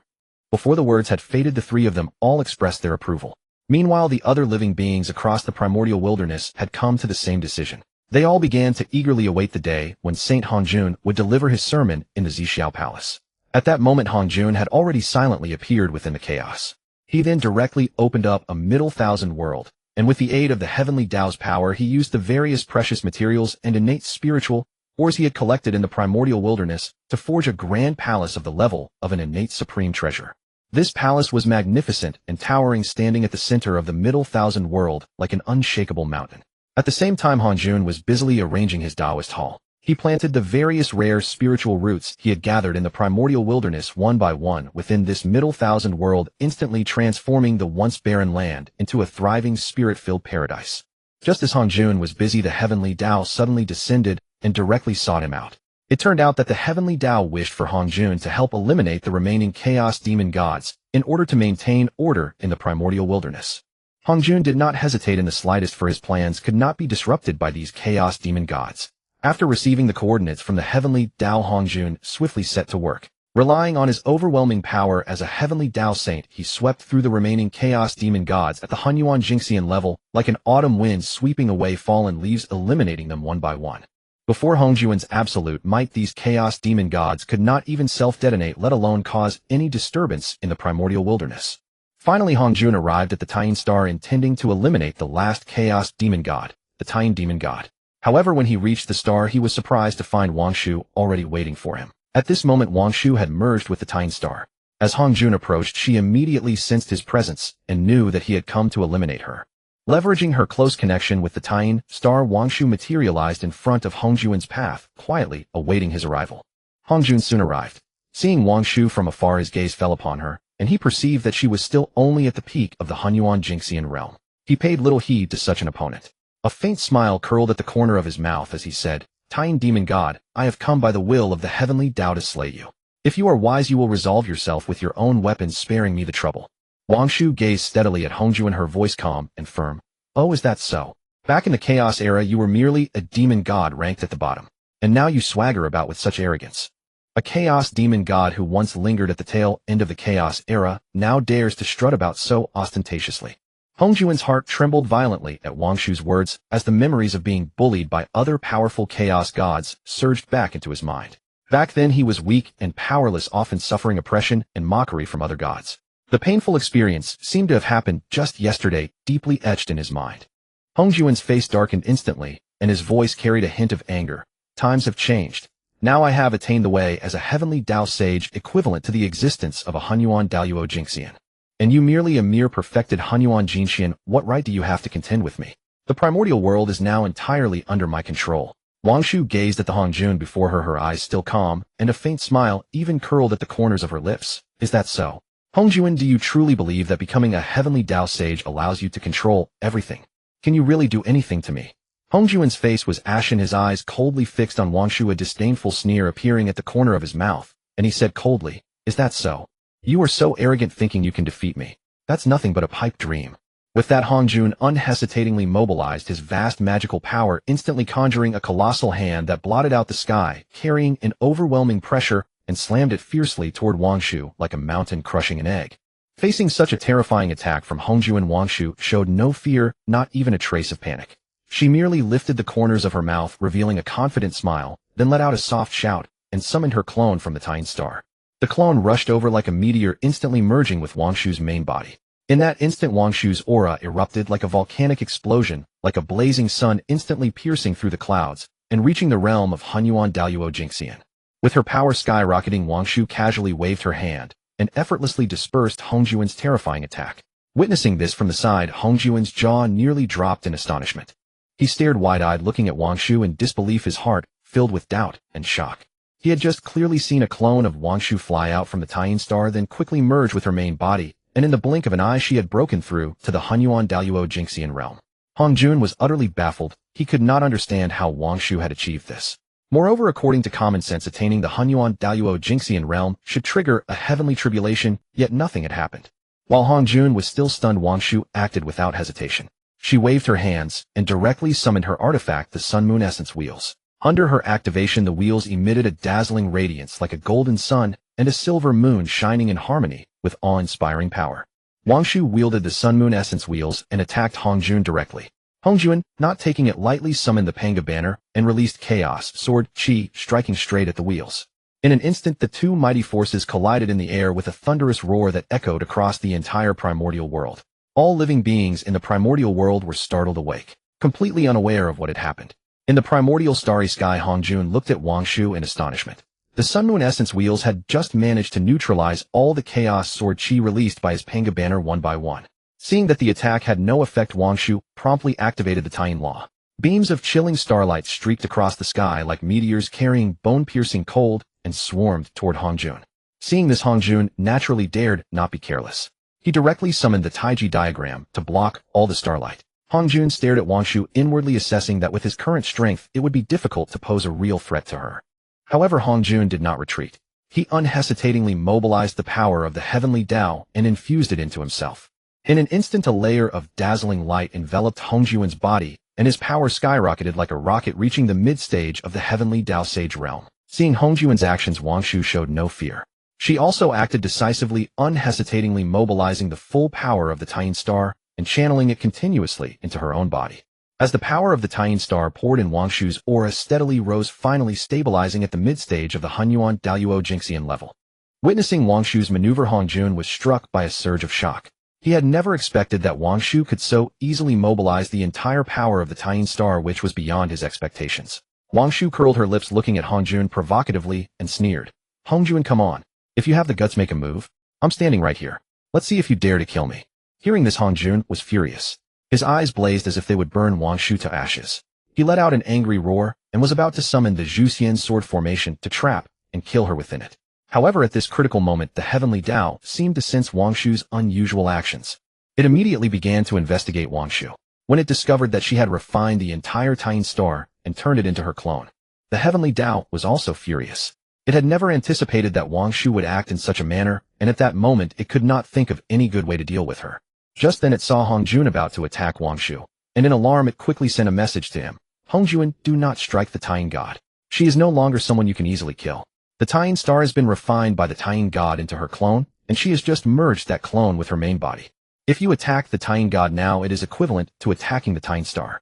Once the Tian Star is destroyed, the night of the primordial world will lose its illumination, plunging all darkness into utter blackness.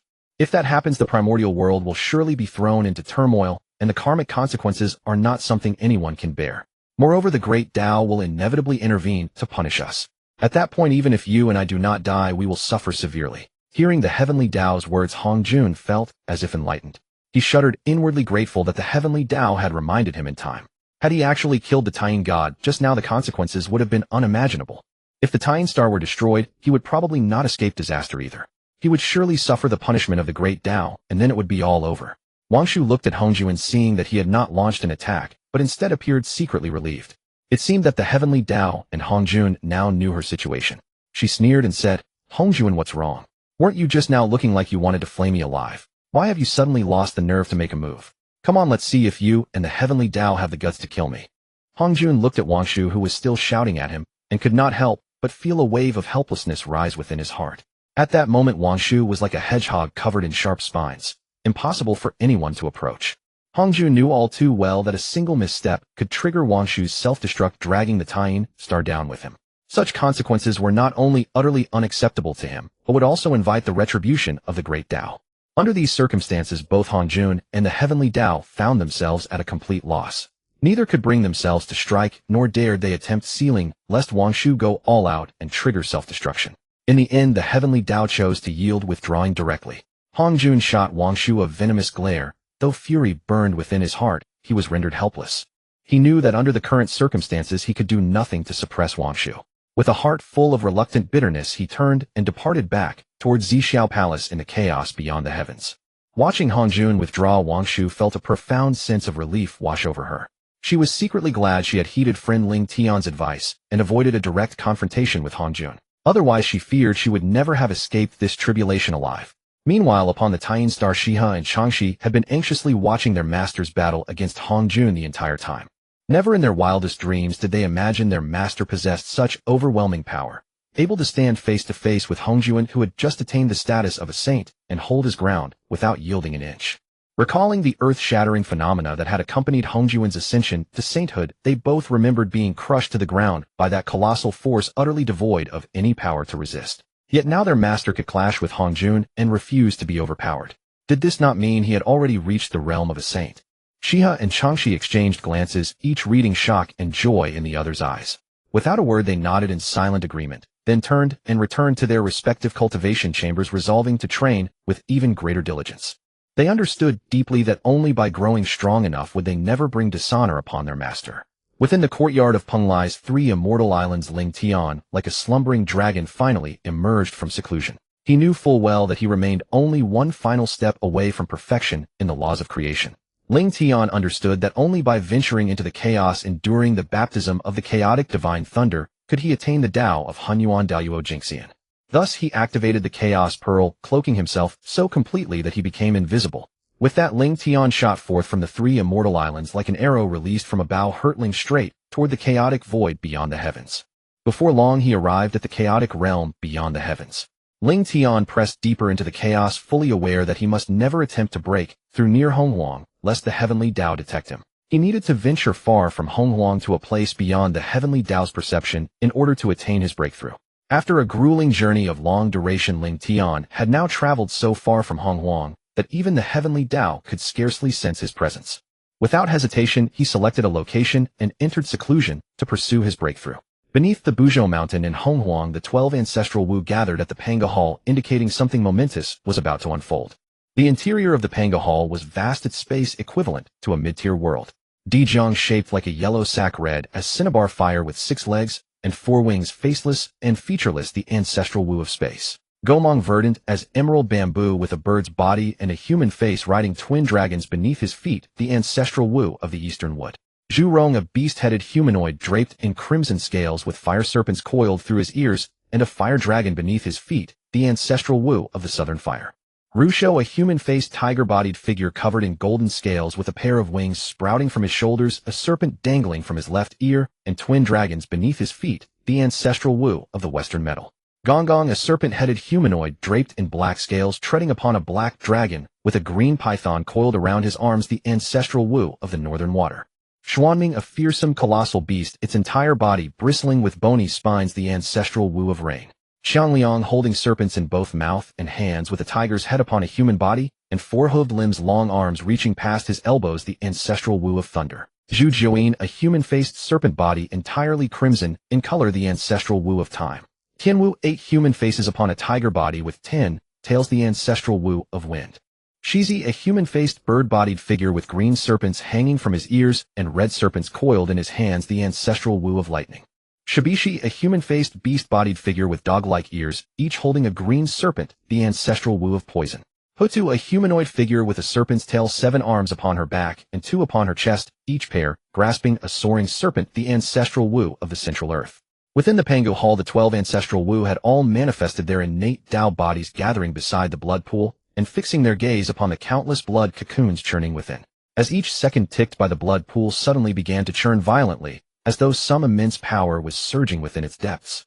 Then came a breathtaking sight: the 8 great warlords, Kuafu Xing Tian, Hou Ichiofeng, Bo Yushirxiang Lu, and Jiofeng, burst from the blood pool like flood dragons emerging from the abyss.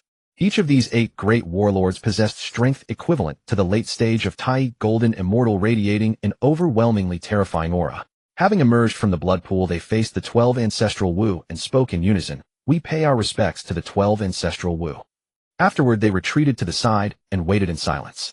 Yet the appearance of the great warlords was merely the beginning. As the blood pool continued to churn, more and more lesser Wu and war troops emerged in an unending stream. These lesser Wu and war troops all possessed strength surpassing that of Jinxian, with some even having reached the golden immortal realm. As wave after wave of Wu clan members poured forth from the blood pool, their numbers soon surpassed 100 million. When the last Wu warrior stepped from the blood pool, the pool at last settled into calm. Standing before it, the 12 ancestral Wu gazed upon the colossal army before them, and a surge of heroic fervor filled their hearts. However, Di Jiang, the eldest among the 12 ancestral Wu, felt these clansmen were still far from enough. He turned to the others and spoke: "Though our clansmen are now numerous, they remain far too few compared to the vastness of the Honghuang world. At our current numbers, we are still unable to effectively govern this Honghuang continent on behalf of Father God. Therefore, we must nurture more clansmen and further strengthen our lineage." The remaining 11 ancestral Wu all nodded in agreement with Di Jiang's assessment. With one accord, the 12 ancestral Wu stepped forward together and arrived at the edge of the blood pool. Without the slightest hesitation, they each allowed their vital blood to drip into the blood pool, every single drop brimming with their formidable power and life essence. After expending such a tremendous amount of vital blood, the complexions of the 12 ancestral Wu instantly turned ashen white, as though every ounce of their strength had been drained from their bodies. They ceased only when they felt they could endure no more. Di Jiang drew a deep breath, gradually recovering some of his vigor, then turned to survey the Wu army before him and began consulting with the other 11 ancestral Wu regarding their assignment. Soon the 12 ancestral Wu had reached an agreement. Each ancestral Wu would lead a contingent of clansmen to settle around the outer perimeter of Buzhou Mountain, encircling the entire mountain to serve as the ancestral territory of the Wu clan before gradually expanding outward. Thereafter, the 12 ancestral Wu each set out in action, leading their clansmen to their designated settlements. Amidst the chaos, Ling Tian's aura surged forth like a mighty torrent, ceaselessly emanating. The laws of creation around him danced like nimble performers, encircling him as if staging a magnificent feast. Behind Ling Tian, realms manifested one after another, born, flourished, and then annihilated in an instant. Living beings were created within these realms, born of nothingness, lived through a lifetime, and ultimately returned to the heavens and earth. Nature itself ceaselessly evolved behind this, revealing infinite transformations and mysteries. These manifested signs were all a testament to Ling Tian's profound comprehension of the laws of creation. He seemed to stand before a vast canvas, using his understanding and power of the creation laws to paint a magnificent panorama. As his understanding of the creation laws deepened, Ling Tian soon sensed the opportunity for a breakthrough. Without hesitation, he assaulted the bottleneck, each impact like knocking open a gate to a higher realm. Finally, after countless efforts, Ling Tian successfully broke through to the realm of Hunyuan Duo Golden Immortal. This breakthrough fortified his aura, as if the entire chaos celebrated his triumph. Yet in the moment of Ling Tian's breakthrough, the Dao Tribulation swiftly gathered above his head. In no time, a Tribulation thunderbolt took shape, like a ferocious dragon lunging with claws and fangs toward Ling Tian. Ling Tian watched the chaos divine thunder descend upon him like a lightning bolt, but he felt no fear. Instead, he spread his arms, revealing a look of enjoyment. He seemed to await the baptism of this chaos divine thunder with little concern. In the blink of an eye, the chaos divine thunder streaked down like lightning, striking straight at Ling Tian. However, astonishingly, Ling Tian appeared unaffected. He stood firm, as if this terrifying chaos divine thunder was nothing more than a massage to him. Subsequently, chaos divine thunder struck Ling Tian one after another, yet he still felt no discomfort. As time passed, the power of the chaos divine thunder grew increasingly fierce, each bolt more savage than the last. But Ling Tian remained as steadfast as a rock, unmoved. In a flash, 48 chaos divine thunderbolts had all descended, leaving only the final one yet to coalesce. Ling Tian looked up at the chaos divine thunder above, realizing that the power of this final bolt equaled the sum of the previous 48. Facing such formidable chaos divine thunder, Ling Tian dared not be careless. He focused intently on the thunderbolt, ready to meet the final strike. In an instant, the chaos divine thunder shattered the spatial barrier, with overwhelming force arriving before Ling Tian like a meteor. Yet at the critical moment, Ling Tian transformed into a 24th grade Creation Green Lotus, firmly blocking the chaos divine thunder. With the chaos divine thunder repelled, the Dao Tribulation quickly dissipated, and Ling Tian successfully attained the Dao of Hongyuan Dayuo Golden Immortal. The moment Ling Tian attained the Dao far away in the chaos, Yang Mei suddenly sensed a powerful fluctuation. Curious, he tore through the void and sped toward Ling Tian's direction. Now Yang Mei had also successfully attained the Dao of Hongyuan Dayuo Golden Immortal, and his mastery of space laws was flawless. Relying on his powerful spatial law, he traversed the void like lightning, quickly arriving in the space not far from Ling Tian. When Yang Mei looked closely, he found Ling Tian undergoing tribulation, emerging unscathed from the Chaos Divine Thunder's assault, which greatly shocked him. When the final Chaos Divine Thunder descended, and he saw Ling Tian reveal his true form, Yang Mei was rendered speechless. He had never expected Ling Tian's true form to be the Innate Supreme Treasure, the 24th grade Creation Green Lotus. After successfully crossing the Dao Tribulation, Ling Tian, as if by telepathy, instantly sensed Yang Mei's presence nearby. Thus, like a bolt of lightning, Ling Tian directly appeared before Yang Mei. Looking at the astonished Yang Mei, Ling Tian smiled and said, "Taoist Yang Mei, what troubles you?" Hearing Ling Tian's voice, Yang Mei knew Ling Tian was aware of his arrival. He snapped back to reality and said, "Congratulations, Taoist Ling Tian, on attaining the Dao. I sensed a ripple in the chaos and came to investigate, never expecting to find Taoist Ling Tian undergoing tribulation." Ling Tian looked at Yang Mei with a hint of admiration in his eyes and said, "Then I too congratulate Taoist Yang Mei on successfully breaking through to Hongyuan Dayuo Golden Immortal." Yang Mei humbly replied, "I merely succeeded by luck. I never imagined Taoist Ling Tian's true form to be the Innate Supreme Treasure, the 24th grade Creation Green Lotus." Ling Tian smiled faintly, the corners of his mouth lifting slightly, and nodded. Yang Mei then asked, "Taoist Ling Tian, has Hongjun attained the Dao by now? If he has, I shall surely go seek an explanation." Hearing Yang Mei's words, Ling Tian understood his intent. He knew Yang Mei wanted to confront Hongjun.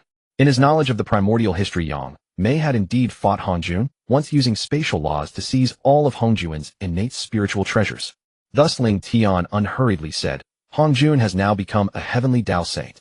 Ling Tian continued, "As the agent of the Heavenly Dao, Hongjun can easily mobilize the power of the Heavenly Dao in the primordial realm to enhance his strength. However, Taoist Yang Mei, within the perception range of the Heavenly Dao, you are certainly no match for Hongjun." Yang Mei nodded and said, "Indeed, under the Heavenly Dao's watch, it's impossible to give Hongjun a beating." Ling Tian looked at Yang Mei, who seemed eager to thrash Hongjun, and said, "After Hongjun became a saint, he established a Dao field in the chaos. Though this Dao field is far from the primordial realm, it remains within the perception of the Heavenly Dao. If Taoist Yang Mei can use spatial laws to teleport Hongjun far away from the primordial realm beyond the Heavenly Dao's perception, then Hongjun can no longer borrow the power of the Heavenly Dao, and his strength will be greatly diminished. At that point, Taoist Yang Mei can do as he pleases with him." At this moment in the chaos at the Purple Firmament Palace, Hongjun suddenly felt a sense of alertness, an ominous premonition washing over him, as if something unfavorable was about to happen. But Hongjun paid it little heed, for he had already attained the Dao. Apart from Wangshu of the Tying Star and Yang Mei, who had fled into the chaos, he was protected by the power of the Heavenly Dao within the primordial realm and feared no one. After hearing Ling Tian's words, Yang Mei immediately realized the feasibility of the plan. He said without hesitation, "No time to lose. I will go find Hongjun now. He dared to set a trap to kill me, why Yang Mei will make him pay." With that, Yang Mei eagerly sought to act without delay. Ling Tian watched Yang Mei's aggressive demeanor and silently mourned for Hongjun for 3 seconds. Yet he also admired Yang Mei's courage and determination. Immediately afterward, Ling Tian followed Yang Mei to Hongjun's location. As Yang Mei was proficient in the spatial law, he swiftly opened a spatial passage. This passage, like a mysterious shortcut, brought them to Hongjun's Zhixiao Palace. In the blink of an eye, the two arrived at their destination. Upon arriving at Zhixiao Palace, Yang Mei did not even give Hongjun a chance to react. He directly employed the spatial translocation technique. Without mercy, Yang Mei immediately moved Hongjun and Zhixiao Palace to a place where the primordial Heavenly Dao could not sense them at all. This move clearly caught both Hongjun and the Heavenly Dao off guard. Then, without hesitation, Yang Mei opened a spatial passage, flickered his figure, and charged straight into it, aiming directly at Hongjun's location. Ling Tian witnessed all this from the side. He knew that meeting Hongjun at this moment was by no means wise. So he decisively activated the Chaos Pearl to completely conceal his aura. He was well aware that he must wait until the earthly Dao and human Dao revived, so that they could restrain the Heavenly Dao. Only then would he have enough strength to face Hongjun. Having done this, Ling Tian did not hesitate either. He followed Yang Mei into the spatial passage. Before long, he arrived smoothly at the destination. From a distance, he saw Hongjun and Yang Mei confronting each other, the atmosphere extremely tense. Ling Tian quickly took out a recording stone from his bosom and began to secretly record this historic moment. At this moment, Yang Mei, with a face full of hatred, glared at Hongjun and rebuked Hongjun, "You treacherous scoundrel. Never did you expect that I, Yang Mei, would come seeking revenge. Back then, Yin Yang and Qian Kuan helped you slay Luoho, yet you betrayed and murdered them behind their backs. If it weren't for fellow Taoist Yin Yang's self-destruction, which gave me a chance to escape the immortal slaying sword formation, I would have met the same fate as Yin Yang and Qian Kuan." In response to Yang Mei's accusations, Hongjun's face turned icy cold. He snorted and replied, "Yang Mei, if you hadn't fled so fast back then, I would have slain you on the spot. How could I have let you live until today?" Yang Mei paid no heed to Hongjun. His eyes wide with fury, he said sternly, "Hongjun, enough talk. The karmic bond between us has already been forged. Today we shall settle it with force." A confident smile curled at the corner of Yang Mei's mouth. Without another word, he waved his hand, and a verdant willow branch appeared in his grasp. With a gentle flick, a faint green light spread over the willow branch, rapidly expanding. Then the law power around Yang Mei surged like turbulent waves, continuously converging onto the willow branch. As the law power poured in, the green light on the willow branch grew brighter and brighter until it blazed like a burning flame, dazzling and brilliant. Yang Mei took a deep breath and swung the willow branch, fiercely slashing it toward Hongjun with all his might. In an instant, dozens of cyan beams of spatial power streaked across the void like shooting stars, carrying a fierce momentum, and shot straight toward Hongjun. These beams seemed to completely disregard spatial distance, arriving before Hongjun in the blink of an eye. Seeing this, Hongjun's expression changed slightly. He quickly summoned the Panga banner, which emanated a chaotic aura, into his hand. Without hesitation, he swung the Panga banner, and countless chaotic sword chi poured out like a storm, meeting Yang Mei's attack. However, Yang Mei had already broken through to the realm of Hunyuan, golden immortal of Great Luo, and his mastery over laws had reached the pinnacle. Facing Hongjun's chaotic sword chi, he merely smiled faintly and then urged his own attack forward. The dozens of cyan beams, as if endowed with life, deftly evaded the chaotic sword chi and shot toward Hongjun at even greater speed. Seeing Hongjun's attack, Yang Mei's smile grew even brighter. He casually waved his hand, opening a spatial passage. Immediately, all of Hongjun's attacks were absorbed into it. The other end of the spatial passage, however, was aimed at Hongjun. Yang Mei redirected Hongjun's own attack back against him. Meanwhile, Yang Mei's attack, like an arrow loosed from the bowstring, flew straight toward Hongjun. At the sight of this, Hongjun's heart tightened. He quickly activated the Taiji diagram to protect himself tightly.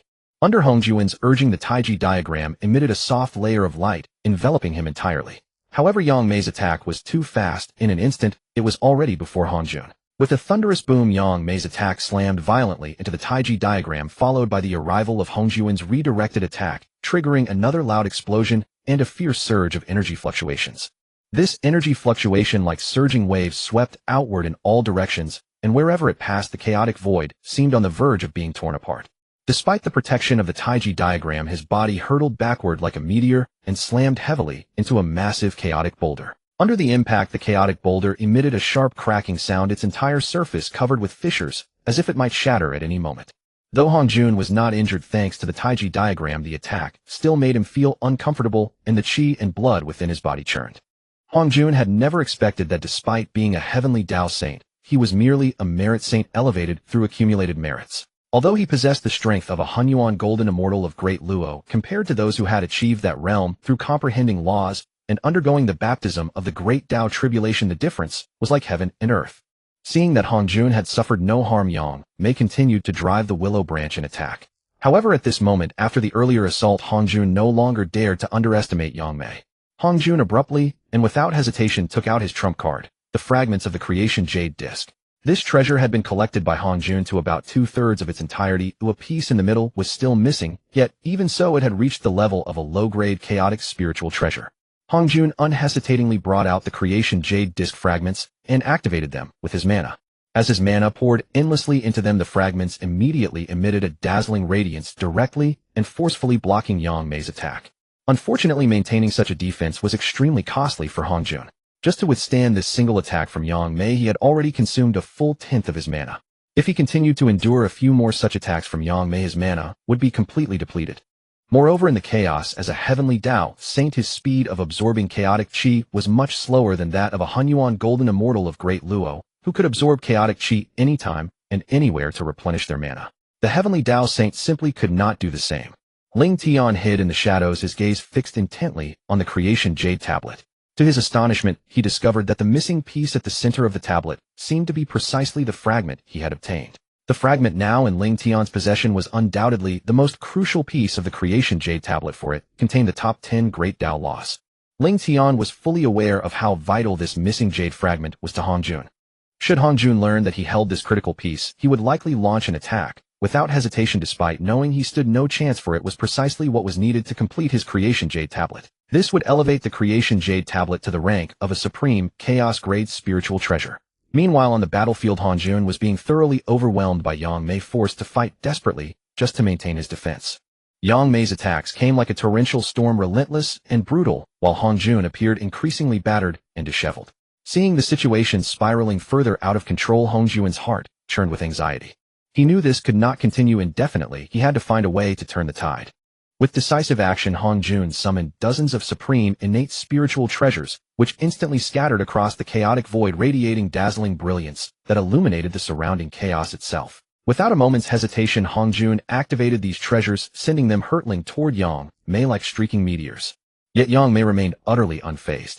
Facing this sky-filling barrage, he simply regarded Hongjun with a serene smile, then casually wielded the laws of space, absorbing every single treasure with a mere gesture. In the next instant, those dozens of supreme, innate spiritual treasures vanished, as though they had never existed at all, as if conjured by some mysterious enchantment. And all of it Yang Mei collected with effortless ease. Without giving Hongjun a moment to recover, Yang Mei directly compressed a region of space, and with the casual disregard one might show for trash, hurled that compressed expanse violently toward Hongjun. Hongjun's instincts screamed danger the moment he saw it. He never expected such a casually thrown attack to pose such a lethal threat. With the attack descending like a mountain, crushing an egg, Hongjun had no time to dodge, and could only brace himself for impact. Daring not to show the slightest slackness, Hongjun immediately channeled his heavenly auspicious cloud and Taiji diagram to their absolute limits to withstand the ferocious assault.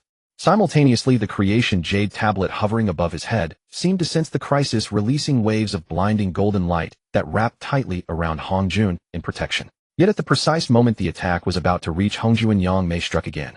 With a mere flick of his wrist, the very space surrounding Hongjun was instantly immobilized. The compressed region pushed to its absolute limit detonated like a barrels of gunpowder ignited. A thunderous crash echoed across the chaos, the explosive force beyond imagination, its roar rolling like 1,000 thunderclaps through the void. When the devastation settled, Hongjun's figure slowly emerged from the wreckage. He looked wretched beyond description, his Dao robes tattered and shredded, blood streaming from the corners of his mouth, clearly bearing grave injuries. Yang Mei stood at a distance, gazing coldly at Hongjun with a mocking smirk curling his lips. "Hongjun," he drawled, "weren't you so arrogant just now? Look at your current state. You haven't changed at all from how you were in the primordial chaos." Hongjun's heart sank upon hearing these words. He never imagined that after being mocked by Wang Shu merely moments before, Yang Mei would now step forward to humiliate him as well. Hongjun's face twisted into a vicious grimace as he glared at Yang Mei, his eyes brimming with malice and resentment.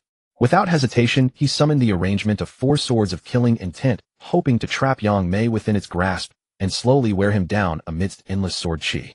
At the sight of the formation, Yang Mei merely cast a casual glance at the corner of his mouth, lifting in open disdain. "Hongjun," he said indifferently, "do you truly believe a mere 4 swords of killing intent could ever contain me? Let me enlighten you. I have already broken through to the late stage of the confused primordial golden immortal. All the means available in the primordial chaos era are now at my disposal. This formation is utterly useless against me." Yet Hongjun seemed to hear nothing. His expression remained blank as he continued to channel his power, letting the sword formation rapidly close in upon Yang Mei. Just as the 4 swords of killing intent were about to fully form, Yang Mei suddenly felt an immense pressure crash over him, so overwhelming that it mirrored the sensation he had endured when previously trapped by this very formation. Hongjun watched him with a thin, cold smile.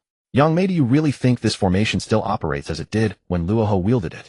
Then you are gravely mistaken." Yang Mei took no notice of Hongjun's warning. He remained perfectly composed where he stood, as though the entire formation meant nothing to him. Seeing such blatant disregard for his sword formation, Hongjun's temper flared. With a cold snort, he summoned his 3 corporeal selves to guard the 4 gates of the formation, while he positioned himself at its center, preparing to control it directly. Once everything was in place, Hongjun and his 3 corporeal selves simultaneously unleashed the sword chi within the formation, unleashing a torrential barrage that rained upon Yang Mei like a furious tempest. Hongjun was convinced that even at his early stage as a Heavenly Dao Saint combined with his 3 corporeal selves who had reached the peak of the confused golden immortal, they should surely be able to injure this Yang Mei. Yang Mei studied the interior of the formation and couldn't help but think to himself, so this so-called 4 swords of killing intent is merely mediocre at best. Before Hongjun could react, Yang Mei's figure flickered, and in the next instant he transformed into a colossal hollow willow tree. The tree gleamed with emerald green vitality, its branches and leaves luxuriant and dense, yet an extraordinary spatial power radiated from its entire being, warping the surrounding space itself. The sword chi of the formation crashed upon it like a violent gale, yet it could not come near the hollow willow. Hongjun stood beside it, staring with an expression of utter astonishment. He could not fathom it. Yang Mei's true form had always been a supreme-grade primordial spiritual root, the hollow willow. So why had it seemingly degraded to an inferior chaos-grade spiritual root? But Yang Mei gave no thought to such questions. Without hesitation, he opened 4 spatial passages, each resembling a gateway to an unknown realm, with spatial power swirling endlessly within them. Hongjun and his 3 corporeal selves gazed at the portals in bewilderment, utterly unable to comprehend Yang Mei's intention. Just as their confusion deepened, Yang Mei extended his willow branches, inserting one into each of the 4 passages. In the blink of an eye, the branches emerged from the opposite ends, each gleaming with cold razor-sharp brilliance, as formidable as a supreme innate spiritual treasure. Then, like flashes of lightning, those branches whipped toward the 3 corporeal selves. Though they were mighty experts who had reached the peak of the confused golden immortal, they were woefully inadequate against Yang Mei's attack as a confused primordial great Luo golden immortal. In merely a fraction of a moment, all 3 were grievously wounded, barely clinging to life. Within the Zhuxian sword sect, Hongjun faced a formidable challenge as he struggled to fend off the fierce assault of the willow branch. Yang Mei, like a tempestuous storm, instantly channeled his entire spiritual power, converging it into the willow branch that struck at Hongjun, then lashed it viciously against Hongjun's body.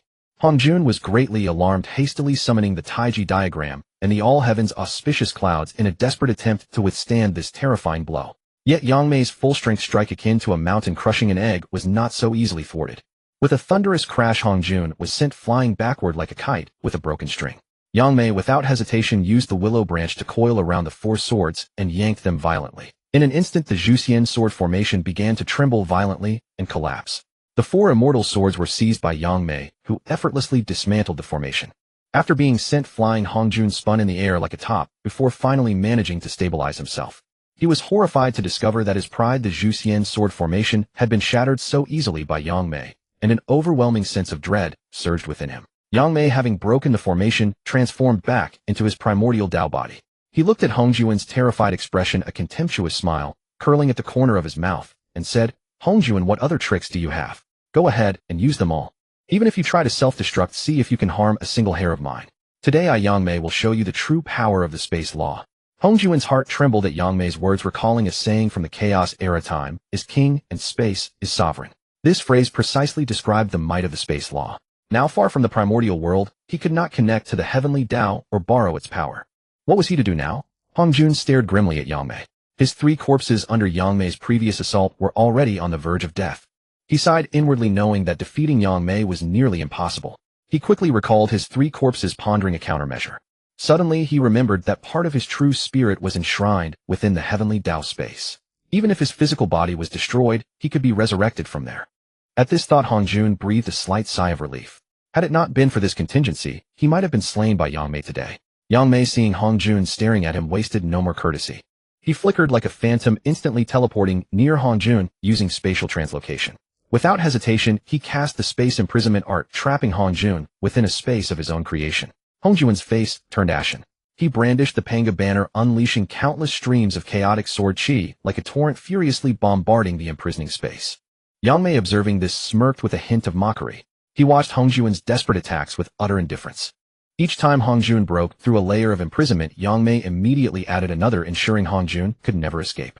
Thus Hongjun kept attacking while Yang Mei kept reinforcing the barriers. As time passed, Hongjun's spiritual energy waned and his attacks grew feeble. Finally, Yang Mei deemed the moment ripe. A cold glint flashed in his eyes. He compressed a vast expanse of chaotic space with his formidable space law power into an immense energy sphere. Without mercy, he hurled this energy sphere into the space, imprisoning Hongjun. Hongjun's face turned deathly pale at the sight. He was all too familiar with this attack. It had just reduced him to a sorry state. He hastily activated his primordial treasures to defend against the terrifying blow. In that critical moment, a deafening explosion erupted from within the space, as if the entire world were being torn asunder. Hongjun's primordial treasures seemed to wail in agony, as if they too had suffered grievous damage. By now Hongjun could no longer stand. He collapsed directly into the chaotic void, gasping for breath, a pitiful sight. Ling Tian, standing nearby, watched Yangmei thrashing Hongjun and felt a surge of satisfaction. After all, that old fox Hongjun had always schemed and sought shortcuts. His current downfall was well-deserved. Ling Tian then transmitted his voice to Yangmei, saying, "Daoist Yangmei, even if you kill Hongjun, it will be futile. Killing him now would only set him free. His true spirit is already enshrined in the Heavenly Dao space. If you kill him, he will be resurrected instantly in the Primordial World. So feel free to humiliate him and make him remember this lesson. Killing him would only be granting him mercy." Yangmei was stunned by Ling Tian's words. He had never imagined that Hongjun had such a contingency within the Heavenly Dao. However, now that he knew this, Yangmei naturally understood how to proceed. Thus Yangmei strode over to Hongjun, stopping a short distance away. He fixed his gaze on Hongjun and sneered. "Hongjun, look at yourself now, like a dead dog. Where is the glory you once had in the Primordial World? Did you truly believe you were invincible?" Yangmei's lips curled into a cold smile as he continued. "Hongjun, you are nothing but an insignificant chaos demon god at the very bottom, yet you dare to think of overthrowing the heavens." With that, Yangmei swung the willow branch, striking Hongjun like a bolt of lightning. Yangmei's voice grew even colder, as if it came from the depths of the nine hells. He continued, "Back then we were deceived by your slanderous words, and you caused the fall of Daoist Qinquan and Daoist Yinyang." His eyes blazed with fury, as if wanting to burn Hongjun to ashes. Yangmei raised an eyebrow and mercilessly continued lashing Hongjun. Before long, Hongjun's body was a gruesome sight, torn flesh and exposed bones as if he had been tortured by 1,000 cuts. Yet faced with such a pitiful Hongjun, Yangmei showed no mercy. He continued to taunt him. "Hongjun, your original form is that of an earthworm, and your vitality is indeed tenacious." Before he finished speaking, Yangmei rushed forward again, delivering several vicious kicks to Hongjun, snarling, "Hongjun, our business is far from over. If I ever find you displeasing again, I will surely come for you." Then he hurled the spiritual treasures he had seized from Hongjun at him like a hailstorm. Hongjun screamed in agony, his cries piercing the sky like a pig being slaughtered. Seeing this, Yangmei felt immense satisfaction and then strode away arrogantly. Ling Tian, seeing that Yangmei had left, quickly put away the recording stone and followed after him. Sure enough, Yangmei was waiting not far ahead. Ling Tian strode forward and said, "Fellow Daoist Yangmei, we have finally gotten some satisfaction." Yangmei shook his head with a wry smile. "Thanks to fellow Daoist Ling Tian's strategic counsel, I would not have been able to deal with Hongjun so easily." Ling Tian smiled faintly. "Fellow Daoist Yangmei need not stand on ceremony. Had I not been compelled to remain hidden from Hongjun and the Heavenly Dao, I would have dealt with him long ago." Yangmei, surprised, asked why. Ling Tian then proceeded to lay bare everything: the 3 paths of the Primordial World, the Heavenly Dao's machinations, and Hongjun's scheme to devour the heavens, in full detail. Hearing this, Yangmei was thoroughly shocked. He had never imagined such secrets lay concealed within the Primordial World, nor could he fathom the staggering scope of Hongjun's ambition. Suddenly, Yangmei felt that his beating of Hongjun had been too lenient and regretted it inwardly. Looking at Ling Tian, he said solemnly, "Fellow Daoist Ling Tian, if you ever face difficulties in the future, do not hesitate to call upon me." Ling Tian nodded. "I will certainly not stand on ceremony when the need arises." "Fellow Daoist Yangmei, do you intend to remain in the chaos or return to the Primordial World?" "Once you return to the Primordial World, you can only stay within my cultivation grounds. Should you step outside, the Heavenly Dao will sense you. Perhaps once I awaken the Earthly Dao and the Human Dao, you will be free to move in and out of the Primordial World at will." Yangmei pondered Ling Tian's words and found them quite reasonable. He smiled and said, "This humble one has always cherished tranquility. Whether in the chaos or in the Primordial World, there is little difference. Then I shall await word from you here." Seeing this, Ling Tian quickly replied, "Rest assured, fellow Daoist. This matter will not be delayed long. I am certain your wishes will soon be fulfilled." He paused briefly and added, "Fellow Daoist Yangmei, I cannot linger here any longer. I must return to the Primordial World to make further plans." Yangmei nodded in understanding. "You are quite right. The matter is urgent and admits no delay. When time permits in the future, we shall catch up properly." Ling Tian returned the greeting with a respectful bow. "Then this humble one takes his leave." With that, he turned and sped toward the Primordial World like a falling meteor, vanishing instantly into the chaos. After suffering Yangmei's humiliation, Hongjun felt lost and bewildered. He had been utterly overwhelmed and rendered powerless against Yangmei's lessons. In the end, he could only drag his battered body and stumble back toward the Primordial World. Ling Tian's speed was extraordinary, and before long, he caught sight of the Primordial World's outline in the distance. Without hesitation, he plunged straight into it. Thanks to the concealment of the Chaos Pearl, the Heavenly Dao remained completely unaware of his entrance. Upon entering the Primordial World, Ling Tian paused and gazed into the distance at the tiny star. It hung like a brilliant pearl in the boundless void. A faint smile played on Ling Tian's lips. His figure flickered, and like a phantom, he instantly appeared before the tiny star. He released a trace of his aura. Wang Shu, who was cultivating on the tiny star, suddenly sensed the familiar presence. Joy rose in her heart, and she immediately activated the great formation protecting the tiny star. Ling Tian did not waste time with formalities. Entering the tiny star directly, his figure flickered once more, and in an instant he stood beneath the cassia tree.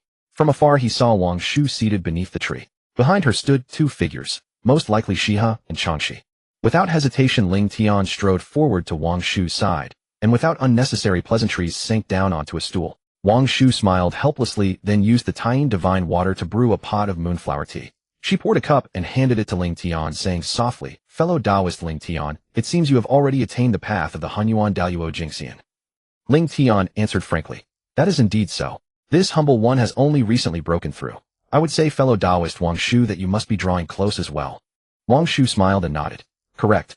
This humble one is also nearly there. In a while I shall head into the chaos to break through the final bottleneck." Ling Tian looked at Wang Shu, a flicker of admiration crossing his eyes. "Then this humble one offers his earliest congratulations on your successful attainment of the path." Then Ling Tian changed the subject, asking, "I wonder if Hongjun came to cause trouble for fellow Taoist Wang Shu in recent times." Upon hearing this, Wang Shu's expression darkened with anger. "That bastard actually did come. He openly threatened to kill me from the moment he arrived. Had you not devised strategies on my behalf, fellow Taoist Ling Tian, I fear I would truly have fallen into his trap." Ling Tian wore an expression of no surprise. "I knew Hongjun would not let this rest. However, this humble one has some good news to share with you." With that, Ling Tian's lips curved into a cunning smile. Then he produced a crystal-clear stone. "What is this?" Wang Shu looked at the stone in Ling Tian's hand with curiosity. Last time she had seen him use a memory stone to record Hongjun's scheme of ambushing powerful beings, so she immediately asked, "What secret does this record?" Ling Tian chuckled. "It records the scene of fellow Taoist Yang Mei brutally beating Hongjun." Without hesitation, Ling Tian activated the memory stone. It immediately burst forth with dazzling light, and an image materialized within the radiance. The image displayed the battle between Yang Mei and Hongjun. Ling Tian glanced at Wang Shu with a smile, and said slowly, "While undergoing tribulation in the chaos, this humble one happened to encounter fellow Taoist Yang Mei. At that time, fellow Taoist Yang Mei was about to go teach Hongjun a lesson, so this humble one joined along for the spectacle." He paused briefly and continued, "This humble one deliberately recorded Hongjun's humiliating defeat at the hands of fellow Taoist Yang Mei on the memory stone, so that fellow Taoist Wang Shu could also vent some of her pent-up indignation." The memory stone continued to play. Shiha and Changxi, standing behind Wang Shu, stared intently at the scene with faces full of astonishment. They could never have imagined that Saint Hongjun, who had fought so fiercely against their master, would be beaten so brutally, rendered utterly powerless. The images flashed forward and soon finished playing. Wang Shu understood perfectly why Yang Mei had struck Hongjun so heavily. If it had been her, she feared she might have been even more merciless. After all, Yang Mei had been used by Hongjun and nearly perished, his Dao annihilated. Not killing him was already showing him leniency. At that moment, Ling Tian turned his gaze toward Shiha and Changxi behind Wang Shu and asked pointedly, "Fellow Taoist Wang Shu, are these two behind you the primordial beings who manifested from their original essence beneath the cassia tree?" Wang Shu nodded immediately. "Yes. This humble one shares certain karmic ties with them, so I took them in as disciples." Upon hearing Wang Shu's words, Ling Tian said, "Since I am here, I must naturally offer some gifts to the younger generation, lest fellow Taoist Wang Shu accuse me of being stingy." With that, he unhurriedly retrieved 6 yellow middle plums, 6 bottles of 3 radiance divine water, and 100 enlightenment tea leaves from his spatial storage. He divided them into 2 portions and presented them before Shiha and Changxi. Ling Tian then remarked, "I possess no valuable spiritual treasures to offer. However, these yellow middle plums, 3 radiance divine water, and enlightenment tea leaves should prove highly beneficial to your current mid-Daoyuo cultivation." Shiha and Changxi stared intently at the items before them, fully aware of their extraordinary value. Without their master's approval, they dared not accept them. Shiha and Changxi looked at Wang Shu with eager eyes, hoping for their master's nod of consent. Wang Shu gazed at her 2 disciples and said softly, "Since fellow Taoist Ling Tian has bestowed these treasures upon you, accept them." Shiha and Changxi exchanged a glance, then, without hesitation, they stowed away the items before them. They then bowed to Ling Tian and said in unison, "Thank you, Senior Ling Tian." Ling Tian smiled at them, but his mind could not help recalling their ultimate fate. After a moment's hesitation, he decided to warn them, Both of you should stay far away from those three-legged crows in the future, lest you be implicated by them. Shiha and Changshi looked bewildered at Ling Tian's words. They clearly did not understand what he meant by three-legged crows, or why they should avoid them. However, Wang Shu instantly grasped Ling Tian's meaning. She sighed inwardly knowing that he referred to their calamity, but with her watching over them, she would never let any harm come to them. The three-legged crow had already been marked by Wang Shu. Meanwhile, Dijuan and Tai, who were wandering the primordial world, suddenly felt a twinge of unease. A wave of inexplicable anxiety surged within them, as if something precious had slipped away. Dijuan immediately halted and began to divine using the Houtu and Luoshu. Yet no matter how hard he tried, the images presented by the Houtu and Luoshu remained a blur of chaos, revealing nothing. Dijuan had no idea what had happened or why he had suddenly lost something fated to be his. Tai stood quietly by watching Dijuan. He too felt the same unease but could do nothing to aid Dijuan's divination. Little did Dijuan and Tai know that their destined Dao partners had already passed them by, never to cross paths again. On the moon star, Ling Tian smiled at Wang Shu and said, "Fellow Taoist Wang Shu, I have just broken through and need to return to consolidate my cultivation." Wang Shu nodded in understanding and replied, "Then I shall not detain you, fellow Taoist Ling Tian. I too am about to venture into the chaos to make my breakthrough." Hearing this, Ling Tian offered his congratulations, then turned and vanished directly from the moon star. With his current strength as a primordial chaos golden immortal, Ling Tian traversed vast distances in the blink of an eye, and soon returned to the Penglai, 3 immortal islands. Sweeping his divine sense across the area, he found that Bai Ling and Bai Mei were both in seclusion training. Not wishing to disturb them, he entered the courtyard, calmed his mind, and began to consolidate his cultivation while refining the Chaos Pearl and the Primordial Ruler. Meanwhile, in the primordial world, Dijuan and Tai had roamed far and wide, their fame spreading throughout the entire realm. In particular, Tai, wielding the formidable Chaos Bell, often easily defeated opponents of the same cultivation level, rarely encountering a single worthy adversary. One day, Dijuan and Tai transformed into their true forms as three-legged golden crows and flew over the periphery of Mount Buzhou. The scorching solar true fire radiating from their bodies blazed like burning flames. This scene was witnessed by Zhurong, who happened to be nearby. Seeing them, he immediately shouted, "You two mangy birds, this is our Wu clan's territory. Leave at once." For some reason, Zhurong felt an instinctive disgust upon seeing the three-legged golden crows. Dijuan and Tai halted at Zhurong's shout, assuming their innate Dao bodies, and stood at a height, gazing down at him. Dijuan transmitted to Tai, "Brother, why do I feel an instinctive aversion to this creature?" Tai replied, "Elder brother, do you feel it too?" Dijuan nodded slightly. Seeing no reaction from the two, Zhurong wasted no time and directly employed the law of fire, conjuring a fire dragon that lunged ferociously at Dijuan and Tai with bared fangs and claws. Tai, with no time to think, immediately summoned the East Emperor Bell, which like a towering mountain crashed heavily toward Zhurong's attack. In an instant, Zhurong's assault shattered like brittle clay before the Chaos Bell, which continued its overwhelming momentum, sweeping toward Zhurong. Seeing the Chaos Bell hurtling toward him, Zhurong showed no fear, meeting it with his hardened fists. A thunderous boom echoed as Zhurong was sent flying backward like a broken kite, trickles of blood seeping from the corners of his mouth. Thus Zhurong was injured by Tai's Chaos Bell. As Zhurong flew backward, Tai withdrew the bell. Zhurong's anger flared, his eyes widened like copper bells. As a primordial Wu, when had he ever suffered such humiliation? The other primordial Wus sensed Zhurong's fierce battle and rushed to his aid. When the remaining 11 primordial Wus arrived at the battlefield and saw Zhurong wounded, they all fixed their gazes on Dijuan and Tai. The 11 primordial Wus exchanged glances, nodded slightly, and then encircled Dijuan and Tai. Their bodies radiated a terrifying aura like volcanoes on the verge of eruption. Dijuan and Tai dared not be careless at the sight of the 11 beings suddenly appearing. Dijuan summoned the Houtu and Luoshu while Tai gripped the Chaos Bell tightly, as if facing a great enemy. The two sides were at a standoff, a cataclysmic battle ready to erupt at any moment. Just then the primordial Wus roared in unison, their voices like thunder from the 9 heavens. Each unleashed their divine abilities, and the powerful laws of force converged into a surging torrent sweeping toward Dijuan and Tai with overwhelming might. Dijuan and Tai were not to be outdone. They coordinated seamlessly. Dijuan used the Houtu and Luoshu to evolve the myriad phenomena of heaven and earth, deflecting the primordial Wus attacks. Tai directly hurled the Chaos Bell at the combined assault of the 11 primordial Wus. The bell's sound shook the cosmos, and together Dijuan and Tai blocked every strike. Though they temporarily withstood the assault, the 12 primordial Wus fought with flawless coordination. Dijuan and Tai, reflecting on the harrowing scene, realized that with their current strength, they were no match for the 12 primordial Wus. Dijuan thought to himself that they were only 2 brothers. He quickly transmitted to Tai, "Brother, we are outnumbered. With just the 2 of us, we cannot withstand them. Let us use the Golden Crow transformation art to flee this place swiftly.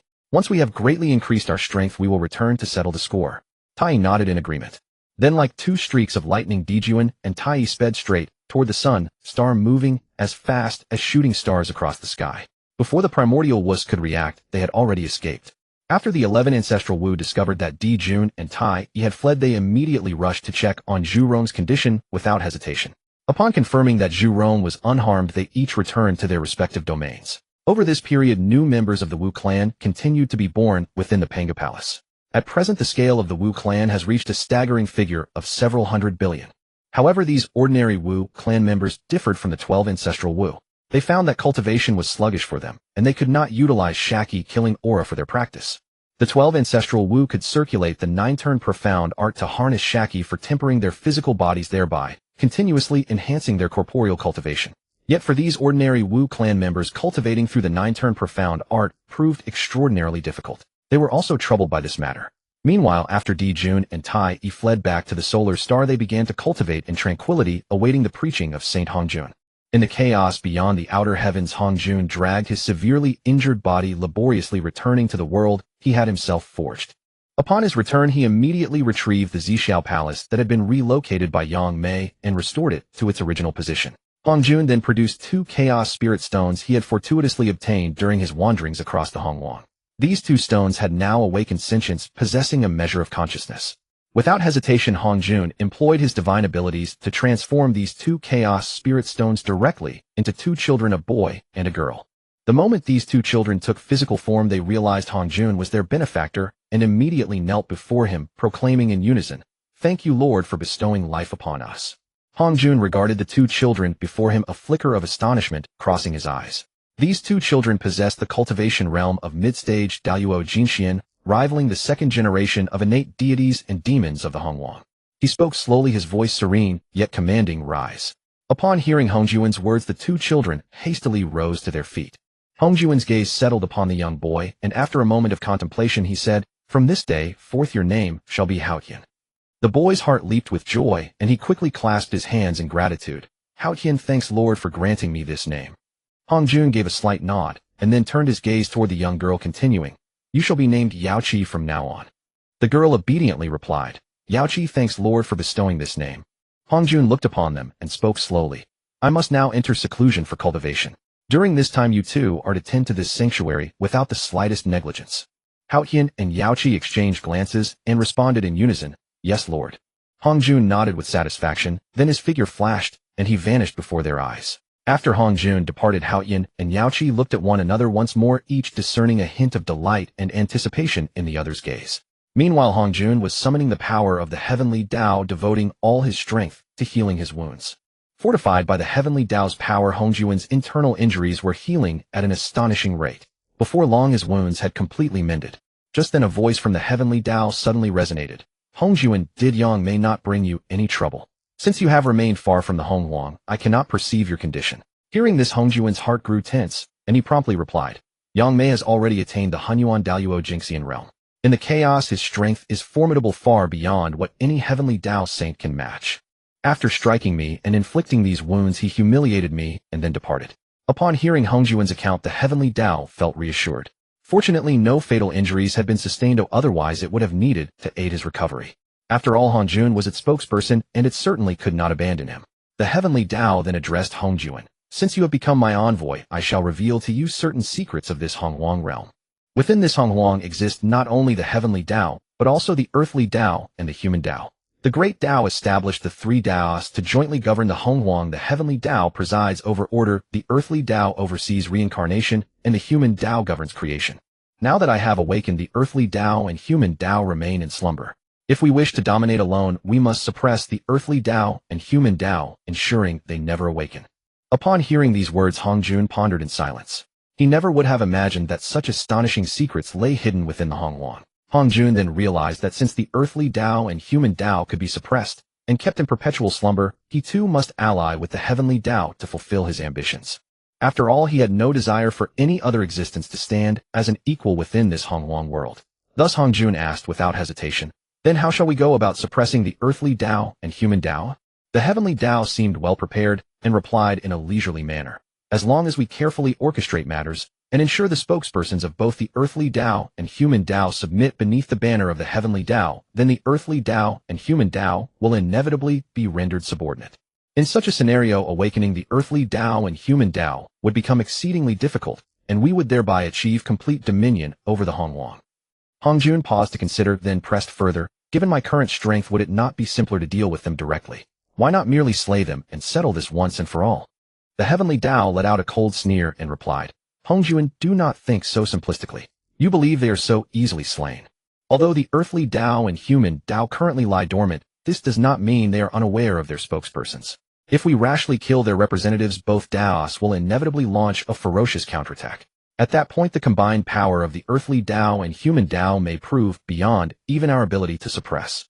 This would plunge the Honghuang world into turmoil, inevitably drawing the attention of the great Dao. Once the great Dao perceives our deeds, we would likely face total annihilation, our bodies destroyed, and our Dao paths extinguished.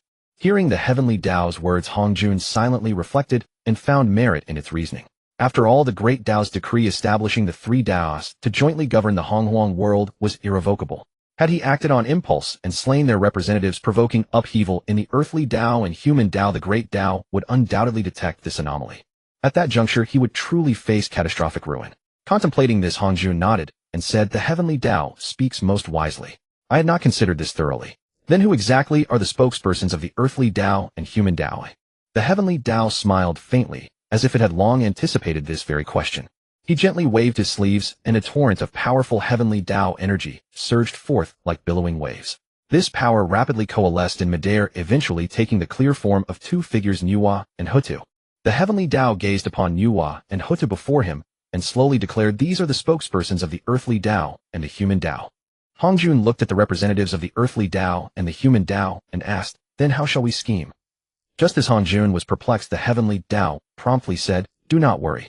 I have performed countless deductions and already have a complete plan for this matter. Hongjun felt somewhat relieved upon hearing this and quickly asked, oh, and what is this plan? The heavenly Dao then said, I shall directly transmit to you the deduced direction of the primordial world's subsequent development. You only need to follow this plan to guide the evolution of the primordial world, and in time you will be able to completely control the representatives of the earthly Dao and the human Dao. After receiving the message from the heavenly Dao, Hongjun began to examine it carefully. He was astonished to discover that the heavenly Dao had already formulated a detailed scheme to suppress the earthly Dao and the human Dao. The heavenly Dao continued, Hongjun, you need only follow the steps laid out here. All you must do is ensure that the grand trend does not deviate from our control. Upon hearing this, Hongjun pondered briefly. He thought that with his current strength after becoming a heavenly Dao saint, he would surely be able to influence the future development of the primordial world. Thus he replied without hesitation, very well, let us proceed according to this plan. The heavenly Dao nodded in satisfaction and said, that is excellent. Then prepare for the matter of preaching. When you preach, you will not only gather the fortune of the primordial world for your cultivation, but also bring the human Dao representative under the heavenly Dao. With these words, the heavenly Dao left Hongjun's 6 cattail mats, then dissipated like smoke within the Zixiao palace, leaving Hongjun alone to ponder. Hongjun began to calm his mind and systematically organize the Dao he had comprehended so that he could teach it more smoothly to the beings of the primordial world. Hongjun suddenly realized a grave problem. The laws of the primordial world in its current state were incomplete, utterly incapable of supporting beings to break through to the realm of the Honghuang Great Luo Golden Immortal. This discovery filled Hongjun with worry, for he feared that once he disseminated the method of severing the 3 corpses, someone might use it to break through to the Honghuang Great Luo Golden Immortal, thereby threatening his position.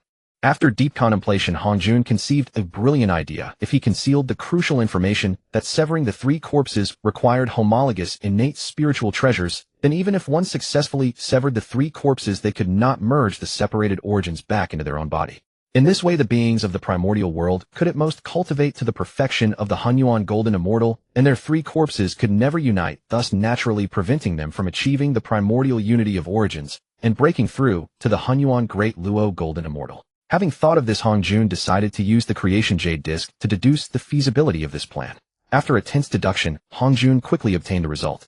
As expected, severing the 3 corpses with non-homologous spiritual treasures was feasible, but if one used innate spiritual treasures of different grades, the resulting strength would also vary in potency. One could not return the severed origins to oneself, let alone break through to the Honghuang Great Luo Golden Immortal.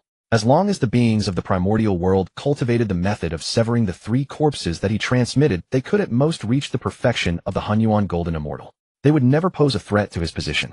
Next, Hongjun began to meticulously organize the content of his preaching. After careful deliberation, he listed all the key points one by one, ensuring no important information was omitted. Immediately after, Hongjun set about arranging the Zhixiao Palace.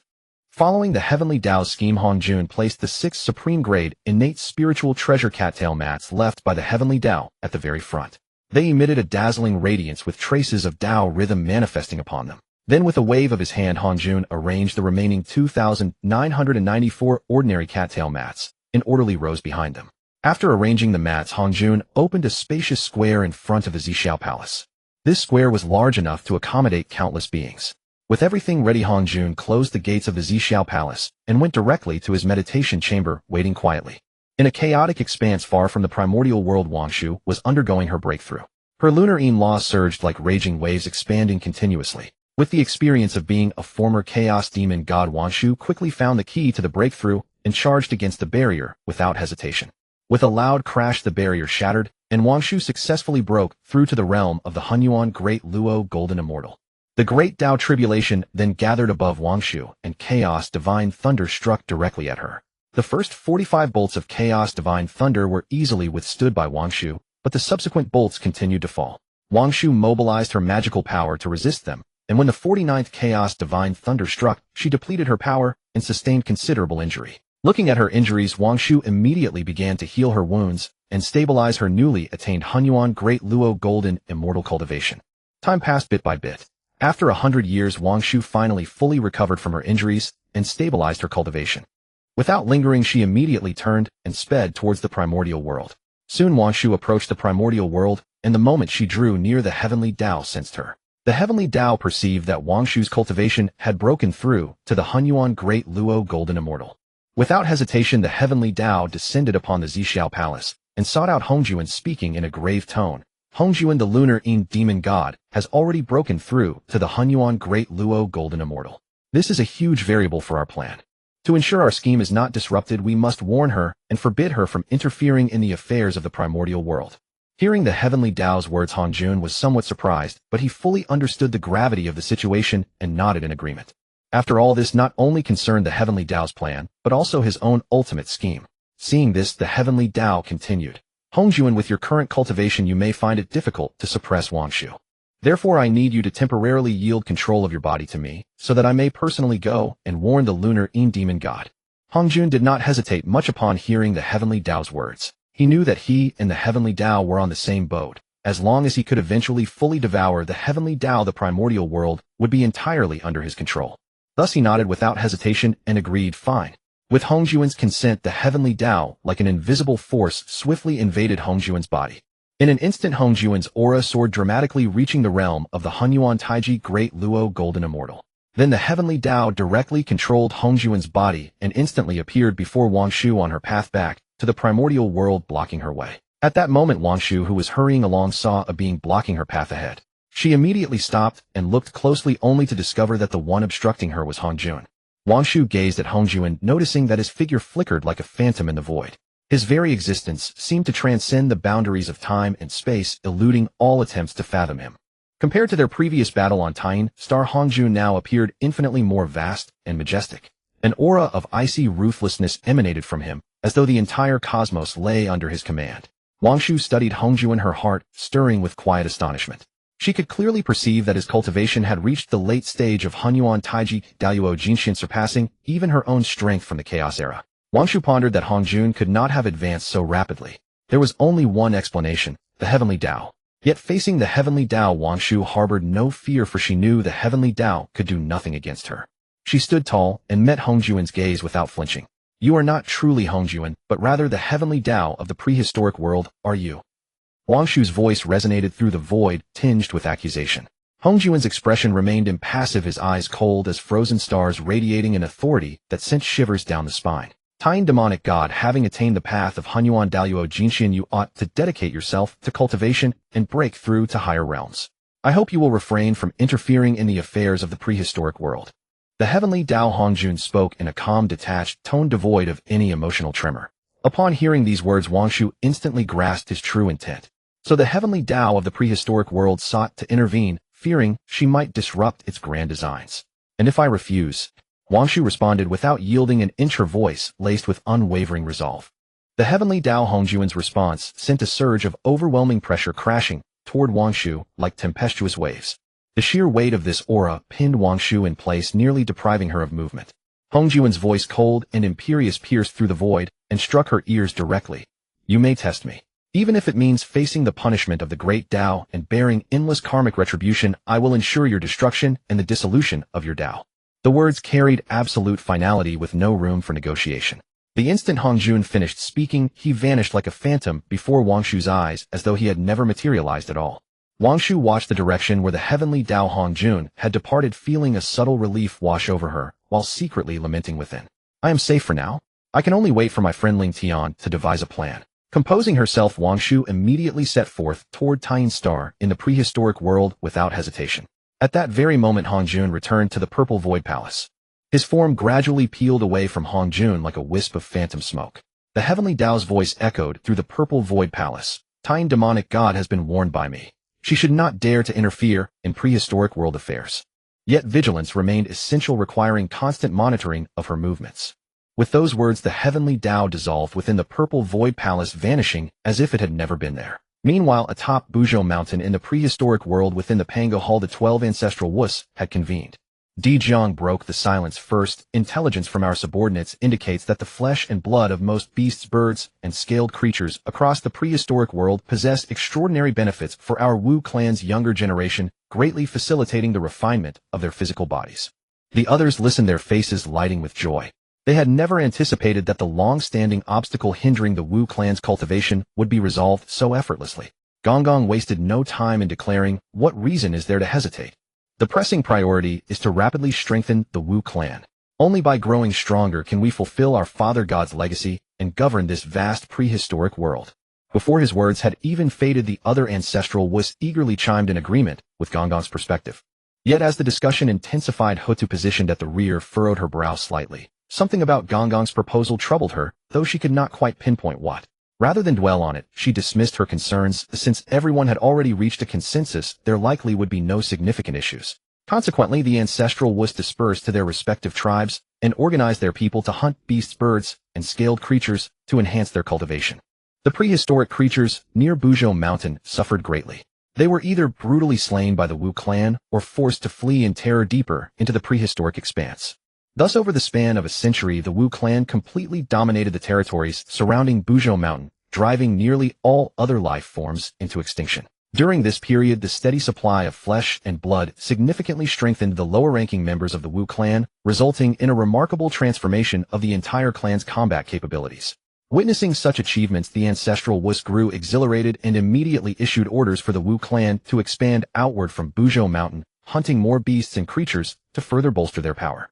Unbeknownst to them, however, the accumulated karma from their relentless slaughter of other beings was gradually eroding the karmic merit they had earned from the creation of heaven and earth. The Wu clan, lacking cultivation of the primordial spirit, possessed limited awareness of their own condition.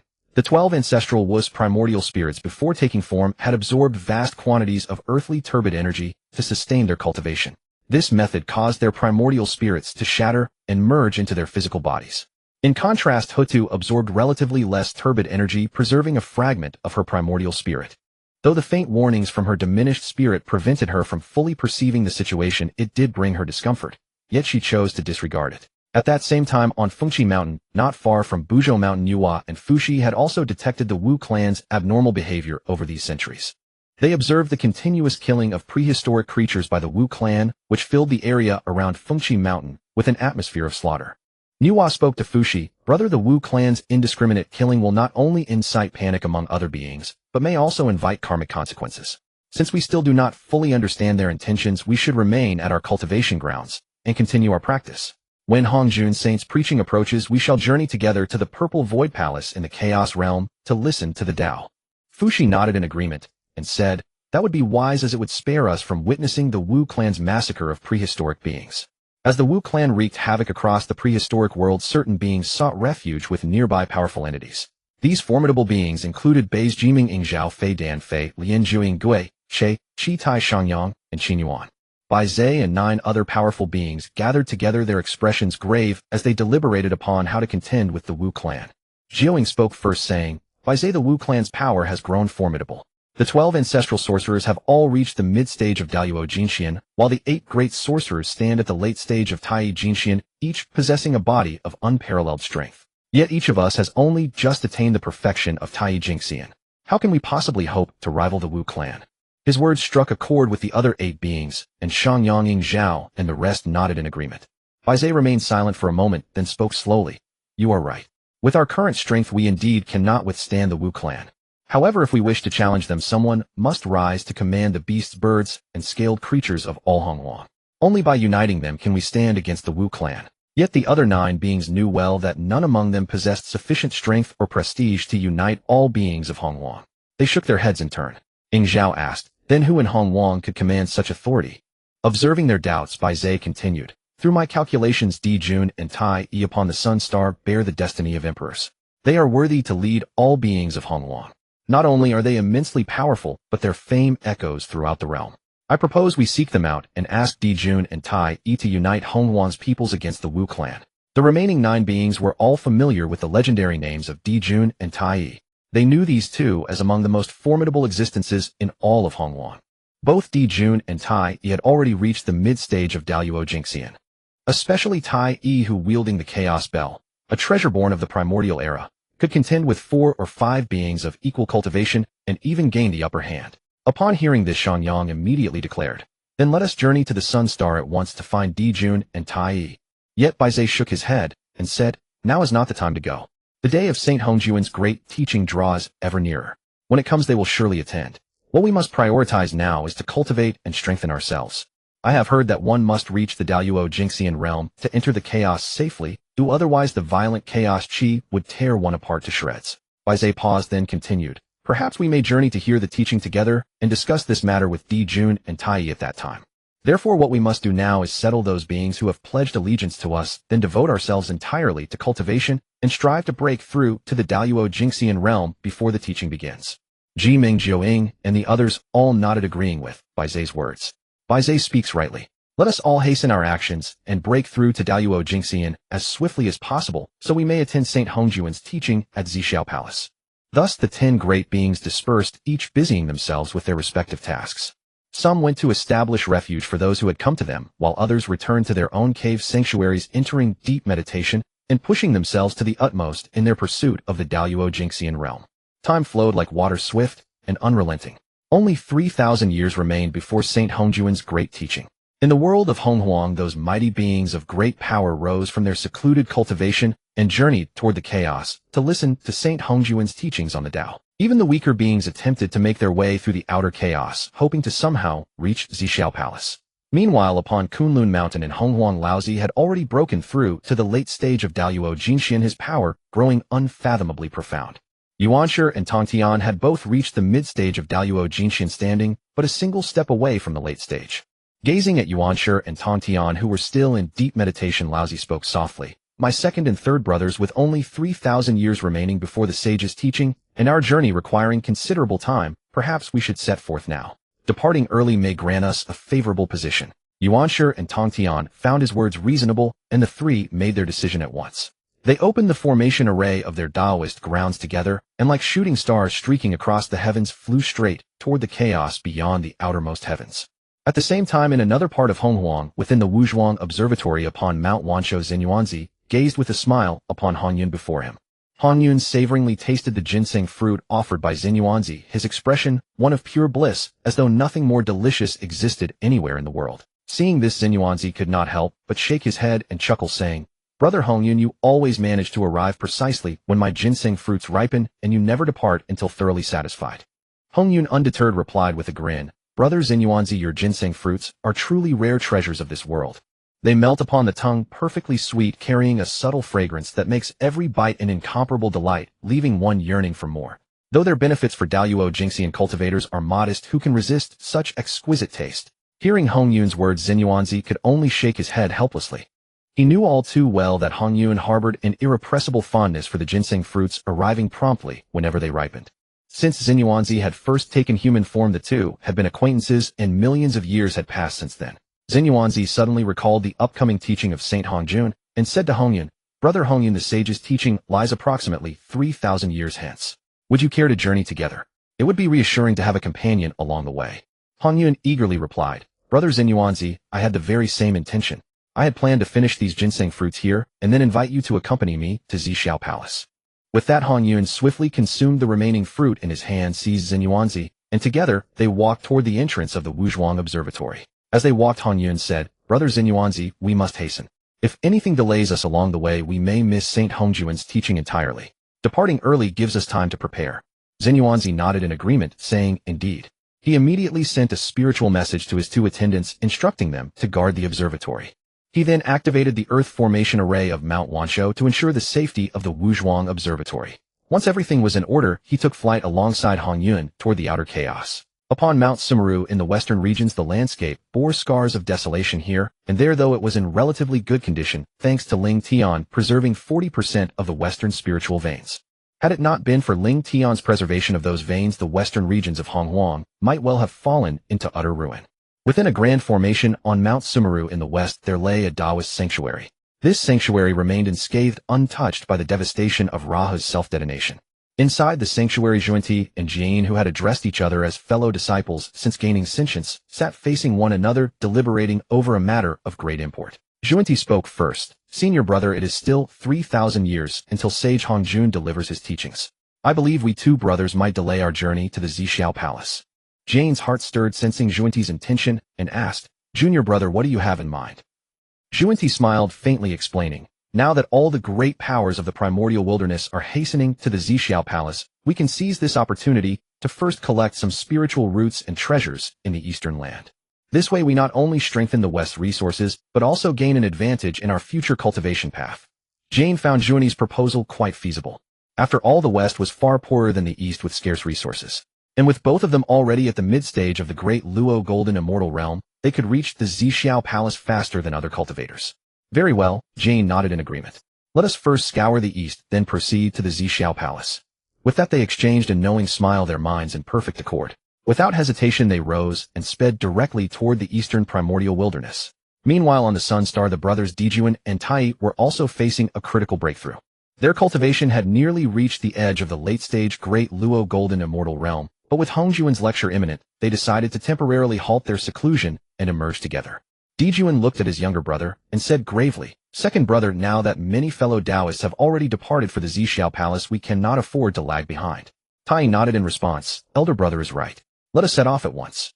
With that, they exchanged a smile and transformed into their true forms, darting like twin bolts of lightning through the heavens toward the chaotic void beyond the firmament. Meanwhile, on Mount Fengqi, Nüwa, having received the outline of the law of creation from Bailing, experienced a rapid advancement in cultivation, breaking through to the late-stage Great Luo Golden Immortal Realm, a minor realm higher than her brother Fuxi. Elated, Nüwa said to Fuxi, "Brother, my cultivation has greatly improved. Let us journey together to the Zhixiao Palace. I wonder if Taoist friends Bailing and Bai Mei will also attend Sage Hongjun's lecture."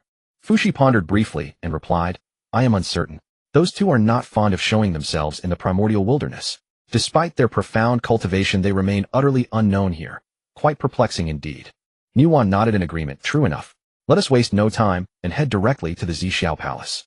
With that, they hesitated no longer and soared into the sky, streaking like meteors toward the chaotic void beyond the heavens. And in the northern sea, Kunpeng; in the western, Kunlun, the Queen Mother of the West; in the eastern sea, the Eastern Duke; in the Blood Sea, Mingi. All the great powers of the primordial wilderness, sensing the summoning of the Zhixiao Palace, flew toward the chaos, as if by unspoken accord. In the Penga Temple at Mount Buzhou, the 12 ancestral witches were engaged in heated debate over whether to attend Dao ancestor Hongjun's lecture at the Zhixiao Palace. The most hot-tempered Zhurong spoke first. "We have Father God's inheritance, the 9 transformations mystic art. As long as we cultivate according to this method, we are sure to achieve great success. We have already cultivated to the 7th transformation's mid-stage, granting us the physical body of a mid-stage Great Luo Golden Immortal. If we reach the 9th transformation, we will surely be no weaker than the so-called heavenly saints, and we have no primordial spirit." Zhurong's words resonated with the other ancestral witches, who nodded in agreement, feeling it unnecessary to attend Hongjun's lecture. Yet just as they all decided not to go, Houtu suddenly spoke, "Elder brothers and sisters, if none of you will go, I shall go alone." Houtu's declaration stunned the others. Xianming frowned with concern. Little sister Houtu who knows what dangers lurk in the Zixiao Palace. Moreover, Dijuan and Tai whom we besieged last time will also be there. If they cause trouble for you alone, how can we be at ease? Houtu gazed steadfastly at her elder siblings, speaking without hesitation. Brothers and sisters, perhaps Hongjun's lecture may grant us new insights greatly benefiting our future cultivation. By attending, I might even bring back something useful for us 12 ancestral witches. The other ancestral witches exchanged uncertain glances, hesitation flickering among them. Finally, Dijiang let out a long sigh and said reluctantly, forget it. Since little sister Houtu wishes to go, we 12 ancestral witches have always stood together. How could we let you go alone? We shall accompany you on this journey.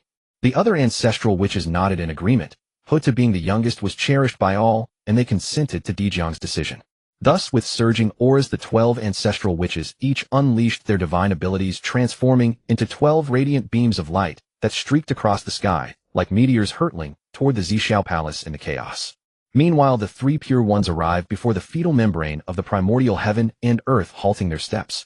They observed the low-level beings lingering before the membrane, seemingly filled with both fear and curiosity toward the chaos. The three pure ones turned their gaze to the violent chaotic energies within the chaos, a tremor of unease stirring in their hearts. Yuanshi and Tong Tian exchanged a glance, then both looked toward their elder brother. Laozi, seeing his two younger brothers' expectant expressions, naturally understood their thoughts. With a faint smile, he summoned the Xinhuang Linglong Pagoda of heaven and earth. The pagoda radiated boundless light, enveloping the three pure ones tightly. Protected by the Xinhuang Linglong Pagoda, they no longer felt any fear and resolutely stepped into the chaos. Following a faint instinctive pull, they flew toward the Zixiao Palace. Xinyuanzi and Red Cloud arrived before the fetal membrane of primordial heaven and earth. Without hesitation, Xinyuanzi summoned his supreme grade innate spiritual treasure, the Earth Book. The Earth Book emitted a soft radiance, instantly forming a sturdy shield that enveloped both him and Red Cloud. Under this shield's protection, they were completely isolated from the chaotic energies. Xinyuanzi and Red Cloud exchanged a glance, then, without hesitation, stepped into the chaos. At the same time, Dijuan and Tai arrived before the fetal membrane. They transformed into their innate Dao bodies, and Tai directly summoned the Chaos Bell, enveloping himself and Dijuan within its radiance. The immense power radiating from the Chaos Bell kept the surrounding chaotic energies at bay. Thus protected by the Chaos Bell, Dijuan and Tai smoothly entered the chaos and sped toward the Zixiao Palace. Fuxi and Nüwa followed closely behind. Without using any spiritual treasures, they relied solely on their own strength to plunge directly into the chaos. Fuxi summoned his Fuxi Qin. The strings quivered with a crisp sound, directly dispersing the chaotic energies that approached them. Fuxi and Nüwa swiftly advanced toward the Zixiao Palace. As time passed, more and more beings arrived before the fetal membrane. Witnessing the powerful ones safely traverse the chaos, a flicker of hope stirred in their hearts. Thus, some beings began to attempt using their own spiritual treasures to protect themselves and step into the chaos. However, the cultivation levels of these beings varied greatly. Those with lower cultivation, despite the protection of their spiritual treasures, appeared fragile and vulnerable before the raging chaos chi. Their spiritual treasures quickly lost their efficacy under the onslaught of the chaos chi, and those beings were torn to shreds, their bodies destroyed, and their Dao extinguished. This sight terrified the other lower cultivation beings, who dared not attempt again. The 12 ancestral witches also arrived before the primordial heaven and earth fetal membrane, gazing fearlessly at the violent chaos chi. The 12 ancestral witches showed no fear, stepping directly into the chaos. Astonishingly, the chaos chi seemed to have no effect on them. The physical bodies of the 12 ancestral witches were so formidable that even the chaos chi could not inflict the slightest harm upon them. Within the chaos, the 12 ancestral witches moved as freely as fish in water, following the beings ahead toward the direction of the Zixiao Palace. Following their instincts, the three pure ones soon spotted a medium-sized world. At its center, a grand palace stood majestically, undoubtedly the legendary Zixiao Palace. They quickly arrived at the square before the Zixiao Palace. However, upon reaching the square, they found the palace gates tightly shut. The three pure ones immediately realized that the time for the sermon had not yet come. They directly sat cross-legged on the square and began to cultivate. Before long, Dijuan, Tai, Fuxi, Nüwa, Yuanzi, Hongyun, Shi Wangmu, and a host of other beings also arrived at the Zixiao Palace. Some came alone, others in groups. Upon reaching the square, each found a spot to sit down, beginning to cultivate or restore their magical power. As time wore on, more and more beings arrived at the Zixiao Palace. The square gradually grew lively, with all kinds of beings gathering together, forming a peculiar spectacle. Just then, the 12 ancestral witches finally reached the square of the Zixiao Palace. Their appearance immediately drew everyone's attention, especially that of Dijuan and Tai. When Dijuan and Tai saw the 12 ancestral witches, their gazes met, and both sides revealed expressions of fury. However, being in the sacred ground of a saint, both sides held back, reluctant to directly attack. Nevertheless, the hostility between them was still palpable, as if a fierce conflict would erupt at the slightest opportunity. Inside the Zixiao Palace, Hongjun kept his eyes tightly shut, as if in slumber. Yet at that moment his closed eyes, like a pair of deep black holes, slowly opened. These eyes seemed to pierce directly through the walls of the Zixiao Palace, fixing their gaze upon the primordial beings on the square. Every single being was clearly visible to him, without exception. Each of these beings possessed immense fortune, like the brightest stars in the night sky. Hongjun knew well that if they listened to his Dao, he could siphon off a portion of their fortune. More importantly, once these beings returned to the primordial world after hearing the sermon, they would inevitably spread the teachings among themselves. Thus he would gain a continuous supply of fortune, and he would no longer have to worry about his own. Looking at the beings on the square, Hongjun grew increasingly pleased. He seemed to envision his own future glory, the endless fortune surging toward him like a mighty torrent, helping him break through to higher realms. Time slipped away quietly, and soon the moment for the sermon arrived. The beings before the Zixiao Palace gates all craned their necks, eagerly awaiting the doors to open. Just then the gates of the Zixiao Palace slowly swung open. Soon after, two child attendants emerged from within. These two attendants were none other than Houtu and Yaoqi. The primordial beings stared at the two young attendants before the gate, shocked beyond words. They had never imagined that these seemingly unremarkable Dao boys had actually reached the mid-stage of Deluo. Houtu and Yaoqi exchanged glances, then stood on either side of the gate. With expressionless faces they looked at the crowd on the square, and said in unison, "Please enter." The voice, though not loud, echoed like a bell across the square. Hearing it, the beings on the square swiftly flew toward the Zixiao Palace like birds flocking to a forest. Leading the charge were the 8 great powers: Laozi Yuanshi, Tongtian Fushi, Nüwa, Zhen Yuanzi, Hongyun, and Kunping. Like arrows released from a bowstring, they were the first to rush into the great hall. Upon entering, they saw a single meditation cushion lying empty on a high platform directly ahead. Clearly that spot belonged to the Saint Hongjun for his sermon. In front of the small platform, 6 meditation cushions were arranged in a row, each exuding a rich Dao aura. These primordial great powers instantly recognized that these 6 cushions represented a tremendous opportunity. Whoever seized them would gain immense benefits. Thus, everyone rushed toward the 6 cushions. In an instant, the hall surged with a tide of people. The 3 pure ones, seeing the cushions ahead, immediately unleashed their divine abilities, sweeping aside the surrounding crowd. Taking advantage of this opportunity, they shot forward like lightning, swiftly advancing toward the cushions ahead of all other beings. The 3 of them promptly sat down on the foremost 3 cushions. Fushi and Nüwa, the brother and sister, followed closely behind. Seeing that the 3 pure ones had already occupied the first 3 cushions, anxiety began to creep into their hearts. If things continued this way, the 2 of them might not even get a single cushion. Just then a sudden idea struck Fushi, and he gave Nüwa a forceful push on her back. Caught off guard, Nüwa lurched forward, her speed instantly increasing, putting her ahead of those behind. Overjoyed, Nüwa seized the moment and charged straight for the 4th cushion. In the blink of an eye, she was firmly seated on the cushion, successfully claiming a great opportunity. The moment Nüwa sat down, a dazzling cyan light flashed on the 5th cushion, and a Taoist in a black robe appeared on it like a phantom. This Taoist was none other than Kunping. Immediately after, a streak of red light shot across the sky like a meteor, landing directly on the 6th cushion. As the red light touched down, it revealed a figure in red robes, none other than Hongyun. Hongyun was equally swift. Without hesitation, he sat down on the cushion. Right after Hongyun sat, Fushi followed closely and took a seat on the cushion behind Nüwa. Meanwhile, Zhen Yuanzi also walked unhurriedly to the cushion behind Hongyun and sat down. Thus all 6 front cushions had their owners. Seeing this, the others could only shake their heads, helplessly resigning to the fact that they were not fast enough. They then sat on the remaining ordinary cushions, waiting for the Saint Hongjun to begin his sermon. Houtu and Yaoqi stood at the entrance of the Purple Cloud Palace, casting their gaze over the audience in the square. Seeing that all had entered the hall, they prepared to close the doors. Just as the doors were about to shut completely, a sudden urgent sound of something tearing through the air came from afar. Moments later, 2 ragged, travel-worn Taoists sped toward them like shooting stars, shouting, "Fellow Taoists, please hold the door." These 2 Taoists were none other than Zhuanti and Jane. They had been wandering the eastern reaches of the primordial world seeking opportunities, which was why they arrived so late. In the blink of an eye, Zhuanti and Jane reached the great gates of the Purple Cloud Palace. Zhuanti looked at the 2 young attendants at the door and quickly said, "We 2 brothers have traveled a long distance, enduring countless perils to arrive at the Purple Cloud Palace solely to listen to the Dao ancestors' teachings. Please, fellow Taoists, be lenient and allow us entry."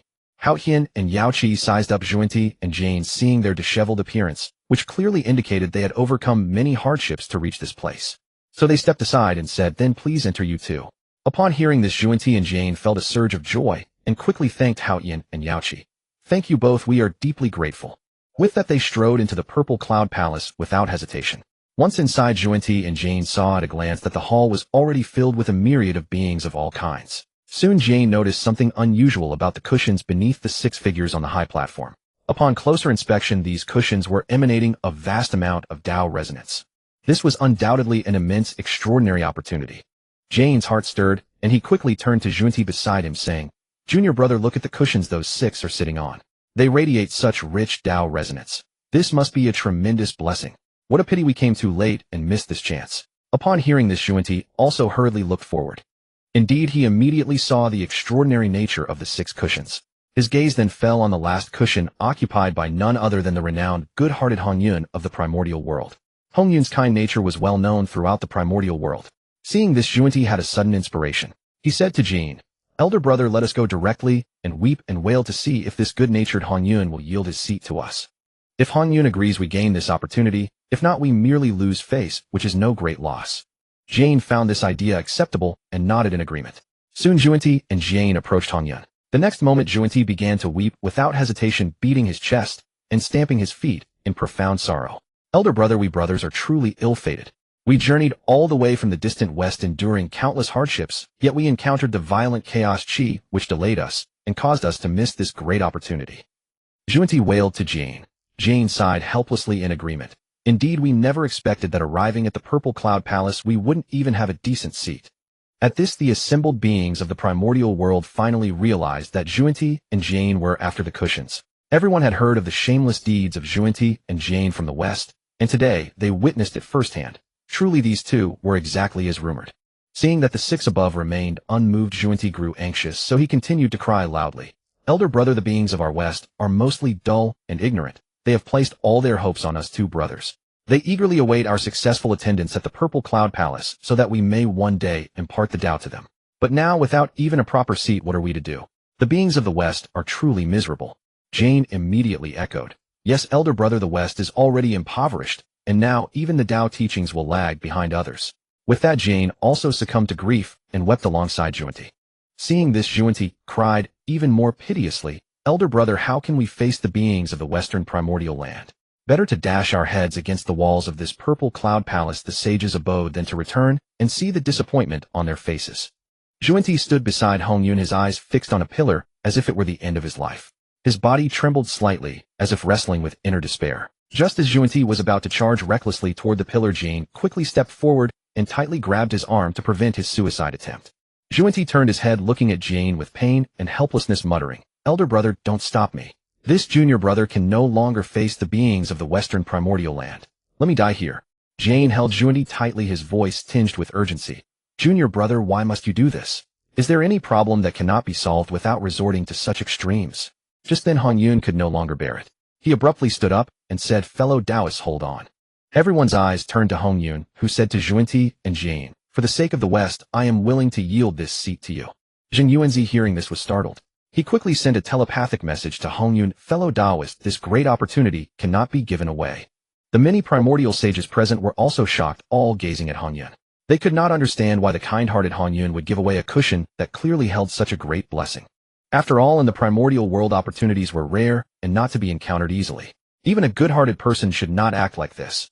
Upon hearing Hongjun's words, Xuanti rejoiced and immediately plopped down onto the cushion, saying, "Thank you, Hongjun, for your generosity.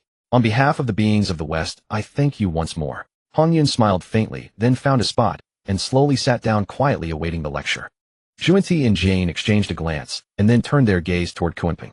Xuanti spoke with a gentle smile, "Fellow Taoist Kunping, please yield your seat to my elder brother, and we brothers will be deeply grateful."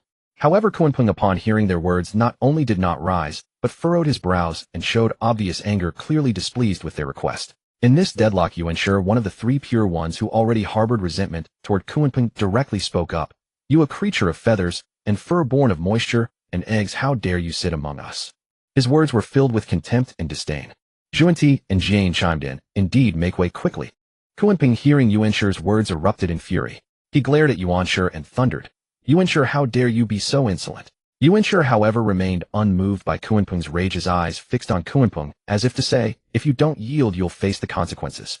Kunpeng naturally understood that he was at a disadvantage in this confrontation. Though filled with resentment, he knew this seat was as good as lost. With a cold snort, he rose reluctantly. Jane unceremoniously sat down on the cushion. Kunpeng rose, shooting a fierce glare at Hongjun. Though displeased, he suppressed his irritation and silently found a seat in the corner. Soon the clamor within the Zixiao Palace gradually subsided as everyone waited in silence. Before long, a figure slowly materialized upon the cushion atop the high platform. The crowd focused their gaze and recognized the figure as the Taoist Hongjun. Seated upright on the cushion, he emanated a formidable aura that made it impossible to look directly at him. Only then did they realize the immense power of the sage Hongjun. Hongjun sat aloft the high platform, gazing down upon the primordial beings below. His voice like a resonant bell echoed through the Zixiao Palace. Since you have all come to the Zixiao Palace, it means you are fated to meet me. Henceforth you shall take your seats accordingly and cause no further disputes. This sermon will be divided into 3 sessions, each separated by 1 yuanhui. This time I shall expound upon the Tao of Great Luo. May you contemplate it well. Then Hongjun suddenly sensed someone eavesdropping. Following the causal threads, he quickly identified the listener as the six-eared macaque. He immediately declared, the Dharma shall not be transmitted to the six-eared. Far away in the primordial world, the six-eared macaque's divine abilities were sealed the moment Hongjun spoke those words. Having said that, Hongjun wasted no more words and began to expound the great Tao directly. His voice like a celestial melody resounded throughout the Zixiao Palace. The great Tao is formless and void. All things in the world rely on the Tao for existence. The Tao permeates all things and is the root of all existence. Hence the Tao gives birth to 1, 1 gives birth to 2, 2 gives birth to 3, and 3 gives birth to all things. All things bear the yin and embrace the yang, blending their vital energies to achieve harmony. As Hongjun's Tao voice resounded, heavenly flowers rained down and golden lotuses burst forth from the earth within the Zixiao Palace, boundless in mystery. Countless streams of spiritual energy from the intermediate worlds converged like tides within the Zixiao Palace, forming a colossal vortex of spiritual energy. The primordial beings present were all awestruck by this wondrous spectacle, immersed in Hongjun's sermon as if intoxicated. Each utterance of Tao truth from Hongjun's mouth was like the morning bell and evening drums, startling and enlightening. 3,000 heavenly Tao laws manifested one by one for the primordial beings to contemplate. Some furrowed their brows in deep thought, others, as if suddenly enlightened, burst into laughter, feeling as if they had been baptized with wisdom. However, the 12 ancestral witches were completely bewildered, utterly unable to comprehend the content of Hongjun's discourse. Though they tried hard to listen, the profound principles were like an indecipherable scripture to them. Because the 12 ancestral witches lacked a primordial spirit, they were fundamentally incapable of comprehending the heavenly Tao laws. Yet being in the sage Hongjun's dojo, they refrained from leaving outright. Time passed swiftly. Days of cultivation always flew by. In the blink of an eye, 3,000 years had elapsed. By then Hongjun had finished his exposition on the Tao of Great Luo. He paused, slowly swept his gaze across the crowd, and said, "This session of preaching is concluded. If you have any questions, you may ask directly." Laozi, having gained insights from Hongjun's recent discourse, stepped forward first and asked, "May I ask the sage what is the Tao?" Hongjun smiled faintly and replied, "The Tao resides in the mind and also permeates heaven and earth. All things are the Tao, and the Tao is all things." Upon hearing this, Laozi was suddenly enlightened. Seeing this, Yuanshi rose and asked, "May I ask what realm lies above the Great Luo Golden Immortal?" Hongjun answered without hesitation, "Above the Great Luo Golden Immortal is the Quasi-Sage." On hearing this, Yuanshi pressed further, "Sage Hongjun, could you bestow the method to break through to the Quasi-Sage realm?" Hongjun shook his head and said, "The next sermon will explain the method of breaking through to the Quasi-Sage realm. For now you should strive to reach the Great Luo Golden Immortal perfection. Only then will you be able to comprehend the Quasi-Sage method more swiftly during the next sermon." Ling Tian, upon hearing that the realm above Great Luo Golden Immortal was Quasi-Sage rather than Sage, felt a hint of confusion. After all, Hongjun himself was a sage who had attained the Tao. Thus he asked, "May I ask Sage Hongjun, what is a sage?" Hongjun said solemnly, "A sage endures countless kulpas without decay, touches karma without being tainted, coexists with heaven, and abides with the Tao. As long as the heavenly Tao is not extinguished, the sage shall not perish." At these words, everyone was startled and drew a sharp breath. The 8 characters, all beneath the sage, are but ants, fully revealed the sage's immeasurable power. Juanti and Jian's eyes lit up. They were clearly eager for Ling Tian's next question. But before Ling Tian could continue, they blurted out impatiently, "May I ask the sage, how exactly can one become a sage?" Seeing this, Hongjun did not conceal anything and stated directly, There are 3,000 great Daos, each of which can lead to enlightenment. But in essence they boil down to 3 methods. First, proving the Dao through power, by breaking the shackles of the Heavenly Dao with one's own immense strength to become a sage. Second, the method I created myself, the severing of the 3 corpses to attain sagehood. Third, by making tremendous contributions to heaven and earth, accumulating enough Heavenly Dao merit, one can also become a sage. This time Hongjun seemed unwilling to give the audience much opportunity for further questions. As soon as he finished speaking, he continued, "You should all return quickly to go into seclusion, quietly contemplate what you have gained from this sermon, and strive to break through to the great Luo golden immortal perfection as soon as possible. After 1 Yuan Hui, the Zhixiao Palace will open again." Having said this, without even glancing at the crowd, Hongjun's figure flickered and vanished directly from the high platform. Seeing that Hongjun had departed, everyone rose and bowed toward the high platform where he had sat, saying, "Thank you, Sage Hongjun, for imparting the Dao and resolving our doubts." Having all gained from the sermon, they turned to leave the Zhixiao Palace. Haotian and Yaoqi, seeing that the preaching had ended, immediately opened the gates of the Zhixiao Palace and allowed everyone to depart. Only after everyone had left did Haotian and Yaoqi close the gates of the Zhixiao Palace. Dijuan and Tai, upon exiting the palace, glanced at the 12 ancestral witches and quickly hurried away, fearing another attack from them. Thus they swiftly left the Zhixiao Palace.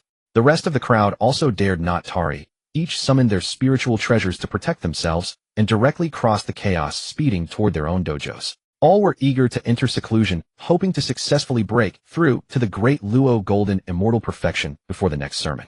After Hongjun returned to his cultivation site, a strange feeling suddenly surged within his heart. He focused his gaze and saw boundless fortune surging toward him like a torrent merging with his own fortune. In no time Hongjun sensed that his fortune had increased more than 10-fold. This surprised him. He had not expected to gather so much fortune from his first sermon. Before he could fully appreciate the change in his fortune, the Heavenly Dao directly descended a mass of merit and landed upon him. The mass of merit was so vast that even Hongjun was moved. This was the Heavenly Dao's reward for his preaching to the primordial world. Hongjun promptly stored away the Heavenly Dao merit. Sensing the fortune and merit upon him, Hongjun thought to himself, "With the aid of this fortune and merit, I might be able to break through to the mid-sage realm before the next sermon." At this thought, a surge of joy welled up in his heart. Just as Hongjun was about to enter seclusion to refine the merit and cultivate with the aid of fortune, he suddenly sensed the arrival of the Heavenly Dao. Without wasting words, the Heavenly Dao directly said to Hongjun, "Hongjun, on the supreme primordial spirit root, the gourd vine, there are 7 gourds. 6 of them have already matured and found their masters.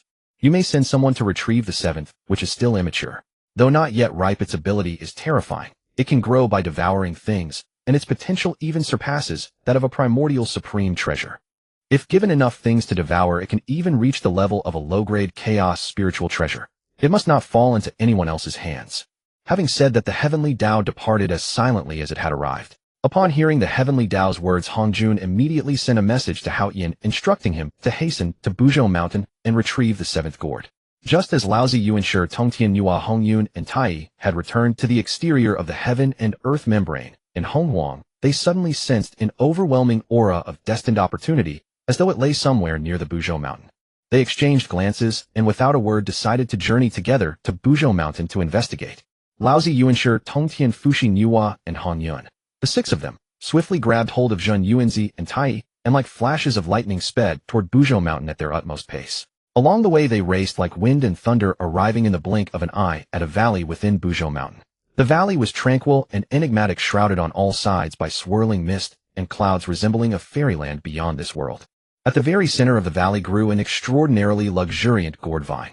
Its branches and leaves were thick and verdant, brimming with what seemed to be boundless vitality. And within that dense canopy of foliage, 7 gourds had miraculously formed, each radiating a distinct treasure light that was absolutely mesmerizing. Upon closer observation, the first 6 gourds had fully ripened, exuding the aura of supreme grade innate spiritual treasures. However, the final gourd stood distinctly apart. It appeared somewhat underdeveloped, as if lacking in nourishment, its rank barely reaching the resonance of a high-grade innate spiritual treasure. All 8 beheld the gourd vine, and could not help but gasp in astonishment. Laozi was the first to speak. "Since we have all been drawn here by the supreme grade innate spiritual treasures upon this supreme grade innate spiritual root, gourd vine, there is no need for us to contend with one another. Rather, why not each of us project our own spiritual resonance and seek harmony with these treasures? Whoever resonates with a given treasure shall naturally prove to be its destined one and may take it." Hearing Laozi's proposal, the assembled nodded in agreement. After all opposition was impossible, standing against the combined forces of Laozi Yuanshi and Tong Tian would offend every party, leaving no alternative but to accept. Hongyun immediately followed with, Brother Laozi speaks most wisely. This approach is most fitting, ensuring none among us need fracture our harmony.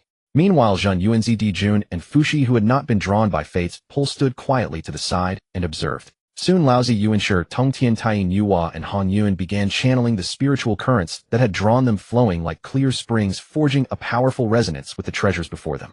Laozi claimed the purple-gold gourd, Yuanshi took the purple-black gourd, Tong Tian claimed the purple-yellow gourd, Nüwa took the purple-cyan gourd, Tai claimed the purple-white gourd, Hongyun claimed the purple-red gourd. Finally, after all six had taken their respective gourds, they exchanged glances, and their attention turned simultaneously to the unripe purple-blue gourd. At that very moment, Houtu also arrived in the valley. Gazing at the seventh gourd, he mused inwardly, this must be the gourd my lord has come to claim. The others in the valley likewise sensed the arrival of Saint Hongjuan's disciple, and doubt immediately arose within their hearts. Why would the saint's attendant come? Could it be drawn by fate as well? Noticing everyone staring at him with suspicion, Houtu declared loudly, my lord shall arrive today to claim the final gourd. Hearing this, everyone was instantly enlightened. Without the slightest hesitation, Houtu acted like a swift and agile falcon, directly plucking the gourd from the vine, then shot toward Zhixiao Palace like a bolt of lightning. The moment Houtu removed the gourd, the entire vine seemed to have its very soul extracted, instantly withering and losing all traces of vitality. Witnessing the vines withering, there was little reason for anyone to linger, and they each departed for their respective cultivation grounds. Fuxi, noticing that Nüwa had not left, remained behind to wait. Nüwa sensed that an opportunity of her own awaited here and approached the withered vine directly. She quickly discerned what the remaining fortune entailed. It was the withered gourd vine itself and the soil beneath it. Nüwa promptly extracted both the vine and the soil together. Upon inspection, she discovered the soil was none other than Zhutian Shirong. Overcome with joy, she regarded it as the greatest treasure, one of the rarest wonders in existence. Thereafter, she returned to Fengqi Mountain alongside Fuxi. Meanwhile, Ling Tian of the Penglai, 3 immortal islands, gradually awakened from his seclusion. After breaking through to Hunyuan Daluo Jingxian in accordance with the cultivation methods of the Zhaohua Tianjing, he had begun the process of mastering the laws of creation. He had thus far grasped only 2/10 of the creative laws, which was already remarkably swift, had he not possessed the 24-rank Zhaohua Qinglian. As his true form, comprehending the laws would have been far more arduous. Through his divinations, Ling Tian learned that the first discourse at Zhixiao Palace had concluded, and that Honghuang would soon plunge into renewed turmoil. The time had come to set his own plans in motion. Ling Tian approached the edge of the lotus pond, and gazed upon the 3 9th-rank pure world white lotuses floating upon its surface, each a supreme grade, innate spiritual treasure. Upon every bloom rested a crystal-clear seed, radiant and dazzling like a pearl. He gently plucked them and returned the seeds to the pond. These seeds could at most grow into 6th-rank pure world white lotuses. He then collected the 3 mature lotuses. Ling Tian extended his divine sense across the entirety of Penglai, 3 immortal islands, surveying all that transpired. Bai Ling was attempting to break through to Hunyuan Jinxian, while Bai Mei had already succeeded in reaching the late Daluo stage and was now stabilizing her cultivation.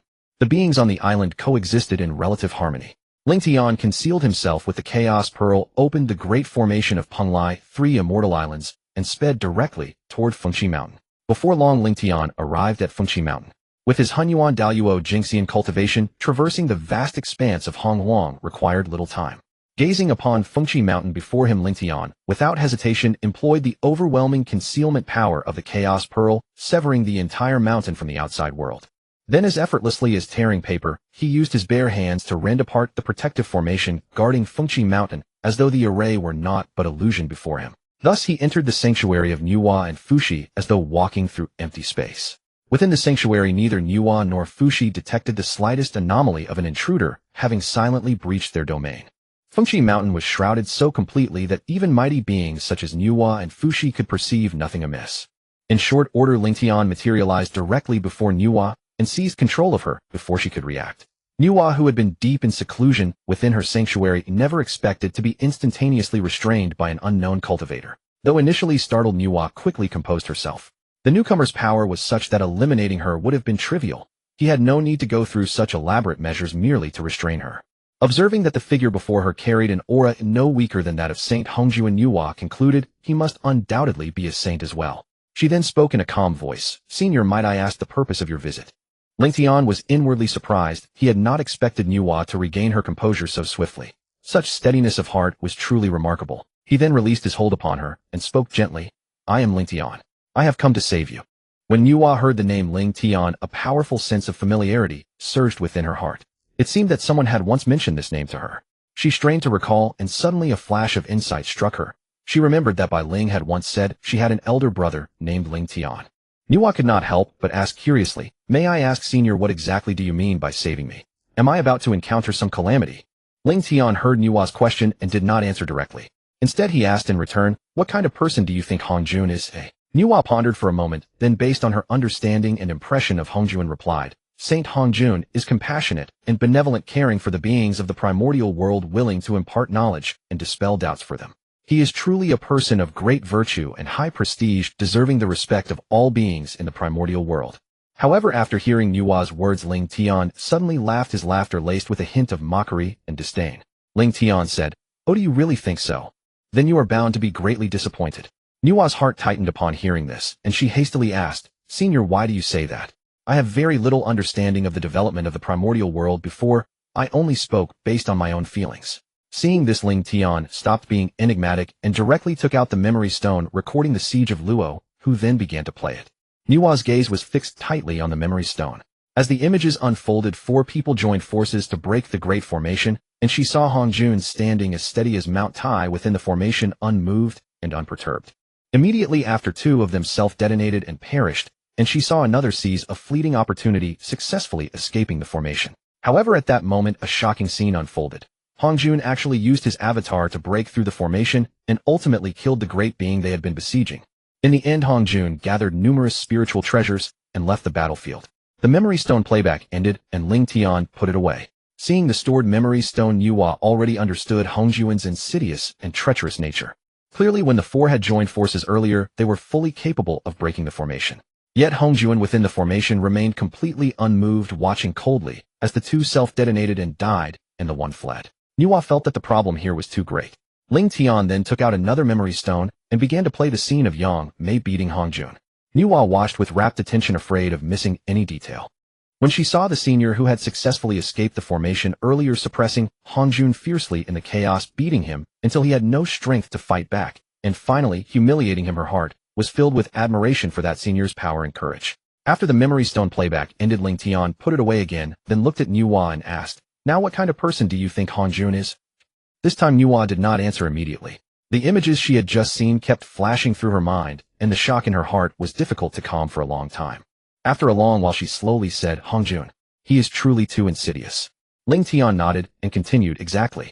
In order to dominate the primordial world, Hongjun did not hesitate to ambush and kill many great beings of the primordial world, finally becoming the saint of the primordial world and moreover the spokesperson of the Heavenly Dao. However, his ambition was not yet satisfied.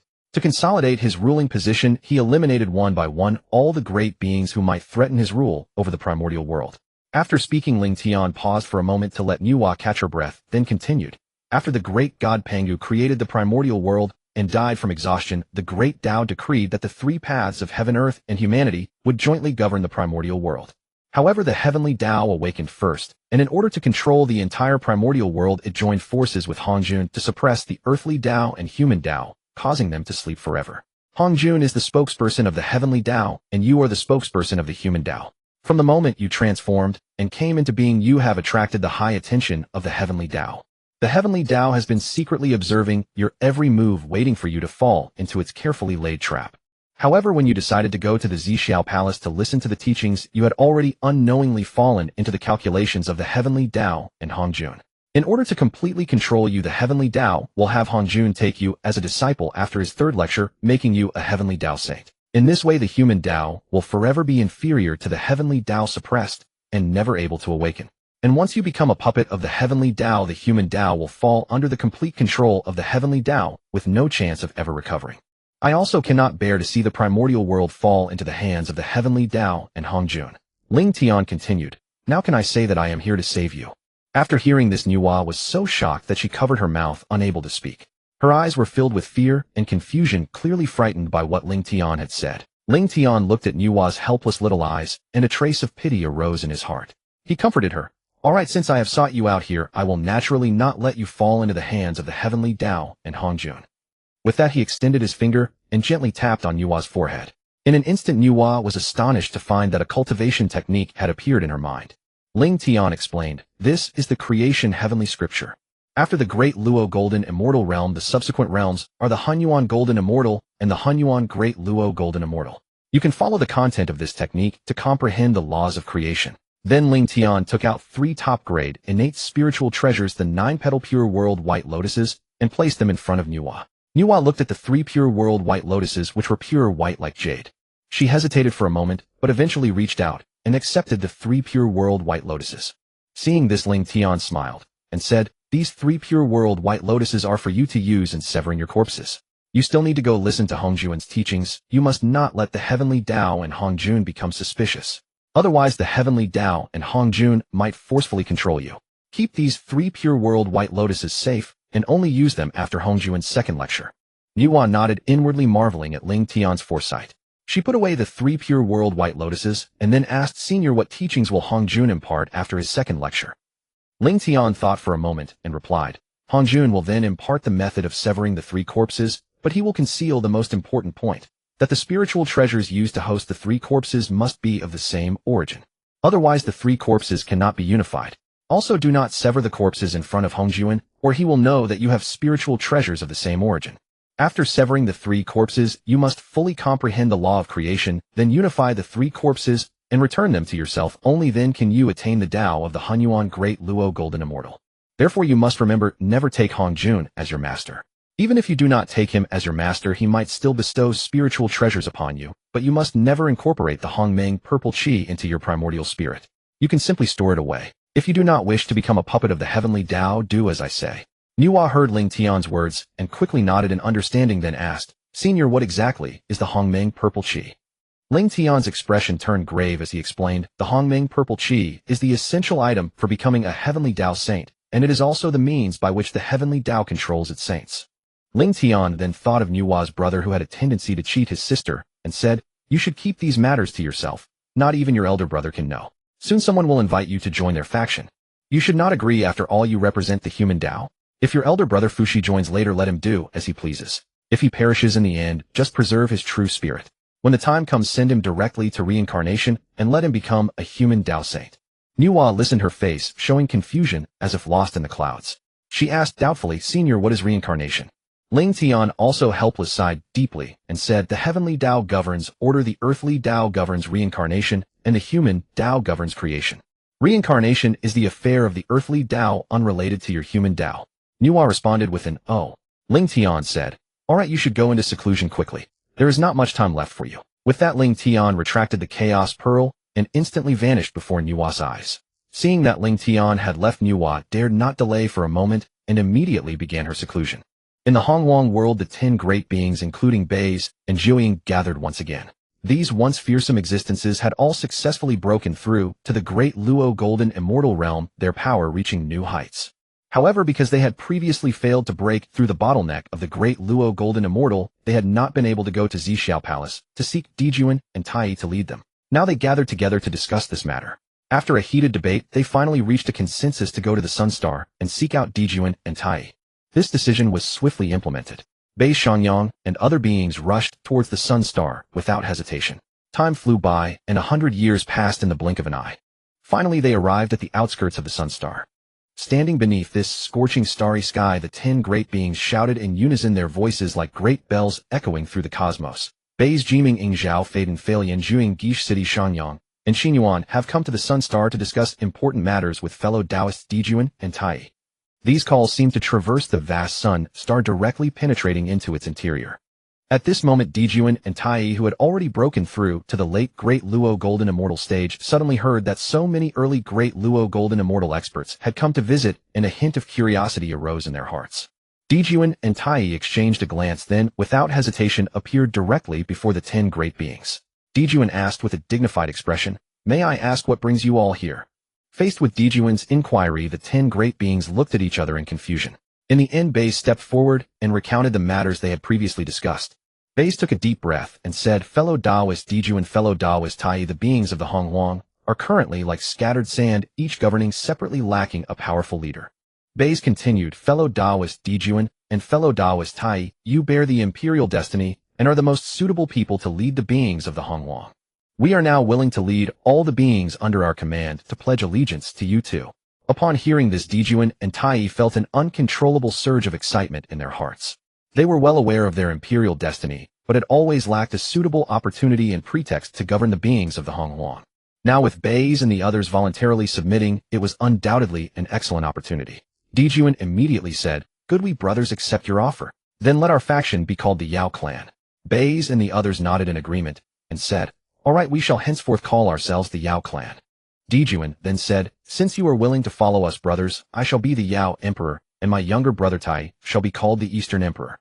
And you may be called the Yao saints, second only to us brothers in the Yao clan." Upon hearing this, the 10 Yao saints quickly bowed to Dijuan and Tai, and said in unison, "We pay homage to Yao Emperor Dijuan and Eastern Emperor Tai." Dijuan smiled, and said, "There is no need for such formalities. With our joint efforts in the future, we will surely forge the glory of the Yao clan." Baze looked at Dijuan and Tai, and continued, "Moreover, the Wu clan is currently slaughtering beings to cultivate. Such heinous acts are truly outrageous. As long as our Yao clan can lend a helping hand, I believe that more beings will come to pledge allegiance to us. Then we can also subdue some Honghuang clans." Baze proposed, "At that time we can establish the Yao clan formally, and then we can gather a vast amount of luck to aid our cultivation, allowing our strength to advance by leaps and bounds." Everyone present felt that Baze's words were very reasonable. After all, everyone present was well aware of the benefits of luck, especially Dijuan and Tai, who had just felt a significant increase in their own luck when the 10 Yao saints came to pledge allegiance. Thus, everyone responded and began to advance into the Honghuang. Dijuan and Tai led the 10 Yao saints, swiftly taking action in the Honghuang to gather more beings and expand the Yao clan. And those beings in the Honghuang who feared being killed by the Wu clan upon learning of the existence of the Yao clan also came to pledge allegiance. 10,000 years passed. Through the efforts of Dijuan, Tai, and the 10 Yao saints, all the various clans in the Honghuang gradually joined the Yao clan. In a short time, the size of the Yao clan expanded rapidly, becoming a massive force. The abundance of its luck was unparalleled, reaching its zenith. Dijuan, Tai, and the 10 Yao saints all clearly felt the increase in their own luck, and their strength showed signs of breakthrough. Therefore, they chose without hesitation to enter seclusion to cultivate, hoping to advance further so that they could understand the teachings of Sage Hongjun at Zixiao Palace. Meanwhile, the 12 ancestral witches also received this news. They were instantly furious. They knew that because a large number of Honghuang beings had joined the Yao clan, the supply of flesh and blood for their Wu clan had become extremely scarce, unable to meet their cultivation needs. At this moment, the 12 ancestral witches gathered inside Pangu Hall, the atmosphere exceptionally heavy. The most hot-tempered Zhurong could not contain his anger and spoke first. "We should have chased after them back then and killed those 2 feathered birds completely. Now they have not only gathered many beings, but also openly oppose our Wu clan. This is utterly detestable." As soon as Zhurong finished speaking, Dijong, the leader of the 12 ancestral witches, said in a deep voice, "Now the strength of the Yao clan has advanced by leaps and bounds due to Hongjun's teachings, and with the addition of the 10 Yao saints, they are already on par with our Wu clan. If we want to completely eradicate the Yao clan, we must also intensify our cultivation of the 9 revolutions mystic art left by Father God, and strive to break through to the quasi-sage realm as soon as possible. Only then can we defeat the Yao clan in one fell swoop." Dijong's words made the other ancestral witches nod in agreement. After some discussion, they decided to keep the Wu clan quiescent for the time being, avoiding direct conflict with the Yao clan. Subsequently, the 12 ancestral witches returned to their respective tribes and devoted themselves entirely to the cultivation of the 9 revolutions mystic art. Since leaving Fengqi Mountain, Ling Tian had been wandering aimlessly on Buzhou Mountain, as if the vast mountain range held an endless allure for him. He leisurely admired the natural scenery, sensing the wonders of creation to help him master the laws of creation. Unconsciously, he arrived at the place where the 24-grade Creation Green Lotus once resided. The grand formation that once stood there was now gone, leaving only a scene of desolation. Ling Tian could not help but sigh at the passage of time and the impermanence of worldly affairs. He stood silently on the ruins for a long while before finally turning away to continue enjoying the beauty of Buzhou Mountain. Yet when he thought of how this place would one day become the battlefield between the Wu and Yao tribes, and how Gonggong would eventually crash into Buzhou Mountain, he wondered if, with his plans for the earthly Dao and the human Dao, Buzhou Mountain could be spared. Thus Ling Tian traveled through Buzhou Mountain, carefully observing the changes of nature. Year after year passed like a fleeting white colt. Unbeknownst to him, he had already wandered on Buzhou Mountain for over 10,000 years. Just as he was about to leave, he suddenly saw a woman in the distance gazing anxiously at a Wu tribe settlement. Ling Tian looked closely and realized that this Wu woman had already attained the physical body of the late Great Luo stage, and her body exuded a dense aura of the Earth Law. Ling Tian's heart stirred, and he immediately recognized her as the ancestral witch Houtu. He recalled the wisp of Pangu's primordial spirit left by Pangu's, while still lying quietly within his chaos pearl. With that thought, Ling Tian wasted no time. In a flash he appeared before Houtu like lightning. Startled by the sudden appearance of this being, Houtu jumped back in alarm. Without hesitation, Houtu summoned all her strength, focusing it into her fist, and then swung it fiercely forward, aiming directly at Ling Tian, who stood before her. This punch was like a thunderbolt, carrying her anger and terror, hurtling toward Ling Tian with a roar. Yet to Houtu's astonishment, Ling Tian merely shook his head gently and unhurriedly extended a single finger. That finger appeared so slender and fragile, yet when it collided with her fist, it unleashed astonishing power. Houtu felt as if her fist had struck an indestructible wall. She widened her eyes, staring in disbelief at the scene before her. Her fist was effortlessly blocked by Ling Tian's single finger, and there was not even a trace of magical power flowing from his body. How could this be? A surge of fear welled up in Houtu's heart, realizing she had encountered a terrifying existence. Her body trembled involuntarily, as if struck by a powerful force. However, she was not consumed by fear. Houtu dared not hesitate any longer. She quickly retreated, putting some distance between herself and Ling Tian. Her gaze fixed tightly on Ling Tian, her face a mixture of shock and terror, while her entire body was on alert, ready to defend against any sudden attack from Ling Tian. Ling Tian looked at Houtu's expression, a faint smile curling at the corner of his mouth. He said, "I am Ling Tian, ancestral witch Houtu. There is no need to be so wary of me. If I truly wished to harm you, you would have already perished and vanished by now." Houtu felt somewhat relieved by his words, but she still did not let down her guard. She took a deep breath, steadied herself, and said, "May I ask, Senior Ling Tian, for what purpose have you sought out Houtu?" Ling Tian did not answer immediately. Instead, he first used the Chaos Pearl to obscure the celestial mechanism of this place, ensuring that their conversation would not be detected by the outside world. Only after finishing this did he slowly say, "I once ascended to the summit of Buzhou Mountain, where I encountered the will of the great god Pangu. He entrusted me to deliver something to you." With that, Ling Tian took out the wisp of Pangu's primordial spirit from the Chaos Pearl and handed it directly to Houtu. Ling Tian said, "This is what Pangu left for you. Hurry and fuse with it. I will not fail the trust of Pangu's will." Houtu's wariness gradually eased upon hearing his words. After all, since the senior came on the orders of Father God, he would not harm her. Houtu never expected that this primordial spirit was specifically left for her by Father God. Without any hesitation, she immediately sat cross-legged and slowly merged the spirit into herself. Time passed, and 100 years flew by in an instant. During this long period, Houtu's primordial spirit and physical cultivation continuously tempered each other, eventually reaching equilibrium, both at the late Great Luo stage. Houtu slowly opened her eyes, and a powerful aura emanated from her.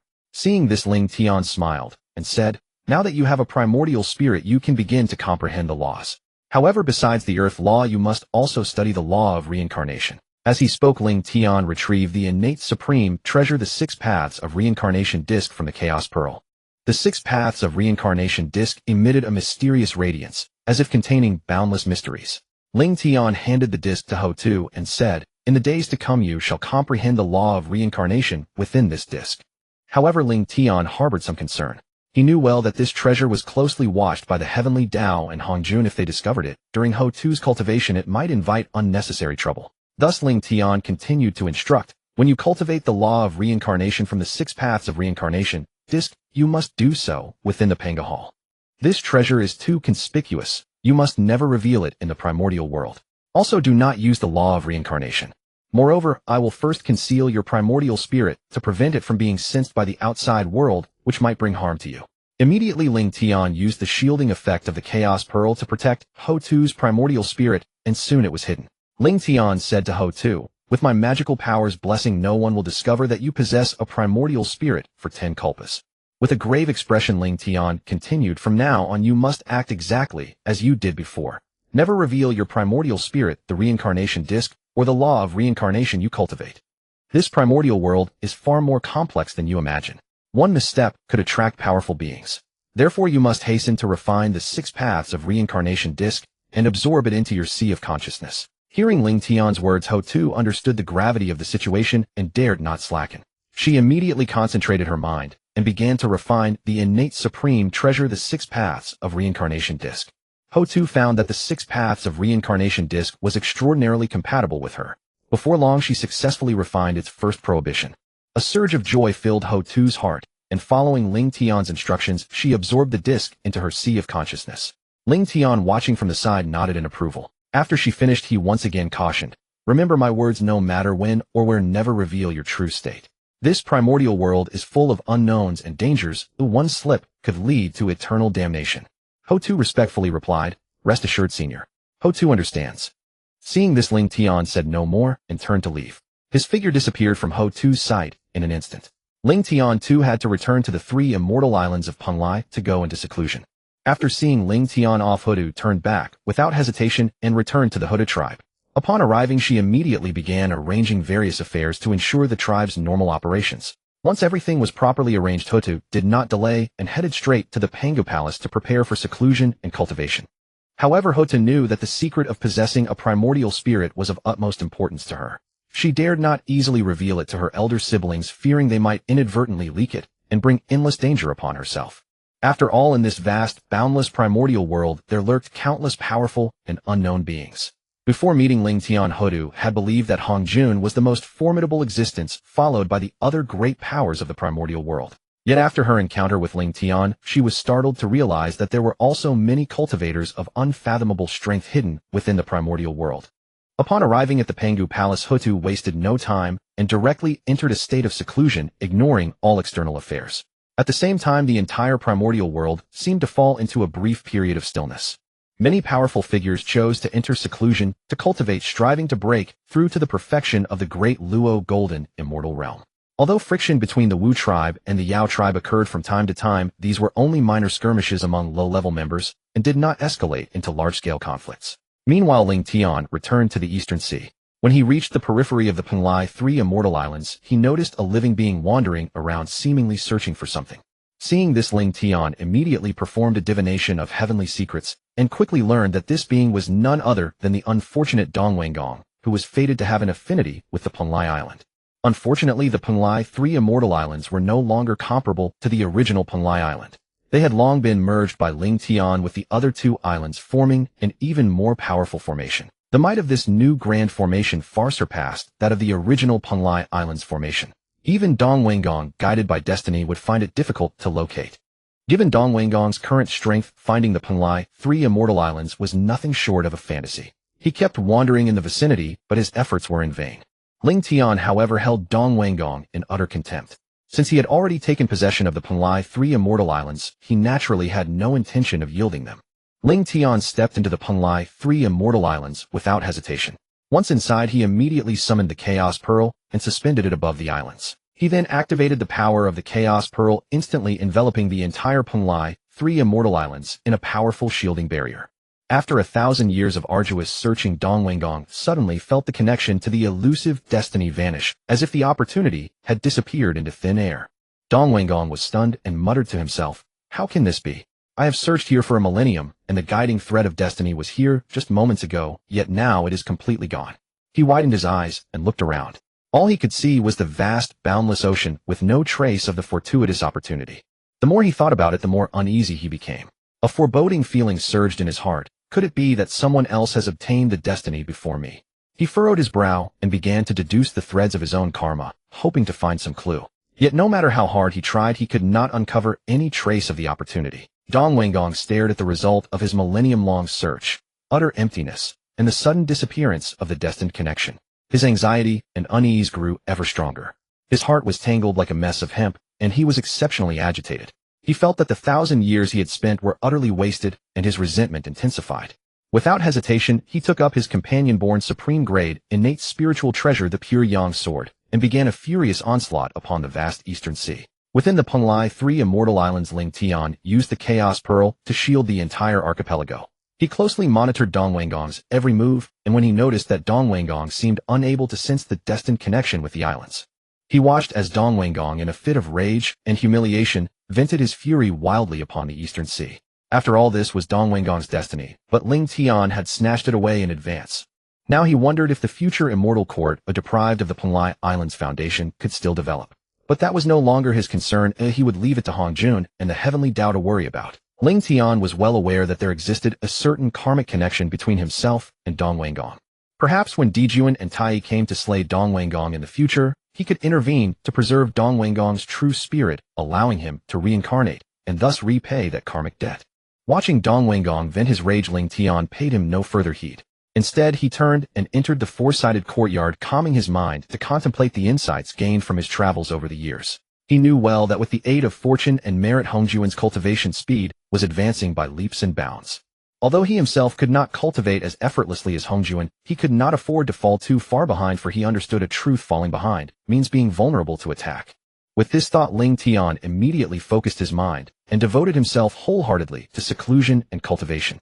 He needed to grasp the power of the laws as soon as possible to enhance his strength. After venting his dissatisfaction and anger, Dong Wanggong, though still reluctant, had no choice but to return to Zifu Island.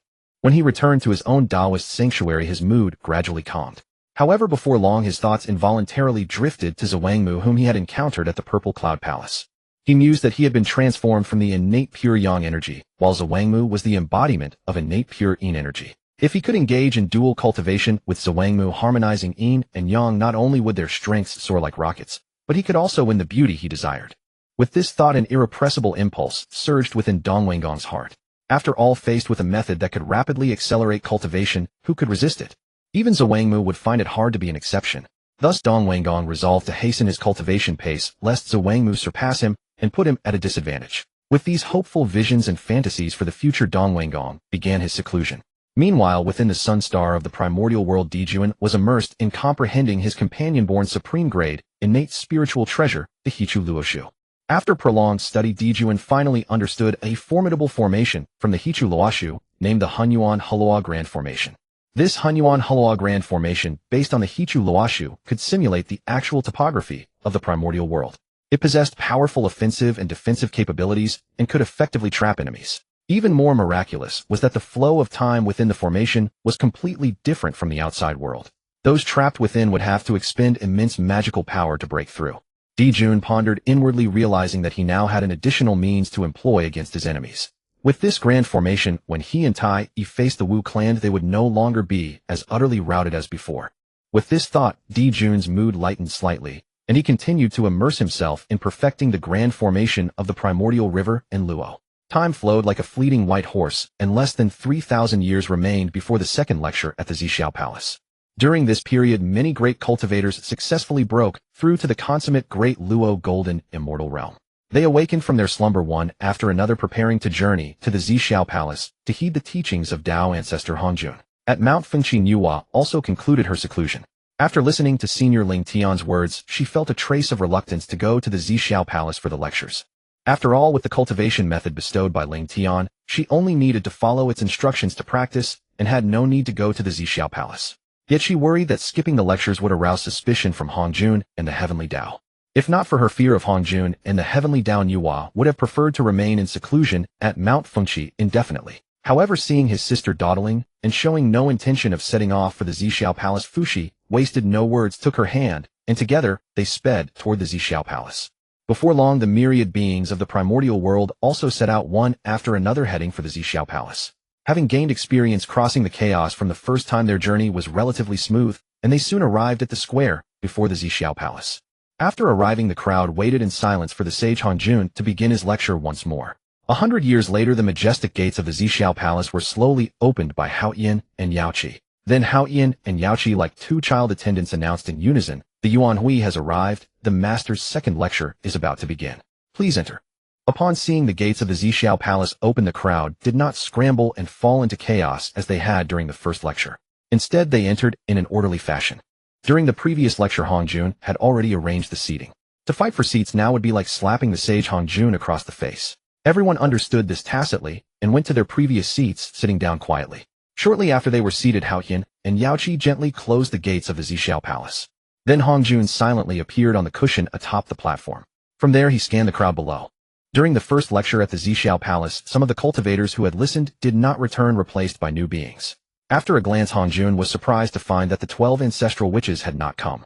This was to be expected. The Wu clan lacked primordial spirits and could not comprehend the Heavenly Dao's laws, so it was reasonable that they did not return. Apart from the first 6, Hongjun did not care who else came to listen. Soon Hongjun began to speak in measured tones. As I mentioned last time, I have created the method of severing the three corpses to attain the Dao. This method relies on innate spiritual treasures. By severing one's good thoughts, evil thoughts, and attachments, they transform into the good corpse, evil corpse, and attachment corpse. Ultimately, uniting the three corpses leads to the achievement of the Honghuang Great Luo Golden Immortal. Every being possesses the good corpse, evil corpse, and self corpse. The good corpse arises from benevolent thoughts, the evil corpse from malevolent thoughts, and the self corpse is the attachment to the self, hence also called the corpse of attachment. In cultivating the three corpses path, one must entrust the three thought corpses to three separate innate spiritual treasures. After all three corpses are severed, one can use great power to fuse them directly and achieve the Dao. Hongjun continued to impart the three corpses path to the beings below, who listened with rapt absorption. Time flew like a fleeting white horse. In the blink of an eye, 3,000 years passed, and Hongjun's voice suddenly ceased. At that moment, Laozi, seated on the front cushion, unhesitatingly summoned his supreme grade, innate spiritual treasure, the coiling dragon crooked staff, and let out a thunderous roar, sever. Instantly, Laozi severed his good corpse, and his aura erupted like a volcano, breaking through the shackles of the consummate Great Luo Golden Immortal to reach the early stage of Quasi-Saint. The beings of the primordial world watched Laozi successfully ascend to Quasi-Saint, their hearts filled with envy. Gazing at the good corpse which resembled him closely, Laozi said softly, "From now on you shall be called Taishang Laojun." The good corpse nodded and replied, "Yes, original self." Laozi then drew his good corpse into his sea of consciousness, turned his gaze to the platform, bowed deeply to Hongjun, and said, "I thank the sage for imparting the Dao." Hongjun looked at Laozi and said with a smile, "There is no need for this." Nüwa saw that Hongjun had finished explaining the three corpses path, yet he had deliberately omitted mentioning that the innate spiritual treasures must be of the same origin. Was this meant to sever the path of the primordial world's beings? Had it not been for Senior Ling Tian's earlier warning not to sever corpses in front of Hongjun, Nüwa felt she would not have fallen behind Laozi. Hongjun looked down upon the beings of the primordial world and said, "The second lecture ends here. If there are any doubts, you may ask at any time." At that moment, a being from the primordial world suddenly stood up and asked directly, "May I ask the sage, if one has no innate spiritual treasure, can a postnatal spiritual treasure be used to sever the corpse?"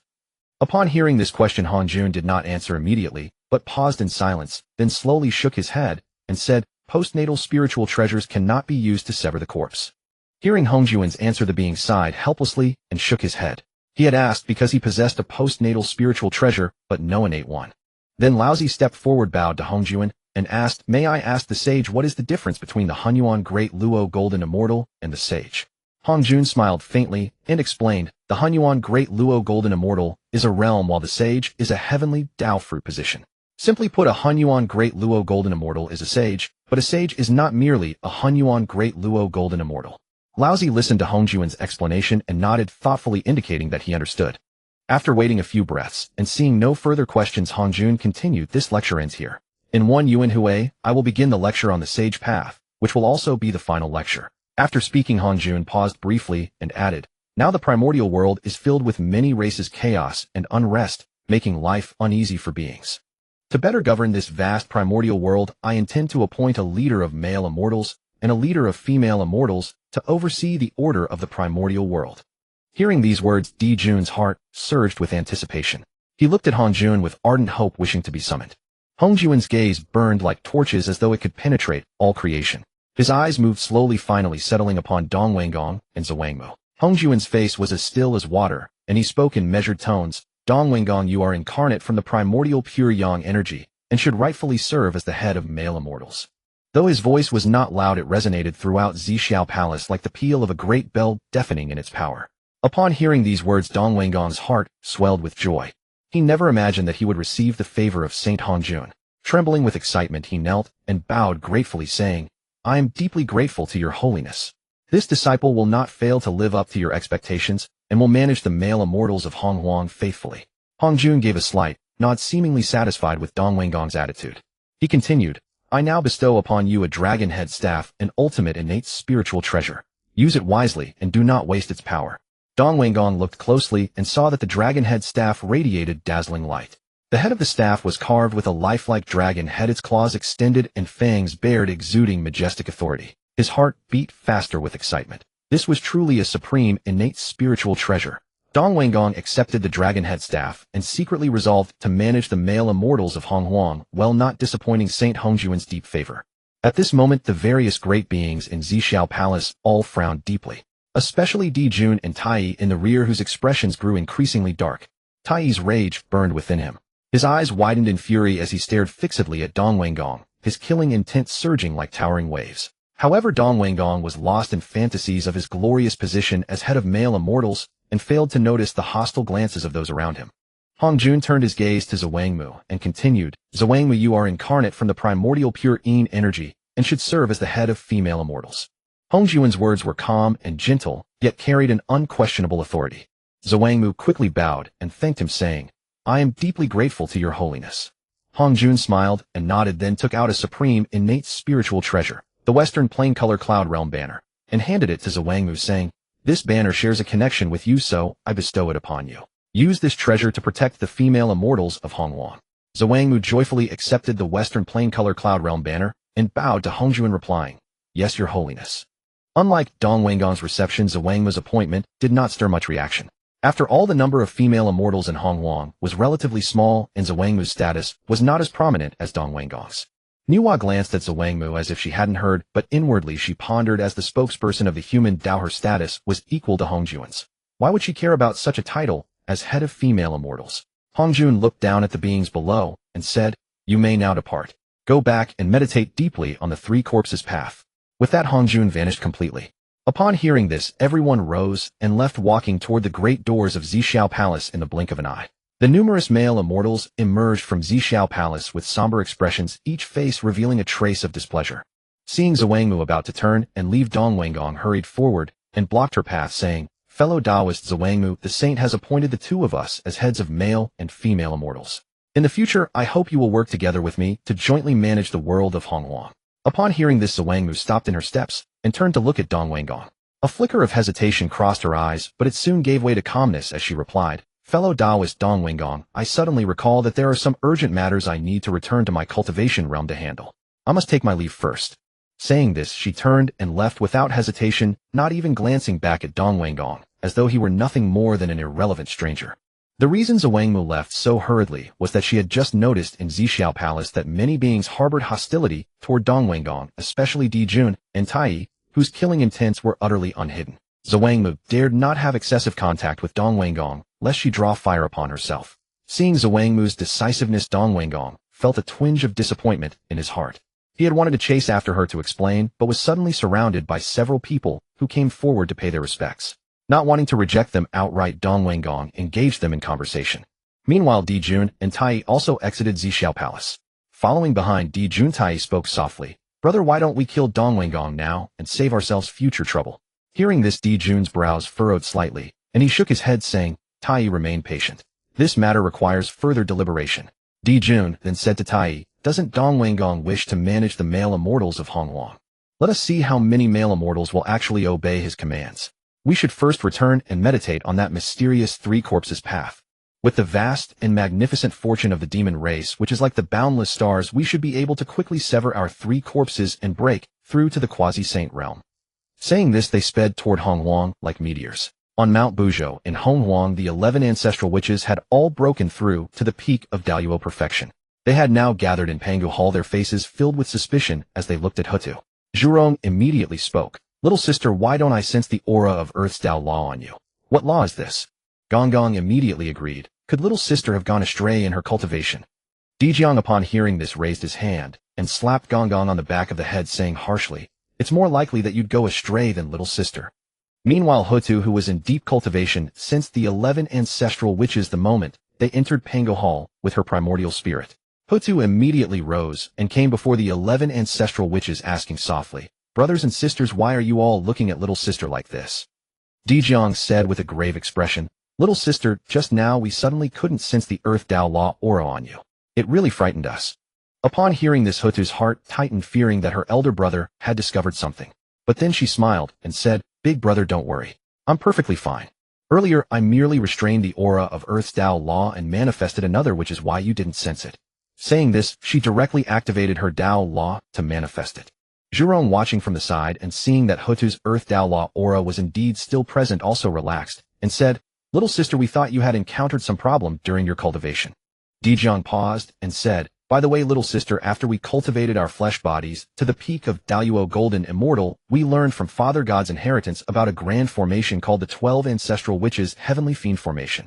This formation is extremely powerful. It can converge Father God's true body, but it requires all 12 of us to study and practice it together. Upon hearing this, Houtu immediately said, "Then let's begin." And so everyone began to study the 12 Ancestral Witches' Heavenly Fiend Formation within Pangahal. In Donghai Zifu continent, after losing Panlai Island as the foundation of the immortal court in the later heavens, the Dongwang, Gongdo and Feft, as the head of male immortals, had followers who were mostly scattered cultivators, and their numbers were not large. Compared with the demon race, their overall strength was less than a quarter of the demon race, which made Dongwang Gong feel quite helpless. Now his cultivation had improved somewhat, but in the primordial world his strength was not the strongest. Dongwang Gong knew well that if he wanted to establish himself in this competitive world, he must continuously enhance his own strength. He secretly resolved that after breaking through to the quasi-saint realm, he would emulate the demon race and gather the beings of the primordial world to strengthen his own faction. Within the Panlai 3 immortal islands, Ling Tian had been in closed-door cultivation ever since his return from Mount Buzhou. Through the insights gained during his travels, Ling Tian finally successfully broke through to the middle stage of the Hundayuan Daoyuo Jinxian, and had already mastered 30% of the law of creation. At this moment, Ling Tian sat leisurely in the courtyard savoring the Daowu tea. Just as he was immersed in the fragrance of the tea, Balan entered from outside with a bright smile. "Brother Ling Tian, I've broken through to the Hundayuan Jinxian," Balan exclaimed excitedly. Watching her proud demeanor, Ling Tian smiled. Seeing Ling Tian watching her, Balan did not stand on ceremony and quickly sat on the stool before him. Her gaze fell on the pot of Daowu tea on the table, so she picked up a cup, poured herself one, and drained it in a single gulp. In fact, Ling Tian had sensed when Balan broke through, but she was stabilizing her realm at the time, so he had not disturbed her. Now that Balan had stabilized her realm, she could not wait to come show off to him, which made Ling Tian find it somewhat amusing. Ling Tian said with a grave expression, "Now the primordial world is about to enter the era of quasi-saints. By then the primordial world may fall into turmoil once again. Most of the innate gods and demons in the primordial world did not focus much on cultivating laws. However, the method of splitting 3 corpses passed down by Hongjun could help them rapidly improve their realms and magical powers. So you must not fall too far behind them." Hearing Ling Tian's words, Balan nodded repeatedly, showing she understood his meaning. She knew very well that what Brother Ling Tian said was not empty, and she truly could not lag behind others in cultivation. She could not bring shame to Brother Ling Tian. Seeing this, Ling Tian smiled slightly and began to explain in detail, using his knowledge from his previous life on Earth. The core ability of the law of illusion lies in creating spaces where reality and illusion intertwine. Through the concealment mechanism of such spaces, not only can one alter the perception of reality, but also create various illusions to trap enemies. Additionally, you can also use the law of illusion to create phantom clones to deal with enemy attacks. These are all the mysteries of the law of illusion. There are many other uses that you must comprehend and realize on your own. Balan listened attentively to Ling Tian's explanation, and suddenly, she seemed to have some inspiration. After hearing about the clone technique Ling Tian explained, she thought she could try creating phantom clones, and when necessary switch between herself and her clones. Would that not be the best means of self-preservation? The more Balan thought about it, the more feasible she found this method. So she unhesitatingly stood up and said, "Brother Ling Tian, I seem to have some inspiration. Let me go back and try first." Before she finished speaking, she dashed away like the wind so fast that even Ling Tian could hardly react in time. Ling Tian smiled faintly and shook his head, gently sighing. This girl Balan is truly decisive and swift. Then Ling Tian strolled leisurely around the Panlai 3 immortal islands. Walking among them, Ling Tian discovered many plant and tree spirits playing in the forest. What surprised Ling Tian even more was that some of these spirits had already reached the golden immortal realm. However, Ling Tian did not interfere too much with the lives of these creatures on the island. He chose to let them develop naturally. Among the Fox clan, due to the abundant spiritual energy nourishing the Panlai 3 immortal islands, coupled with Balan occasionally providing resources, the Fox clan's strength had greatly improved. Now the number of Fox clan members had increased from over 10,000 to over 30,000, showing rapid development. It is worth mentioning that all members of the Fox clan strictly obeyed the rules set by Ling Tian, and no conflicts had occurred within the Panlai 3 immortal islands. This created an atmosphere of harmony and peace throughout the entire island.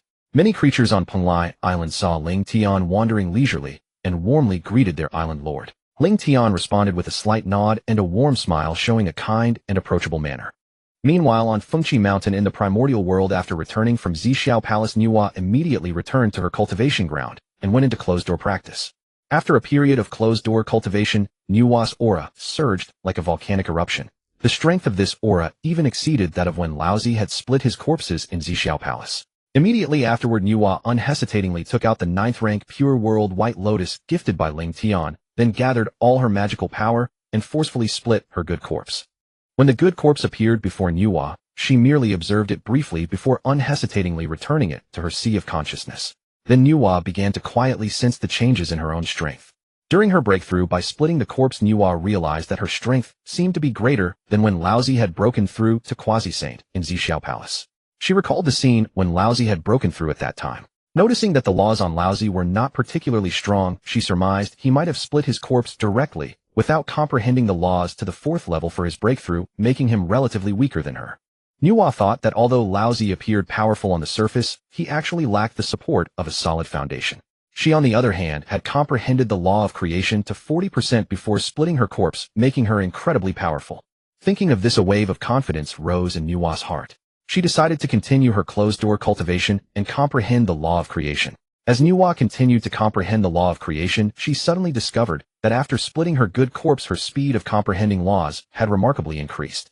This discovery filled Nüwa with overwhelming joy, so she devoted herself entirely to comprehending the law of creation. Meanwhile, other powerful beings in the primordial world also began breaking through to Quasi-Saint. Yuanshi and Tongtian of Kunlun Mountain also reached the Quasi-Saint realm under Laozi's guidance. Dijuan and Tai of the Sun Star, Zhuanti and Jiedao from Mount Sun, Yua's elder brother Fushikuanping from the North Sea, Mingi from the Blood Sea, Xinyuanzi of Wanshou Mountain, Hongyun of Huiyun Cave, the Queen Mother of the Western Kunlun, and Dongwang Gong of the East Sea. All these beings blessed with great fortune successfully split their corpses and broke through to the Quasi-Saint realm during this period. Over the following 1,000 years, numerous powerful beings in the primordial world emerged like bamboo shoots after rain, all beginning to break through to Quasi-Saint. The great Luo golden immortals of the primordial world fought fiercely over the innate spiritual treasures, and for a time the entire primordial world was engulfed in continuous strife. After breaking through to the Quasi-Saint realm, Dijun and Tai did not waste a moment. They immediately led the demonic clan on a journey throughout the primordial world, actively recruiting other races to join their cause. For those races who refused to submit, Dongwang Tai, he showed no mercy, crushing them directly with his overwhelming power and forcing them to yield. Under such overwhelming pressure, many previously hesitant races were ultimately left with no choice but to reluctantly join the demonic clan. In no time, the demonic clan's power surged dramatically, their fortune gathering like a rolling snowball until it manifested as a colossal golden dragon of destiny, coiling majestically above the demonic clan's domain. Yet at this critical moment, Dijun and Tai suddenly felt an inexplicable stirring within, as though an unseen force was guiding them. He keenly sensed that the demonic clan stood on the brink of a monumental opportunity awaiting them atop Mount Buzhou. Without delay, Dijun and Tai made an immediate decision, summoning the 10 great demonic sages to accompany them as they raced toward the mountain's peak. The 10 great demonic sages were among the most formidable powerhouses within the demonic clan, their strength fearsome and unmatched. They followed closely behind Dijun and Tai. Before long, the group arrived at the summit of Mount Buzhou. Standing atop the peak and gazing into the distance, they beheld swirling mist shrouding the landscape in mystery and profundity. At that moment, the long-awaited opportunity finally revealed itself, and to everyone's astonishment, they discovered it was actually a blessed land, a realm comparable in scale to a medium thousand world. Upon witnessing this, Dijun and Tai, without hesitation, unleashed their divine power, forcefully carving a passage at the entrance of this blessed land. As the passage emerged, an astonishing surge of exceedingly pure spiritual energy erupted from within, leaving all present awestruck. Just as Dijun and Tai were about to step through the passage, he suddenly sensed an extraordinary connection between his own fortune and this blessed land, as if it had been created solely for him. A thought crossed his mind, and he turned to the 10 great demonic sages behind him, saying, "Everyone follow me." With those words, Dijun and Tai, along with the 10 great demonic sages, transformed into a streak of luminous light and charged into the passage like lightning. In the blink of an eye, their figures vanished at the end of the passage, entering that mysterious blessed land. Meanwhile, throughout the primordial world, all other sentient beings witnessed the extraordinary phenomena emanating from the peak of Mount Buzhou. They eagerly employed their divination arts to probe the mysteries within. However, after extensive calculations, they were astonished to discover that this opportunity had no connection to them whatsoever. It belonged entirely to the demonic clan. Whether advancing forward would bring fortune or disaster remained unknown, so none dared to follow. Moments later, Dijun and Tai led the 10 great demonic sages into this blessed land. The moment they crossed the threshold, they were stunned by what lay before them. Before them stood a massive gateway, its plaque inscribed with the characters South Heavenly Gate, in primordial divine script radiating majestic grandeur that inspired awe. Dijun Tai E and the others crossed the South Heavenly Gate, without hesitation entering this mysterious realm. The moment they stepped inside, they were utterly taken aback by the spectacle before them. Pagodas and halls filled the landscape, pavilions and terraces arranged in elegant harmony, each structure unique and breathtakingly beautiful. Primordial spiritual energy swirled around these buildings like clouds and mist, bathing the entire place in golden splendor.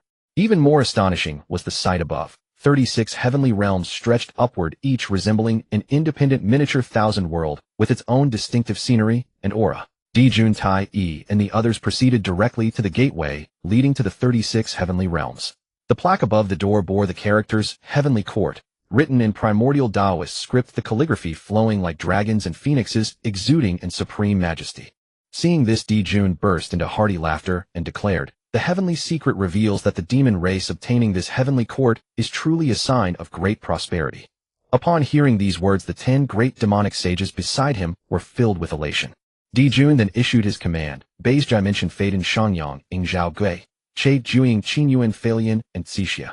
Return at once and gather all the demon clansmen to migrate to the heavenly court. The 10 great demonic sages, taking his words seriously, immediately turned and flew toward the South Heavenly Gate to relay Dijun's orders. Meanwhile, Dijun and Tai E stepped directly onto the first heavenly realm, beginning their ascent to explore. They strolled through the heavenly court, its air thick with mystery, absorbing the nourishment of primordial spiritual energy that brought them great joy. Before long, Dijun and Tai E arrived at the 33rd heavenly realm. This was the heart of the entire heavenly court, where a colossal palace stood majestically at its center, its grandeur breathtaking. Dijun and Tai E moved with incredible speed, like lightning striking, reaching the palace in mere moments. Their eyes were instinctively drawn to the 3 primordial Taoist characters inscribed on the plaque above the main hall, Lingxiao Palace.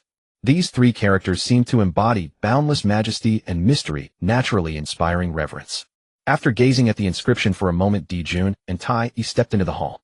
Upon entering, their first sight was a long table ahead, and behind it a massive throne adorned with exquisite carvings that emitted a faint glow, appearing particularly solemn. Without hesitation, Dijun walked straight to the throne and sat down steadily. His movements were graceful and composed, as though the throne had always been his. Once seated, Dijun began to wait quietly.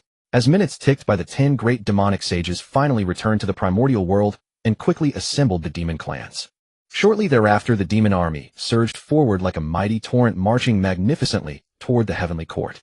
This vast army, formidable and awe-inspiring, transformed the wind and clouds wherever it passed, shaking heaven and earth. When the billion-strong demon clan reached the heavenly court, they were profoundly shaken by the spectacle before them. The court's magnificence surpassed their imagination, leaving them in utter amazement. The demon army quickly settled within the heavenly court. Meanwhile, the 10 great demonic sages sensed Dijun's presence located in the 33rd heaven above. Without hesitation, they set off for the 33rd heaven, arriving at Lingxiao Palace in no time. After the 10 great demonic sages entered Lingxiao Palace, they bowed in unison to Dijun. Seated upon the throne, his gaze fell upon them as he spoke. "Now that our demon clan holds the heavenly court, this is a heavenly opportunity of immense magnitude." Dijun then declared loudly, "Yet among us only Tai E and I have reached the quasi-saint realm, while I sense the Wu clan also has members who have broken through to that level. Given our current strength, it would be difficult to contend with the Wu clan. I wonder if any of you have strategic counsel." Hearing this, Beis spoke up. "Your Majesty, we might invite the great powers of the primordial world. If you, Emperor of the Demons and the Eastern Emperor, were to extend the invitation yourselves, promising them the throne and a share in the demon clan's fortune, they may choose to join our ranks." After listening to Baizay's words, Dijun felt somewhat reluctant in his heart, yet he clearly understood that with the demon tribe's current strength, it was indeed difficult to contend with the Wu tribe. Under these circumstances, he could only reluctantly agree to Baizay's proposal, for without some benefit no one would willingly join the demon tribe. Dijun fell silent for a moment, then asked, "Baizay, in your opinion, whom should we invite to join the demon tribe?" Baizay pondered briefly before replying, "In my view, the 3 pure ones hold themselves in exceedingly high regard and often consider themselves the orthodox successors of Pangu. I fear they would hardly join the demon tribe. As for Jane and Junti, the 2 master-disciple brothers are preoccupied with finding a way to develop the western region. If the demon tribe were to seek them out, would we not simply be pushing the West directly into our embrace? Hongyun and Jun Yuanzi, though both renowned for their kindness in the primordial world, would certainly not join. They lie beyond our scope of consideration anyway. Ming He has long shunned worldly affairs while Kuan Peng rules independently over the northern sea. Neither would join the demon tribe. Thus the only ones remaining are Nüwa and Fuxi at Fengqi Mountain. Your Majesty, the Emperor of the Eastern Empire, should personally visit Fengqi Mountain to invite them to join our tribe. Having listened to Bai Zhe's analysis, Di Jun found it entirely sound and nodded in agreement. Indeed, you speak wisely. Tai Yi and I shall personally travel to Fengqi Mountain to invite Nüwa and Fuxi to join us. With that said, Di Jun and Tai Yi left the heavenly court, without hesitation racing swiftly toward Fengqi Mountain. Along the journey to Fengqi Mountain, Tai Yi suddenly said to Di Jun, "Big brother, do you think Nüwa and Fuxi will agree to join the demon tribe?" Di Jun felt uncertain as well upon hearing Tai Yi's words, but he comforted him. "I am not certain, but let us go and see first. After all, in all of Honghuang, only the two of them are truly worthy of our efforts to win them over." Hearing Bai Zhe's analysis, Tai Yi couldn't help but admire his wisdom and perceptiveness. He too found the analysis quite reasonable. With that thought in mind, the two continued their journey toward Fengqi Mountain. Since the heavenly court was located atop Mount Buzhou, and Fengqi Mountain happened to lie on its outskirts, the journey of Tai Yi and Di Jun proceeded exceptionally smoothly. In less than 5 years they arrived at Fengqi Mountain. Standing outside the grand formation of Fengqi Mountain, Di Jun called out loudly, "This humble Taoist is Di Jun, accompanied by my younger brother Tai Yi. We have come specifically to pay our respects to Taoist companions Nüwa and Fuxi." Nüwa, who was in the midst of secluded cultivation, stirred upon hearing the call of Di Jun and Tai Yi. She recalled the words spoken by senior brother Ling Tian and sighed. As expected, those who should come have indeed arrived. At the same time, Fuxi also heard Di Jun and Tai Yi's voices. He halted his cultivation and opened the grand formation of Fengqi Mountain, inviting them to enter. When Di Jun saw Fuxi emerge, he observed that his cultivation had already broken through to the quasi-saint realm. Di Jun silently pondered that given Fuxi's extraordinary talent and strength, Nüwa must have breakthrough as well. Indeed, when Nüwa appeared before Di Jun and Tai Yi, Di Jun immediately sensed the aura radiating from her. Nüwa's cultivation had also reached the quasi-saint realm, which made Di Jun regard the sibling pair with even greater admiration. Di Jun and Tai Yi quickly offered their respects upon seeing Nüwa appear. "Taoist companions Fuxi and Nüwa, we two brothers have come today to invite you, the sibling pair, to join the demon tribe." Hearing Di Jun's words, Nüwa's face revealed no significant emotional shift. She merely gazed quietly at Di Jun and Tai Yi. Meanwhile, Fuxi, standing beside her, began silently deducing in his heart whether joining the demon tribe would bring fortune or misfortune to the two of them. After waiting a while and seeing no response from Fuxi and Nüwa, Di Jun spoke loudly. "We can offer you the position of demon emperor, equal in status to ourselves, sharing the fortune of the demon tribe." Fuxi contemplated briefly, then rapidly resumed his deductions. After a short while, a smile of joy appeared on his face, indicating that he had calculated a profound destiny between himself and the demon tribe. He then eagerly glanced at Nüwa, awaiting her response. Nüwa captured every nuance of Fuxi's expression and naturally understood what he was thinking. However, she did not respond as Fuxi had hoped, instead stating coldly, "Brother, I have no intention of joining the demon tribe. If you believe it is viable, you may join on your own." Di Jun read the signs from Fuxi's expression and knew things were going well, delight secretly stirring within him. Little did he expect that Nüwa's next words would be like a bucket of ice water, extinguishing all his joy. Tai Yi, witnessing the scene, was about to speak in an attempt to persuade Nüwa to join the demon tribe. Before the words could leave his mouth, however, Di Jun lightly patted his shoulder, interrupting him. Tai Yi turned to look at his elder brother and saw him shaking his head slightly, signaling him to remain silent. Tai Yi, seeing this, could only bite his tongue and hold his peace. Upon hearing Nüwa's words, Fuxi then noticed her cold, unyielding countenance, and he knew that further persuasion would be futile. Nevertheless, deep within his heart, Fuxi always felt that there seemed to be some special bond connecting him to the demon tribe. He decided to follow this mysterious current of fate and see what developments would unfold. Thus he turned to Di Jun and Tai Yi and said, "I agree to join the demon tribe, but with one condition: I will not participate in any management affairs of the tribe. I will only lend my aid when the demon tribe is in need." Hearing Fuxi's words, Di Jun's face broke into a joyous smile, and he hastily replied, "Excellent, excellent, excellent. With Taoist companion Fuxi joining us, our demon tribe will surely grow even more formidable. Let us not delay any longer. We shall return to the heavenly court at once and formally establish the demon tribe." Fuxi nodded and agreed. "That would be most agreeable. Then let us set forth at once." With that, he waved his hand casually, and the grand formation of Fengqi Mountain responded by opening. Di Jun and Tai Yi, seeing this, followed Fuxi without hesitation as they stepped out of the formation together, racing toward the heavenly court. Nüwa stood in place, watching Fuxi, Di Jun, and Tai Yi grow distant, and a complex wave of emotions surged within her heart. She was well aware that she was constantly under the watchful gaze of Hongjun and the Heavenly Dao. With her current strength, she was utterly incapable of resisting them. With no choice but to sigh softly, she mused inwardly. Perhaps it is exactly as senior brother Ling Tian once said. It may be that sending Fushi to be reincarnated as a saint of humanity is the only path open to him. With this thought, Nüwa no longer hesitated. She turned and entered her cave dwelling, sealing the door tightly, and commenced secluded cultivation.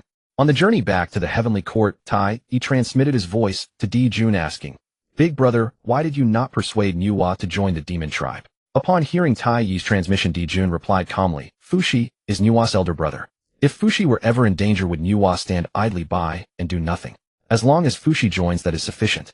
Moreover, we demon tribe have only offered one position of demon emperor and a share of fortune, yet in return gained 2 great powers. What could be more worthwhile?" He silently marveled at his big brother's quick thinking and then ceased speaking. The 3 of them then hurried back to the heavenly court to deliberate with the 10 great demon saints on the establishment of the demon tribe. Several days later, Dijun, Yi, and Fushi stood upon the square before the Hall of High Clouds with the 10 great demon saints closely following behind them, and further back the higher echelons of the demon tribe. Without preamble, Dijun, Yi, and Fushi declared together, "Heavenly Dao above, we Dijun, Yi, and Fushi hereby establish the demon tribe. All sentient beings of Honghuang, who possess awakening spiritual wisdom, may join the demon tribe. Using the 36 heavens of the heavenly court as our foundation, and with the primordial heaven treasure, the chaos bell, suppressing the fortune of the demon tribe is hereby established." The voices of Dijun, Yi, and Fushi, empowered by the heavenly Dao, resounded across all of Honghuang.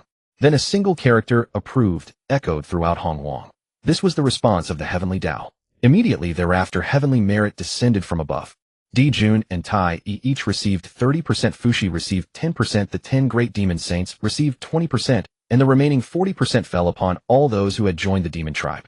The demon clan, upon witnessing the heavens bestowing merit, were overjoyed and swiftly collected it. With this merit, the demon clan's power would undoubtedly be greatly enhanced. Upon their return, they could harness this merit to elevate their own strength to new heights. In the Pango Hall of Buzhou Mountain, within the primordial world, the 12 ancestral witches. After prolonged cultivation, they had finally broken through to the physical realm of the Hunyuan Golden Immortal. Moreover, the 12 ancestral witches had successfully mastered the 12 heavenly gods' killing array and could now summon the Panga true form, awaiting only a true battle to test its might. At that moment, Dijiang suddenly heard Dijun, Yi, and Fu. She declared to the heavenly Dao the establishment of the demon clan. He immediately summoned his brothers and sisters for a discussion. Dijiang thought to himself, since the demons have established their clan, could the witch clan also report to Father God and establish the witch clan? He then said to the other 11 ancestral witches, "Brothers and sisters, the demons have already founded their clan. Should we?" Before Dijiang could finish, the impetuous Zhu Rong interrupted him, saying, "Elder brother, why should we fear those 2 mongrel birds, Dijun and Yi? They dare to establish a heavenly court above our witch clan. Elder brother, in my view, we should simply charge into the demons' heavenly court and annihilate them, letting the demons know the might of the witch clan." Gong Gong chimed in, "Indeed. Let us attack the demons' heavenly court now and show them that the witch clan is not to be trifled with. Moreover, we can summon Father God's true form. I believe no one in this primordial world can stand against us." Dijiang listened to Zhu Rong and Gong Gong's words, feeling a sense of helplessness. He had originally gathered his brothers and sisters to ask their views on establishing the witch clan, but had not expected to be so rashly interrupted by these 2. Houtu, upon hearing Zhu Rong and Gong Gong, felt speechless. After a moment of silence, she slowly said, "Elder brother summoned us presumably to ask whether we should also establish the witch clan." Dijiang nodded, agreeing with Houtu's assessment. He said, "Indeed, the 12 of us ancestral witches were all born from Father God's essence blood. As his descendants, we should naturally inherit his will, become the masters of this primordial earth, and manage this vast world on his behalf." After careful deliberation, the other ancestral witches expressed their agreement. Thus, the 12 ancestral witches walked out of the Pangu Hall together, facing Buzhou Mountain, and cried out in unison, "Father God Pangu above. I Dijiang Zhu Jiang Go Meng, Zhu Rong Ru Shou Gong Gong Xian Ming Chong Liang Tian, Wu Shi Zi Shi Bai Shi, and Houtu are all incarnations of Father God Panga's bloodline. It is our duty to govern the primordial earth and manage all living beings on behalf of Father God. Today we establish a clan named the Witch Clan with the Pangu Hall to suppress our destiny. The Witch Clan is established." As the 12 ancestral witches' cries echoed through heaven and earth, the Witch Clan was officially proclaimed.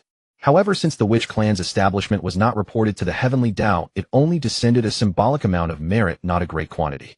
Nevertheless, the destiny of the witch clan was gathered together and firmly suppressed by the Pangahal. When the creatures of the primordial world heard the news of the witch clan's establishment, it caused a great upheaval. In the Kunlun mountains of the primordial world, the three pure ones also heard the news. Upon hearing it, Yuan Shi's face filled with anger, and he said furiously, "These 12 ancestral witches are nothing but beings born of moisture and eggs. The witch clan devours the flesh and blood of primordial creatures to cultivate. Such a cruel clan dares to claim they will govern the primordial world on behalf of Father God. We three pure ones are the incarnations of Father God's primordial spirit. We have not spoken yet. These 12 ancestral witches have the audacity to act in this manner." Tong Tian heard Yuan Shi's words, and though the phrase, born of moisture and eggs, was harsh, he said nothing. Lao Zi, hearing Yuan Shi's words, said calmly, "Second brother, third brother, in the primordial world, strength ultimately speaks. We need not concern ourselves excessively with the witch clan's establishment. Let the conflicts between the witch and demon clans resolve themselves. Let us continue our seclusion and strive to cut off the remaining 2 corpses as soon as possible, attaining the position of sage." Yuan Shi and Tong Tian nodded in agreement with Lao Zi's words. They then returned to their respective caves to continue their secluded cultivation, no longer paying heed to the matter of the witch clan's establishment. However, in stark contrast to the calm of the three pure ones, the heavenly court at this time was exceptionally turbulent.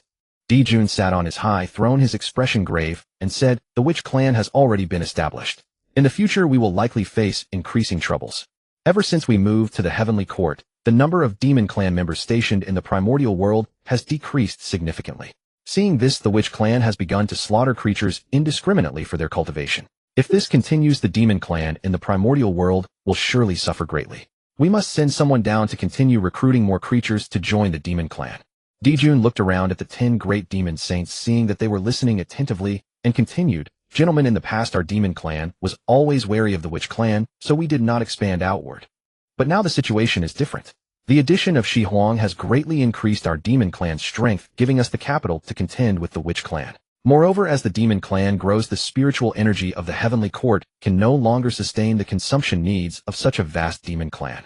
Dijun paused briefly, observing the reactions of the 10 great demon saints, and seeing them nod in agreement, he continued, "Therefore, to enhance the destiny of our demon clan, we must expand our territory in the primordial world. Only in this way can we provide more cultivation resources and grounds for the demon clan, elevating our strength to a higher level." The great demon saint, upon hearing this, expressed deep agreement, saying, "Your Majesty, the demon emperor is absolutely right. The spiritual energy of the heavenly court is indeed insufficient to support the cultivation of so many demons." Bai Zhe then added, "Your Majesty, in my humble opinion, we can now dispatch demon armies to the primordial earth to occupy territories not yet claimed by other forces. In doing so, we will not only provide vast cultivation grounds for our demon clan, but also obtain a great amount of destiny." Dijun expressed satisfaction with the opinions of the 10 great demon saints, and said, "Since you all agree, then it is settled. Since Shi Huang does not participate in demon clan affairs, you, the 10 great demon saints, shall lead the demon army on an expedition to conquer the primordial earth and open new territories for our demon clan. Meanwhile, I, along with Dong Huang and Wu Yao, will remain in the heavenly court to set up a grand formation to protect its safety." Dijun thought to himself that the Hunyuan Hulua formation he had comprehended could be arranged in the heavenly court to safeguard it. The 10 great demon saints of the heavenly court, upon hearing Dijun's words, nodded in understanding. They then left the Lingshao Hall to lead their subordinates in recruiting more primordial creatures to join the demon clan and occupy territories.